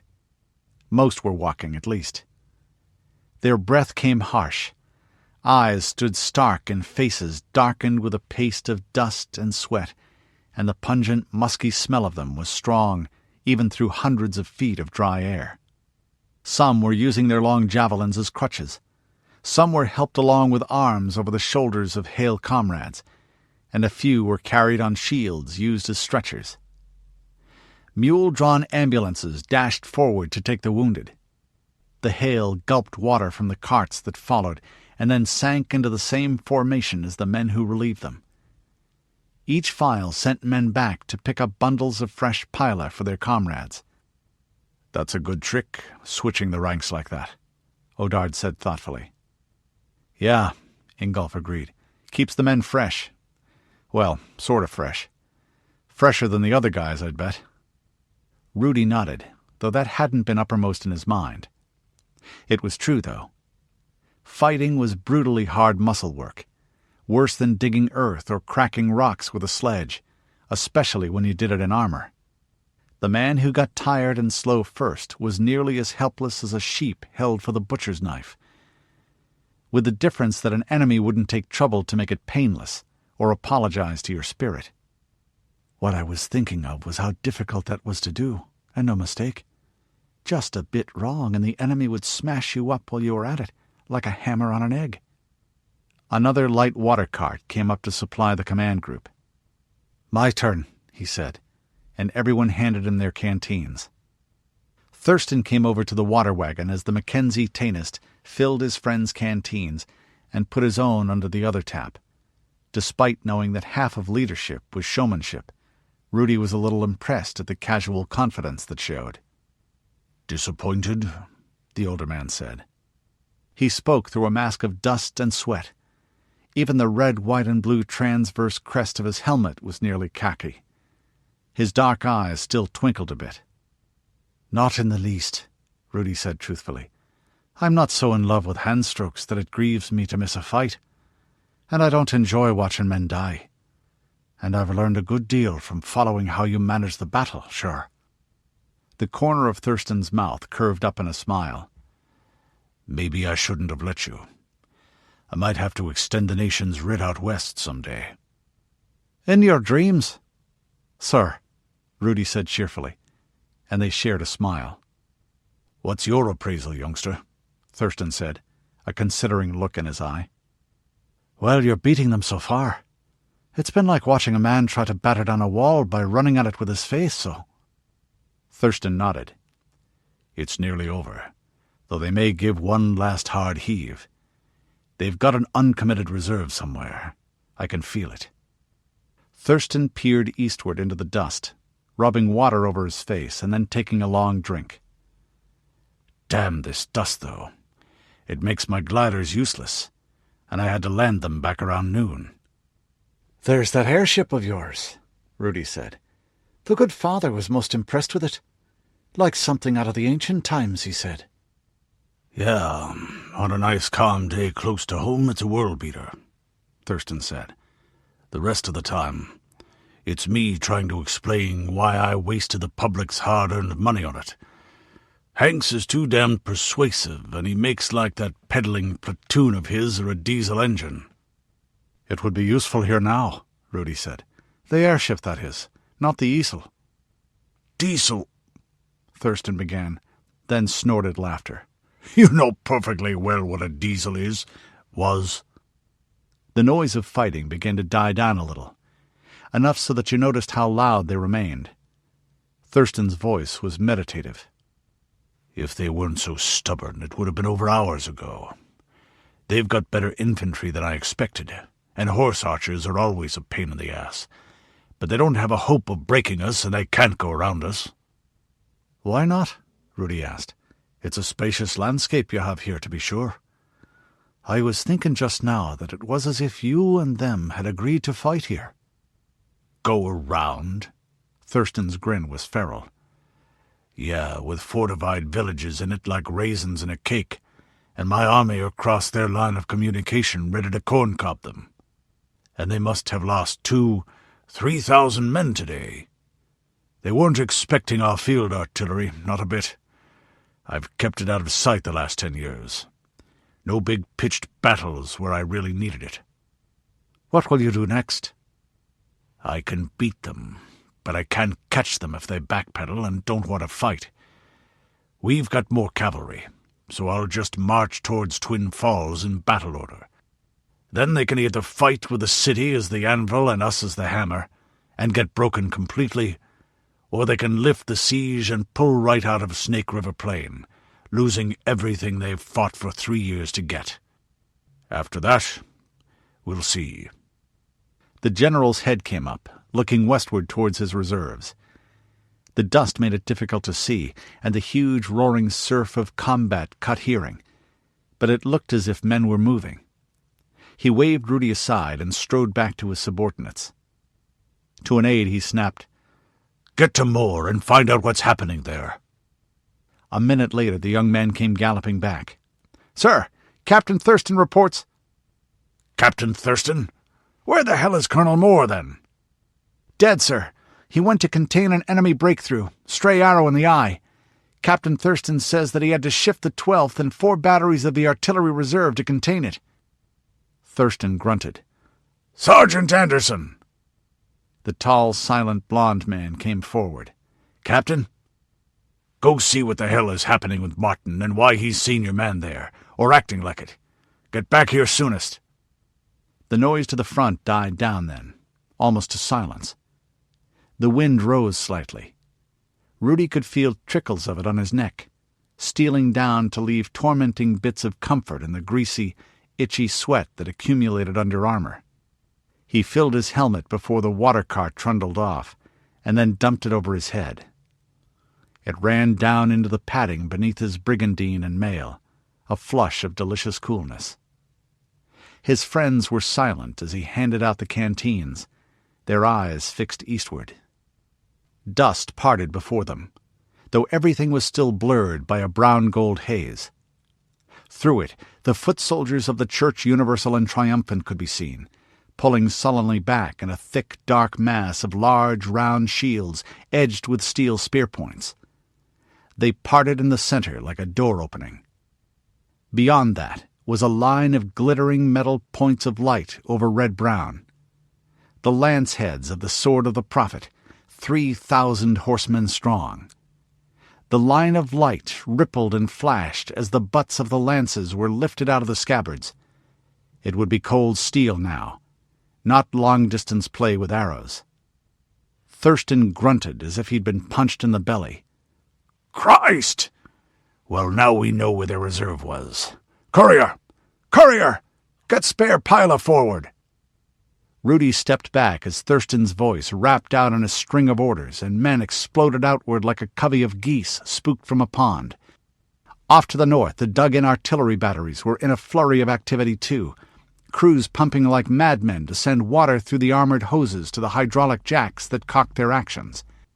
More field catapults galloped up from north and south, and deployed as he watched, and their loaders dashed back and forth to the ammunition wagons, staggering under loads of 4-foot javelins and 120-pound rope bags of round shot.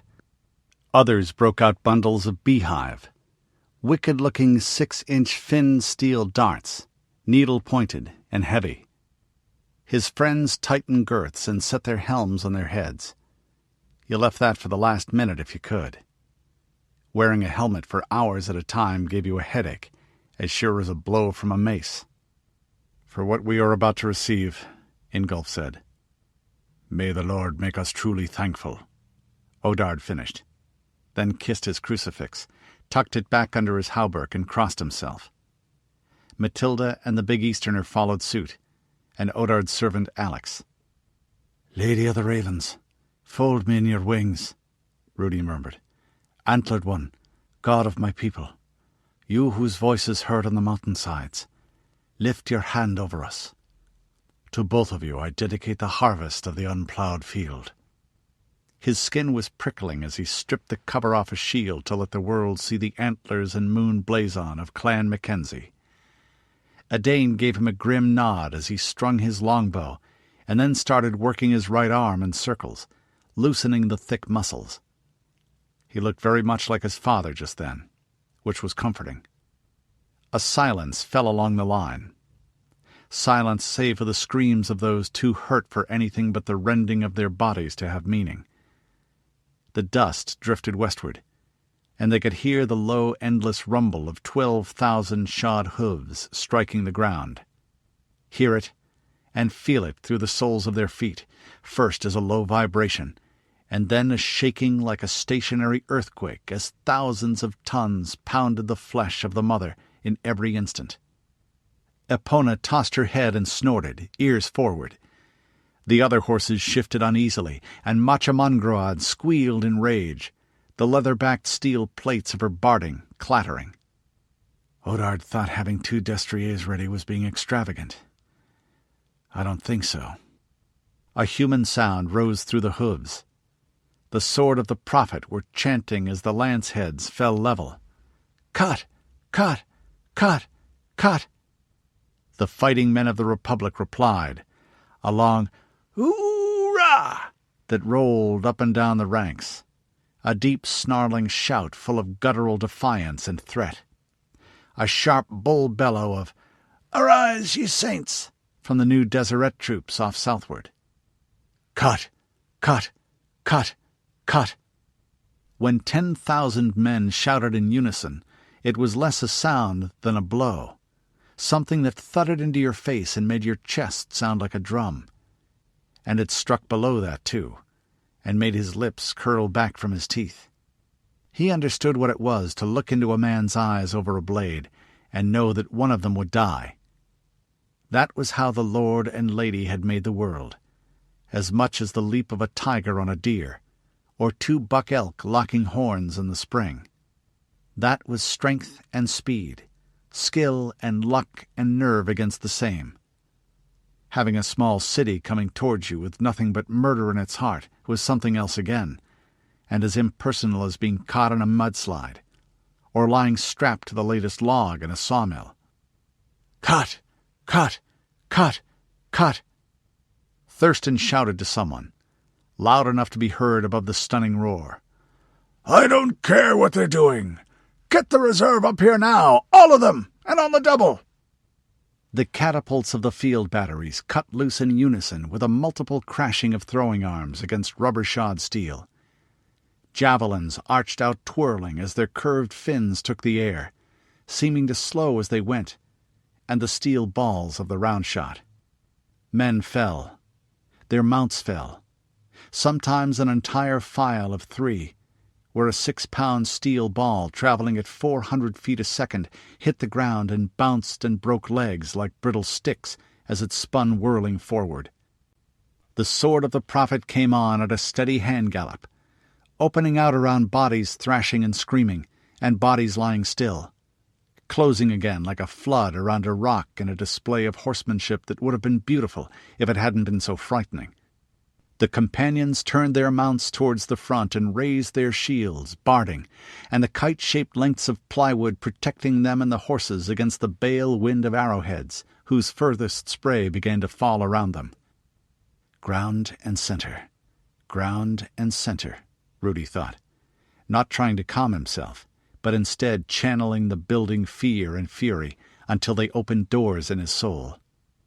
When you did that, someone was always likely to answer. The world flashed for an instant into black outlines veined across with red, like the feather of a skeletal raven dipped in blood drawn across the surface of existence. Coolness ran across his skin, turning muscle and nerve to silk and fire. Balanced and pure, moving to the beating heart of earth that was his own pulse. Talons gripped all creation, and wings beat a wind whose dust was stars. Doubt flickered out of him, like a candle flame's instant death in a gale. "This is it. It is," he thought. "This is just where they wanted me to be." Arrows whickered up from the rear ranks of the cutters, black against tired fading blue of the afternoon sky, snapping down faster and faster as they arched over the huge blunt wedge. Rudi's mind saw their course through the air, the weft of a single great loom, each etched like a thread of diamond through the world.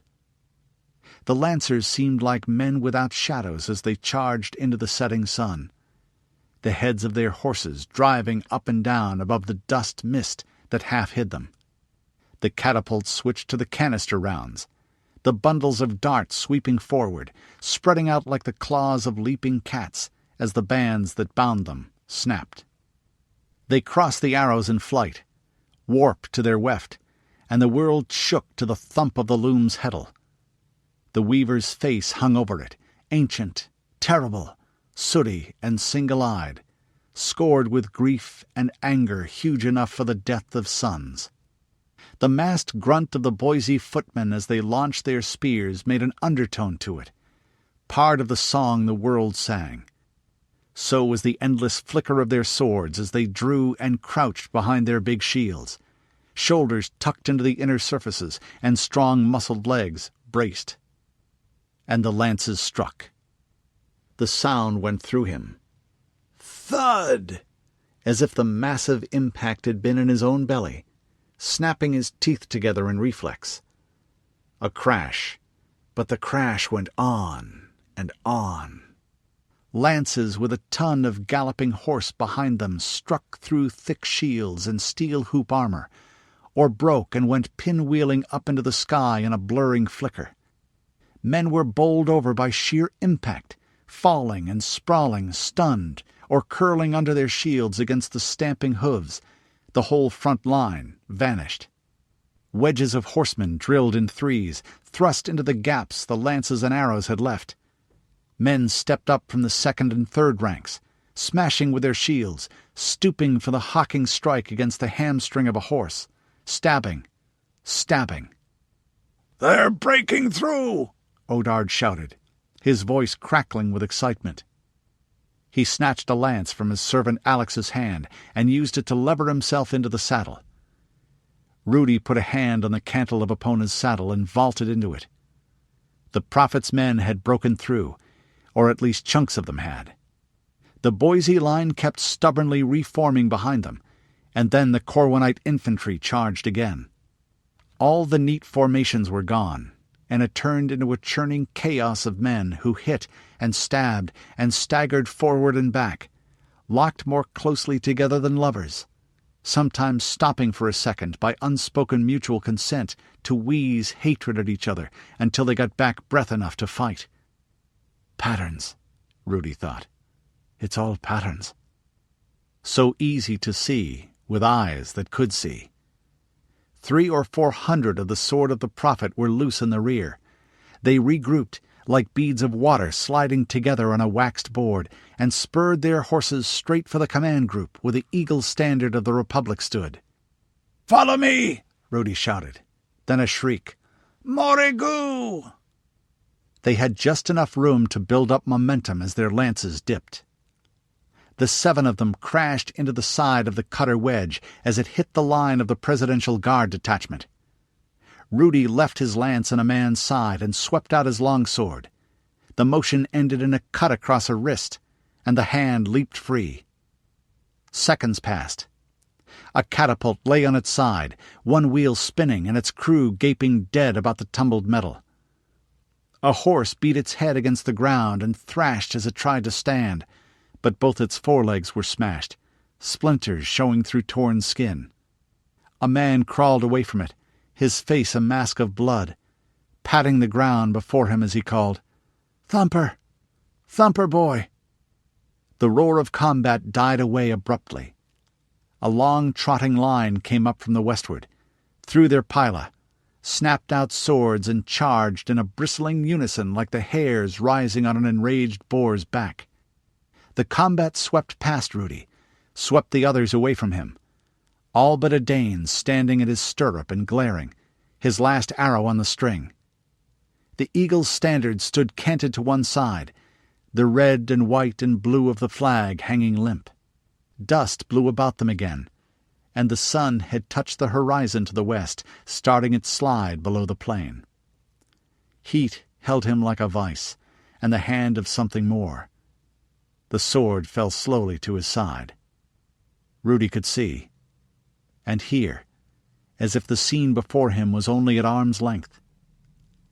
Martin Thurston was on his knees beside his father, hand just touching the broken cutter lance driven up beneath his ribs. Men stood around him, men with a numeral 6 above the crossed thunderbolts on their eagle-faced shields. These same shields kept what happened from view.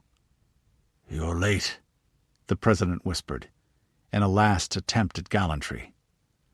Then a gasp and, "Medic!" With that he saw something in his son's face. His own went slack with surprise. "Why?" he said, the tone almost normal, despite the blood on his lips. "I had to," the younger man said. "You'd take my inheritance and my sons, your grandsons, and give it to strangers. I can't let you do that. Not even you, Father." "Not yours," the wounded man gasped, as he began to struggle. "Not mine. Not yours." "You're old, Father. Old and out of touch. And I knew you'd never understand. And—" His hand moved on the wood of the lance shaft, driving the steel head deep with a single strong wrench. The body in his arm stiffened, tried to call out, then relaxed limply with blood on its lips. He pulled the steel loose then, and laid it beside the dead man. "I'm sorry, Dad. I'm so sorry," Martin Thurston whispered, as the tears ran down a face rigid as a board. "I'm so sorry." Seconds passed, and the son bent to kiss the father's forehead. Patterns, Rudi thought.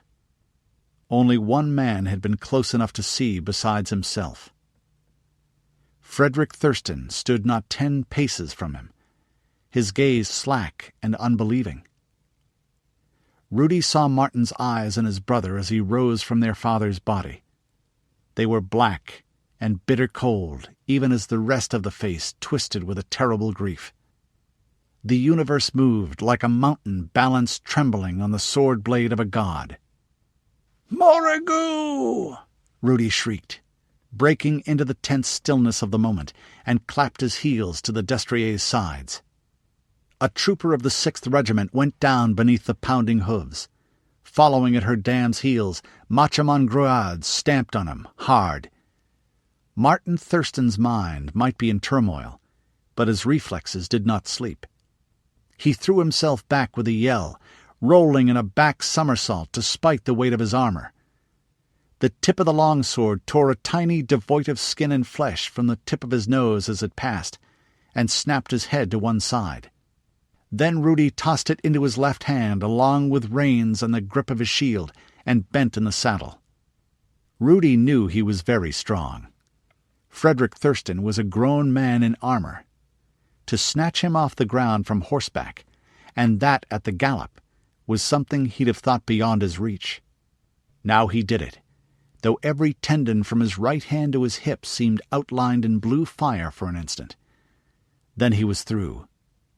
The young man he'd rescued from his brother seemed sensible enough to lie quiet across Epona's saddle-bow for an instant. As he circled around, the rest of his companions gathered about him. The edge of battle was passing westwards again, and the fight breaking up into clumps of men who hacked at each other or fled. "We have to get out of here," he said bluntly, letting the young man slide to the ground.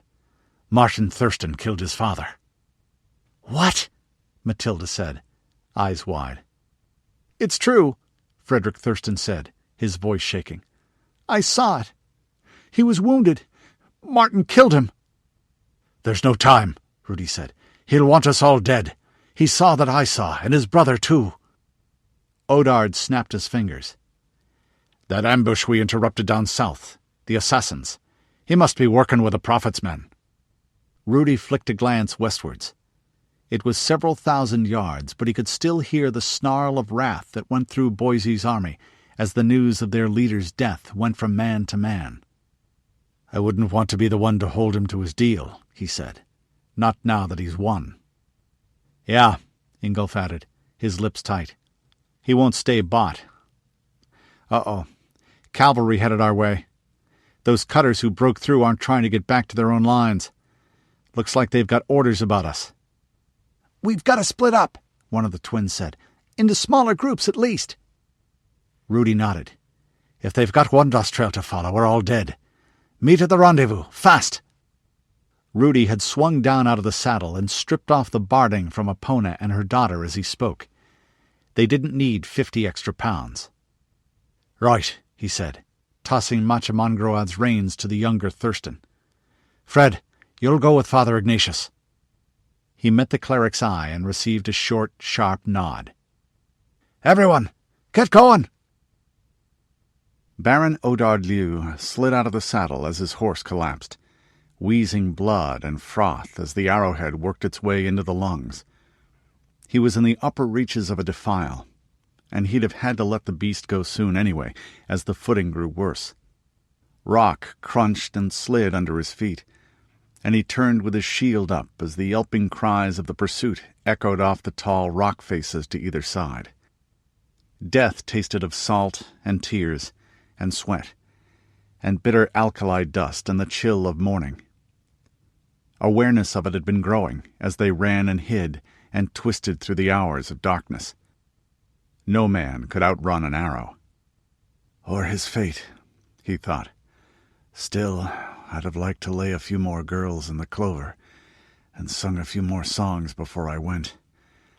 At 80 by preference, and on a throne." "Sorry," he said to Mathilda Arminger. "I'll hold them as long as I can. Ingolf drew off a fair number." Her face was stiff but unyielding. "Brave to a fault," he thought, then scowled as she slipped down from her own mount. "Now, please don't spoil my gesture," he said. "I would like my heroic stand to have some point." "Don't be ridiculous," she said. "I can't climb that on a hauberk, and if I try taking it off they'll be on us before I'm half done. Let's make it cost them." He sighed. "How deplorably practical you are, Princess," he said. "Admirably courageous, though. But then, whatever anyone called her father, nobody ever said he was a coward. And I don't think the spider has nerves at all, just clockwork and levers inside. Whenever I regret my mother, it would be well to remember what poor Mathilda has to put up with." There was a mouthful of water left in his canteen, and they shared it as the cutters rode into the space beneath them. 2 boulders and a dead cottonwood gave the 3 of them a little cover. He was a bit surprised to see Alex hadn't slipped off. The little man was reliable, but this was beyond the usual call of duty. That must have shown on his face. "The Dowager Baroness charged me most particularly to keep you safe, my lord," he said, and turned away to cock his crossbow. "Good man," Odard said. Then he looked at Mathilda. "By the way, I love you," he went on. Then at her shocked look. "Well, it may not be the opportune moment, but there may not be all that many more." The cutters had sent their horses to the rear and were standing crouched with their shields up. It was middling bowshot, but they were fairly well armored, and the ground wasn't too steep most of the way from the dry creek bed to his position. Their commander came out from his unit's shield wall and stood with hands on his hips. "I haven't got the time to shilly-shally," he called. "The High Seeker wants you alive. Only the Ascended Masters know why. Give yourself up, and I guarantee your safety until you're turned over to my superiors. If you don't, well, I didn't promise to capture you unharmed, just alive." He searched for a suitable reply. Mathilda preempted him with a short, pungent pair of words. The cutter's tuft of chin-beard moved as he grinned. "I won't forget that soulless Nephelite whore," he said coldly, and drew his sheet. "Ready, you servants of the Light-Bearer," he called to his men. The universe dissolved in silver light. When Odard could think again, he found himself face down, and even the dry, gritty smell of the rock beneath his face made his stomach twist in nausea. He recognized the other sensations, whirling dizziness, stabbing pain, and didn't bother trying to stand up. Getting your brain rattled around in your head wasn't like taking a nap, and nobody just sprang back to their feet and went on their way afterwards. The coif and padding had absorbed most of the force of the blow by Alex's crossbow butt, but enough had gotten through. He gulped back stomach acid and glared at his servant's boots. The older man kept the crossbow on Mathilda and spoke. "Your Highness, I didn't promise the Baroness to keep you alive at all costs, so please don't move. Even that armor won't stop a bolt at this range." "Traitor!" she snapped. "I'm a Gervais vassal, and you're not my liege," Alex said tranquilly. "Baroness Mary saved my life and my family's after the change, and I'm going to keep her son alive whether he has the sense to agree or not." "Kill me then," Mathilda spat, beginning to raise her sword. "Oh, I won't kill you. I'll just shoot you through the shoulder, and I'm a very good shot, Your Highness. The cutters won't hurt either of you. They'll even give you a good doctor, but you'll be laid out for months." Slowly, reluctantly, her fingers opened and she dropped the blade. "Smart, too," Odard thought with punch-drunk detachment. "God and the saints, what a woman." Alex nodded and called out over his shoulder without taking his eyes off her, much louder. "Glastonbury! Violet Godflame! I have your safe conduct passwords and 2 very valuable hostages, gentlemen." Odard let his head fall to the rock and groaned slightly. Obviously, Mary Liu had been giving instructions behind his back again. "Mother, must you always interfere?" he thought, and then let himself fall back into the waiting blackness. Ingolf Vogler laughed. "Haven't we been here before?" he said, as he looked at the drawn bows of the cutters. Near-ripe wheat hissed against his stirrups, the mealy smell earthy and dusty sweet, infinitely homelike in a way that would fill him with bitter nostalgia if he let it. Maybe I could have eaten enough crow to stay home, he thought. His spine stiffened, and he remembered Pierre Walks-Quiet's voice around a campfire one night. "A man lives as long as he lives, and not a day more." He glanced over his shoulder at the walls of the village, double bowshot away across the flat, yellow-blonde field. He'd run all night and into the dawn. Almost made the village wall. Almost made the hills beyond. So close. And I'm going to die thirsty and hungry and tired. Shit. The last time was a good ways east of here, he said. It wasn't as good a day as you thought, or as bad as I did at first. Indeed, we have met so, High Seeker Kuttner said. Glad to see you again like this, Vogler. Oh, so very glad to see you. Not seeing as much of me as you did the last time when you had 2 eyes, you pissant little cyclops, Ingolf taunted, forcing a sand-dry mouth to speak and to smile. He gave a silent sigh of disappointment as the gesture that had almost ordered the horse archers to shoot stopped unmade. The commander of the score of Corwinite cavalry looked around anxiously. Every third man of his troop was wounded, some with bandages still leaking blood, and foam streaked the shoulders and necks of their horses. Only 2 unsaddled horses followed on leading reins. He licked his lips and spoke. High Seeker, there are enemy patrols all around us. They may not be looking very enthusiastically, Kuttner said, with a secret smile. High Seeker, we must break eastward now if we're to get through before the Boise cavalry get their screen tight. What shall we do? Kuttner smiled more broadly. Even ready for death and raising his sheet for the final rush, Ingolf found his stomach twisting a little at the cruelty in the expression. Killing this one would be a service to humankind in general. His eyes flicked around. A dozen bows. But he might just live long enough to cross the 10 yards and strike. What shall we do? What there wasn't time to do when this apostate escaped from Corwin, Kuttner said. Then he spoke 3 words and moved his hand in a sign. Ingolf dropped his sheet to his side. Incredulously, he looked down at it and told it to move. Instead, the thick, muscular fingers opened, and the weapon fell point first to go shink in the gritty volcanic soil beneath the wheat. The golden heads waved around the leather-wrapped hilt. Kuttner rode close and slapped him casually across the face. Sweat broke out on Ingolf's skin as he strove to move. You have much to learn, he said. Much to experience, Ingolf Apostate. The Ascended Masters have called your name. It echoes through the Valley of Paradise and whispers in the eternal flame. The prophet is dying, and in his passing he will require servants. And there is a drum you desecrated that needs a new hide to cover it. Come with me. Lechu Kalad! Drago Morn! Ritva shouted in unison with her sister. There were 4 men in the cutter patrol that came over the rise, pushing hard to catch the pair they'd been chasing for hours. 2 died as the sisters shot, the arrows cracking into their breastplates and sinking halfway to the feathers. It was only 30 yards, and they'd carefully picked the ones with bows in hand and arrows on the string.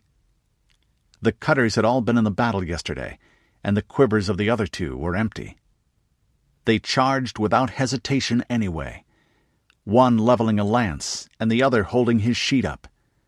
Acrid dust shot up from the hooves of their horses, heavy with pebbles in this stretch where the flat plain met the northern foothills. "Where did you 2 get that ambling crowbait?" Ritva shouted as she legged her horse into a gallop towards them. Which was unfair. Duelrach and Mary's Rochelle had been standing idle all yesterday, and the Arabs had uncanny endurance to boot. On the other hand, fighting was the last thing on the Lord and Lady's earth you wanted to do fairly. The mares built speed with jackrabbit bounds despite the shallow slope they were climbing. The 2 Dunedain and the pair of cutters closed with the shocking abruptness a combined gallop produced, but the cutters' horses were laboring. She could see snarls of effort on the men's faces and the marks of exhaustion. Then, only a pair of pale eyes over the shield rim as the enemy braced themselves for impact, ducking down behind their shields against arrows. And the twins pivoted left and right, splitting to either side like water from a wedge, and throwing themselves away and down in the saddle as well. Ritva took her weight on her bent left leg and pressed her face into Duelrach's flying mane for an instant. The lance head went through the space she'd been in. Then she was back in the saddle as her leg uncoiled like a spring, bringing the mare up on her haunches to shed her hurtling forward momentum. Or most of it. Still on her hind legs, Duelrach had to crow-hop twice to keep from tumbling, with dust shooting forward from under her hooves. Then she landed and whirled, superbly responsive to Ritva's shift of balance. The ranger's hand went back over her shoulder, and she had the arrow drawn to the ear before the horse had fully settled again. It stood stock still to the signal of knees and legs as she aimed for half a second, with the kiss ring on the string touching the chapped skin of her upper lip and the narrow pile-shaped arrowhead resting on the arrow ledge over her gloved knuckle. The cutters were frantically trying to rein their own horses in and around, but they'd only begun when the snap-snap of bowstrings on steel cut sharply through the whistle of the wind and the hammer of hooves. Crack!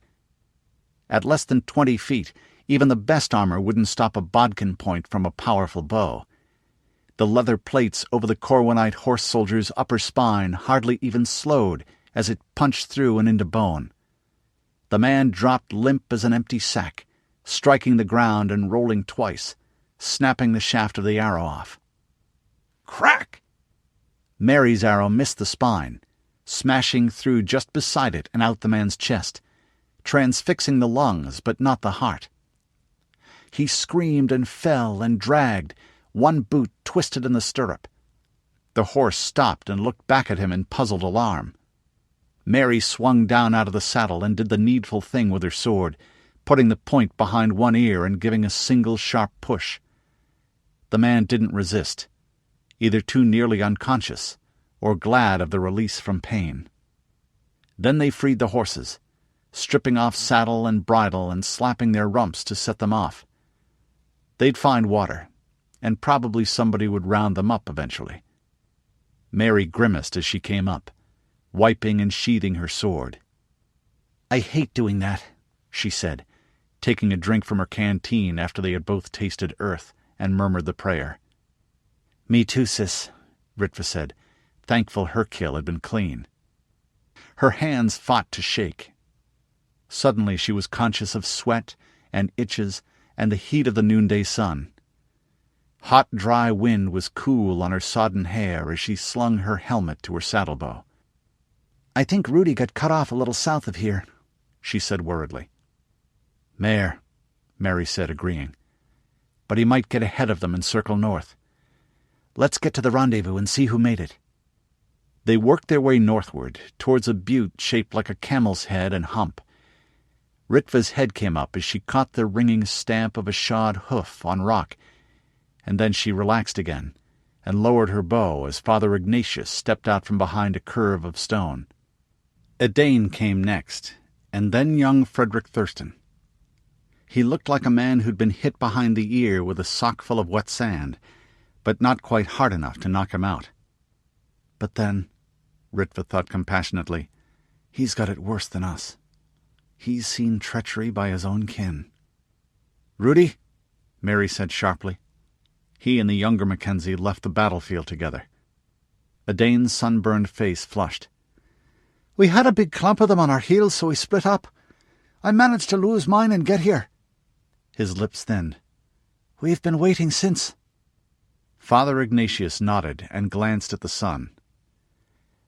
"Anyone who is not here yet isn't going to arrive," he said. Then he pointed north to a tall hill. "And there is a dust trail leading in this direction. At least a score of men." Ritva winced. That meant either the enemy or Boise cavalry, who might well now be the enemy. She didn't have enough of a feel for the place or the politics to know how openly Martin Thurston could hunt the ones who knew he'd killed his father. "If it's the cutters, they caught someone and made them talk," she thought. "What do we do?" Ignatius smiled. It was grim, but confident. "We need to find the others. Rudi most of all." "Head back towards the prophet's men?" Mary said. Well, if they've caught him, they'll either kill him or take him east. That's a big piece of flat land and then hills east of here. We can't search it all." "Not on the ground," Ignatius said. "But I think there's an alternative, God willing." Ignatius looked at the levelled crossbows and raised his empty hands in sign of peace. "Give me a moment to speak, my sons, and then do as you will," he said. The great curved shape of the Curtis LeMay filled most of the emergency airfield. It was staked down to a dozen heavy steel posts sunk in the earth on either side. The gliders and their launching apparatus were scattered across a wide stretch of sparse pasture round about. Soldiers and ground crews stood about in clumps, their faces grim. Many showed the marks of weeping. The air was warm and very still, and smelled of latrines and metal and crude cookery, and under that a chemical taint from the steel gas-generating boxes on a half-dozen great six-wheeled wagons. "The courier said you were wanted in connection with the President's death," Hanks replied flatly. The men and women behind him growled slightly, gripping their weapons and staring narrow-eyed. "We saved the President once," Ignatius pointed out. "You know that, and that it makes no sense for us to save him once to kill him a few weeks later. But don't take my word for it." He urged his horse aside. A gasp broke out as Frederick Thurston's brown face came clear to their sight. "And here's your own president's son to tell you the truth," Ignatius said, his trained voice rolling out clear. "I know this place," Rudi Mackenzie said to himself and his horse, his voice hoarse with thirst. Mountains rose before him, bare save for a scattering of silvery grey scrub, up great walls of rock and scree to the glaciers floating far above. The smell of cold rock and aromatic herbs and old sweat soaked into wool and leather filled his nostrils. The rattle of stone under shod hooves was loud, and far and faint came a baying like wolves that he knew was men. Ahead was the rest of the bare ridge, and over it another huge empty valley. The mountains were very far. On the slopes of the ridge he could look far behind. 3 separate plumes of dust headed towards him. He judged their speed and then ran his hand down Epona's neck. She snorted and tossed her head, weary as she was. "So, my girl, you've run well. It's splendid and brave and strong you are still," he said. "But there's only one of you, and I'm riding heavier than most of those, even with only my helm and brigandine, I think," he mused. "Soon you will be grazing the meads of the land of youth." High above, black wings cruised through the air. He chuckled. "It's often I've said I'm ready to come when you call me, Lady of the Crows. If this is the time, well, I'll harvest a field as a bridal gift for you so." He dismounted and took a careful swallow of his water, then poured the rest of it into his helmet and held that for Epona. She slobbered eagerly, and her lips chased every drop into the padded lining. "Now, don't be greedy, my fair one. That's all there is," he said gently, and put the sallet back on his head. The raised visor acted as a sunshade. It was 6 hours past noon, and the long night of pursuit had tired them both. "Sure, and they're a very determined lot, and have most impolitely kept between me and the rendezvous," he said. "Now let's see if I can break through them eastward and circle about beyond them." He couldn't. That was obvious. He might be able to take some of them with him to the Summerlands, and give them a good talking to there along with the Guardians, to shame them for serving a bad cause, even if they did it bravely. "And the Dane got away," he said. "Now that's a comfort. If Mother must grieve, at least old Sam is spared that." Then he laughed, full-bodied. "So much for my grand journey across the continent. Yet I don't regret that as much as never really trying to give Matty a sound kissing." He mounted again, waiting, and working his sword-arm to limber it. There was no fear now, and he thought he could hear voices singing. A deep humming, perhaps the bees making honey in the flowering clover meads of Tirana Og. "Perhaps my father lingers there yet," he murmured as he drew his sword. "I never knew him as a man. We could talk, eh? And perhaps ride together and hunt and yarn, before we return once more." The cutters approached with shocking speed. Their "cut! Cut!" sounded triumphant as they saw him, and his answering shout was as joyous. Epona belled challenge, rearing, and he stood in the stirrups to call. "Welcome, brothers, in the name of the Crow Goddess!" He laughed to see their rage, brought his shield up beneath his eyes as his legs prepared to clamp the horse's barrel one last time. For one long instant he thought the humming and song behind him were her train, and the shadow that suddenly fell, her wings. Then the cutters were stopping, pulling their horses up so sharply that some of them reared or crashed in a neighing tangle into their neighbors. Bows dropped from nerveless hands. One stood and fired into the air, but a shaft streaked down from behind Rudi's head and went crack into his armor, the grey fletching of the Mackenzie cloth-yard shaft blossoming against the red-brown leather.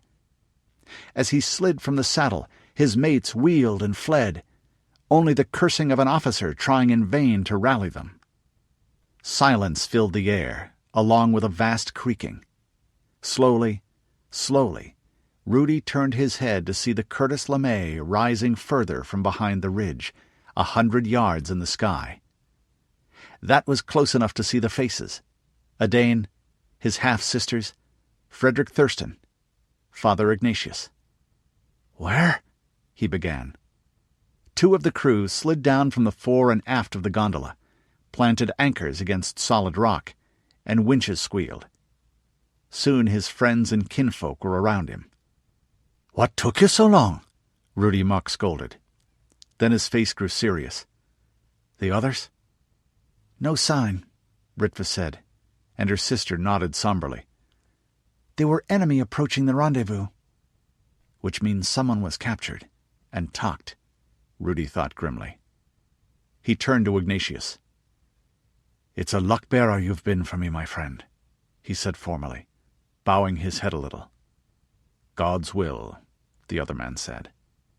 "And hers," Rudi added with a grin. That died as he looked at the others. "It's a good deal of work we have to do," he said. "I have to let everyone know how my father died," Frederick Thurston said. His young face looked somber and more like his father's.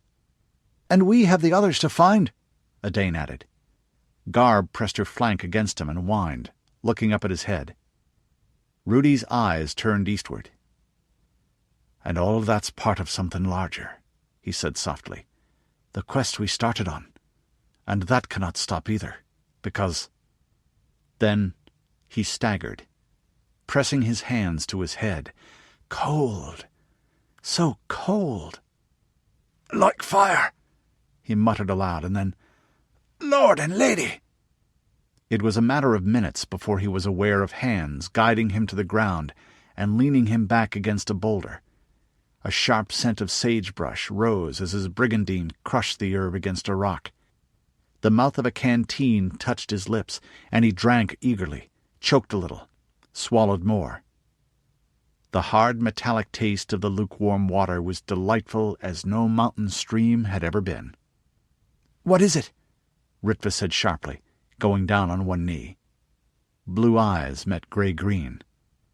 "She suspects something," he thought. "I wish I could make it clear to her that I do." "What happened?" her sister repeated. "I don't know," Rudi said softly, "but it's something terrible." Epilogue. Siege Lines. Sword of the Prophet. Twin Falls, Idaho. New Deseret. July 22nd. CY 23. AD 2020. Sathaz screamed and fell to his knees, hammering his fists on the sides of his head. The generals of the Sword of the Prophet stumbled back in horror as the endless wailing shriek grated at their ears. Even the unmoving sentries facing outward around the open leaves of the command tent stirred, until an under-officer's bark brought them back to statue stillness. Veins stood out on the face of the Prophet's chosen son, and after a moment twin trickles of blood ran down his face from the corners of his eyes. He screamed again, and this time it turned into a howl like a hunting wolf, ending in a squeal and a long panting. "Water," he croaked at last. "Water." General Walker sprang forward to offer it, and Sathaz grabbed eagerly, then forced himself to drink more slowly. "Brandy," he said in a voice like rust flaking off old iron. The generals looked at each other, and then one produced a silver flask. Sathaz took 2 swallows, coughed, stood, handed it back, and looked around the circle of hard, scarred faces. "All is well, light-bearers," he said, and smiled. A few of them blinked, though none showed obvious fear. Cowards didn't achieve high rank in Corwin's armies. Sathaz's voice grew stronger, though it might never fully recover from that scream. He could feel the strength in it now, and he marveled as the dark wave of it flowed out through the life streams about it. "Are you all right, my lord?" Walker asked cautiously. Thoughts were moving behind his eyes, weighing and considering. "I am gifted with many bright and fair life streams," Sathaz said. "The prophet has left his mortal shell and ascended to join the masters." This time there were bitten-off exclamations. The news had been expected, but not this way. Now several did show fear. Seth's lips showed his teeth, and more of them looked afraid. "I am the prophet now." "Ah, the enshrining." His hands moved in a gesture. "The ascended ones have made me prophet. What do I need of man's ceremonies?" His voice rang in the warm air, cutting through the brabble of camp and siege. Not far away, a trebuchet cut loose, the great cage of rocks at the short end of the lever falling, slowly at first, then with gathering speed. The long arm whipped up into the sky. The quarter-ton stone in the sling at its end broke free at the top of the arch, tumbling towards the breach in the walls of Twin Falls. "But they require action of us." He drew his sheet and pointed it, slicing through their objections. "Cut! Cut!" They looked at each other one more time. Walker drew his weapon as well. "Cut!" he called, then screamed orders. Trumpets and drums bellowed. The men scrambled to mass for the assault. Sathaz's banner went forward with them. "Cut! Cut! Cut!" The new prophet climbed slowly to the dais at the front of the Mormon church. They called it a stake center. Bright arterial blood spattered the russet plates and scoots of his armor, and his face. It clotted thickly along his right arm and on the blade of his sheet, dropping on the dark polished wood and making the soles of his boots slightly tacky, an iron scent under the growing waft of smoke from the fires outside, and the fear sweat within. When he rested his elbows on the lectern, more ruby drops fell from the broad curved blade. The great room was crowded. The cutters of his personal guard facing in, and a mob of the inhabitants, the more important of them, or the more important ones that were still alive. Some of them were barely so, held up by their families, and seeping yet more blood through rough bandages. A few children cried, but mostly the interior of the temple was a gloom through which went silence and rustlings. Firelight flickered through the colored glass of the windows where pioneers dug and angels sang. A chorus of screams from outside went on and on, like one great shout of terror and agony mixed with bestial triumph. And that was song enough for him. Sathaz smiled. A woman in the first row screamed at the sight, and the expression grew until teeth showed. When he spoke, his voice echoed clearly to the limits of the crowd. "I am the scourge of God. If you had not sinned greatly, he would not have delivered you into my hands." A moan went through them. He pointed to the woman who'd screamed with the sword, and spoke to the guard commander at the foot of the stairs. "Set that one aside for me, Captain, and 10 men at random to spread the word. Let them see the others die, and then take their eyes. Kill the rest. The blades of the guard troopers rose as one, and firelight broke ruddy off the edged metal. A huge guttural shout of "Cut! Cut! Cut!" almost overrode the screams. Almost, but not quite. This concludes The Sunrise